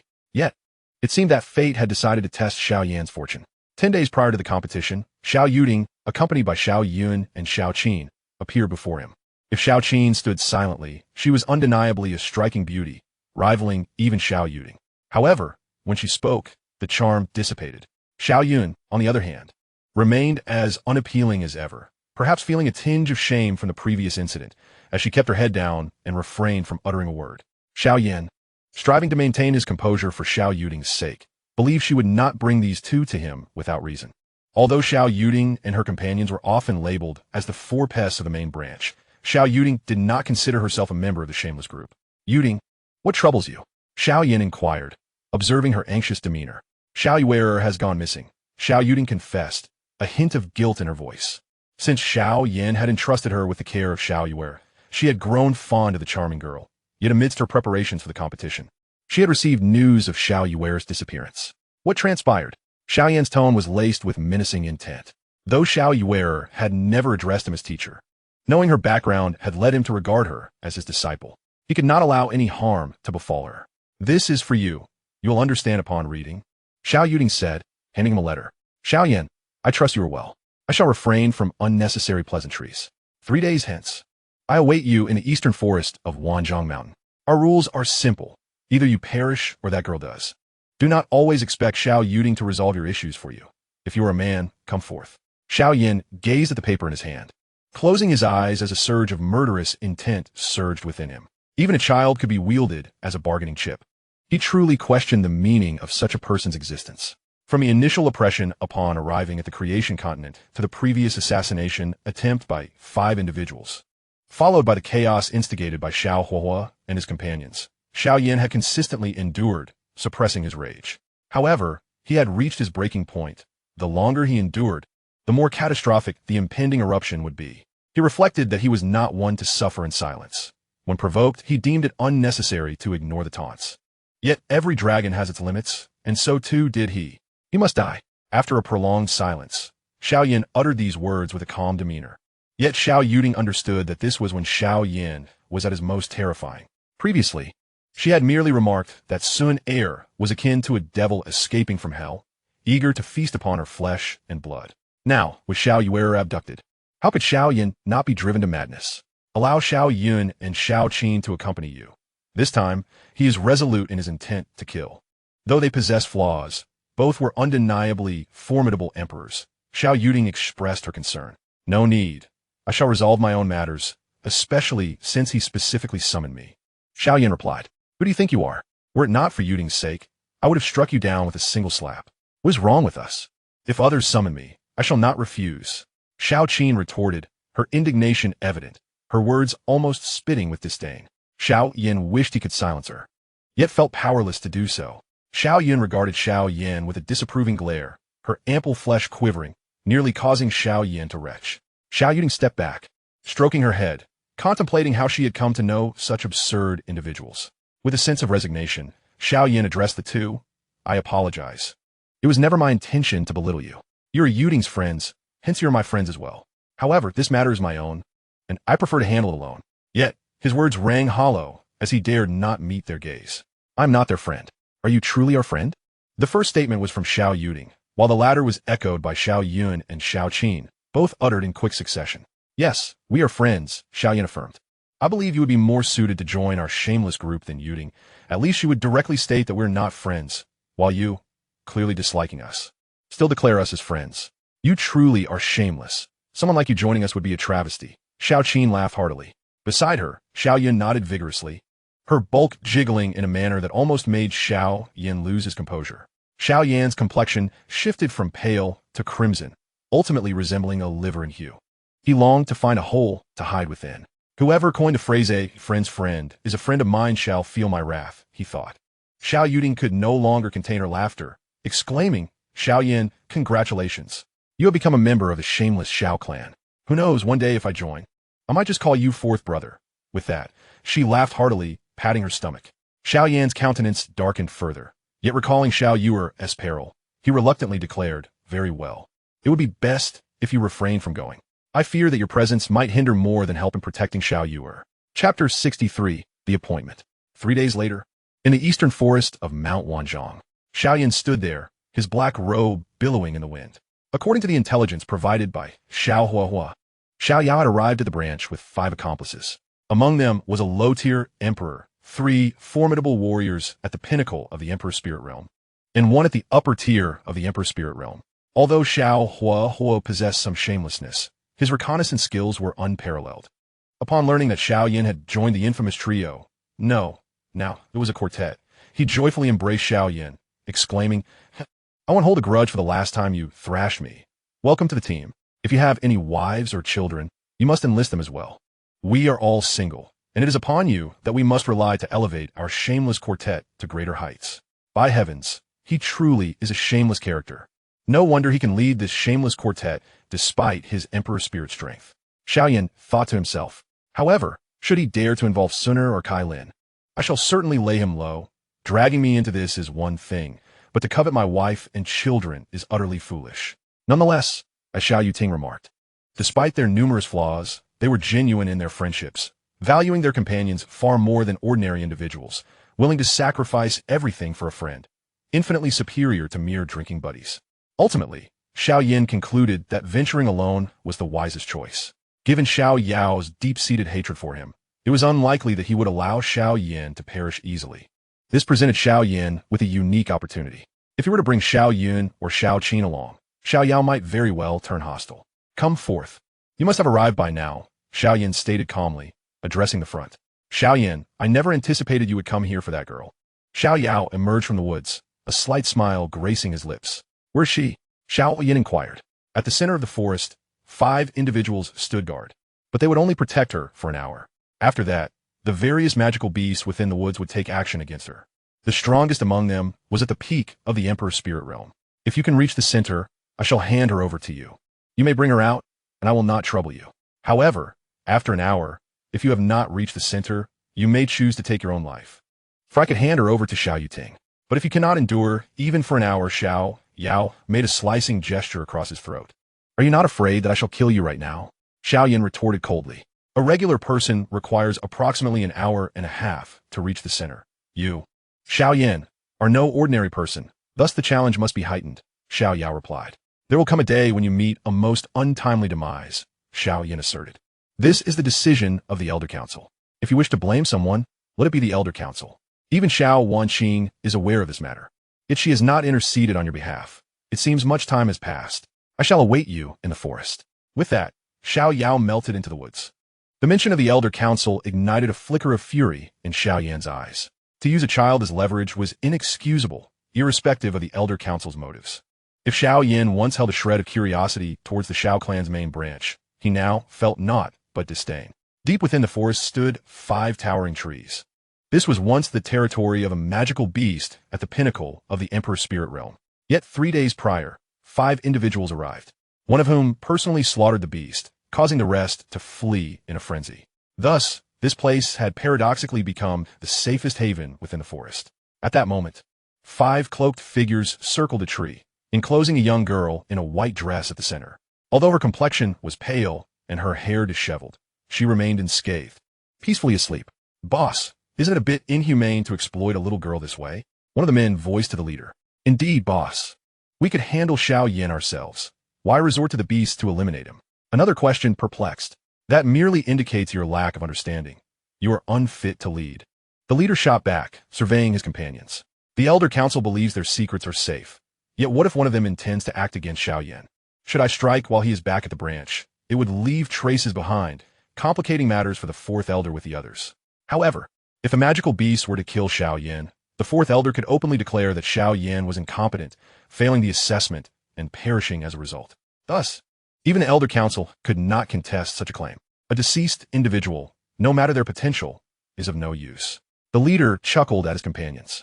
Damn, Xiao Yan truly deserves this. How could he provoke the fourth elder, that harbinger of doom? I believe Xiao Yan should not have met his end so soon. Last time in the Beast Zone, he somehow escaped. The young master will surely torment him thoroughly. However, this time, I suspect he has become Xiao Jian's scapegoat. One of them remarked. Indeed, the young master Xiao Yao's objective is this upcoming competition. Xiao Yan has overshadowed him, and thus he deserves his misfortune. The leader continued. Do not underestimate Xiao Yan.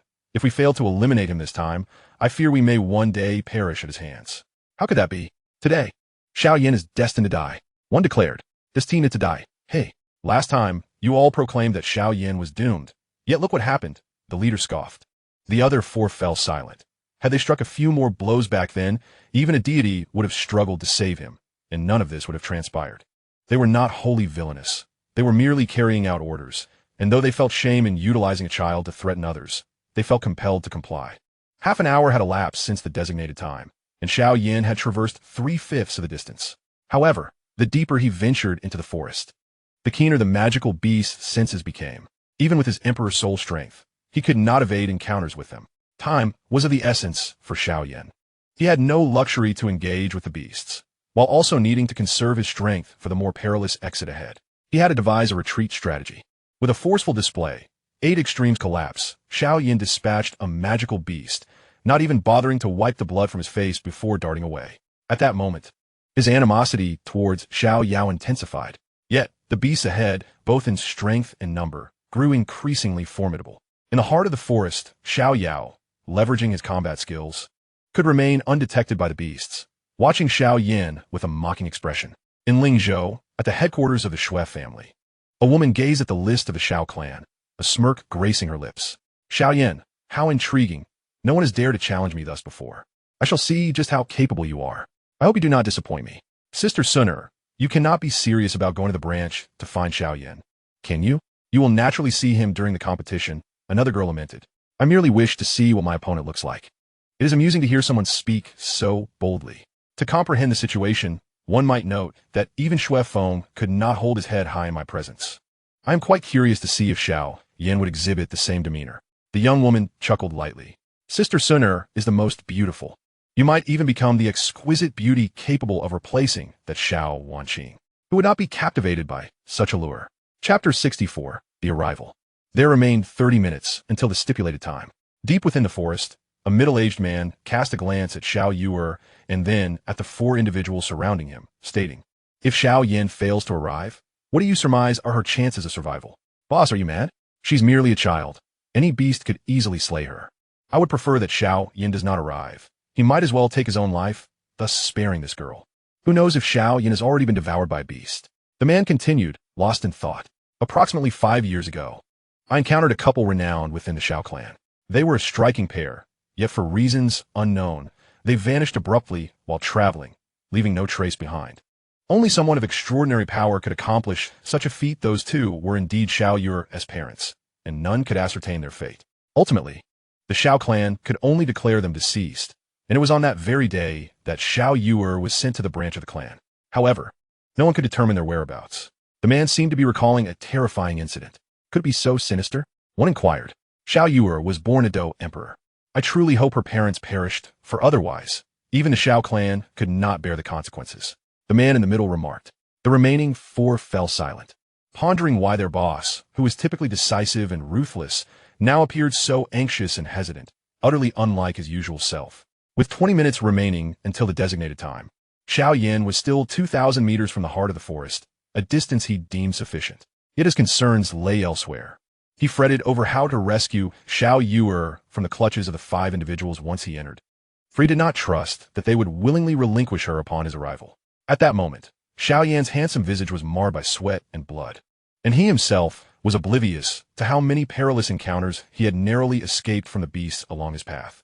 What frustrated him most was the persistent silence of the spirit-extinguishing water, which offered him no assistance. Several times he contemplated discarding it, The more critical the moment, the less one could afford to feel anxious, he reminded himself, as his soul power once again reached into the depths of the forest. With a sigh, he noticed that 5 or 6 beasts were advancing in his direction. His luck on the Duki continent had seemingly run dry. At the Xiao clan's branch, Yuding, "Are you truly not going to save Xiao Yan? That place is not meant for him," Xiao Huahua remarked, gazing at Xiao Yuding. "Everyone must guard something, should others intervene. Even in aid, it would only incite his ire," Xiao Yuding replied, shaking her head. "No, Yuding, if you won't go, we will. After all, you are not part of our shameless quartet. We know our friend cannot be bullied, and we cannot simply stand by after having finally gained a new ally," Xiao Yun declared, puffing out her chest as she addressed Xiao Yuding. "Indeed, we are renowned for our lack of shame. We will not idly watch our own head toward demise," they added. "Yuding, do not think that just because we empathize with your plight, you can command us. Initially, we were reluctant to assist Xiao Yan, but now he is our companion, and you are not. Since he has joined our shameless quartet, we must abide by our rules." Xiao Qin interjected coldly, her heart also aflame with anger, despite Xiao Yan being drawn into their ranks against his will. His simple declaration of "we are friends" was enough to compel them to offer everything. They understood that when he uttered those words, he might not have meant them sincerely. However, how many others in this world would offer them such feigned kindness? In truth, they might be the most naive beings in existence. A mere token of effort from you would elicit their utmost devotion in return. Since you repeatedly assert that Xiao Yan is your companion, and he has vowed to survive, why do you have to doubt him? True, I'm not one of you, and I lack the authority to dictate your actions, but why would I join you? Your families have forsaken you, yet my sister has not. If the world were to learn of my association with you, how would she face the elders? Thus, I can become a sorceress for my sister's sake, but I will never join you. If you hold your allies in such contempt, why do you have to demand Xiao Yan's allegiance?"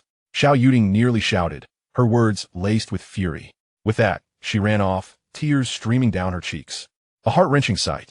Xiao Huahua and his companions were left stunned. For years, they had perceived Xiao Yuding as proud, unwilling to relinquish her identity to join them. Yet in that moment, they realized she might have yearned to join them, but her connection to Xiao Wanqing prevented her from doing so. The current Xiao Wanqing was no longer the same as before. Although she remained significant to the Xiao clan, in the continent of creation, strength ultimately reigned supreme. Xiao Yuding was no longer the naive girl she once was. Not adding to her sister's burdens was her way of repaying Xiao Wanqing. "Let us wait. Yuding speaks the truth. Consider this a test for Xiao Yan," Xiao Huahua sighed as he gazed into the distance. Xiao Yun and Xiao Qin exchanged glances, remaining silent. With 10 minutes remaining until the appointed time, and then 5, Xiao Yao finally appeared at the center of the forest. With only 1 minute left, at last he arrived. A figure clad in black rushed from the forest toward the center, bloodied and battered. Witnessing Xiao Yan's miraculous traversal from the forest's edge to its heart within the hour, the 5 individuals immediately encircled him, astonished by his condition. Xiao Yao regarded the disheveled Xiao Yan, his expression inscrutable, leaving no one aware of his thoughts. Suddenly, he smiled at Xiao Yan, saying, "I never imagined you would truly come here.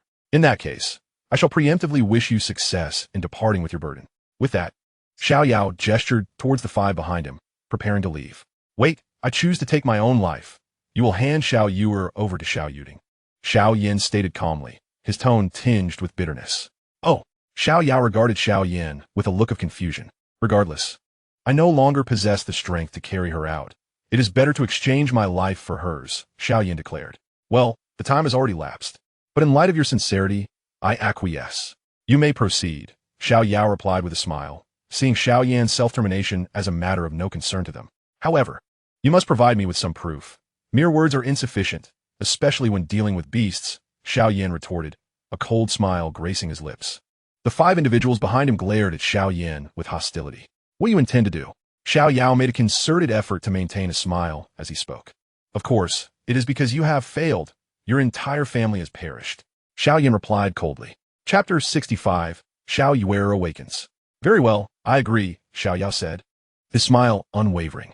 "Young master," the 5 individuals behind him exclaimed in unison. "I swear, if Xiao Yan were to take his own life before me today, I would ensure that Xiao Yuer is safely delivered to Xiao Yuding. Otherwise, may his entire family meet a wretched end," Xiao Yao declared. "Rest assured, that day shall come," Xiao Yan replied with a smile. In the next moment, Xiao Yan's body began to swell, as if he were about to self-destruct.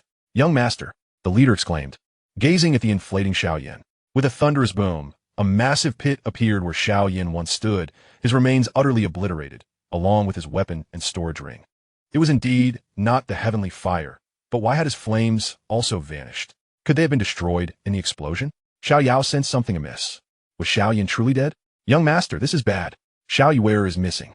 As the most powerful among them, that individual immediately noticed Xiao Yuan was no longer lying where she had been. Xiao Yao's expression darkened. He had never anticipated such a turn of events. Xiao Yan's actions were truly ruthless. In the Genesis continent, oaths are not made lightly. Xiao Ding, what manner of person are you? Have you allowed someone to abduct her right under your nose without noticing?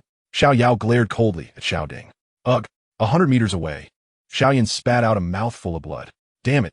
The combat technique does not specify that a phantom clone's damage would inflict such a severe injury on my own body. Feeling that half of his internal energy had been depleted, Xiao Yan contemplated abandoning that technique. If merely conjuring a single clone came at such a great cost, what would happen if he created 5 or 10? The previous Xiao Yan was indeed a clone conjured through his combat technique. However, each clone must exist within the range of his soul power to maintain independence. In Xiao Yan's arms, Xiao Yuan lay peacefully, a faint smile gracing her lips. As though she understood, she was cradled in his embrace. Xiao Yan helplessly pinched Xiao Yuan's little face, internally chuckling bitterly at how soundly she slept, having slumbered until now. Nevertheless, the surrounding magical beasts began to grow restless. Xiao Yan inquired, "How long can you hold on?" "I shall persist for as long as I desire." "Do not presume that my presence grants you the authority to command me," a languid voice responded, dismissing Xiao Yan's words. "Old man, what benefit will my death bring you?" Xiao Yan retorted fiercely, "None for me, but your demise would merely allow me to find another to take revenge on your behalf," came the impertinent reply. What of you? Speak another word, and I shall allow the magical beast to shred you into pieces. Who was it that treated me with such indifference?" In the depths of the forest, Xiao Yao's countenance grew increasingly grim. If Xiao Ding's soul power could not detect Xiao Yuan's presence, then either she had left the forest or had been consumed by a magical beast.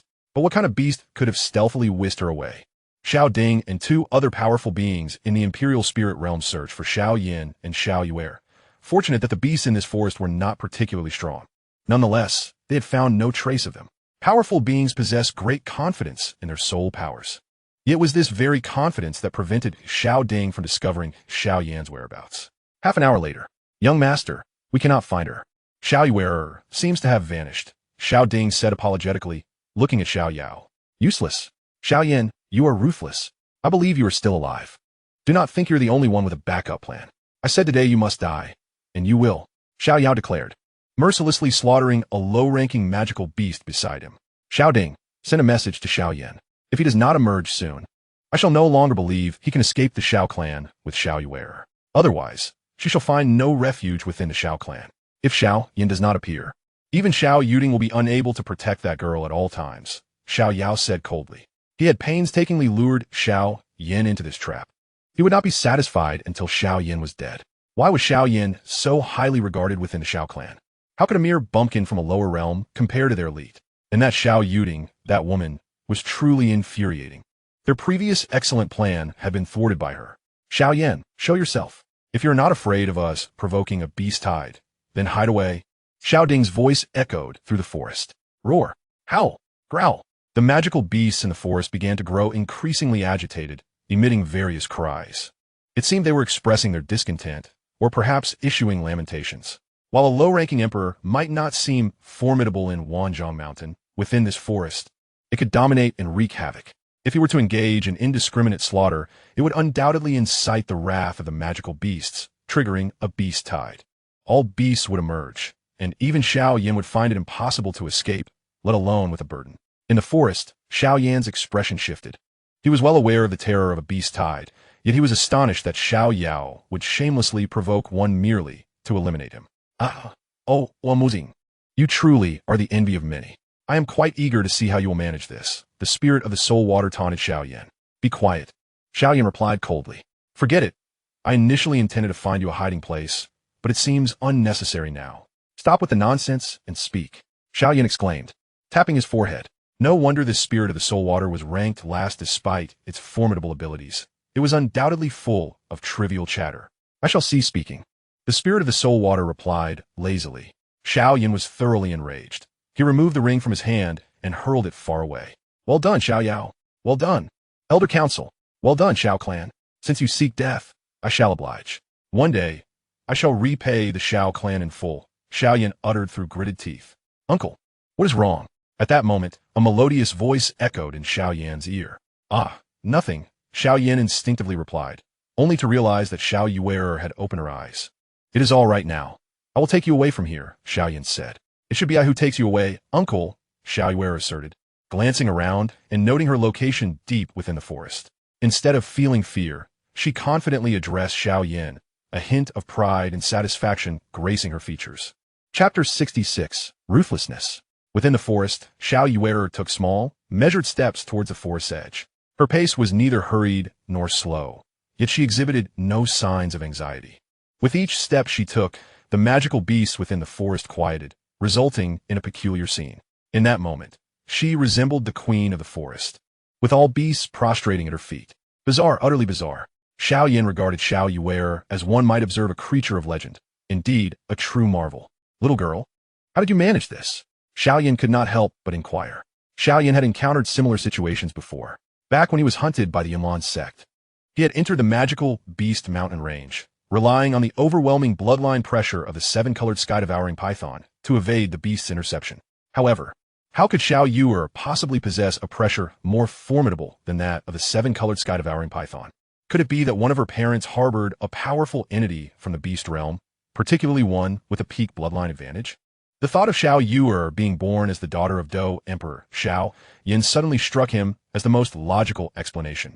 Perhaps this little girl was akin to Xiao Xiao, harboring secrets of her own. Xiao Yuan seemed to sense Xiao Yan's astonishment and became even more pleased. For everyone harbors a sense of vanity, and at merely 11 years of age, she naturally wished to present herself as enigmatic. However, I can currently ensure that lower-tier Emperor-level experts do not pose a threat to us. Beyond that, I cannot guarantee anything, she divulged, seemingly reluctant to embarrass Xiao Yan and revealing a modicum of her secrets. Very well, I shall refrain from further inquiries. Everyone possesses their own little secrets, and one would be quite irate if those were infringed upon, Xiao Yan remarked, affectionately ruffling Xiao Yuan's hair. Can you return to the Xiao clan on your own? I have a matter to attend to. Once it is resolved, I will return to find you, Xiao Yan said with a smile. Uncle, what are you going to do? She inquired. A secret, he replied, playfully pinching her cheek. Having witnessed Xiao Yuan's abilities, Xiao Yan felt reassured about her return to the Xiao clan. As they reached the edge of the area, he bid her farewell. Once Xiao Yuan departed, Xiao Yan began to restore his Dou Qi, waiting for Xiao Yao and the others to arrive. Everyone possesses their own boundaries, and once provoked, even if their adversary is a wolf or a tiger, they will retaliate fiercely. Moreover, Xiao Yan believed he had exercised considerable restraint. In the creation continent, he was alone and unprotected, thus he maintained a low profile. Yet, there were always those who sought to confront him. Since they wished to kill Xiao Yan, he would naturally preemptively strike them down. Xiao Yan had never shown mercy to his enemies. Once he could no longer endure, there was no need for further restraint. He would unsheathe his sword without hesitation, even if it meant sacrificing his life. Half an hour later, 6 figures materialized before him, their faces etched with fury. Xiao Yao glared at Xiao Yan, his expression brimming with madness. With their formation, Xiao Yan was akin to an ant easily crushed underfoot, yet this very ant had managed to toy with them, even deceiving an emperor-level expert. This was a humiliation, an indelible stain. This time, you must be the real deal, Xiao Yan, Xiao Yao observed, his anger gradually subsiding, replaced by a faint smile, as though he and Xiao Yan were old friends reunited after many years. However, Xiao Ding and the other 4 knew that beneath this facade lay an inexhaustible rage, ready to erupt at any moment. I thought you would charge at me without hesitation, eager to feast on my flesh and drink my blood, Xiao Yan replied with a smile, seemingly unfazed by Xiao Yao's intimidation. Feasting on your flesh and drinking your blood would be too lenient. I should at least scatter your ashes, Xiao Yao retorted coldly, his icy gaze piercing like a sharp arrow aimed at Xiao Yan's eyes. Well, I am but a man nearing death. May I inquire about the 5 individuals I seemed to glimpse before losing consciousness in the beast zone? If I am not mistaken, it should have been you 5. Xiao Yan's gaze shifted to the 5 behind Xiao Yao, his eyes glinting with murderous intent.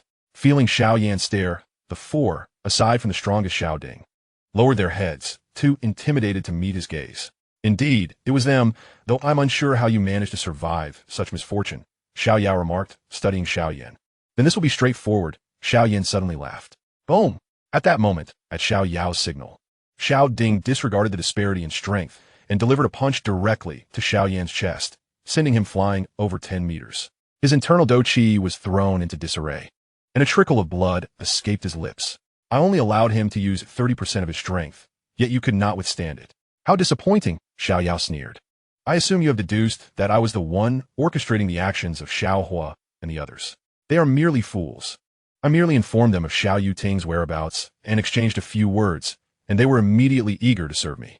Unfortunately, I cannot touch Xiao Yuting, otherwise I would have killed her as well. However, my inability does not mean others cannot act. I will find your friends, Xiao Jun, Xiao Yang, Xiao Kai, and that fleeing Xiao Jian, and confront each of them one by one. You should be grateful I did not kill them in front of you, or your suffering would have been far greater. Xiao Yao glanced at Xiao Ding, extending his right hand with finger splayed. Boom! This time, Xiao Yan was sent flying over 50 meters. Using the heavenly fire ancient ruler to prop himself up, he managed to avoid collapsing to the ground. Yet he was devoid of the strength to resist, feeling as though his bones were shattering. It is painful, isn't it? But your current suffering pales in comparison to the agony I have endured. As the hope of my family, I was laden with expectations, yet you, yes, you, turn that hope to dust. You will become the shadow of my life. Only by killing you can I grow stronger. Xiao Yao's hatred for Xiao Yan intensified, and his emotions began to spiral out of control. Xiao Yao nodded. Boom! Crack! Xiao Yan was forcibly driven into a large tree, embedded within it, with even the heavenly fire ancient ruler falling aside. Xiao Yan's black robe was already soaked in blood, the crimson liquid trickling to the ground. 80% of the strength of a lower-tier emperor. In the face of absolute power, all defenses proved futile. Even after enduring these 3 punches, Xiao Yan was left on the brink of collapse. Xiao Yan, this is where our paths diverge. As for that Xun'er, I will ensure she receives her due punishment. Xiao Yao declared coldly, his hands clenched tightly. Xiao Ding's do qi surged forth, preparing for a full-force strike aimed at Xiao Yan's head. Chapter 67, each with their own agenda. In the Chamber of Commerce's central building, an exquisitely beautiful woman gazed at the breathtaking scenery at the horizon when suddenly, an icy chill enveloped her heart. Snow began to fall outside, an unexpected phenomenon for one of her caliber as a Docian. Yet, even with her strength, she could not suppress a shiver, a wave of sorrow and loneliness washing over her. Unconsciously, she wrapped her arms around herself, her eyes glimmering with unspoken emotions. Xiao Jing, if you're cold, put on more clothes. You are soon to be married. Take good care of yourself. An elderly man, appearing to be in his 50s, entered from behind her, his gaze filled with tenderness. President, the woman gasped, quickly bowing respectfully to the elder. Xiao Jing, did I not tell you to consider me your dear grandfather? You have been by my side for over a century. I truly do not wish to part with you. Nor does the chamber. However, the Ning family ranks only 3rd, far inferior to the first-ranked ancient clan. At the very least, you would find greater happiness compared to them. Gu Xiantong is also an elite of the ancient clan, a descendant of the clan leader. Though he may not be strikingly handsome, he carries himself well. The elder lamented.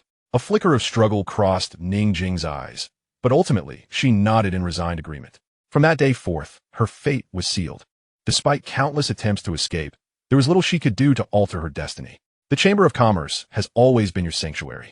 Should Xiantong dare to bully you, the Ning family will not stand idly by, and your grandfather will undoubtedly come to your aid, the elder said to Ningjing. Thank you, Grandpa, Ningjing replied with a smile, though a hint of sorrow lingered deep within her expression. As the snow began to intensify, her heart grew colder. In Lingzhou, at the Xiao clan's branch, Xiao Hua gazed out at the swirling snowflakes and complained, Damn it, why is it snowing? Although the snowfall did not bring an intense chill to them, it nonetheless evoked a sense of cold solitude. Xiao Qin and Xiao Yun stood by the window, lost in thought, their faces etched with worry. Meanwhile, Xiao Yuting felt a sense of relief as she spotted Xiao Yuan amidst the flurry. That delightful girl, yet her heart ached at the absence of one, a wave of sadness washing over her. He had promised, but ultimately failed to return. He truly was gone. Xiao Yuting felt as if she had lost something precious, the hard-won hope seemingly slipping away once more. Xiao Yuan nestled close to Xiao Yuting, gazing into the distance. Uncle, she called softly, clad in black, wielding a massive ruler. He stood there, exuding an aura that made Xiao Yan feel as though he were an insurmountable presence. In her life, he was not merely a passerby, but her mentor, though she had never addressed him as such. At the Xiao clan's headquarters in Lingzhou, the Elder Council remained unchanged. The same faces occupying the same seats in the same arrangement for over 50 years. Yet, the atmosphere felt unusually heavy. What is your take on Xiao Yan's situation? It has been ages, and there has been no progress. Is he not free from that woman? Can someone provide me with a reasonable explanation? Xiao Yan scolded.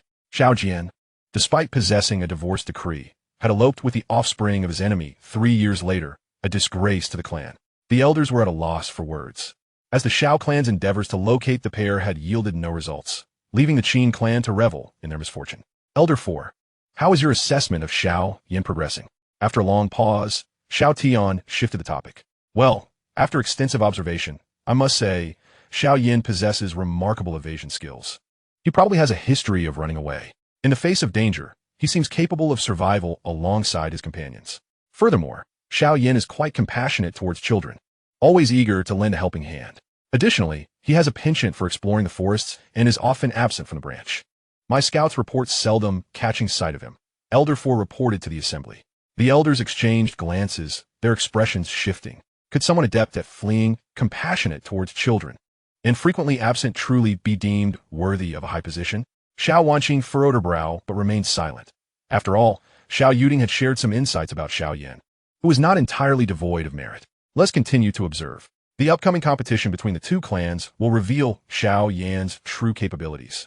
And we shall make our decision then, Xiao Yan stated coldly, his dissatisfaction with Xiao Yan palpable. On a major road within Lingzhou, two women strolled hand in hand. One donned purple, the other green. The purple-clad woman had been the first to speak.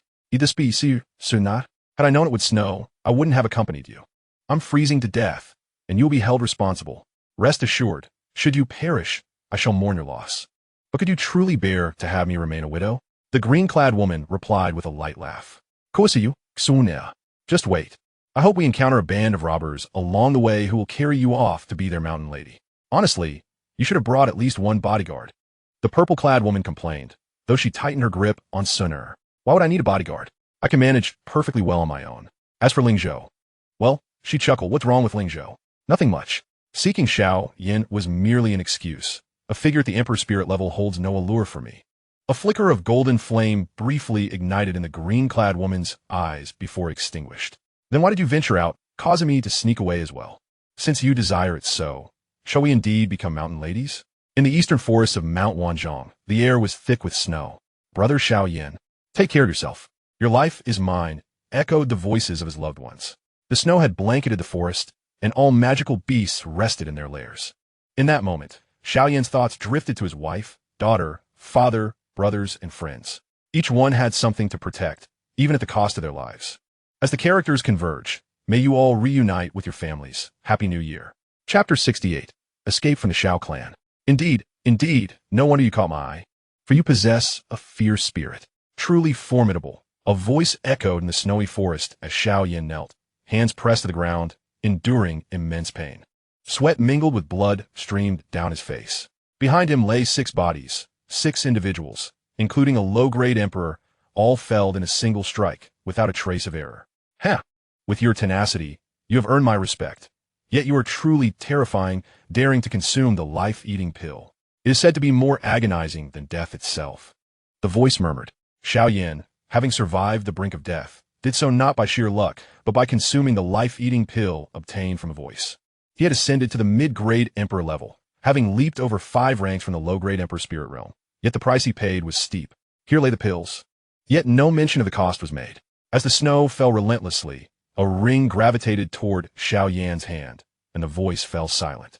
White became the dominant hue, a layer of snow enveloping Xiao Yan, a faint grayish aura swirling about his forehead. 3 days later, atop a mountain, a man in a black robe gazed at the forest below and sighed. No matter what, the Xiao clan was his home. 3 years may seem long or short, yet as he prepared to depart, a sense of reluctance washed over him. However, he had no choice but to leave the Xiao clan for now. Xiao Yan did not return to the branch, but instead sought out Xiao Jun and his companions while they were away, asking them to deliver a letter to Xiao Yuding, urging her to take good care of Xiao Yuan. In those 3 days, Xiao Yan reflected upon his current state, feeling a surge in his fighting spirit and growing concern. After all, from the outset, he had always prioritized his foundation, yet this time felt different. Nonetheless, Xiao Yan never harbored regrets. He had preserved his life. Surely, an antidote would exist somewhere. Just as he had once forged a remedy for his second brother, he believed he could succeed once more. The water of annihilation. Since you possess elixirs, you must also have an antidote, remarked Xiao Yan as he gazed at the ring in his hand. No, the spirit retorted. You were so domineering when you discarded me, yet now you seek my assistance. I'm not beseeching you. I am merely negotiating. I cast you aside, and yet you returned on your own accord. Did you not desire my vengeance? You ought to inform me of the side effects and antidote for this devouring life pill. Xiao Yan said with a smile. If you possess the audacity, then cast me away once more. No. Do not mistake my reluctance for fear. I truly have no antidote. As for the side effects, you shall discover them in 3 days. All that I know, I have conveyed. Whether you choose to believe, it is entirely your prerogative. Upon witnessing Xiao Yan's unwavering determination to remove the ring from his finger and discard it, the water of annihilation finally capitulated, thinking, what a lunatic. This fellow is utterly insane. The spirit could not fathom that someone would dare consume the devouring life pill. It held no doubts that Xiao Yan would indeed cast the ring away, for in the eyes of a madman, nothing was of consequence. A faint smile graced Xiao Yan's lips. This was the way to be forthright. Did he truly believe he would relinquish such a crucial item? However, it was indeed perplexing how the water of annihilation had returned of its own volition. The Moron clan. How distant, Xiao Yan sighed. He would inevitably visit this clan, yet he found himself troubled. Despite having sought some factions of the creation continent over the past 3 years, the information regarding the Xiao clan's branch was still lacking. Meanwhile, at the Xiao clan's headquarters, bang! Xiao Tian slammed his fist onto the table, his expression dark and foreboding. 1 low-grade emperor, 3 peak emperor spirits, and 1 mid-grade emperor. This combination is certainly not weak, yet you tell me they have vanished? If you do not provide a reasonable explanation today, how can you expect to maintain order? At this moment, Xiao Tian's gaze was fixed upon the 4th elder, his aged face a mask of fury. I know not what has transpired. I merely instructed them to assist Xiao Yao in assessing Xiao Yan, yet even Yao has gone missing. If it were not for Yao's daily communication with me, I would remain oblivious to this recent silence, the 4th elder replied, his countenance far from pleasant. His faction had suffered losses, and now he had to bear the wrath of the Grand Elder, which intensified his animosity toward Xiao Yan. And Xiao Yan? Xiao Tian asked coldly. He too has vanished, the 4th elder lamented, having dispatched numerous individuals in search of him, yet to no avail. Second brother, how shall we address this matter? Xiao Tian inquired, turning to the 2nd elder. The disappearance of all 7 individuals must have a reason. As for whether they are alive, we remain uncertain. Before the 2nd elder could finish, the 4th elder interjected. No, it can be concluded that Xiao Yan is still alive, while the other 6 are surely dead. Otherwise, they would have returned. Furthermore, I discovered traces of scorched earth. Xiao Yan must have slain them. 4th elder, how can this be possible? The information I received indicates that Xiao Yao, leveraging Xiao Yuan as a threat, compelled Xiao Yan. Given Xiao Yan's strength, how could he possibly contend with those 6? Xiao Wanqing gazed at the 4th elder. I concede that such an event did occur. However, our assessment plan was designed to evaluate Xiao Yan's strength, character, and adaptability. I abducted Xiao Yuan specifically to assess Xiao Yan's response capabilities. This was sanctioned by the Elder Council, and just because Xiao Yan may lack that strength does not preclude him from seeking external assistance, the 4th elder replied coldly. Seek external assistance? 4th elder, what do you imply? Xiao Tian inquired. If Xiao Jian has likely eloped with the Shui clan, then why could Xiao Yan not conspire with the Shui and Qing clans to undermine the Xiao clan? Do you truly believe that your assessment will yield many successes? I admit I would not pass, but should the Shui and Qing clans offer Xiao Yan sufficient rewards, 4th elder, one may indulge in reckless talk. But unless you possess evidence to substantiate claims of Xiao Yan colluding with foreign enemies, such assertions are mere slander. Xiao Wanqing interjected. Enough. If you were Xiao Yan, where'd you go? Xiao Tian demanded. Regardless of whether Xiao Yan's disappearance is connected to those 6, his departure from the Xiao clan must lead him somewhere. Xiao Wanqing replied. The Moron clan, she added. Huang Feng, mobilize the Dragon and Phoenix army to seal Lingzhou, ensure the other 2 clans remain unaware, and find Xiao Yan at all costs.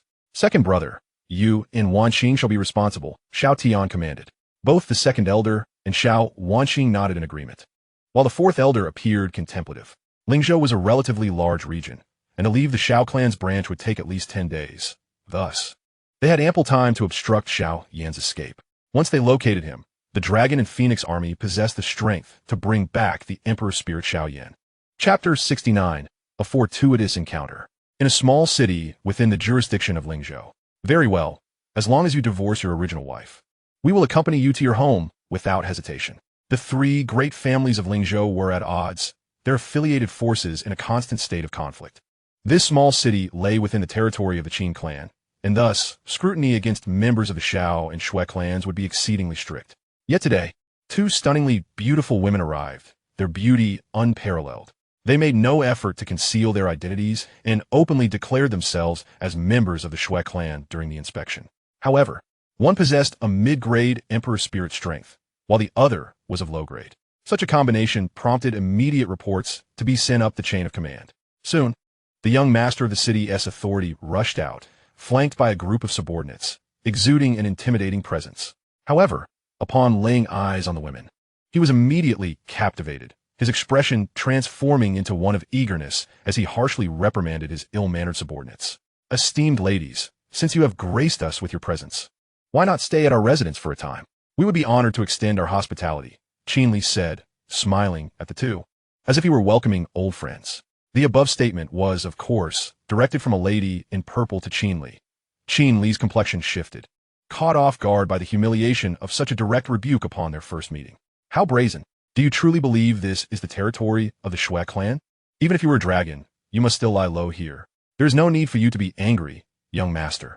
Xun'er merely meant that should we visit your abode, it might lead to misunderstandings with your esteemed wife, which would only cause you trouble, the lady in green interjected.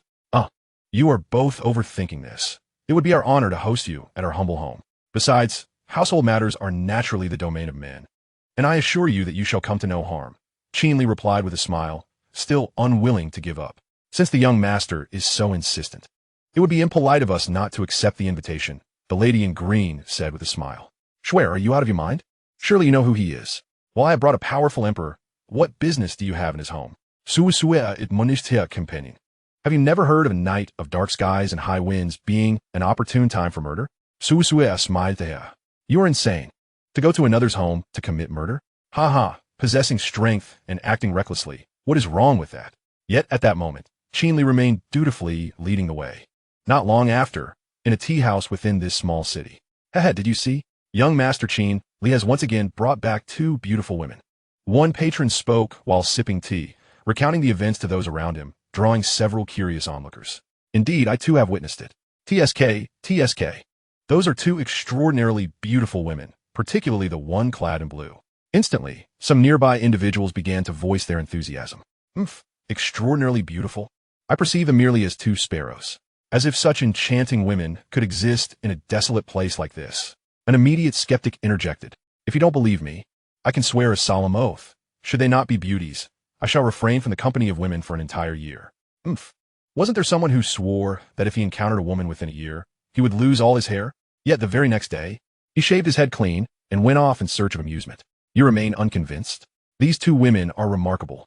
They bear the same names as those who have confirmed their participation in the competition between the Shui and Xiao clans, Xun'er and Xun'er. It is said that Xun'er can rival the legendary Xiao Wanqing.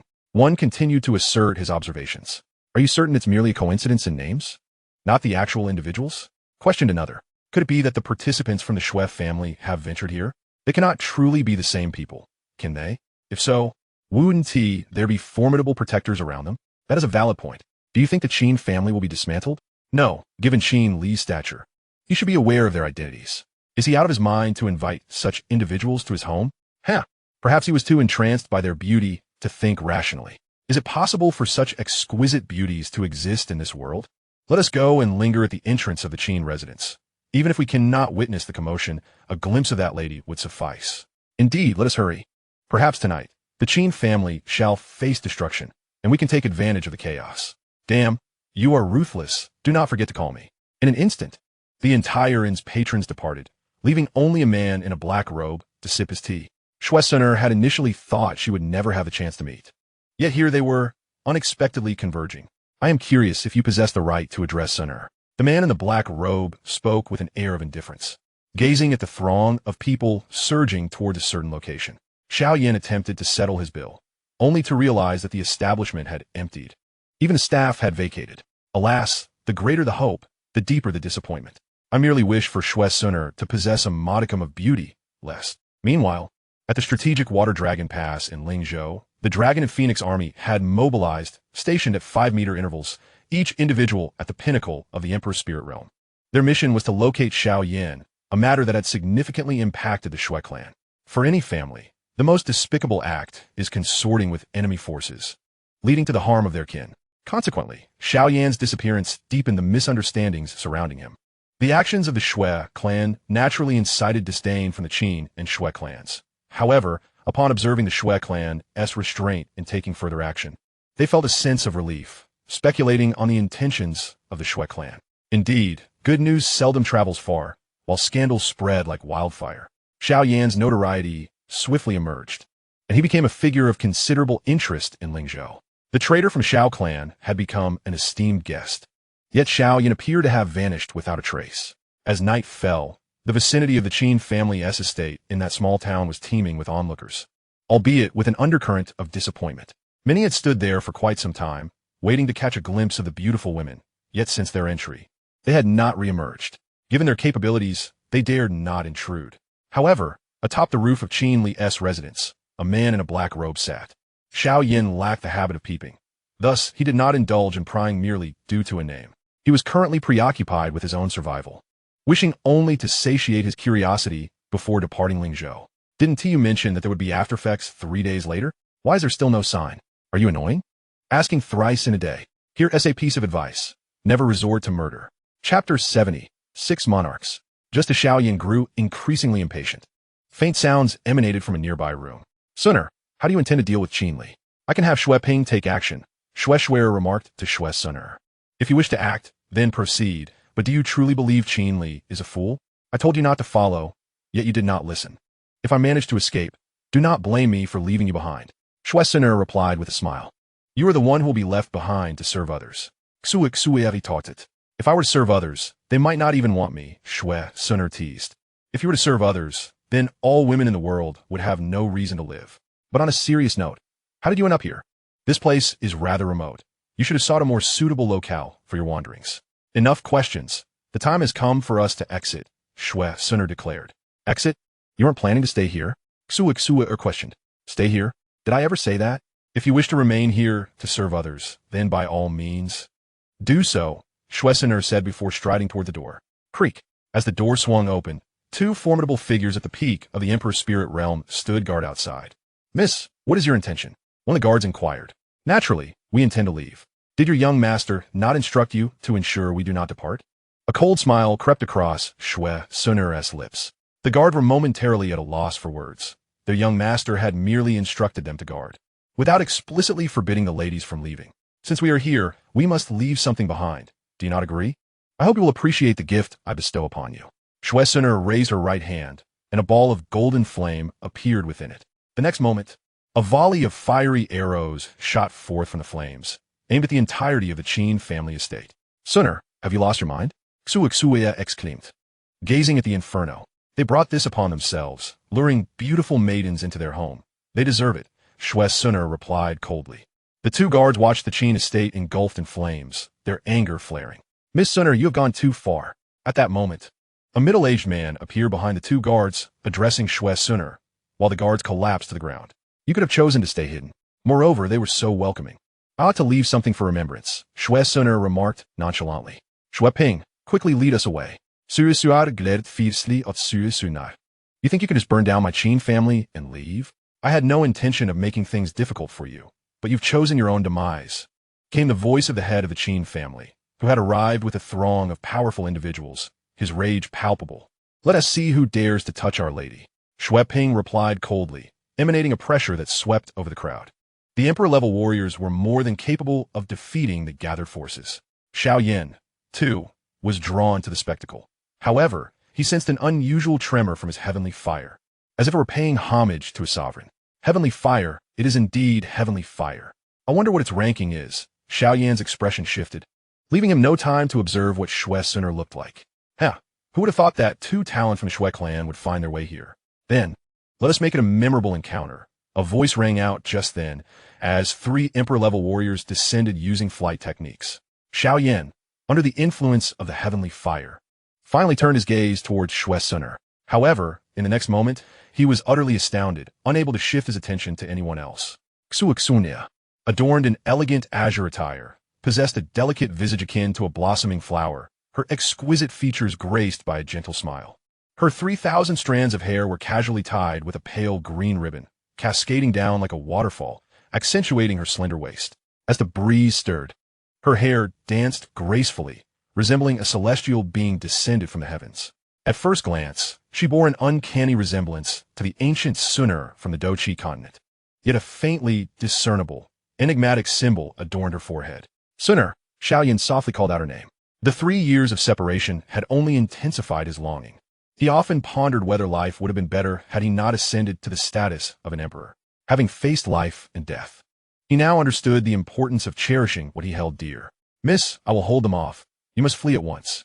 At that moment, Xue Ping's expression shifted, realizing that he could barely fend off 2 or 3 opponents. Nevertheless, he had no choice but to fight. Simultaneously, he crushed a jade tablet, a distress signal common to every clan, capable of summoning nearby kin for assistance.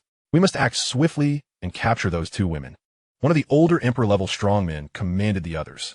The 2 immediately surged towards Xun'er and Xun'er, while the elder advanced towards Xue Ping. Xun'er, observing the 2 approaching emperor-level adversaries, allowed a teasing smile to grace her lips as she raised her right hand. Just then, a booming voice echoed, "Get back!" A shadow lunged at Xun'er, swiftly pulling her into an embrace, while a voice whispered in her ear, "Xun'er, we must leave," imbued with surprise, yet more so, a profound sense of longing and affection. Suddenly enveloped by the arms of a stranger, Xun'er's cheeks flushed with a rosy hue. Yet, this unfamiliar embrace radiated an extraordinary warmth, accompanied by a feeling of familiarity she had never experienced before. For a moment, she found herself at a loss for words, allowing Xiao Yan to hold her close. Who dares to interfere in the affairs of the Qing clan? The 2 emperor-level warriors behind demanded, glaring at the unexpected arrival of Xiao Yan. Xun'er, it was naturally Xun'er who spoke. However, Xiao Yan's strength was of the mid-tier emperor level, while those attacking Xun'er were of the lower tier. With the aid of his bone wings, they could not catch up with him. Yet, just as Xiao Yan soared into the skies, a shadow appeared before him, reaching out to seize Xun'er. The figure clad in black possessed the strength of a high-tier emperor, surpassing Xiao Yan. As the black-clad assailant launched a surprise attack, Xiao Yan had no time to evade. He could only turn to shield Xun'er from the impending blow. However, they could not maintain their flight and began to plummet towards the ground. "You incompetent fools!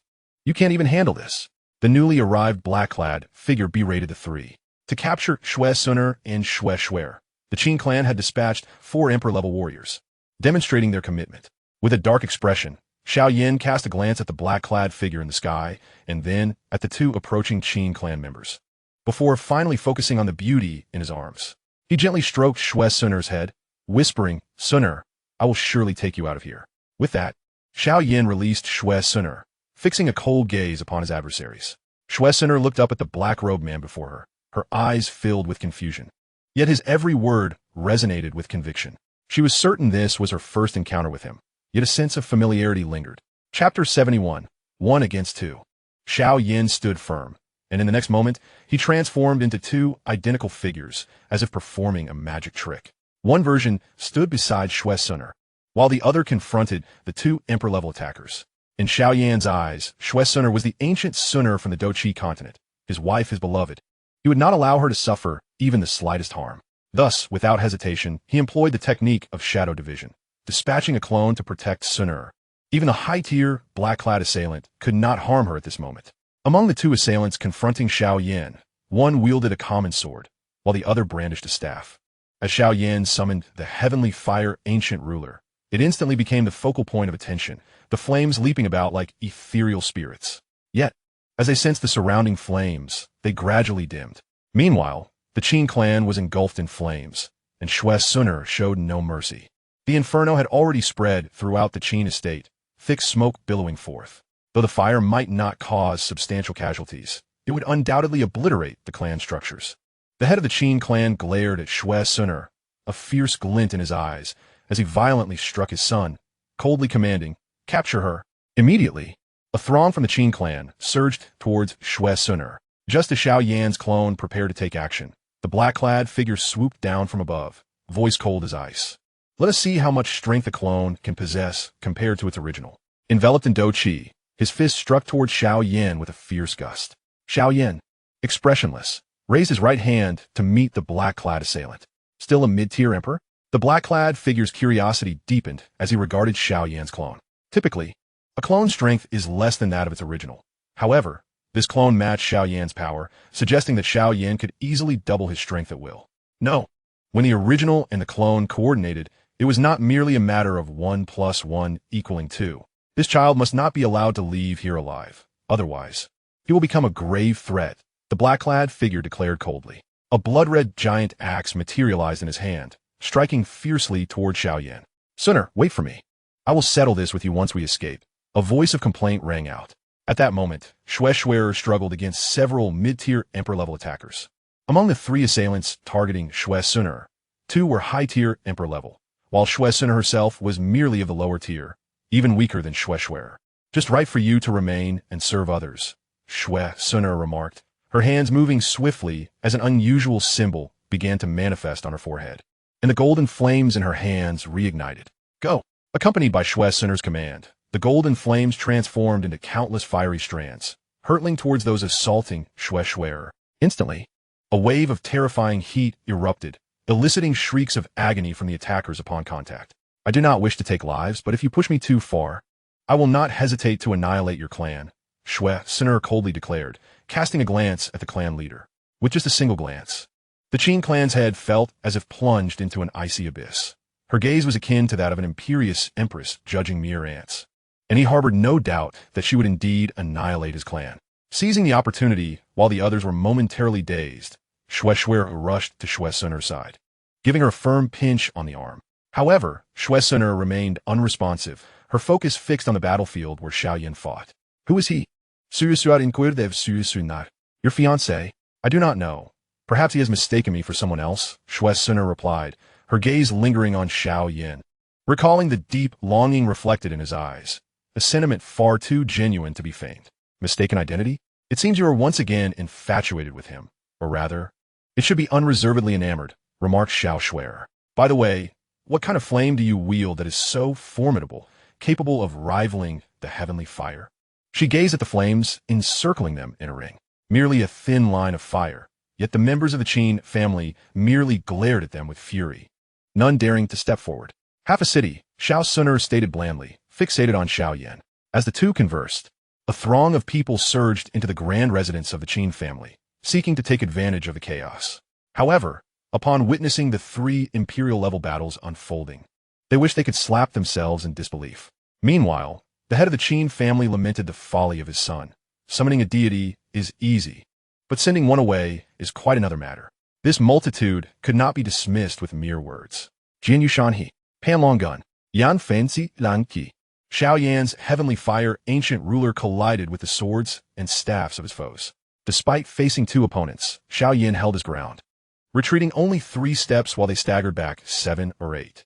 Although he had recently attained the mid-level emperor rank, achieving such a result was commendable. In contrast, his opponent was a high-level emperor, whose experience and combat prowess far surpassed that of the 2 lower-level emperors combined. Thus, Xiao Yan could only adopt a defensive stance. However, his clone effectively functioned as another Xiao Yan, making it difficult for him to lose in the short term. In another area, under the relentless assault of Ping, the Qing family's emperor was forced into a desperate retreat, yet he clung to Ping without regard for his life, leaving Ping unable to divert his attention. Xiao Yan was acutely aware of his dwindling time. After all, they were on the territory of the Qing clan, and any moment could bring forth a powerful adversary. His foremost desire was to defeat both opponents and escape with Xun'er. A sword sliced downwards toward Xiao Yan, while a staff swept horizontally from below, both executed with remarkable speed. Utilizing the 3,000 thunder movements, Xiao Yan evaded the attack, assessing his clone and solidifying his resolve. Heavenly Fire, 3 mystical transformations. First transformation. Since acquiring this technique, it had been the most effective means for Xiao Yan to elevate his strength, although it had later been supplanted by the clan's insignia. In the creation continent, That insignia had lost much of its efficacy. However, there, Xiao Yan sought to amplify his power with the heavenly fire. He hesitated, uncertain if his body could withstand the strain, fearful of the potential repercussions. Yet now, if he did not seize this opportunity, he might never have another. For his own sake, and for Xun'er, he finally resolved to unleash the amplification of the heavenly fire. Just how formidable could Xiao Yan's strength become? Observing the seemingly frenzied Xiao Yan, Xun'er yearned to exclaim that he had mistaken the person, but the words caught in her throat, unable to be voiced. Her raised hand lowered as well. Perhaps he too did not wish to intervene. After all, who was worth such devotion? A flicker of jealousy, mingled with sweetness and a pang of disappointment, surged within her. Although he appeared to be fighting for her, she understood that his true motivation lay with the Xun'er in his heart, not her. Chapter 72. Carnage. Xun'er glanced between Xun'er and Xiao Yan, her eyes wide with astonishment. She never anticipated that this man in black robes would mistake the identity of his affections. Initially, she had assumed he was merely an admirer of Xun'er, for with Xun'er's beauty, it was no surprise that some exceptionally talented individuals would pursue her. However, beauty is a treasure that requires life to enjoy. Xiao Yan was single-handedly battling 3 emperors. No suitor would exhibit such madness, and despite being with Xun'er daily, she had never encountered this man. Yet, at this moment, Xun'er was fixated on Xiao Yan, making it hard to believe their relationship was platonic. There is something amiss. Unable to extricate herself, she resigned to watching the battle alongside Xun'er. Nevertheless, Xun'er's flames were indeed impressive. At this juncture, Xiao Yan's strength had achieved the high-level emperor rank, bolstered by the first transformation of the heavenly fire, 3 mystical transformations. However, his clone remained at the mid-level. Sensing Xiao Yan's power surge, the 2 from the Qing family momentarily froze, allowing Xiao Yan to seize the opportunity. 8 extremes collapse. He directed his attack at the one wielding the long staff. Boom! The assailant was caught off guard, hastily conjuring his combat aura to shield vital areas. Yet, a furious strike from a high-level emperor was not easily withstood, and the emperor was sent reeling, blood spilling forth as he lost his combat effectiveness. Xiao Yan then turned his gaze upon the swordsman, who, observing his fallen companion bleeding on the ground, looked back at Xiao Yan with palpable fear. He had never imagined that their combined efforts against a mid-level emperor would yield such a result. However, the threat of death seemed to sharpen his focus. Banishing his fear in that instant, Blade divides the world. He unleashed his strongest attack, a high-tier heavenly combat skill. His sword expanded dramatically, descending upon Xiao Yan. In response, Xiao Yan executed the same technique, the disparity in power between high and mid-level strength, rendering the comparison moot. Xiao Yan held nothing back, channeling his combat aura into the heavenly fire ancient ruler, maximizing the technique's potency.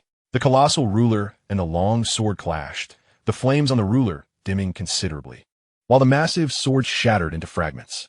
In that moment, the emperor was annihilated. Xiao Yan cast a glance at the injured emperor, still writhing on the ground, hesitating for a moment before turning towards Xun'er. Waste. The high-level emperor seethed with resentment. Having witnessed one of the 2 imperial spirits, he sought to capture injured and the other slain. The Qing clan had dispatched 4 emperors to seize these 2 imperial spirits. Yet the outcome was far from satisfactory. He could hardly endure it. Heaven and earth fist. As Xiao Yan approached Xun'er, the high-level emperor no longer held back. It was as if 6 additional arms sprouted from him, a total of 8 hands pummeling down upon Xiao Yan. In that instant, Xiao Yan found himself unable to defend. Even the heavenly fire ancient ruler, proving inadequate to withstand the onslaught. The members of the Qing family and the intruders gazed at the figure clad in black robes, trembling in fear, clearly bewildered by how such a demonic presence had emerged. Xun'er watched as Xiao Yan advanced step by step, just as she began to speak. Xun'er is trained here. Xun'er looked at Xiao Yan, about to say something, only to notice his eyes turning crimson, a wave of bloodlust radiating from him, inducing nausea. Simultaneously, Xiao Yan, engaged with the high-level emperor, experienced a similar transformation. From evasion to relentless assault, he disregarded the fist striking him, becoming a machine of slaughter as he charged towards the high-level emperor, unflinching in the face of injury. Xun'er, quickly get away. Xun'er forcefully shoved Xun'er aside and dashed in another direction. In that fleeting moment, Xiao Yan's enormous ruler descended, creating a deep pit in the ground, with wisps of blue smoke rising. Undeterred by the failure of his previous strike, Xiao Yan lifted the heavenly fire ancient ruler once more. Racing towards the head of the Qing family without uttering a word, delivering a devastating blow that claimed the lives of 5 or 6 individuals. At this moment, Xiao Yan's strength remained at the high-level emperor rank. Even a mid-level emperor would lose half their life facing such a strike head-on, let alone a group of imperial spirits who perished without a sound. Gazing at the frenzied slaughter wrought by Xiao Yan, Xun'er rushed over to grasp Xun'er, urging, "Let us seize this opportunity amidst his madness and flee." Xun'er cast a glance towards Xiao Yan's position, where a multitude of over 100 souls were gathered. If Xiao Yan continued his rampage unchecked, it was likely that none would escape unscathed. A thunderous boom resounded from the heavens, marking the battlefield where Xiao Yan and his doppelganger clashed, engulfed in a fiery domain that captivated the eye. Another explosive sound echoed from the sky. A lifeless body plummeted to the ground, crashing heavily and charred blackened, the scent of singed flesh wafting through the air, utterly devoid of life. Xiao Yan's doppelganger had self-destructed. A mid-tier emperor's self-detonation had taken down a high-tier emperor, yet, astonishingly, Xiao Yan remained undeterred by the loss of his clone, instead spiraling further into madness and carnage. Xun'er felt a chill creep in her heart as she beheld the lifeless form.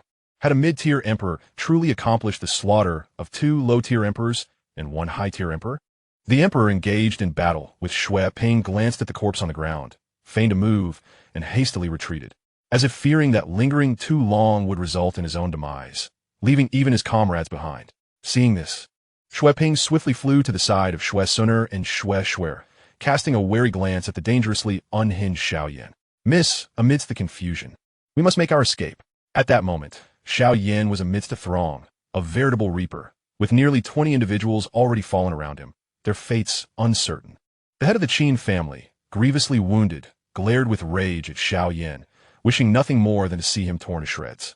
Xiao Yan was like a relentless machine of slaughter, tirelessly continuing his grim work. "Serpent, take Xun'er and leave. Do not concern yourself with me.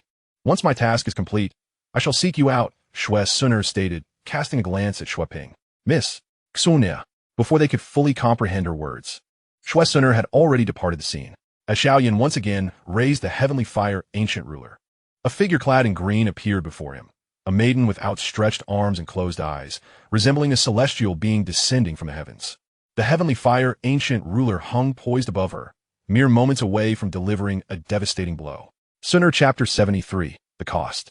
Xun'er gazed at the breathtaking beauty before her, the massive ruler hovering just above her, almost causing this exquisite maiden to meet her untimely demise. The gust of wind from the ruler stirred a lock of hair from Xun'er's forehead, enhancing her allure.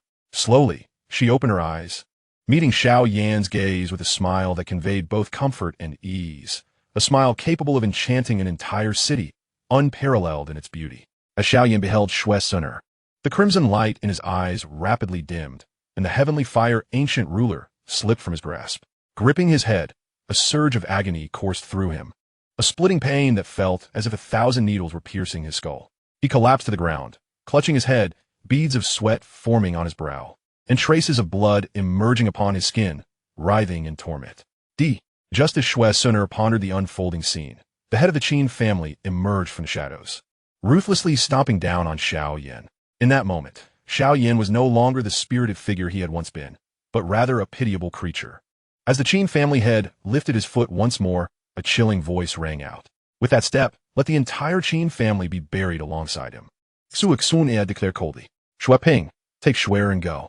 With that, she approached Xiao Yan, helping him to his feet as fiery wings materialized behind him, lifting both towards the skies beyond the Qing family's reach. The Qing family head glowered at the 4 figures, ordering his subordinates, "Report to headquarters immediately. I will see him dead." His gaze then turned towards the Qing estate, flames erupting forth, consuming it entirely. "Since you wish to take advantage of the chaos, I shall oblige. Since you have entered my Qing family today, surrender your spatial rings, and consider it a contribution for our rebuilding efforts," he said to those reveling in the misfortune. The Qing family, now engulfed in flames, plunged back into chaos. In a mountainous region of Lingzhou, where trees were sparse and the heavy snow from days prior had long since melted, a crystalline river meandered peacefully, its melodious flow refreshing to the soul. At the riverbank lay a man in black robes, seemingly asleep, his expression tranquil and serene. "Such a dog. How could you bite so fiercely?" A green-clad maiden glared at her hand, marred by bite marks, shooting a venomous look at Xiao Yan, who had nearly gnawed his way through the journey with Xun'er. The intense pain had lingered for a full hour. Xun'er regarded Xiao Yan, her eyes clouded with hesitation. Retrieving a dagger from her spatial ring, she approached him, raising the blade towards his heart. Memories of the previous day's indiscriminate slaughter flickered in her mind, and despite her inner turmoil, she contemplated striking him down. If he were to succumb to darkness, countless lives would be at stake. Xun'er, hurry away. Don't leave me. At that moment, a faint voice reached Xun'er's ears, a blurred echo of Xiao Yan's plea. She recalled how he had shielded her without a moment's hesitation, absorbing a fatal blow meant for her, and her heart, once hardened, softened anew. Could one who gave so selflessly truly be deemed a demon? She sighed, resolving that if he were to truly become a monster in the future, she would be the one to end his life. She hoped he could find the person he sought to protect. With a final glance at Xiao Yan, Xun'er took flight into the distance, leaving behind the scene. After what felt like an eternity, Xiao Yan finally opened his eyes, believing he had awakened from a dream in which Xun'er had appeared. Yet, upon awakening, he found himself in this desolate wilderness, still enveloped in a lingering, delicate fragrance reminiscent of her. Sooner he attempted to rise, but his body was weak, pain coursing through him. Stop struggling. Given your current condition, you will need to lie still for at least 3 days. Do you now comprehend the aftereffects of the blood-devouring pill?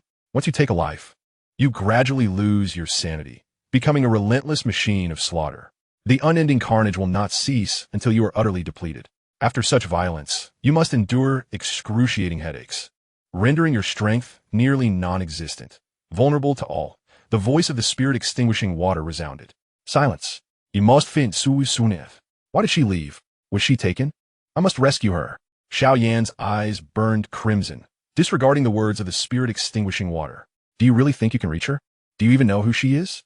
Those 4 emperors would likely seem insignificant in her eyes, the spirit-extinguishing water remarked, noting with a tone of admiration and respect as Xiao Yan succumbed to pain and lost consciousness once more. Half a city's worth of beauty, though merely half. It possesses an unparalleled might, feared even by gods and demons alike. In another part of Lingzhou, what? Xun'er, have you lost your mind? You let him go, and you want to change your name? Have you lost your senses? Stared incredulously at the solemn Xun'er. Calm down. I merely mentioned it. Whether I change it or not remains uncertain, Xun'er replied, choosing to ignore the barrage of questions and focusing instead on the essence of her statement. Do you know who that fellow is? His name is Xiao Yan, a traitor to the Xiao clan, the one who boasts he will bring you to your knees. No. I knew at the moment he called my name and acted upon it. Xun'er shrugged nonchalantly. What? You figured it out? Xun'er, could you perhaps refrain from being so clever? Being by your side, I hope to become wiser, yet you make me feel increasingly foolish. Xiao Yan is a menace. Xun'er, you must assist me with a matter, and swiftly. Xun'er replied, a hint of urgency in her voice. Not a chance. I want to do it. You have your own little secrets that you refuse to share with me. Tell me what half a city means, and I shall assist you. 3 roasted chickens and 1 serving of ice spirit fruit. Deal. Oh, Xun'er, alert you. This is the last time. How am I so easily deceived? To survive, you must reach the level of Docian within a decade or obtain the water of purification. The former, even with relentless training and external aids, cannot be attained. Even if you do reach it, your potential would be completely exhausted. Hence, acquiring the water of purification is your sole hope. In a tea house at the headquarters of the Xue clan in Lingzhou, the water of annihilation spoke to Xiao Yan. Chapter 74. Preparing to depart. Bang. Xiao Yan. No. Xun'er asked me to call you Xiao Shuanghu. No, it's just Shuanghu. No. Xun'er said nothing. I shall call you Shuanghu. Just then, a woman in purple attire lightly tapped Xiao Yan's table and addressed him. It's you? Quickly tell me where Xun'er is. Is she with the Xue clan or the Qing clan? You must find Xun'er. Xiao Yan looked at Xun'er excitedly. Xun'er is neither with the Qing clan nor the Xue clan. Xun'er asked me to convey a message. Her exact words were, I apologize, young master Xiao Yan. You have mistaken me for someone else. I am Xun'er, not the Xun'er you envision. Xun'er stated to Xiao Yan. How is that possible? Xiao Yan gazed at Xun'er incredulously. The same visage, the same beauty, even the same name. How could she not be his Xun'er? Xun'er feared you would seek her out at the Xue clan. Hence she instructed me to inform you. The message has been delivered. I shall take my leave. Xun'er said to Xiao Yan. Wait, where is Xun'er? I must see her. Xiao Yan insisted to Xun'er. Xun'er does not wish to see you, and that is why she asked me to relay this. Since she is not your Xun'er, do you still feel compelled to seek her? It would only bring you further distress. Xun'er replied, No, she is Xun'er. How could I be mistaken? Tell me, does the Shui clan include members of the ancient clan? Is it not true that the Shui clan forced Xun'er to alter her nature? Xiao Yan fixed Xun'er with a cold gaze. Why are you being so fierce? Are you an idiot? The ancient clan is among the top 3 powers on the continent of creation. How could they possibly be with the Shui clan? Furthermore, Xun'er arrived on the continent of creation even days before you did, you fool. Xun'er was taken aback by Xiao Yan's demeanor, but remained unsatisfied. After saying this, Xun'er hurriedly departed, fearing Xiao Yan might transform into a demon once more. Indeed, she is not Xun'er. Even if Xun'er became a Dodi after my departure, she would still need to wait a year. It takes 10 years on the continent of creation. Yet, I have only experienced 3 years. Thus, she cannot be Xun'er. Not my Xun'er. It must be that I miss her so dearly that I am hallucinating. Yes, that must be it. The cold water thrown by Xun'er brought Xiao Yan back to his senses. Water of annihilation. Come forth and reveal how to resolve the after effects of the devouring life pill.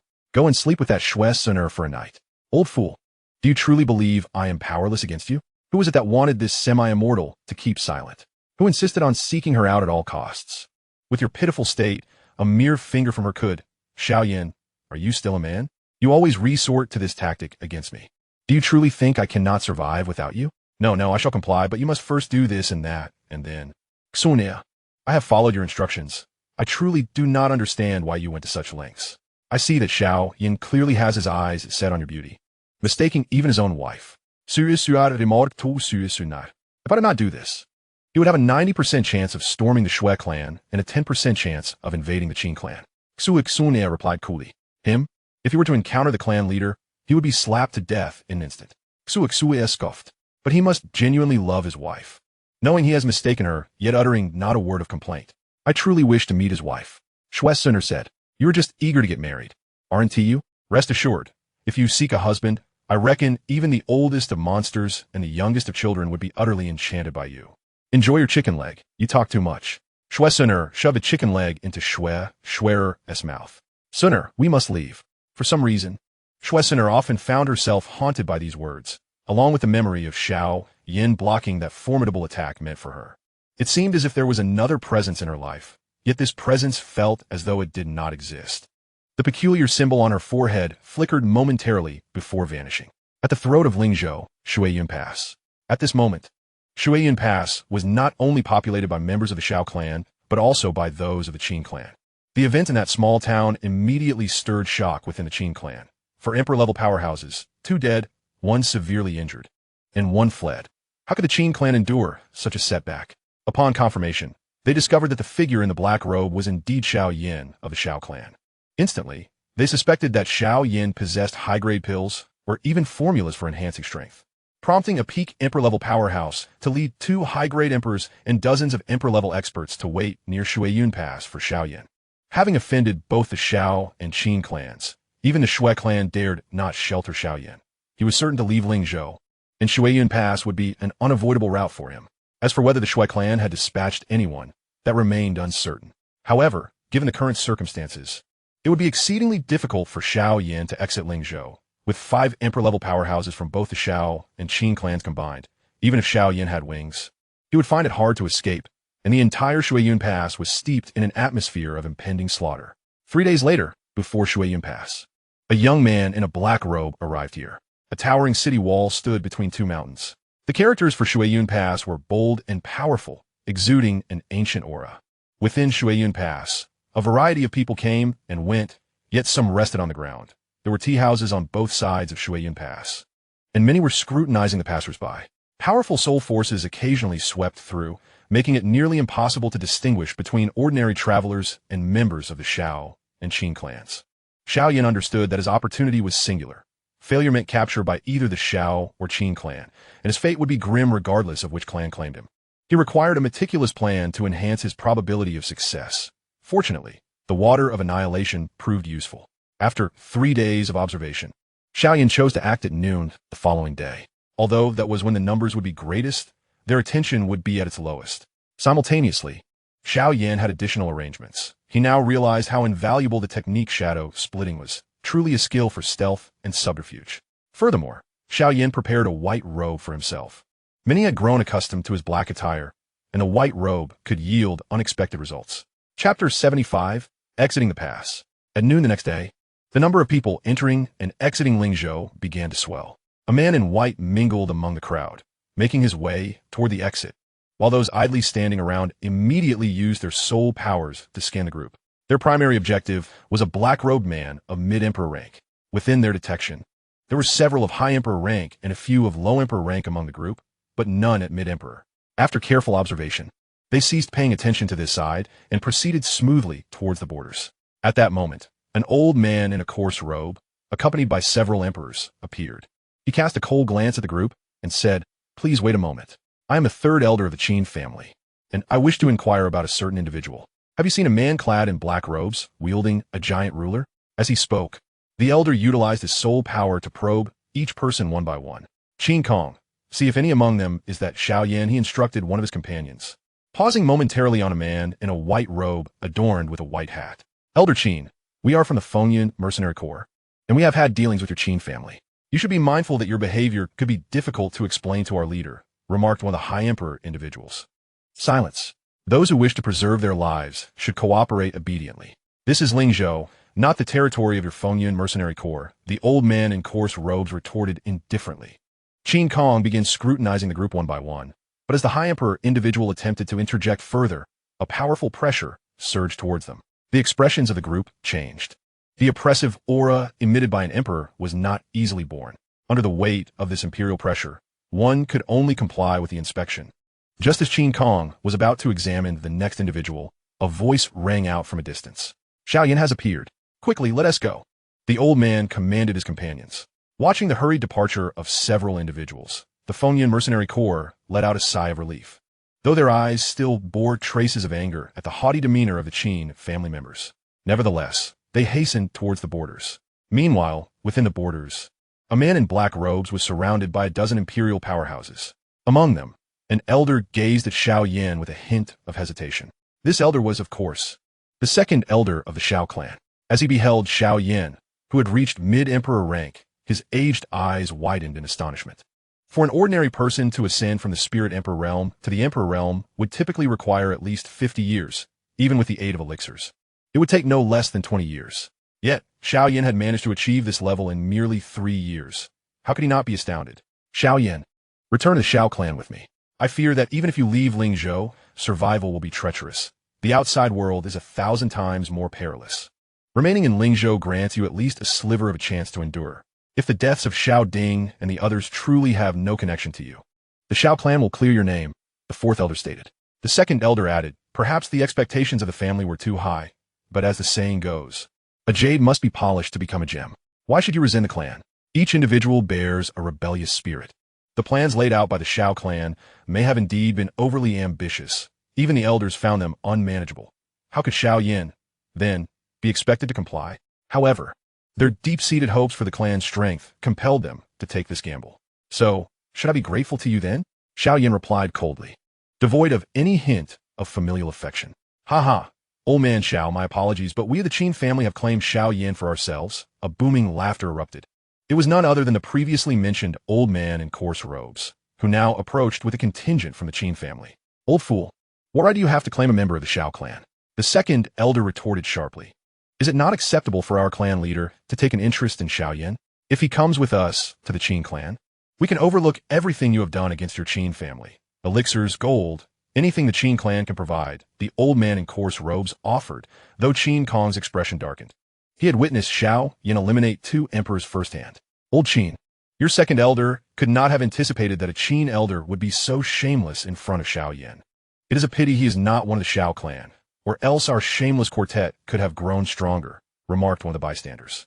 Xiao Yan, uninterested in the ongoing dispute, merely stated, "You all take your time to argue. There's no rush," and remained silent as he observed the quarrel unfold. "Not good. This Xiao Yan is a decoy." Qin Kong suddenly recalled something. Before everyone's gaze, Xiao Yan gradually faded from view, disappearing from sight. The first stage of Shadow Division allowed his doppelganger to act just as the original within the range of his soul power, yet under the control of the original. Both the old man in coarse robes and the second elder of the Xiao clan wore grim expressions. 2 emperors have been outsmarted by a mere mid-emperor. After him, They both shouted almost simultaneously. The facade of civility had been shattered. They no longer feared each other. The more cunning Xiao Yan appeared, the greater his potential value to them became. Capturing him easily would only suggest he lacked true prowess, thus solidifying their resolve to bring him back to their clans. Simultaneously, they were certain Xiao Yan had fled towards the borders, and as long as he had not gone too far, an opportunity still remained. Outside the borders, Xiao Yan had distanced himself from the Fengyun mercenary corps and donned his black robes once more, casting a complex glance back at Lingzhou. Once pursued by the Yunlan sect out of the Jiama Empire, he now found himself fleeing from Lingzhou. Fate seemed to have a penchant for chasing him. He wondered what sights awaited him upon his return to Lingzhou. Raising his head, he noticed two figures slowly approaching the main road, a man and a woman. Observing them, Xiao Yan felt a surge of anxiety. Do not worry. If we intended to confront you, we would not merely come as two, Xiao Wanqing reassured him. Beside her, Huang Feng nodded in agreement, evidently endorsing her sentiment. From the perspective of the family, we should bring you back, but as friends, we are here to bid you farewell. Perhaps there are many hidden truths we are unaware of, and I hope one day we can sit down quietly and hear your explanation. Although Lingzhou is remote and fraught with dangers, the world outside is even more vast and perilous. Take care of yourself, Xiao Wanqing advised Xiao Yan. Stay safe. I hope that when we next meet, you will not be fleeing as you are now, or I shall personally bring you back to the Xiao clan, Huang Feng added. Xiao Yan felt a pang of emotion.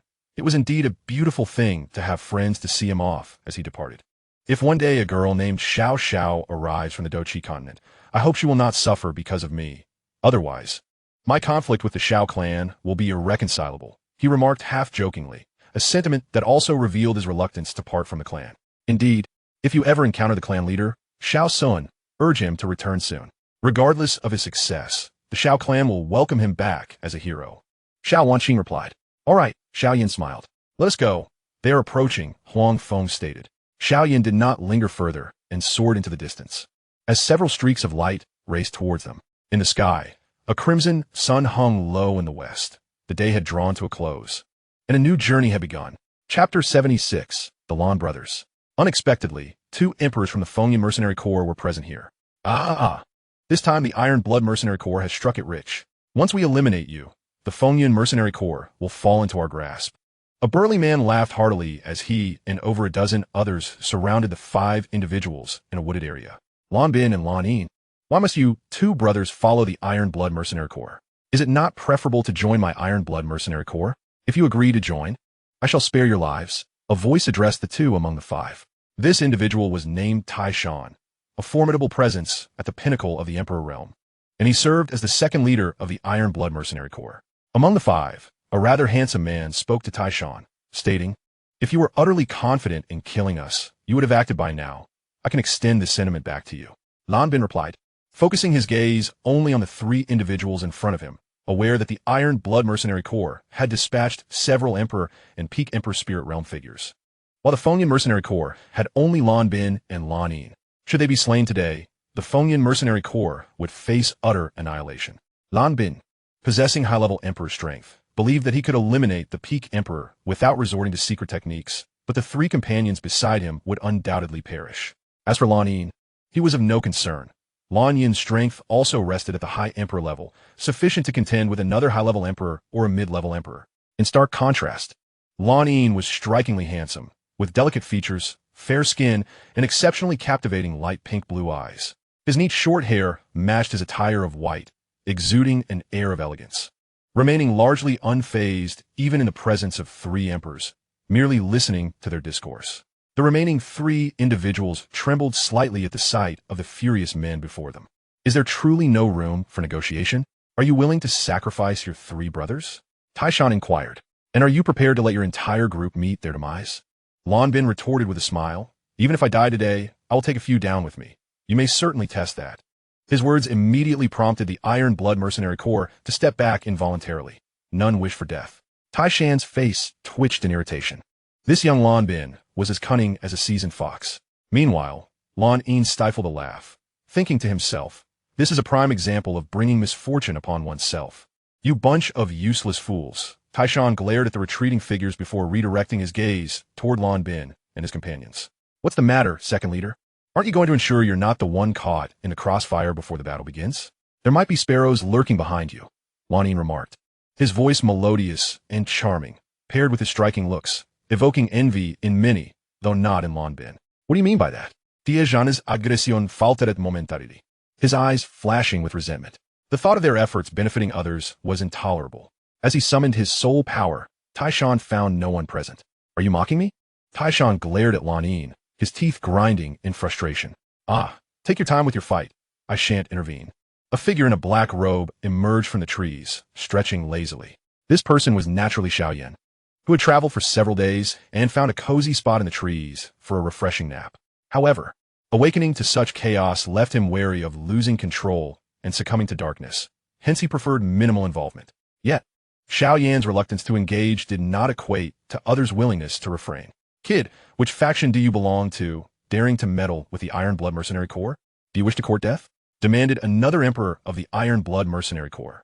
My friend, since we both have our sights set on the Iron Blood Mercenary Corps, why not consider a temporary alliance? As for the distribution of benefits, you may choose first, Lan Bin suggested to Xiao Yan. Upon hearing Lan Bin's words, Taishan and his companions regarded Xiao Yan with even colder gazes. Xiao Yan, realizing that Lan Bin's comment had ensnared him in this predicament, gritted his teeth. However, Xiao Yan was not one to be easily manipulated. He replied, if we are to collaborate, it shall be with the Iron Blood Mercenary Corps. With your weakness, I might end up losing not just my share of the spoils, but possibly my life as well. Taishan's expression softened slightly at Xiao Yan's words. Lan Bin maintained his pleasant demeanor, stating, precisely because of our relative weakness do you have an opportunity. If you side with them, do you truly believe they would let a mid-level emperor alchemist like you go? Surely, someone of your standing would not deign to join a mere Iron Blood Mercenary Corps. Xiao Yan stared at Lan Bin, his eyes glinting with caution. This man was dangerously astute, effortlessly drawing him into the fray with mere words. In the Genesis continent, alchemists held a revered status, yet they also sparked envy. Lan Bin had deftly highlighted this identity, implying that the Iron Blood Mercenary Corps would not let go of Xiao Yan, a prize to be coveted.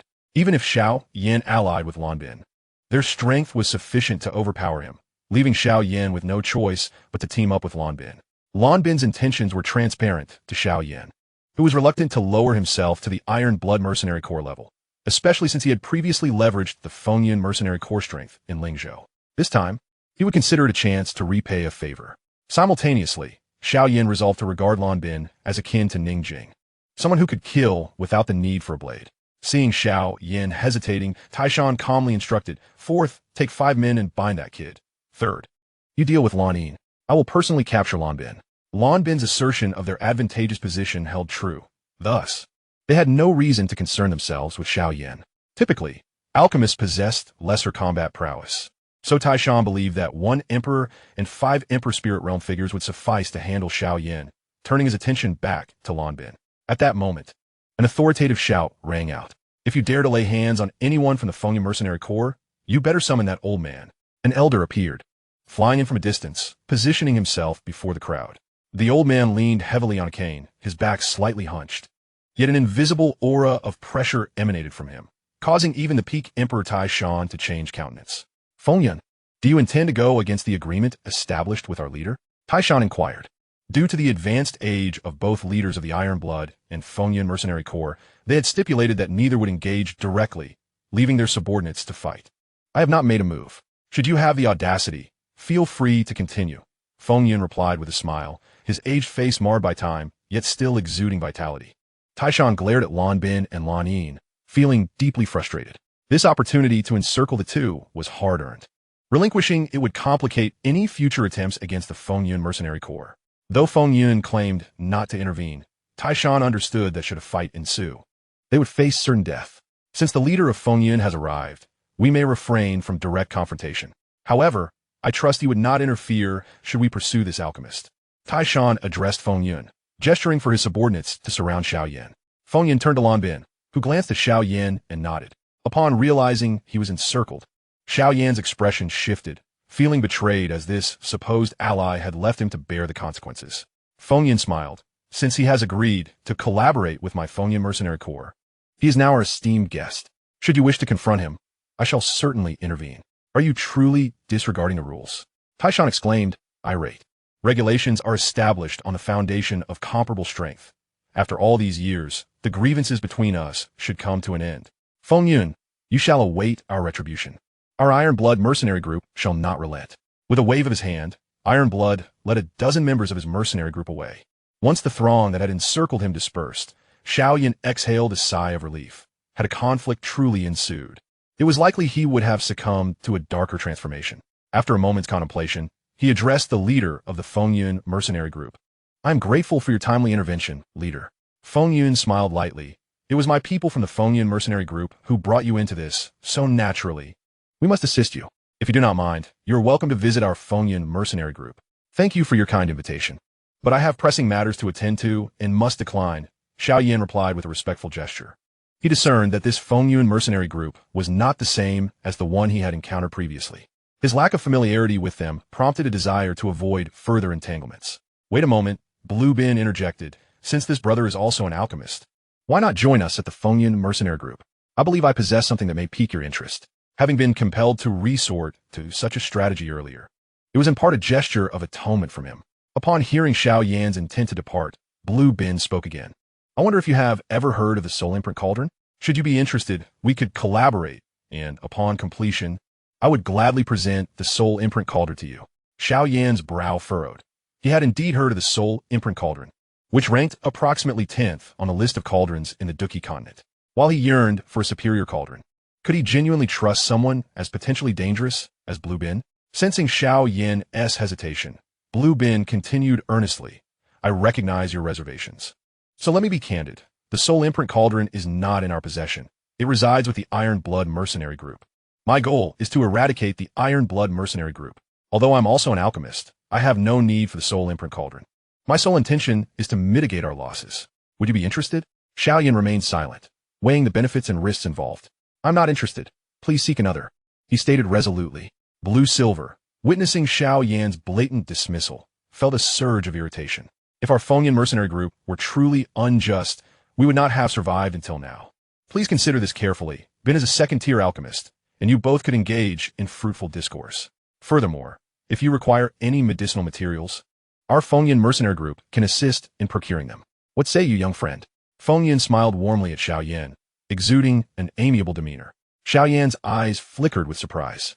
He had not anticipated that Blue Bin was also an alchemist, and a second-tier one at that. Having consumed the devouring life pill, Xiao Yan's soul power had reached the mid-stage of the Emperor realm, enabling him to refine second-tier pills. However, he lacked the time, and now felt a competitive urge upon learning of Blue Bin's status. Even if you leave now, I assure you that the Iron Blood mercenary group will not let you off so easily. You're already tied to us by common fate, Blue Silver remarked, secretly berating Xiao Yan for his indecisiveness. Since the leader has extended such an invitation, to refuse would be unreasonable. Ultimately, Xiao Yan acquiesced, choosing to disregard Blue Silver's veiled threats. Ha ha, it is our fortune to have you join the Feng Yun mercenary group. You two make the necessary arrangements, Feng Yun instructed. Blue Bin nodded with a smile, while Blue Silver's expression remained sour. I am Blue Bin, and this is Blue Silver. May I ask your name? I am Yin Xiao, he replied coolly. Dispel the notion of Xiao Yan. We are not unaware, Blue Silver grumbled, dissatisfied. Xiao Yan awkwardly touched his nose, offering no objection, thus tacitly accepting the moniker. Blue Bin, unperturbed, recognized that every traveler must remain vigilant, rendering it unnecessary to take offense. What would you have me do? Despite agreeing to collaborate with Blue Bin, Xiao Yan remained cautious. His singular aim was to expedite his objectives and depart for the Morong family. The burden of the cleansing water weighed heavily upon him. 10 years was no trifling matter. Yet to find the cleansing water in the vastness of the creation continent felt akin to searching for a needle in a haystack. Moreover, the cleansing water already had an owner. Should that be the case, Xiao Yan would be compelled to seize it by force. Ultimately, the future was rife with uncertainty. Another point of concern was Xun'er, who bore an uncanny resemblance to her. After much contemplation, Xiao Yan deemed this to be no mere coincidence. Yet, he pondered the reason behind it. Even if she were not Xun'er, he resolved to shield her from any harm, all for the faintest chance. Let us proceed to the headquarters of the Feng Yun mercenary group, Feng Yun suggested with a smile. Chapter 78, The Three Great Mercenary Groups. With his decision made and his concerns alleviated, Xiao Yan nodded and followed several others toward the Feng Yun mercenary group stronghold. Along the way, Blue Bin elaborated on the Feng Yun and Iron Blood mercenary group circumstances, as well as a third mercenary group, the Purple Rose Mercenary Group.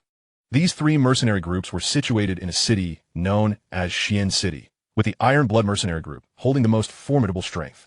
Its leader, Iron Blood, shared the same mid-tier emperor prowess as Feng Yun, commanding a cadre of approximately 200 members, including the three emperors they had just encountered. The Feng Yun mercenary group ranked second in strength, comprising around 150 members, with only Blue Bin and Blue Silver as high-tier emperors among them. The leader of the Purple Rose mercenary group, possessing a low-tier emperor strength, was comparatively weaker than the leaders of the other two groups. Yet they boasted 4 emperors, 1 peak, 1 upper tier, 1 mid-tier, and 1 low tier. Interestingly, over 90% of their members were female, yet none dared to underestimate their capabilities. Blue Bin's invitation to Xiao Yan was also motivated by concerns regarding the Purple Rose mercenary group, although they typically refrained from intervening in the disputes between the other groups. As mercenaries, their primary concern was profit. Should the Purple Rose choose to interfere, even if the Feng Yun mercenary group triumphed over the Iron Blood mercenary group, it could allow them to reap the benefits. Xiao Yan listened attentively. Having chosen to join, he recognized the importance of understanding the disparities between allies and adversaries to prepare adequately. After a considerable time, a massive city loomed before them, its architecture unadorned, yet exuding an air of antiquity. This city belonged to a superpower within the creation continent, with the 3 mercenary groups guarding its 3 gates. Each year, they were required to pay a fee to the ruling family, which mandated that no conflicts could occur within the city limits, regardless of the severity of their enmity. The 3 mercenary groups dared not engage in combat within the city. It served as their final bastion of protection. Following Feng Yun into the city, Xiao Yan arrived at the stronghold of the Feng Yun mercenary group, where he encountered several other members of the group. Mercenaries inherently lead lives teetering on the edge of danger, and many gaze upon the figure of Feng Yun with a profound sense of respect. The reverence towards their leader is palpable, despite his infrequent appearances. It is precisely his presence that has elevated the Feng Yun mercenary group to the ranks of the 3 foremost mercenary factions.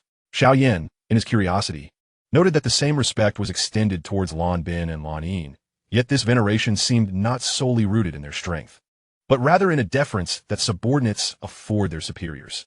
However, when their eyes fell upon Xiao Yan, their expressions turned decidedly less amicable, clearly intrigued by how such a seemingly gentle and slender individual could accompany them.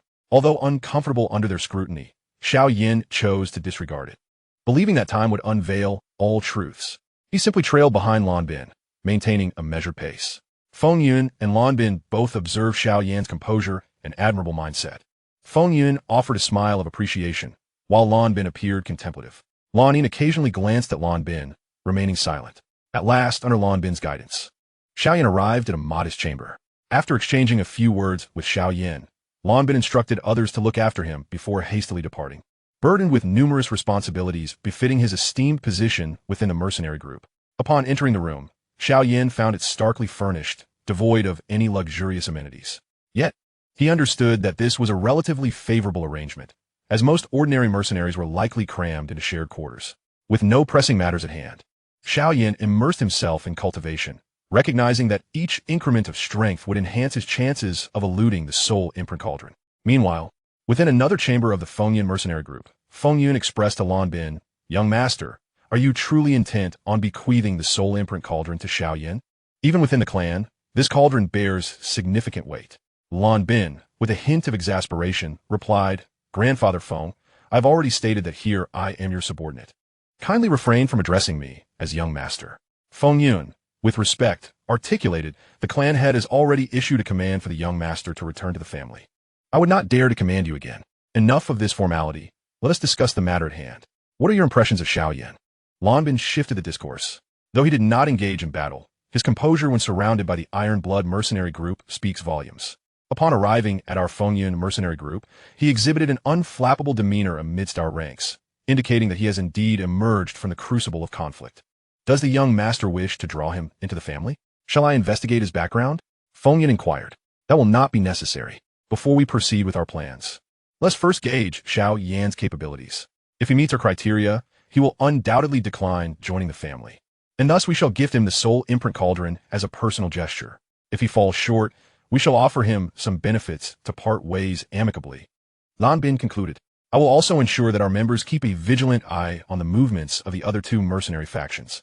However, my brother and I may soon depart from Xian City, he added, his gaze turning somewhat misty as he regarded Feng Yan. He and Lan Yin had been with the mercenary group since reaching the pinnacle of the Imperial Spirit Realm, and much time had elapsed since then. It was the clan head who reignited our hopes during our moments of despair. I am already content that the Feng Yun mercenary group has endured for this long. Young master, pursue your ambitions freely. This time, the Feng Yun mercenary group stands with you in your gamble, Feng Yun stated, though a hint of reluctance lingered in his heart. He cast one last glance at Lan Bin before departing, feeling as if he had aged a few years in that moment. After all, every individual harbors emotions, especially regarding an organization they helped establish. You need not wager the entire mercenary group. The Purple Rose could send someone to negotiate. We could simply execute a decapitation operation against the Iron Blood mercenary group, Lan Yin suggested to Lan Bin. If we leave, do you believe he alone can uphold the entire Feng Yun mercenary group? And do you truly think the Purple Rose mercenary group is so simple? Lan Bin countered. Then let Xiao Yan remain. Once we complete our task, we can invoke the family's strength, Lan Yin asserted. What? Do you harbor significant reservations about Xiao Yan? Lan Bin chuckled. Is there? Are you suggesting that I should fawn over him and curry favor? Lan Yin shot back, narrowing her eyes at him. Just act as you see fit. As long as you don't drive him away, I have no objections even if you decide to discipline him, Lan Bin conceded, immediately surrendering to the jest. Chapter 79, Second Rank Alchemist. At another site of the Iron Blood mercenary group in Xian City, a figure known as Iron Mountain voiced his indignation. Captain, that old scoundrel Feng Yun is utterly insufferable. We had reached an agreement, yet he brazenly turned his back on it. If it weren't for the restrictions against violence in Xian City, I would have stormed in there and wreaked havoc. Before him stood an elder, his eyes cloudy with age, who remained unmoved by Iron Mountain's fervor. His gaze seemed to clear slightly. Do you believe that if neither Feng Yun nor I intervene, you could seize the entire Feng Yun mercenary group? The elder inquired, lifting a cup of tea to his parched lips with rough hands. Are you implying that you look down on me, Captain? I can assure you that as long as that old fool Feng Yun remains inactive, I can eliminate Lan Bin and Lan Yin. Even then, should we engage in Xian City, they would turn a blind eye, Iron Mountain declared vehemently. He's merely an alchemist. At best a second rank. There's no need to concern ourselves with him. However, it is indeed time to alter the dynamics in Xian City and confront that old friend once more, the captain stated coldly, shattering the teacup in his grip. Indeed, last time we allowed them to escape. This time, I shall ensure their demise. Iron Mountain, seeing his captain's acquiescence, began formulating plans. After all, that alchemist should be present as well. The allure of the unattainable only intensified desire. At the Feng Yun mercenary group's headquarters, Lan Bin grinned at Xiao Yan. So, little brother, are you considering attempting to breach the second rank today? Yes, just inform me when the time comes. As for the medicinal materials, I can find a way to return them to you, Xiao Yan replied. That won't be necessary. I merely hope you can guide some of our members to avoid any discontent, Lan Bin said, patting Xiao Yan on the shoulder. I'll arrange for some preparations and have them delivered to you. I wish you success in your advancement. Xiao Yan understood Lan Bin's underlying intent, which was simply to have him demonstrate his prowess for their understanding. He recognized that Lan Bin was drawn to his mid-tier Emperor-level strength. Yet rank alone does not dictate everything. They would be facing genuine Emperor-level powerhouses if Xiao Yan's abilities were solely reliant on elixirs or other means. Then even an invitation would not secure him a place in their operations, and naturally, the Soul Imprint Cauldron would not be bestowed upon him. It seemed he needed to seek out someone less discerning. Xiao Yan observed Lan Bin's retreat with a wry smile, acknowledging that every individual's strength speaks for itself. However, his attitude toward Lan Bin had softened, shedding the earlier wariness. Although he had yet to witness Lan Bin in action, he sensed an elusive aura of danger surrounding him. Yet, Lan Bin appeared unguarded around Xiao Yan, not assigning anyone to shadow him, and the provisions he prepared were ample. Xiao Yan felt a twinge of regret for not having located Lan Yin.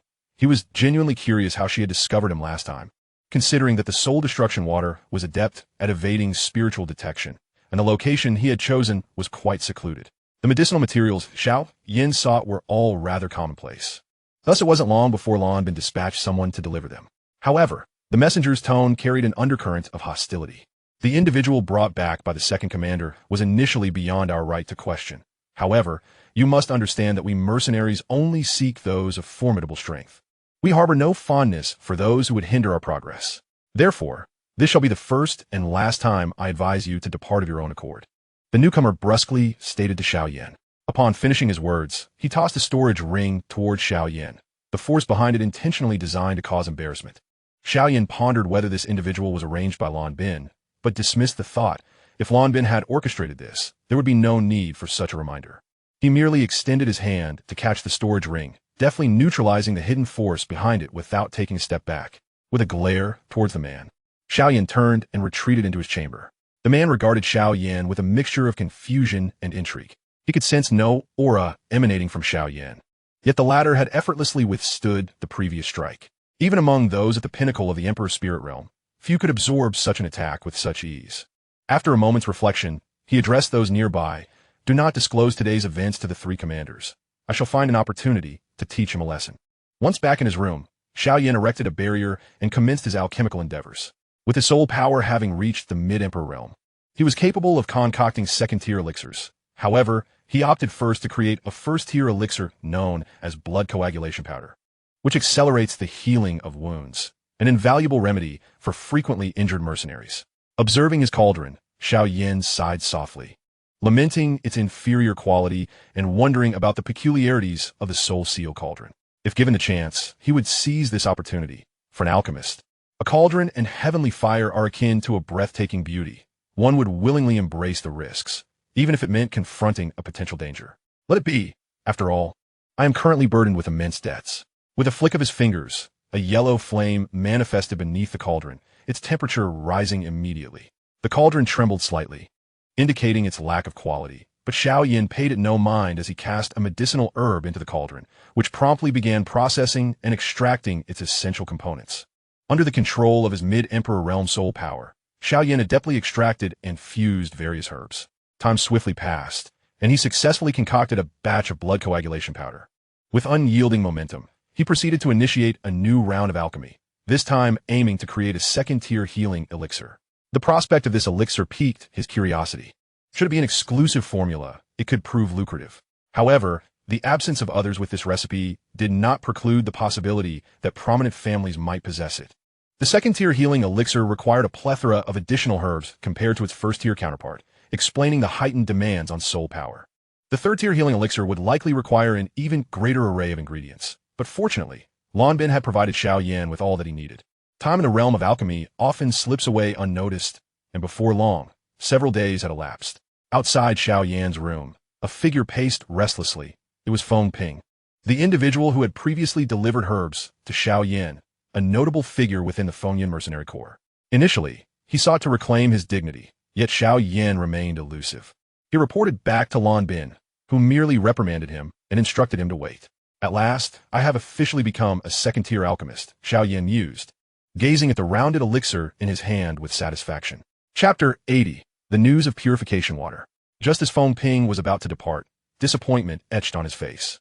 The tightly shut door swung open, revealing a man in a black robe who stretched languidly. What took you so long to emerge? I thought you had perished. Feng Ping exclaimed to Xiao Yan. And you are? Who exactly? Do I know you? Xiao Yan scrutinized Feng Ping for a moment before responding. It's me. I'm the one who delivered herbs to you that day. Now, I challenge you to a duel. Feng Ping declared furiously, feeling humiliated for being underestimated despite his status in the Fengyan mercenary corps. Very well. Go inform your commander that you wish to engage in a life-or-death match. The outcome shall be determined by our respective strengths. I have no desire to kill you, but I must provide your commander with an explanation, Xiao Yan replied, casting a sharp glare at Feng Ping, a formidable aura radiating from him that felt like a mountain pressing down upon Feng Ping. The Emperor's presence. Given Feng Ping's peak Emperor spirit strength, instilled a sense of dread. He never anticipated encountering an alchemist of such caliber. Could he be an alchemist of the same rank as the second commander? Yet, he dismissed this notion, thinking it improbable for such prodigies to be so common. Surely, Xiao Yan must have relied on elixirs to enhance his capabilities. Contemplating this, Feng Ping's attitude towards Xiao Yan shifted once more, now viewing him with disdain, deeming him merely a fool who squandered his potential. I wish to meet your commander, Xiao Yan yawned, addressing Feng Ping in a tone devoid of warmth. Who do you think you are? Our commander is occupied with important matters. You cannot simply waltz in to see him, Feng Ping retorted. Fine. I shall seek him out myself, Xiao Yan replied, exasperated, as he extended his soul power outward. How dare you? The Fengyan mercenary corps is not a place you can roam freely, Feng Ping shouted, launching a powerful punch toward Xiao Yan.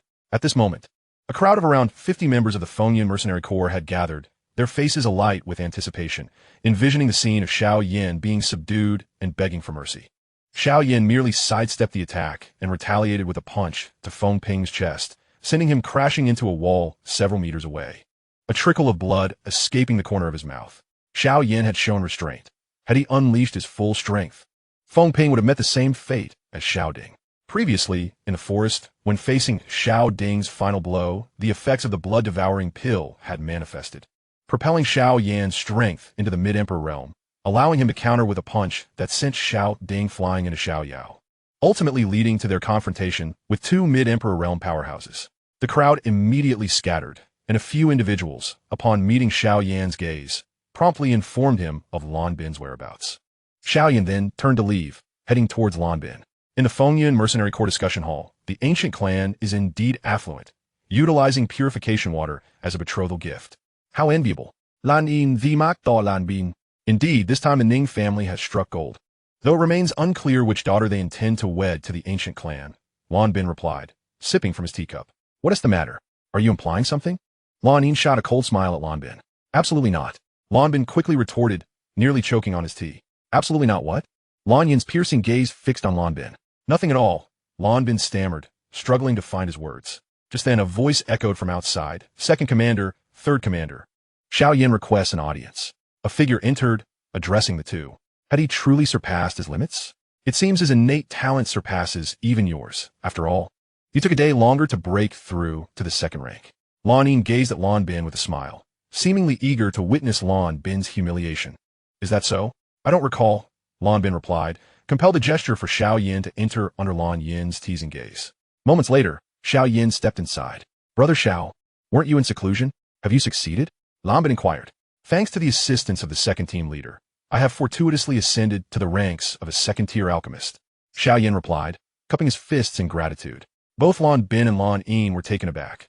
Although they had suspected it beforehand, Xiao Yan's talent was indeed remarkable, achieving such a breakthrough in a short span of time.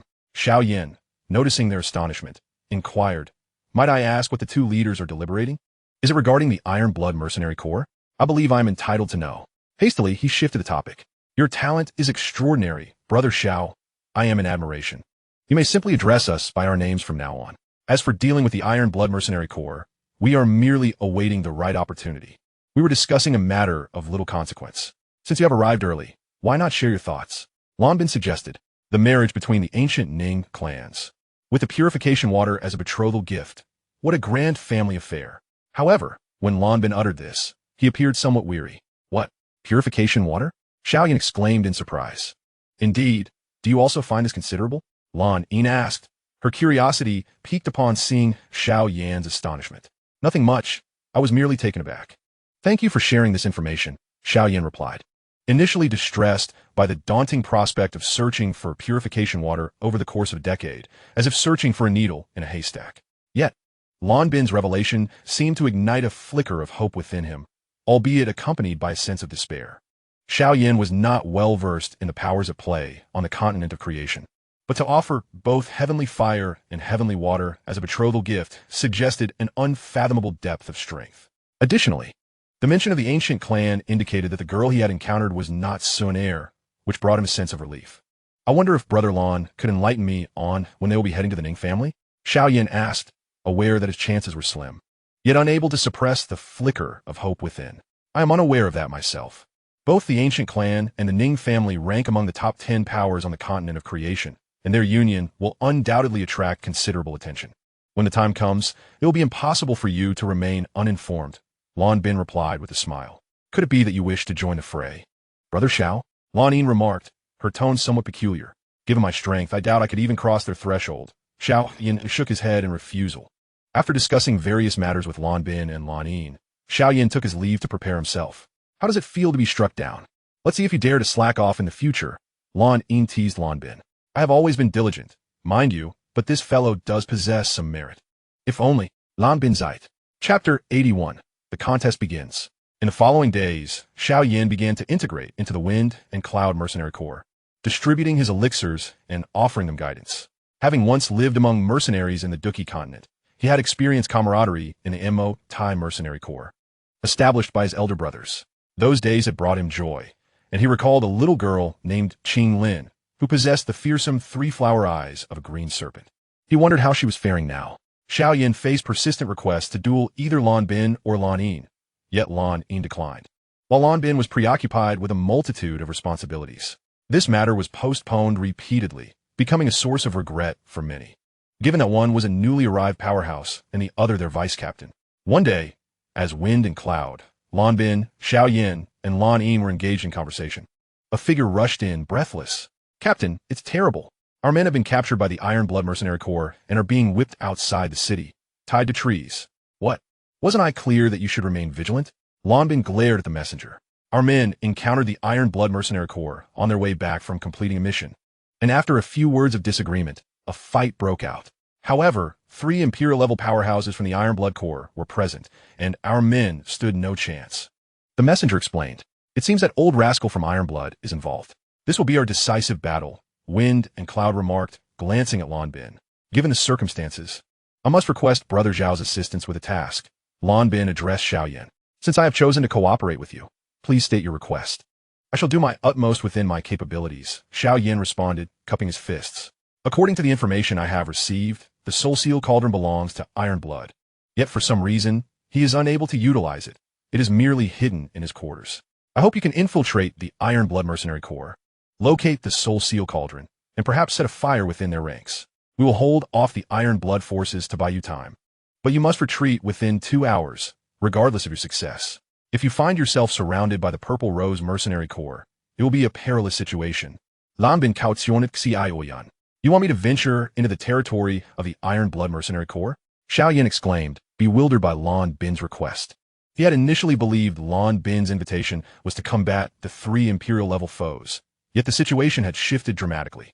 Seemingly perceiving Xiao Yan's confusion, Lan Yin clarified, "Our Brotherhood can withstand their 3 warriors. Otherwise, the Wind and Cloud Mercenary Corps would have been obliterated long ago. This time, the Iron Blood Corps has deployed their elite. And due to the restrictions in Xian City, their base will not be heavily fortified, making it considerably safer for you." A flicker of doubt crossed Xiao Yan's mind. Why not have him join forces with them to annihilate the Iron Blood Mercenary Corps and seize their base together? Was it a fear of the Purple Rose Mercenary Corps? Yet wouldn't their conflict only serve to benefit the Purple Rose? Although perplexed, Xiao Yan remained silent, having resolved to seize the Soul Seal Cauldron and depart. He reasoned that he could avoid killing, and setting a fire would likely not tarnish his integrity. "Very well. If this is your decision, we shall proceed with your plan." Lan Bin replied with a smile.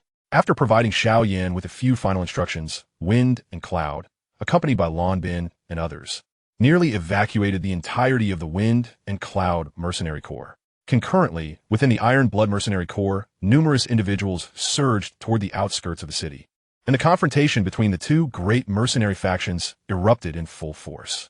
Xiao Yan watched the mercenaries with a heavy heart, knowing that many would not return from this conflict. Despite his own mission, he felt a pang of concern for Lan Bin and his comrades. Outside Xian City, a light rain began to fall from the sky, though to a Dou emperor, it was inconsequential. Yet within a forest, the cries of anguish pierced the air, accompanied by mocking laughter. "Huh, I never expected the Wind and Cloud Mercenary Corps to be so resilient. I merely asked you to utter a few words of disdain toward Wind and Cloud, and yet you refused to comply. Why is that?" The 4th team leader of the Iron Blood Mercenary Corps, Tai Mu, a mid-tier emperor, spoke mockingly to the 4 bloodied men before him, who were bound to a large tree, each suffering the lash of a long whip. Their faces were pallid, and their eyes glared at Tai Mu and the others with malice. "If you have the capability, kill me, old man. Otherwise, 20 years from now, I will take each of you down one by one." One of them spat out blood. "Slap me, damn it. If it weren't to lure them, I would have killed you right now." Tai Mu delivered a punch to that man's mouth, the force precise enough to knock out his teeth without endangering his life. Another person approached and struck that man across the face. "Aren't you all in awe of your second commander? Why hasn't he come to rescue you? I dare say your second commander is nothing but a waste, unworthy to be compared to our Iron Blood Mercenary Corps. Perhaps from this day forth, the Wind Cloud Mercenary Corps will cease to exist," Tai Mu stated. "Humph. You will eventually meet your demise at the hands of our 3 commanders," another added. Seeking death. The news has already spread. It seems the Wind Cloud Mercenary Corps should be on their way. Keeping you alive serves no purpose. Thus, you shall perish." The second commander, Gu, who had remained silent, remarked. A somewhat withered hand gestured toward a member of the Wind Cloud Mercenary Corps. Gu, for a king to deal with an Imperial Spirit Realm fighter is beneath your dignity. At that moment, Lan Bin and Lan Yin from the Wind Cloud Mercenary Corps, accompanied by a throng, arrived. Lan Bin glared at the three members of Iron Blood with fury, his eyes brimming with murderous intent. It appears the Iron Blood Mercenary Corps can no longer restrain themselves, much like the Wind Cloud Mercenary Corps, he observed. Lan Bin, last time we let you escape. This time, without the protection of the old Wind Cloud, let us see how you contend with us. It seems even that Alchemist is unwilling to join you. Has he also fallen victim to you? Taishan fixed his gaze on Lan Bin, licking his parched lips. I shan't waste words. Let them go, and we shall fight you. Both Lan Bin and Lan Yin stepped forward in unison. Very well, indeed a man of honor. Do not harm Lan Yin. The rest of you may kill it will. Release them, Taishan commanded, glancing at Lan Bin and Lan Yin. Second brother, there's something peculiar about Tai Gu and Tai Mu, Lan Yin commented. While Lan Yin is undeniably handsome, to them, he is merely a foe. Why show mercy? Just follow orders. Those few are like discarded oil bottles to be handed over to them, Taishan concluded, swinging his long knife toward Lan Bin. Tai Gu and Tai Mu charged toward Lan Yin. The Wind Cloud Mercenary Corps and Iron Blood Mercenary Corps clashed fiercely, marking the commencement of a brutal battle. Chapter 82, Breaching the Iron Blood Base. Lan Bin was well acquainted with Taishan, when Lan Bin was still of lesser imperial rank. Taishan had already attained a higher imperial status. At that time, Lan Bin and Lan Yin had just joined the Mercenary Corps, quickly becoming its backbone, supporting the entire Wind Cloud Mercenary Corps. Although Lan Bin had always found himself at a disadvantage against Iron Blood, they had never gained significant ground. Years later, Lan Bin had ascended to a higher imperial rank, while Iron Blood remained stuck at the pinnacle of the imperial realm. Thus, when enemies met, the animosity was palpable. Iron Blood was strong in combat and might, whereas Lan Bin excelled in cunning, agility, and physical prowess. This was a life-and-death struggle. Both men bypassed testing the waters and plunged straight into combat. Their swords clashed, causing Lan Bin's feet to sink into the ground, while Taishan maintained a steady stance. Lan Bin suffered a minor setback in their initial encounter. Meanwhile, the battle between Lan Yin and Tai Gu, along with Tai Mu, commenced. Compared to Taishan, their situation was decidedly grim. Although Lan Yin was of higher imperial rank, akin to Lan Bin's prowess at the pinnacle of the imperial realm, the two could only hold Lan Yin at bay, one being of higher and the other of middle imperial rank.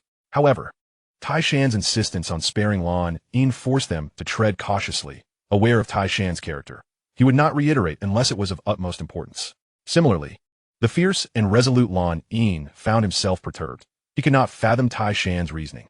Did he perceive something? Nonetheless, he had been exceedingly cautious, confident that aside from Wind Cloud and Lan Bin, no one else was aware. Should they truly know, the murderous intent in Lan Yin's gaze intensified. Even though he was about to leave, this secret must be preserved until he and Lan Bin departed.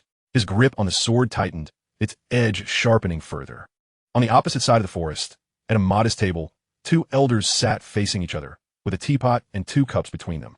It was hard to believe that while their subordinates fought fiercely to the death, these commanders leisurely sipped tea. It has been ages since I enjoyed such a leisurely tea time, Old Wind. Wasn't the former arrangement rather satisfactory? Let the younger generation battle. We shall simply enjoy our lives, the Iron Blood commander remarked to Wind Cloud. I wish it were so, but the affairs of this world are not within my control. Your Iron Blood Mercenary Corps is replete with elites, while my Wind Cloud Mercenary Corps is rather sparse. Without their assistance over the years, my corps would have been vanquished long ago, Wind Cloud expressed with some dissatisfaction. Iron Blood understood precisely whom Wind Cloud referred to and was curious.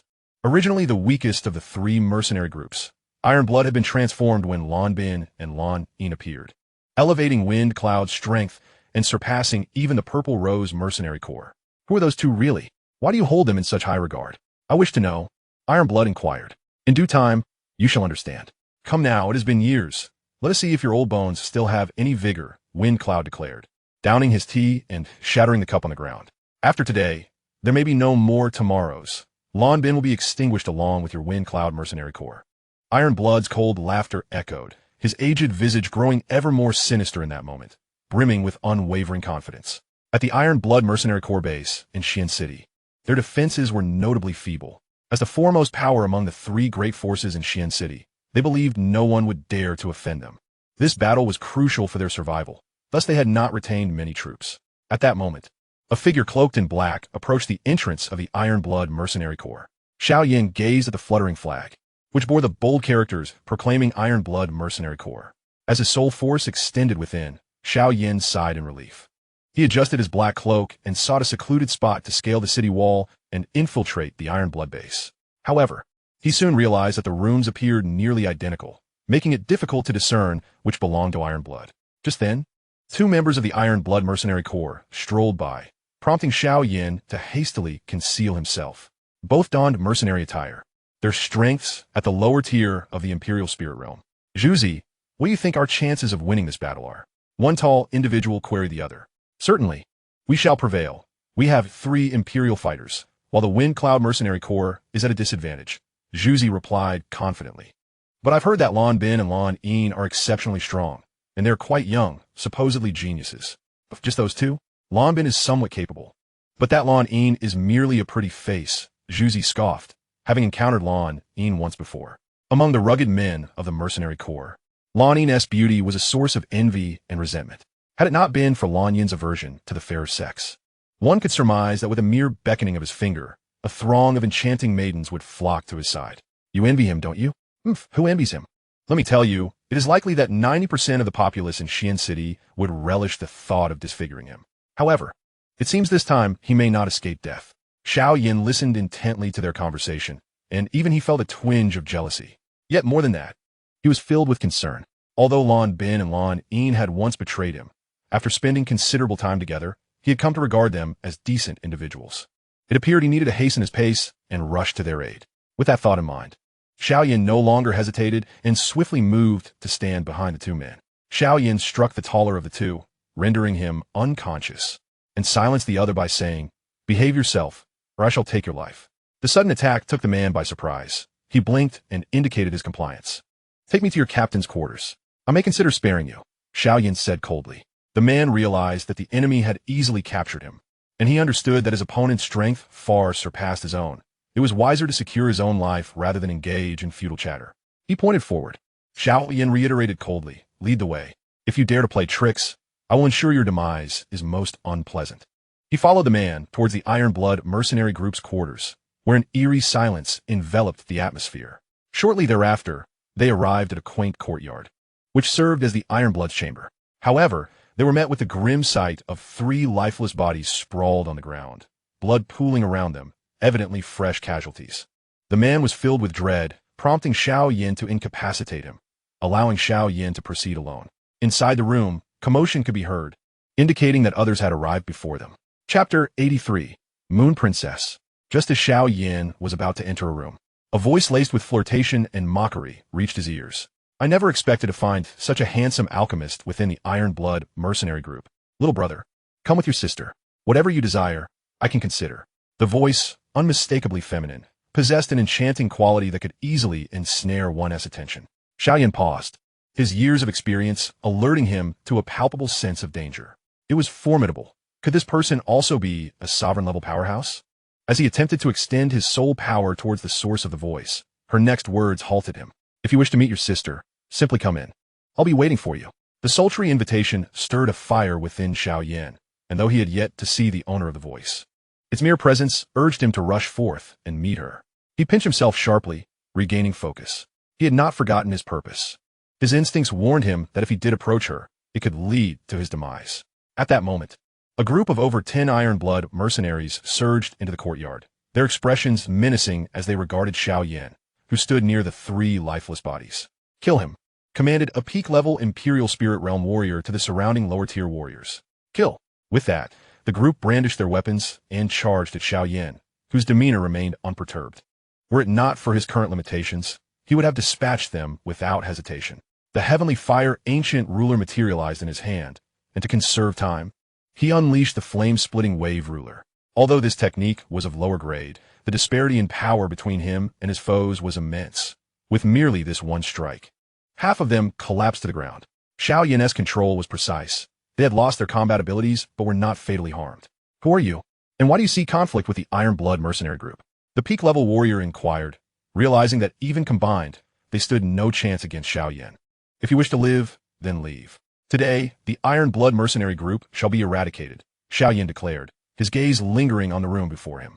Since it has come to this, allow me to experience your prowess. The warrior stepped forward, wielding dual hammers that exuded an imposing presence. Xiao Yan raised the heavenly fire ancient ruler, but before he could engage, a sword suddenly flew from the room, piercing the warrior's heart, causing him to drop dead instantly. The remaining mercenaries stared at the open door in horror. If one Xiao Yan had rendered them powerless, who could this newcomer be? Their legs felt weak, and they lacked the strength to flee. Little brother, you haven't come to see your sister, and instead are playing with these people. Do you prefer men, or are you afraid of your sister? I must be more attractive than they are. The alluring voice resounded, echoing in their hearts. Never mind. If you want to seek me out, I shall come to you. After all, your sister is quite taken with you, the woman lamented, her tone tinged with a sweetness that invoked sympathy. The mercenaries, hearing her voice, felt as if cold water had been thrown over them, though her words were beguiling. They recognized her as a dangerous enchantress and dared not harbor any wicked thoughts. As Xiao Yan and the Iron Blood mercenaries observed, a woman emerged from the room, exuding a captivating charm. Her beauty was striking, with long, flowing black hair, a delicate face, a perfectly straight nose, and enticing red lips. Her slender waist was tightly cinched, accentuating her voluptuous form, while her thin skirt did little to conceal her long, graceful legs. Her eyes seemed to pierce through to Xiao Yan's very soul, as she sashayed toward him with the grace of a water snake. Gazing upon this seductive enchantress, Xiao Yan broke into a cold sweat. He could not discern her strength. Yet, he could surmise her identity, the peak-level powerhouse from the Purple Rose mercenary group. He had heard of her through Lan Bin's introduction, known as the Beautiful Slayer. Every movement she made was laced with allure, and while she appeared personable, she had a notorious reputation for bloodshed, rivaling even that of her leader. Those with a weakness for beauty who dared to provoke her had met their demise. Her name was Yuji. Xiao Yan had not anticipated encountering a member of the Purple Rose mercenary group here. Was this a deliberate move by Lan Bin, aiming to eliminate him? Yet, he dismissed the thought. He could not believe Lan Bin would stoop to such treachery. Nevertheless, this woman was not to be trifled with. So you're the vice captain of the Purple Rose mercenary group. If I have shown any disrespect, I beg your pardon, Xiao Yan said, offering a respectful salute to Yuji. Your captain has agreed to collaborate with my Purple Rose mercenary group. Thus whatever belongs to you now belongs to us. Do not hinder my sisterly affections with this handsome fellow. Begone. Yuji glared at the surrounding mercenaries, showing no trace of the gentleness she had afforded Xiao Yan. Yes, we shall leave at once, one of them stammered, hastily retreating as if wishing they had been born with more legs. Wait, do you intend to let us whisper sweet nothings in front of a bunch of incapacitated men and corpses? Take them away too, Yuji ordered coldly. Understood. Immediately, someone returned to tidy up the courtyard. Fortunately, the Iron Blood mercenary group was currently few in number and weak in strength, and Yuji's formidable reputation deterred them from launching a direct attack. A group of mercenaries carried away their fallen comrade, creating a space for the enemy to engage in romantic discourse, a disgraceful spectacle indeed. Even if the Iron Blood mercenary corps were to survive this encounter, their standing in Xuanqing would be irrevocably diminished. Xiao Yan stood in stunned silence, utterly unprepared for the alliance between the Iron Blood mercenary corps and the Purple Rose mercenary corps. Under such circumstances, the Fengyan mercenary corps had no hope left. Even if the leader of the Purple Rose mercenary corps refrained from engaging directly, the involvement of their three emperors would place Lan Bin and Lan Yin in grave peril. Remembering the kindness Lan Bin and Lan Yin had shown him, Xiao Yan felt compelled to take action. The alliance between the Purple Rose and Iron Blood mercenary corps was indeed a reality, he realized, casting a cold glance at Yuji. Little brother, speaking so loudly to your sister will surely sadden her. Alas, the captain's sister is getting married and insists on dragging me along. I find you quite charming. I originally thought you belonged to the Iron Blood mercenary corps, which would have been advantageous as we could gain another alchemist. However, upon reflection, it seems even better. How about it, little brother? Come with your sister, and perhaps I could find you some lovely companions in our mercenary group.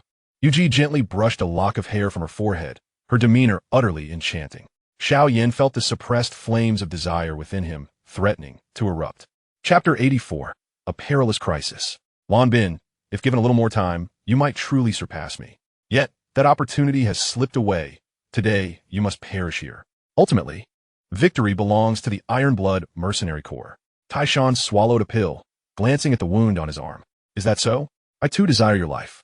Today, Let us see who can claim the other's head as a trophy. A glint of cold light flashed from the long sword in Lan Bin's hand. Though he bore a wound of his own, it paled in comparison to Tai Shan's injury. Is that so? Then what do you see over there? Tai Shan gestured towards a direction. Lan Bin followed his gaze and saw 3 dark figures swiftly approaching from afar, halting just 100 meters from the battlefield. Gazing at Lan Bin and his companions with a hint of amusement, Lan Bin's expression soured upon recognizing the 3 figures, 3 women. One was clad in purple with a veil obscuring her features. Another wore black, her delicate hands adorned with tiny scales that were nearly imperceptible at a casual glance. The third appeared frail and gentle, lacking the icy demeanor of the other 2, yet she radiated an aura no less formidable. The 3 kings of the Purple Rose Mercenary Corps. Lan Bin was taken aback. In previous contests, the Purple Rose Mercenary Corps had remained uninvolved. Yet this time, they had chosen to participate. He wondered if their leader had also come. If an emperor joined, the outcome of the battle would be swiftly determined. Tai Shan, noticing Lan Bin's unease, seized the moment to taunt. The Iron Blood Mercenary Corps has already pledged an alliance with the Purple Rose Mercenary Corps. So your demise is inevitable today. You may contend with me on equal footing, but with their involvement, our victory is assured. Though Tai Shan's voice was not loud, every ear on the battlefield, whether from the Fengyun or Iron Blood Mercenary Corps, heard his declaration clearly. Some rejoiced, while others despaired. The Iron Blood Mercenary Corps celebrated the arrival of the 3 women, while the Fengyun Mercenary Corps felt a profound unease, acutely aware of the formidable prowess concealed behind the seemingly beautiful faces. Esteemed ladies, as per our agreement with your leader, provided our collaboration proves fruitful this time, we shall honor all terms. Tai Shan addressed the 3 women. They cast a fleeting glance at Tai Shan, revealing a smirk. They were well aware of his character. Nodding, they soared towards the 2 emperors engaged in battle. The pressure on Lan Bin and Lan Yin intensified dramatically. In contrast to the other battlefield, the number of combatants here was scant, yet the destruction was no less severe. The 2 elder warriors fought with ruthless intent. This was a life-and-death contest, with no victors. Only the dead. Trees fell in droves, replaced by deep craters. Old Wind, don't you wish to check on your people? Time is running out. I imagine they're likely dead by now. Haha, 2 superior emperors against 6. Even a genius cannot manage that. You might still reach them in time to collect their remains. Tai Shan scoffed. 6 emperors? How is that possible? Have you allied with the Purple Rose? Old Wind's face was a mask of disbelief, unable to fathom why the Purple Rose would involve themselves in such murky waters instead of reaping the benefits from the sidelines. If the Purple Rose joined forces, Lan Bin and the others had no chance. The thought sent beads of sweat cascading down Old Wind's aged face. Fear not. That woman will not intervene. Only the 3 emperors will act, but your 2 elites from the Fengyun Mercenary Corps, nay, your entire mercenary group, will find no escape from annihilation. Tai Shan observed Old Wind, biding his time before engaging in combat. If Old Wind rushed over only to witness Lan Bin and Lan Yin fall, his rage would compel him to slaughter the 3 emperors of the Purple Rose, igniting an irreconcilable feud between the Fengyun and Purple Rose. Even if the Purple Rose could withstand the wrath of a mid-tier emperor, they would suffer heavy losses, allowing Tai Shan to emerge as the true victor, uniting the 3 mercenary corps. Indeed, upon hearing Tai Shan's words, Old Wind's fury ignited. If Lan Bin and Lan Yin were truly dead, Xuanqing would surely face dire consequences. Without a moment's hesitation, he propelled himself towards their location. Watching Old Wind depart, Tai Shan's lips curled into a cold smirk as he followed suit. Within the Iron Blood Mercenary Corps, Xiao Yan found himself captivated by the alluring woman before him. Even his composure faltered, for she was a true enchantress. He briefly entertained the notion of forsaking the Soul Seal Cauldron, for this woman was utterly beguiling. Ah, dear sister, my sole intention is the Soul Seal Cauldron. Should you desire it, I can take my leave now, Xiao Yan declared, recognizing that those who discerned the true value of things were indeed wise. If not bound by the constraints of not killing, he might have made a bid for it. Yet at present, he could not guarantee he would not succumb to madness again. What does my sister not compare to a mere broken cauldron? If you agree to wed me, I could persuade our captain to present the Soul Seal Cauldron as our wedding gift. Yu Ji purred, casting a flirtatious glance at Xiao Yan, now mere inches apart. Her smile was radiant, as if Xiao Yan himself were her prized possession. With such beauty before him, how could Xiao Yan dare to harbor impure thoughts? If she deemed the cauldron a mere trinket, perhaps it should be bestowed upon him, and he would repay her kindness in due time. Yet, as he inhaled the fragrant aroma wafting from her, his face flushed even deeper, When had he become so affected by a woman? Nevertheless, he reminded himself that this woman was far from the simple creature she appeared to be. Oh, and how might I repay you, dear sister? Am I to offer my very self in return? Alas, one day, I may grow old and lose my allure. Will you still desire me then? Y pensed.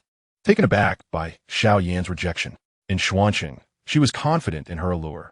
While perhaps not the most beautiful, her charm undoubtedly ranked among the top 3, even surpassing that of her captain. Yet now, being rebuffed by Xiao Yan caused her playful demeanor to evaporate, replaced by curiosity. Xiao Yan's cheeks twitched, yet he maintained his smile. With your beauty, dear sister, surely all beneath heaven would fall at your feet. Would you truly concern yourself with one such as me? Since the elder sister is unwilling to part with her possessions, Xiao Yan decided to take his leave. He could no longer endure the presence of this woman, as he found himself utterly unable to gauge her true strength. Her mastery over Do Qi was remarkable, and she was likely only a step away from becoming an emperor. Such a formidable woman was not to be trifled with, otherwise his life would be at grave risk. Must my brother truly abandon me once more? She queried. Given that we are both opportunists in this endeavor, I intend to share the spoils of the Iron Blood Mercenary Corps with you. However, if you depart in such a manner, do not blame me for keeping the treasures all to myself. Ah, the alchemists of today are exceedingly wealthy. With no interest in beauty or riches, my only recourse is to reluctantly accept this fortune. The elder sister brushed a stray lock of hair behind her ear and addressed Xiao Yan. Xiao Huahua, feeling indignant, thought, what a shameless woman. She is truly beyond brazen. When the opportunity arises, I must ensure she is invited into our group of the audaciously shameless. Chapter 85. The Serpent People Clan. In the woods outside Xian City. With the formidable power of the Wind and Cloud Emperor, his flying skill enabled him to traverse the distance swiftly, soon arriving at the battlefield in the distance. The Wind and Cloud Mercenary Corps, in terms of both numbers and quality, fell short when compared to the Iron Blood Mercenary Corps. Consequently, the Wind and Cloud Mercenary Corps found themselves at a disadvantage, with their fallen comrades strewn across the ground, yet the deaths of their allies ignited their fighting spirit. To die alongside one's comrades in battle was indeed a noble fate. However, as he gazed towards the 2 battlefields of the emperors, he suddenly questioned his own vision. On the battlefield where Lan Bin fought, the clash between Lan Bin and Taishan had escalated into a life-and-death struggle. Although Lan Bin had gained a slight upper hand in the early exchanges, Taishan had lingered at the pinnacle of emperor for many years, proving to be far more terrifying than even Yuji. He swiftly regained the initiative and, taking advantage of the arrival of the Purple Rose Mercenary Corps, inflicted a wound upon Lan Bin as a form of retribution. Lan Yin, caught off guard by the arrival of the Purple Rose Mercenary Corps, was sent flying several meters by a punch from Tai Mu. Just as Tai Gu was about to strike again, a graceful figure appeared before him, while simultaneously, a similar silhouette emerged in front of both Lan Yin and Tai Mu. They were the 3 members of the Purple Rose Mercenary Corps who had just arrived, accompanied by Yuji, thereby completing the quartet of the Purple Rose Mercenary Corps. This time, they not only engaged in combat, but also dispatched their most elite forces. Yu Qian, Yu Xin, Yu Qing, what is the meaning of this? Did we not agree to join forces? Are you intent on breaching our pact? Tai Gu coldly addressed the woman before him. What alliance? The leader merely instructed us to bring Lan Yin back. As for everything else, my sisters and I have no desire to involve ourselves. You humans may continue your slaughter, Yu Qian, the seemingly delicate woman beside Tai Gu, retorted. Possessing the same supreme emperor-level power as Tai Gu, being the 3rd leader of the Purple Rose Mercenary Corps. We will return this person once we capture him. You should assist us in eliminating the Wind and Cloud Mercenary Corps instead. Tai Gu pointed towards the direction of Lan Bin and Taishan. I'm sorry, but we have no interest. We are taking Lan Yin with us. If you have the ability, you can pursue us. The woman standing beside Lan Yin approached him. I have no intention of going with you. Lan Yin wiped the blood from the corner of his mouth and glared at Yu Xin with a fierce expression. He glanced at Lan Bin and then at the 3 women before him, uncertain whether they were friends or foes, and was reluctant to act hastily. If he were to provoke them into becoming enemies, that would spell disaster. Fear not. We possess means to ensure your departure.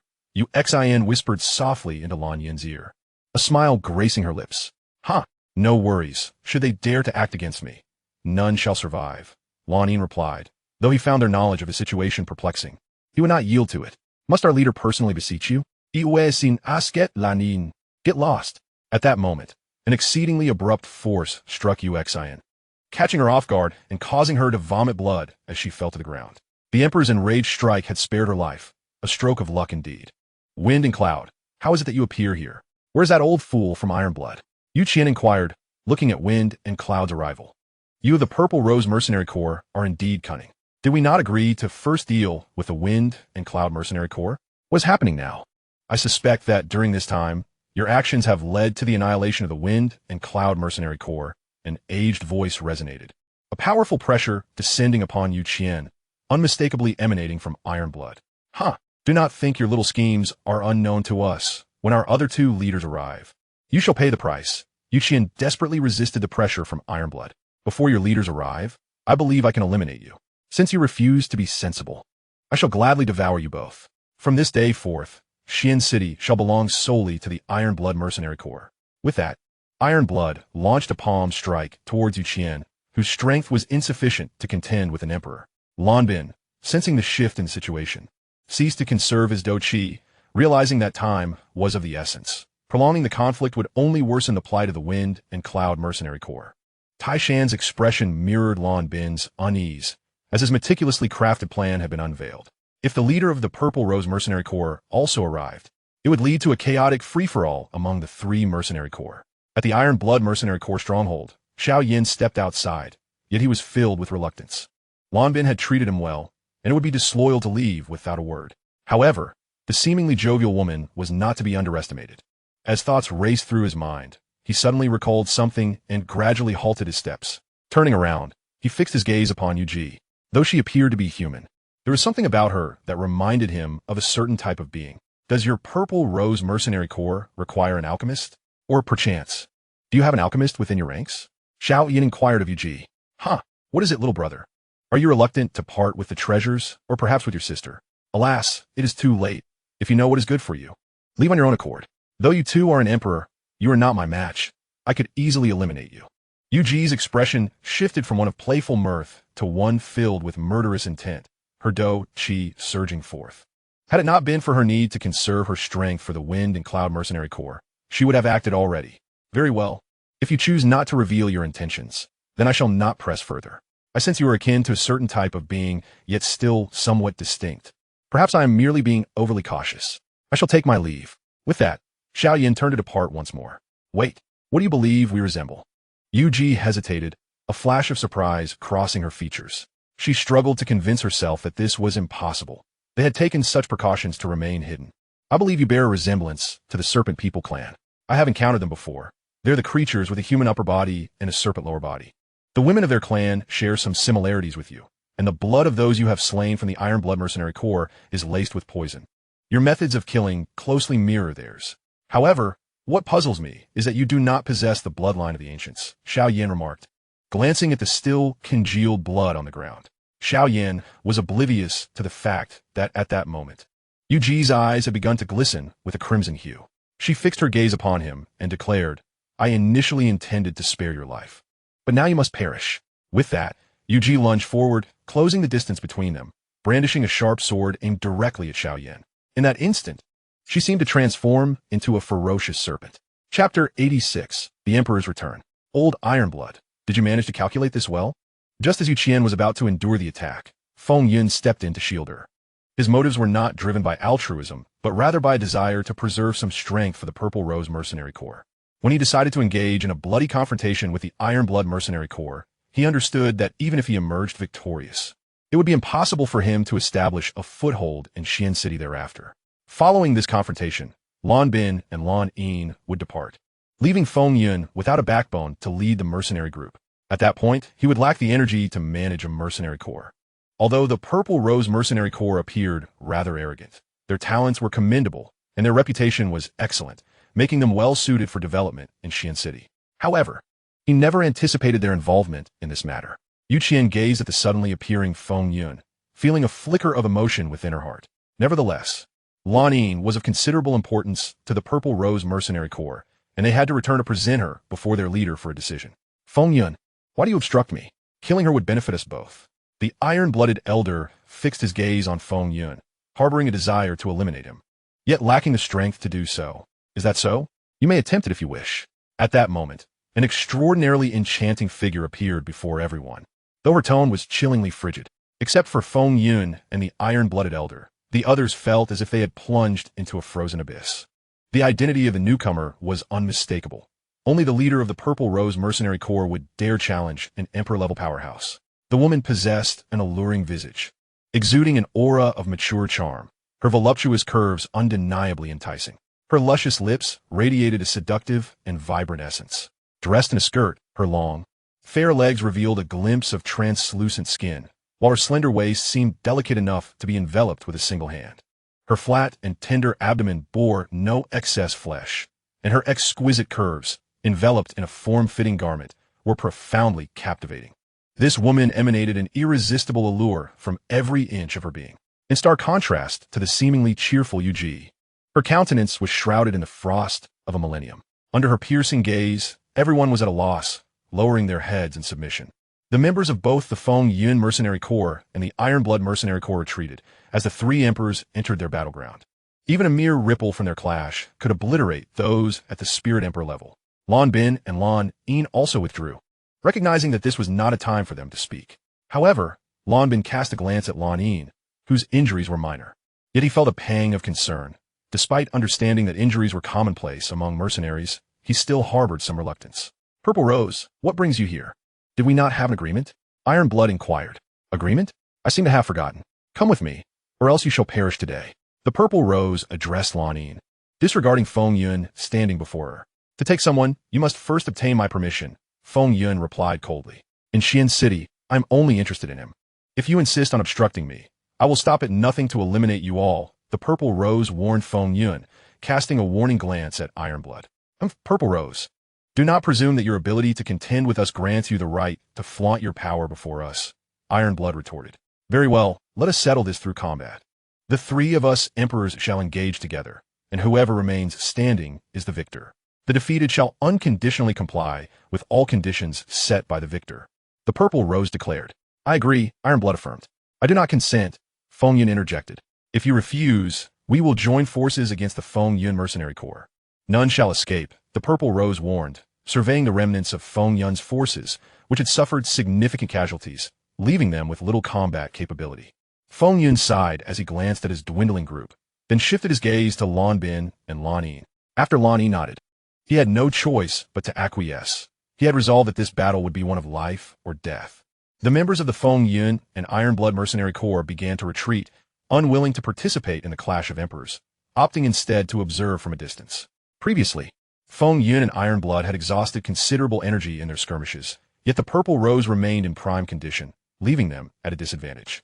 As she surveyed the two, a smirk of triumph graced the Purple Rose's lips. If Lan Yin proved useful to her, then her identity's exposure would hold little terror. I never anticipated you possessed heavenly fire. How intriguing, Yuji remarked, smiling at Xiao Yan. Xiao Yan regretted his earlier words, knowing that the Serpent people despised humans. He had foolishly walked into the line of fire. Even at the pinnacle of Emperor level, he could merely withstand a brief onslaught with his heavenly fire's transformation. With his bone wings unfurled, he seized an opportunity to flee the scene. I have matters to attend to, so I must take my leave. He hurled a flame toward Yuji while making his escape. Yuji harbored a deep-seated fear of heavenly fire. She glanced at Xiao Yan, gritted her teeth, and endured the searing flames. As Xiao Yan was about to exit the courtyard, a serpent tail, spanning over 10 meters, lashed out at him, sending him crashing against the courtyard wall. Xiao Yan cursed. Damn it, I forgot about that move. Despite knowing she belonged to the serpent people, he had always regarded her as human, never considering her ability to transform into a beast. However, unlike Cai Lin, who morphed into a 9-colored swallowing python, Yuji transformed into a serpent person, retaining her human upper body while her lower half became that of a serpent. Yet, as she transformed into a serpent person, her power surged, astonishingly surpassing the emperor level to reach that of an emperor. Beastification, a specialty of the demon race on the continent of creation. The primary distinction between demon-kin and magical beasts lies in the latter's ability to fully transform between human and beast forms, while the former undergoes partial beastification. Just as Yuji could morph her lower half into a serpent tail, other demon-kin possess their unique forms of beastification.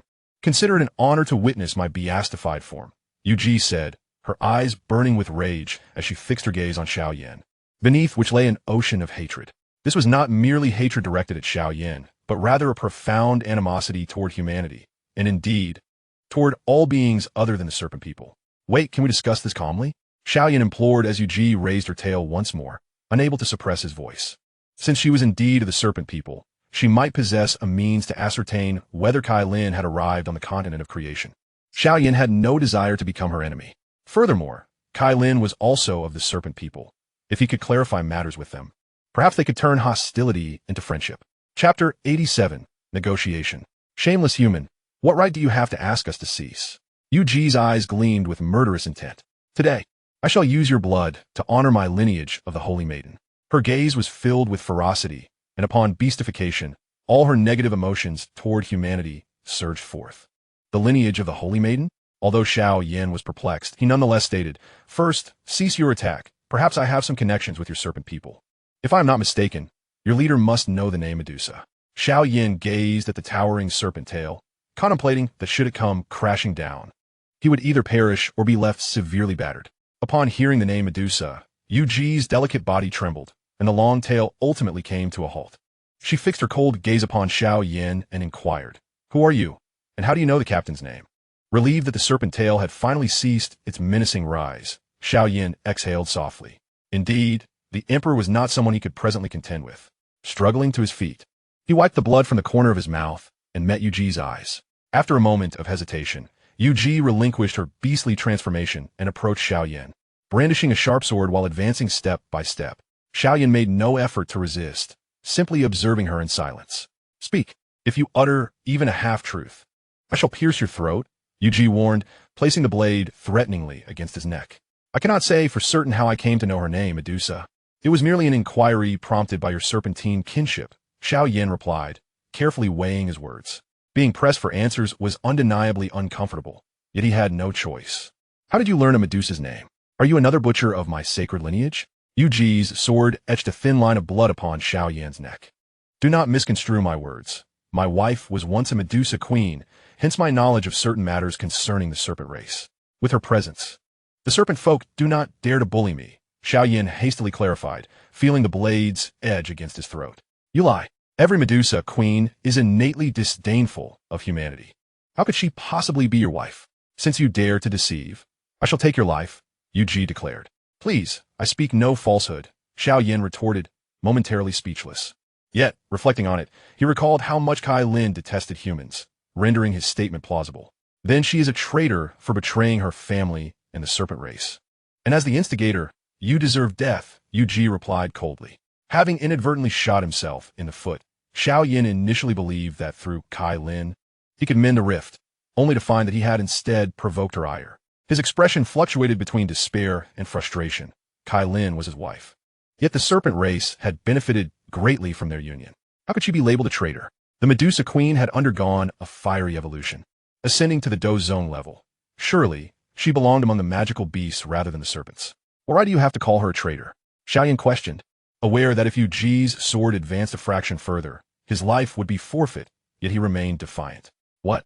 You claim she ascended to the Dozone through fiery evolution?" Yu's expression shifted to one of disbelief. As the second-in-command of the Purple Rose Mercenary Corps, she was privy to certain secrets surrounding the Medusa Queen. Historically, every Medusa Queen faced a perilous trial when transitioning from the Dohuang to the Dozone, a challenge that could span decades to resolve. However, exceptions existed, particularly those who evolved through advanced flames.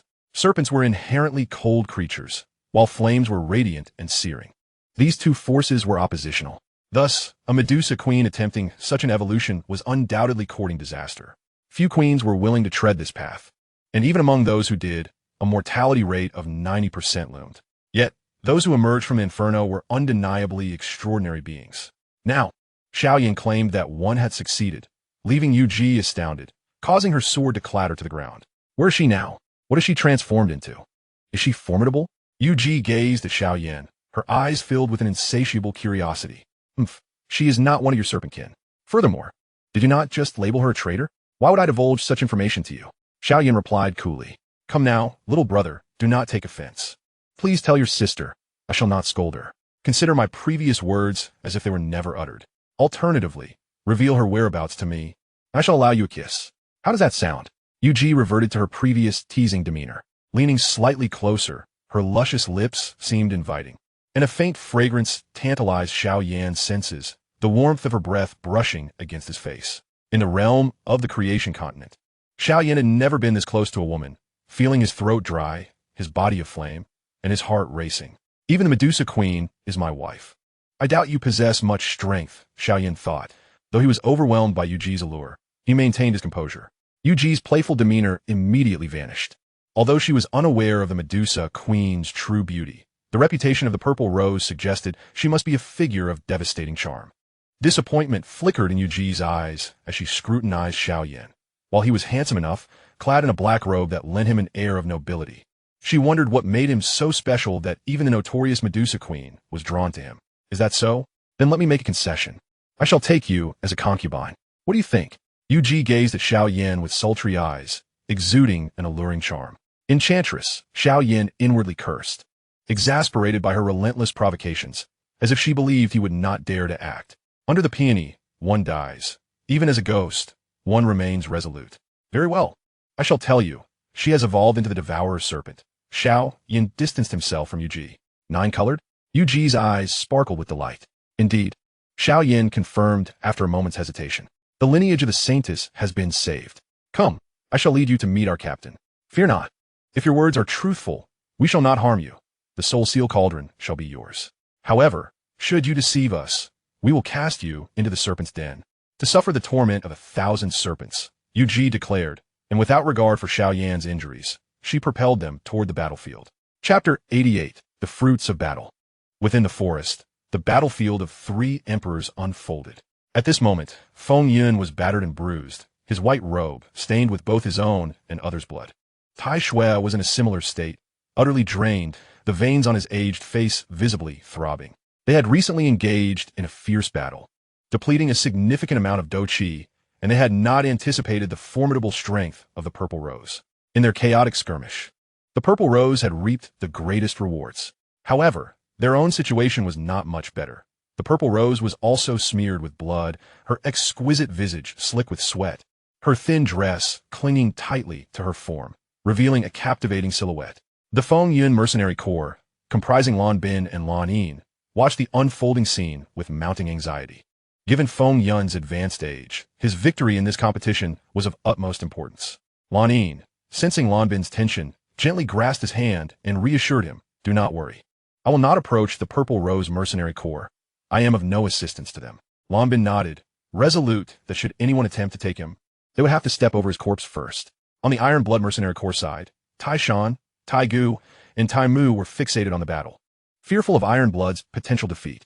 Iron Blood and Feng Yun had long been locked in a deadly rivalry, and having offended the Purple Rose, he was now at a significant disadvantage. In contrast to the Iron Blood and Feng Yun mercenary groups, Yu Qian and her companions remained notably composed. Their captain still held a final trump card. Victory was assured for them this time. The Purple Rose, to be frank, I hold your mercenary group in high regard. Why not marry Iron Blood? I shall release you all. Iron Blood suddenly burst into laughter. Old man, your words are truly foul. Today, I shall ensure that your loathsome mouth is silenced once and for all. I detest your kind of sanctimonious humans the most, Purple Rose retorted, fixing her gaze upon the two of them. Unappreciative wretches. In that case, I shall send every member of your mercenary group to the Black Alliance. You two mercenaries are utterly oblivious to the prowess of a 4th-tier alchemist. Today, I shall demonstrate the might of potions. Upon finishing his words, Iron Blood consumed a black pill. As the pill entered his body, his skin began to darken, becoming parched, yet his fighting spirits surged back to 90%, transforming him into a truly fearsome figure. This is bad. He has consumed a demonic pill, Feng Yun remarked coldly, observing Iron Blood. The demonic pill is a type of potion that rapidly enhances one's power in the continent of creation. Most of these potions operate by draining the life force or potential of individuals to bolster their strength, and such potions have been classified as forbidden substances, much like the devouring life pill that Xiao Yan ingested. In contrast to Feng Yun, Purple Rose maintained her composure.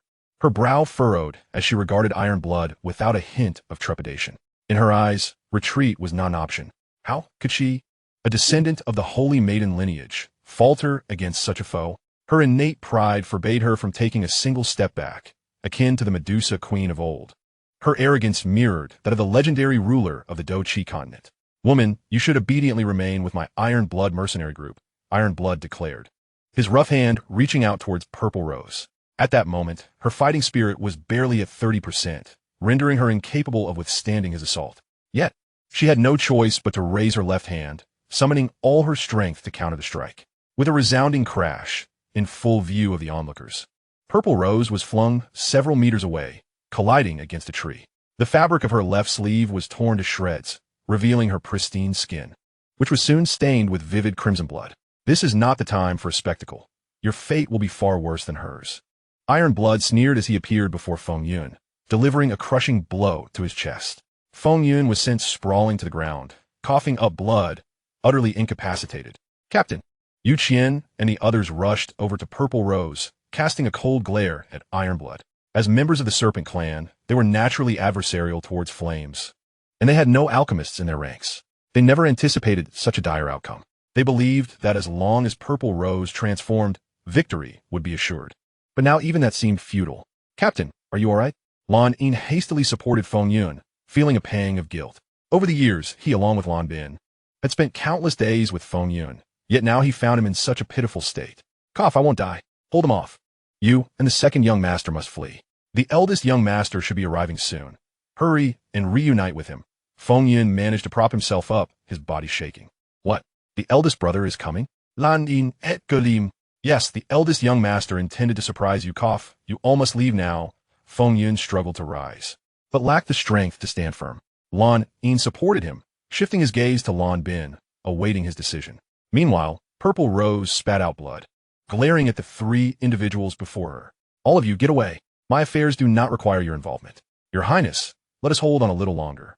Once the second captain arrives, the four of us should be able to confront him," Yu Qian urged. "Indeed, Your Highness.